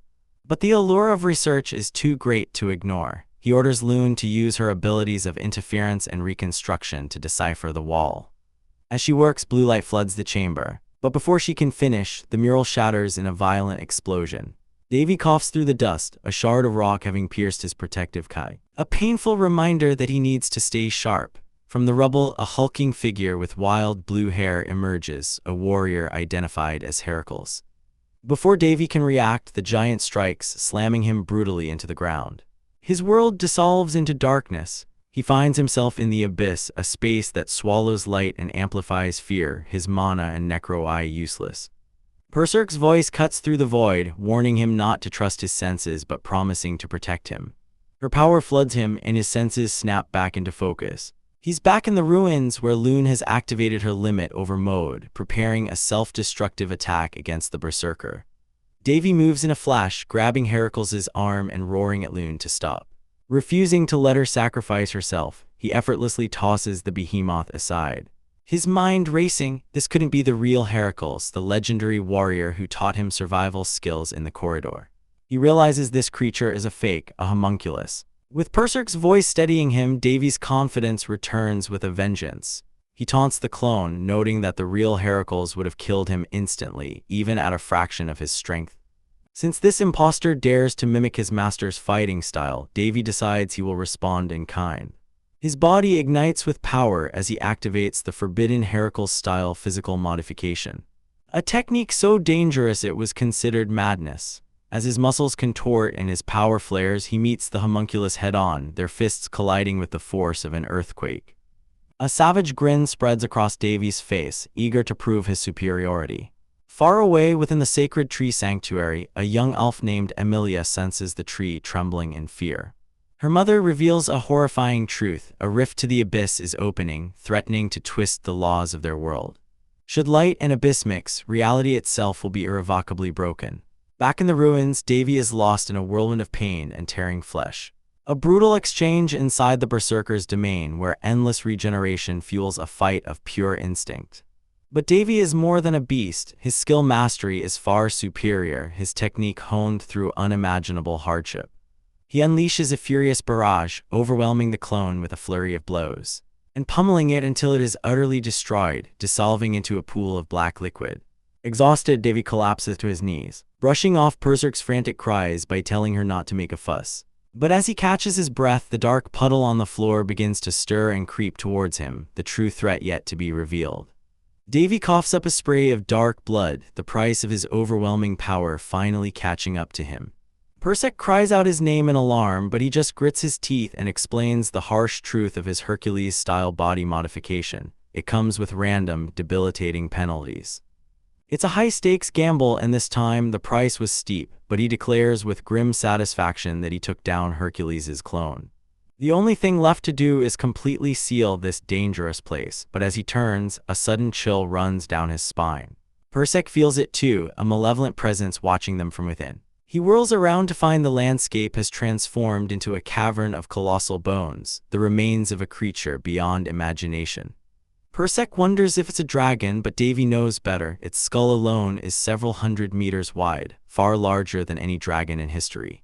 He notices deep gashes torn into the bone, wondering if Hercules was the one to slay this behemoth. Something feels wrong about the scene, and as he reaches for a single, small tooth, a terrifying dark energy erupts, ensnaring him in shadowy tendrils. He curses as the force drags him struggling into the abyss. He lands hard in a vast, empty chamber, a place that feels like a ritual site. Spotting a large blue ore, he wonders if it's the source of this power. But as he touches it, a black void emerges from the floor, the seal of the abyss. A voice echoes, addressing Berserk as its queen, promising to free her after ages of searching.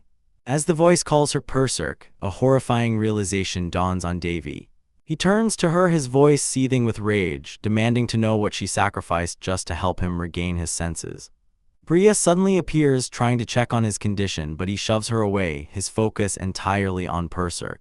He grabs her, telling her he knows the voice was calling for her, and that he's heard it before. Cornered, Berserk finally confesses her true identity. She is the Demon King of the Abyss. Davy is unfazed, demanding to know what that even means. Bria explains that Berserk's Abyss lineage is separate from the others, a fundamental part of the world itself created by the gods. Davy cuts her off, telling Berserk to stop blaming herself for something she couldn't control.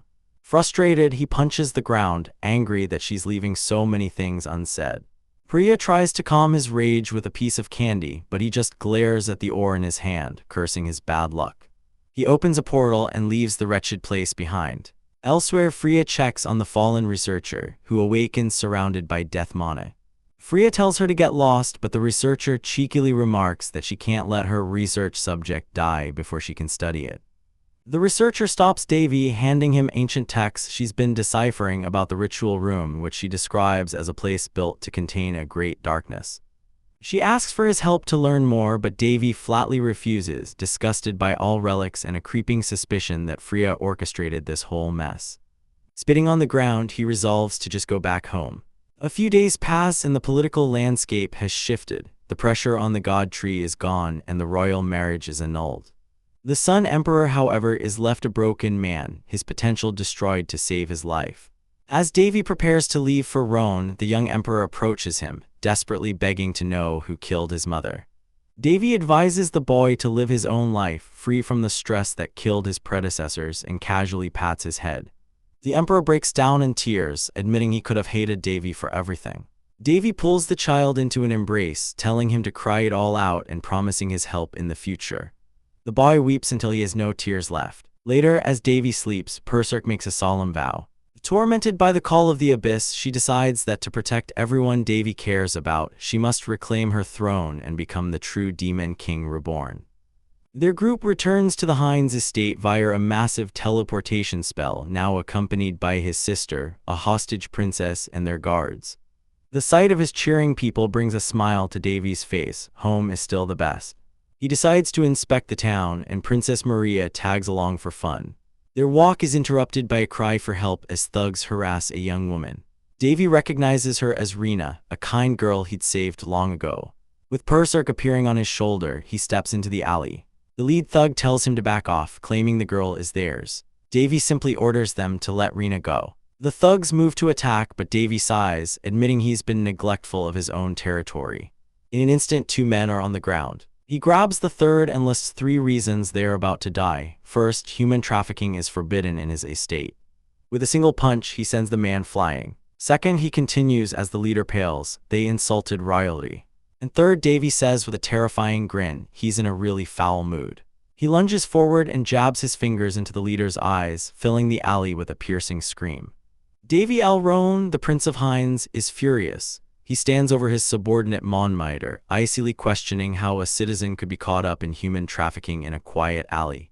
He dismisses Monmiter's excuses about not wanting to bother him, his voice laced with cold disappointment as he reminds him that nothing is more important than his people.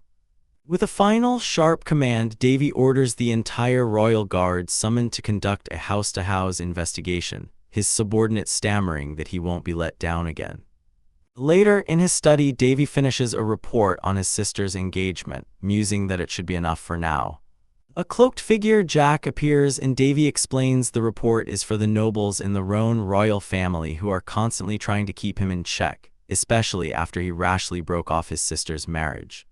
He then shifts to business, asking what Jack has found. Jack reports that 2 notorious underworld organizations, Blackbird and Jackal, have infiltrated the Hines estate. These groups are the worst of the worst, dealing in everything from organ trafficking and slave hunting to assassinations. They abducted the girl Rena through a simple self-injury scam, pretending to be hit by her relative's wagon. Jack explains that humans are powerless before money and that the local magistrate and doctors have long been bribed. Davy listens, his expression hardening as he learns the corrupt magistrate was recommended by a high noble, a competent but greedy man now enabling crime in his lands. The realization of how deep the rot goes fills him with a chilling resolve. These criminals are not even worth a shred of mercy. It's time for a full purge. In a dark dungeon, one of the captured thugs screams that their imprisonment is outrageous, claiming the magistrate ruled them innocent. Davy appears before the cell, coldly agreeing that this is, in fact, tyranny. He dangles the falsified doctor's note, silencing the man's protests before calling out the entire scam. As if on cue, the supposedly injured man is dragged forward, perfectly healthy. Leaning in with a deceptively sweet smile, Davy reminds the prisoner just who he is, a saint. The prisoner pales, but his arrogance returns as he threatens Davy with the power of his backers. Davy's eyes flash a malevolent red. He leans back, a terrifying grin spreading across his face, and declares that unless their backer ranks higher than the emperor himself, it means nothing. With a wave of his hand, he orders them taken away. 2 skeletal soldiers emerge from the shadows, dragging the screaming man into the darkness. Davy calmly explains that these are unascended souls from a necromancer he once fought, now serving as laborers for the estate's development. With a smirk, he adds that in his domain, even scum is recycled as fertilizer. A few days later, Davy, now cloaked and using the alias Jack, enters a grimy pub with his companion Aina. She complains about the filth, but he chides her, saying an assassin should be willing to crawl through a sewer. To get the attention of his targets, Davy tries to sell the bartender some imaginary Quintasso's barley beer. The bartender scoffs, but the ploy works, attracting a burly man who runs another pub. The man is intrigued by the mention of Mackenzie honey in the beer and invites Davy to meet a buyer. A sinister smile plays on Davy's lips as his plan falls into place. They arrive at a warehouse where the password is a ridiculous phrase about a sword piercing the moon. Inside, the eye-patch-wearing boss is warned that the Lord of Hines has caught on to their activities. The thug who brought them in curses the prince as a wandering bum before turning his attention to the deal.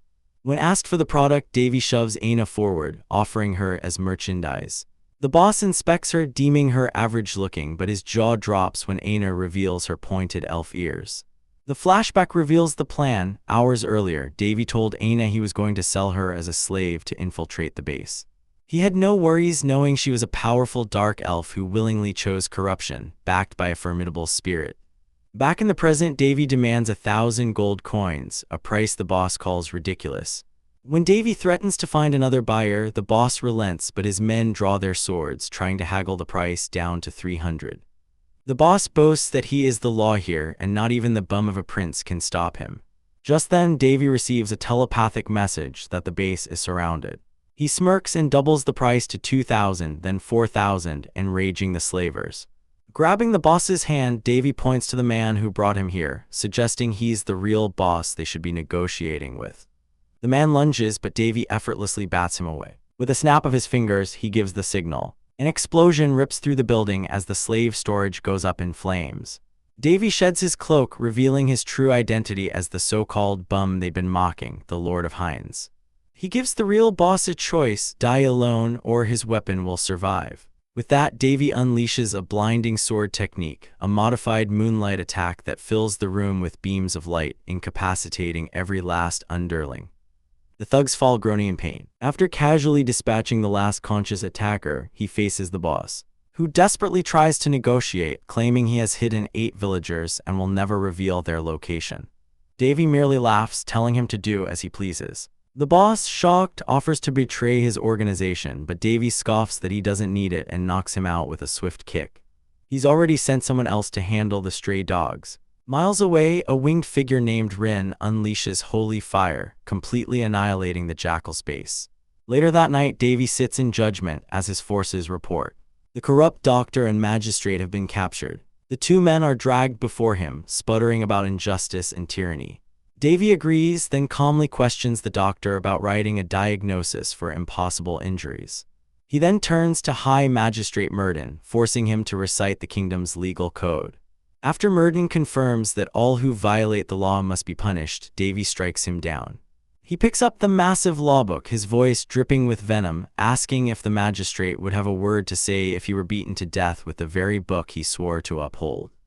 The magistrate screams for mercy, but Davy ignores him, declaring this is not humiliation but justice. When the magistrate threatens to report this to the royal family, mentioning his appointment by Count Wholesome, Davy's patience snaps.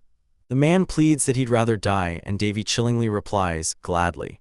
He grabs the magistrate by the collar, a terrifying smile on his face, and begins to mercilessly beat him with the lawbook. After a moment, he uses a healing spell on the battered man, not out of mercy, but to prolong the punishment. He quotes a law from another world about sinners losing their wrists before declaring that this man, too, must be punished. The screams echo as the beating continues. When it's over, Chamberlain Bernal reports that no magistrate has ever been punished like this before. Davy states that since there's no precedent, they will make one. His maid Amy steps forward, her eyes filled with admiration, vowing to handle any task he gives her. He thanks her gently before turning back to the broken men. His final command is absolute: burn the law book and announce the public execution of the doctor and magistrate at sunrise in 4 days. His council can only kneel and accept his decree. Having dealt with the traffickers, Davy explains to his companions that these criminals deserve to be punished for their sins, but his younger associate, Boris, is confused. The boy argues that they should have been publicly executed in the town square to face the people's scorn, but Davy simply gives him a sharp flick on the forehead, sending him stumbling back. He tells Boris, the future king of this nation, that he's giving him homework, to think deeply about why the execution was carried out discreetly outside the square. A lesson that will grant him a deeper level of thinking if he can find the answer. Later, while riding through the forest, Davy's sister Winley asks where they are headed, and he cryptically replies that he's going to show her something she doesn't often see.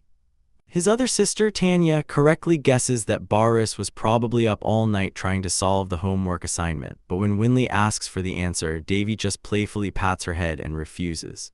He explains that the answer itself isn't what matters, it's what Boris learns through the process of discovery. Perserk, floating beside him, notes that every choice has flaws, but Davy counters that there's a huge difference between having a choice and having none at all. They soon arrive at their destination, a vast lake with the beginnings of a massive construction project. A dwarf foreman greets them, appreciating the materials they've brought, but warns Davy that with his new design, constructing the planned dam and power plant will take at least 10 years, maybe even 30. His sisters are shocked by the revelation, asking what he could possibly be building. Davy explains his grand vision to generate their own power, replacing the wasteful upkeep of mana stones for streetlights, and reinvesting the surplus energy into projects like the continent's very first amusement park. The foreman scoffs at the planned 1-month construction time, pointing out that just draining the water would take half a year with normal methods.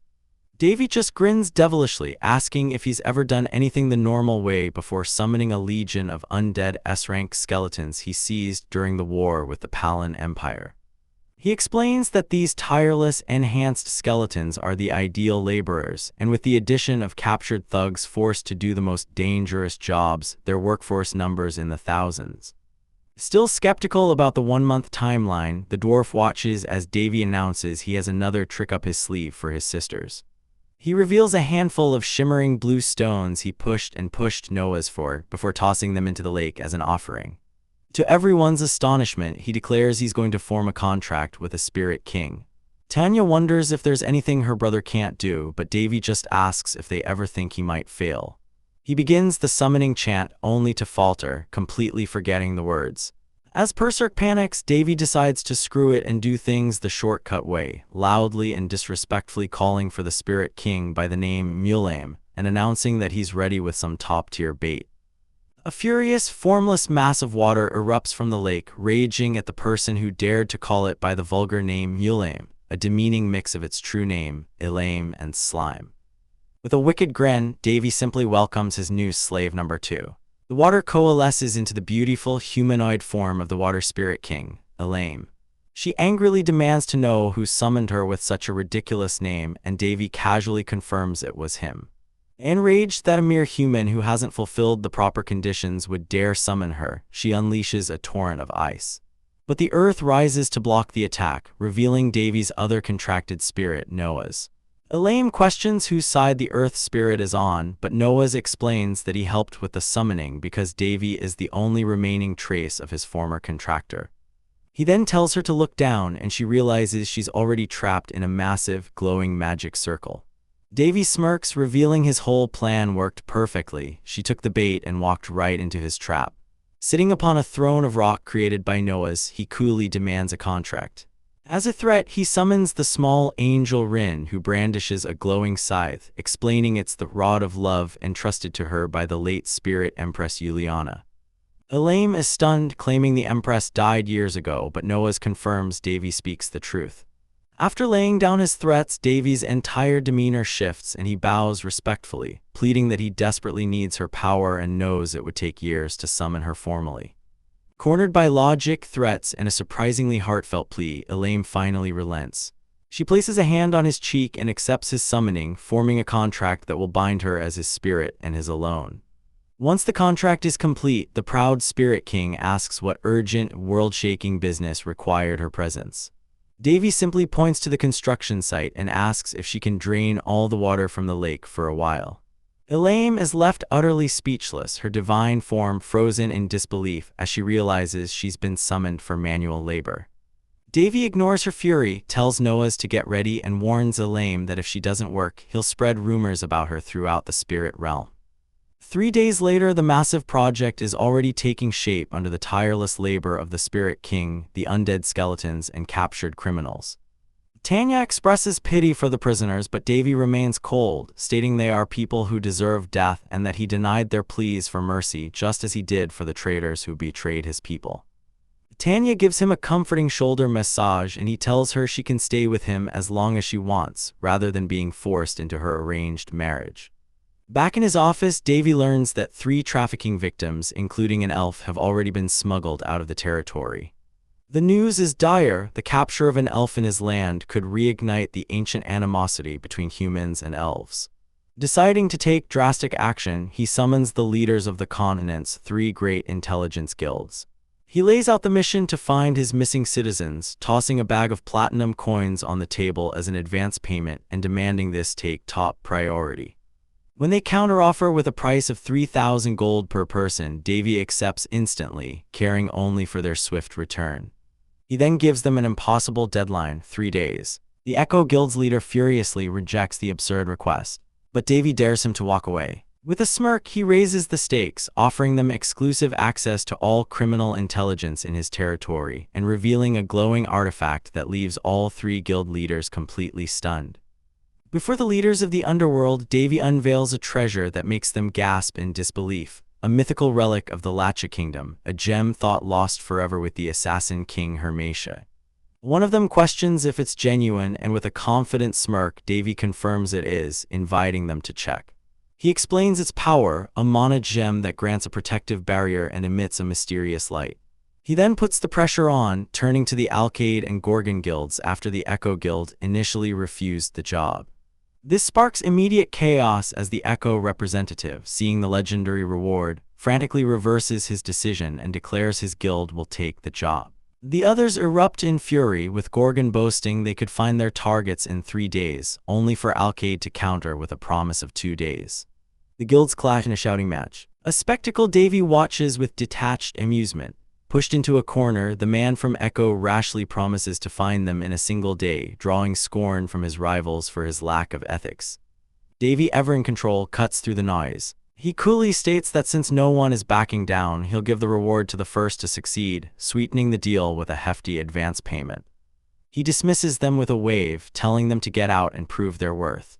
As they leave, Davy inwardly muses on his manipulation. These major underworld organizations knew who to protect, but the allure of the reward was enough to shatter any loyalty they had to the traffickers. He clutches the gem, remembering the underworld's simple law: a blood debt must be paid in blood. Just as he predicted, his plan works flawlessly. The strongest of the 3, the Echo Guild, delivers all the necessary information on the abducted townspeople in a mere half a day. It's almost laughably easy when you have a continental-level intelligence guild at your beck and call.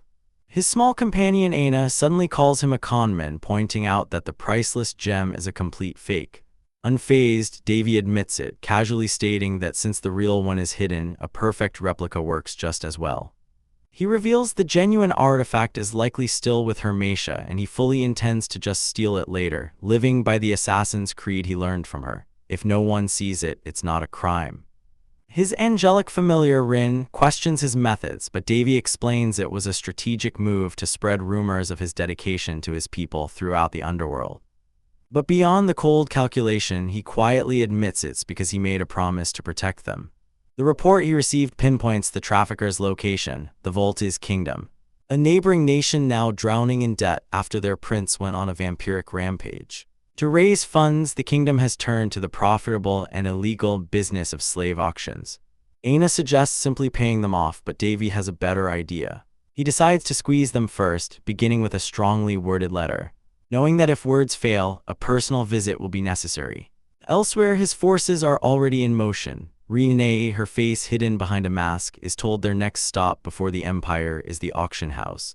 Standing with her companions ready to infiltrate the Wholesome Kingdom, she makes a solemn vow: this time they will save them all.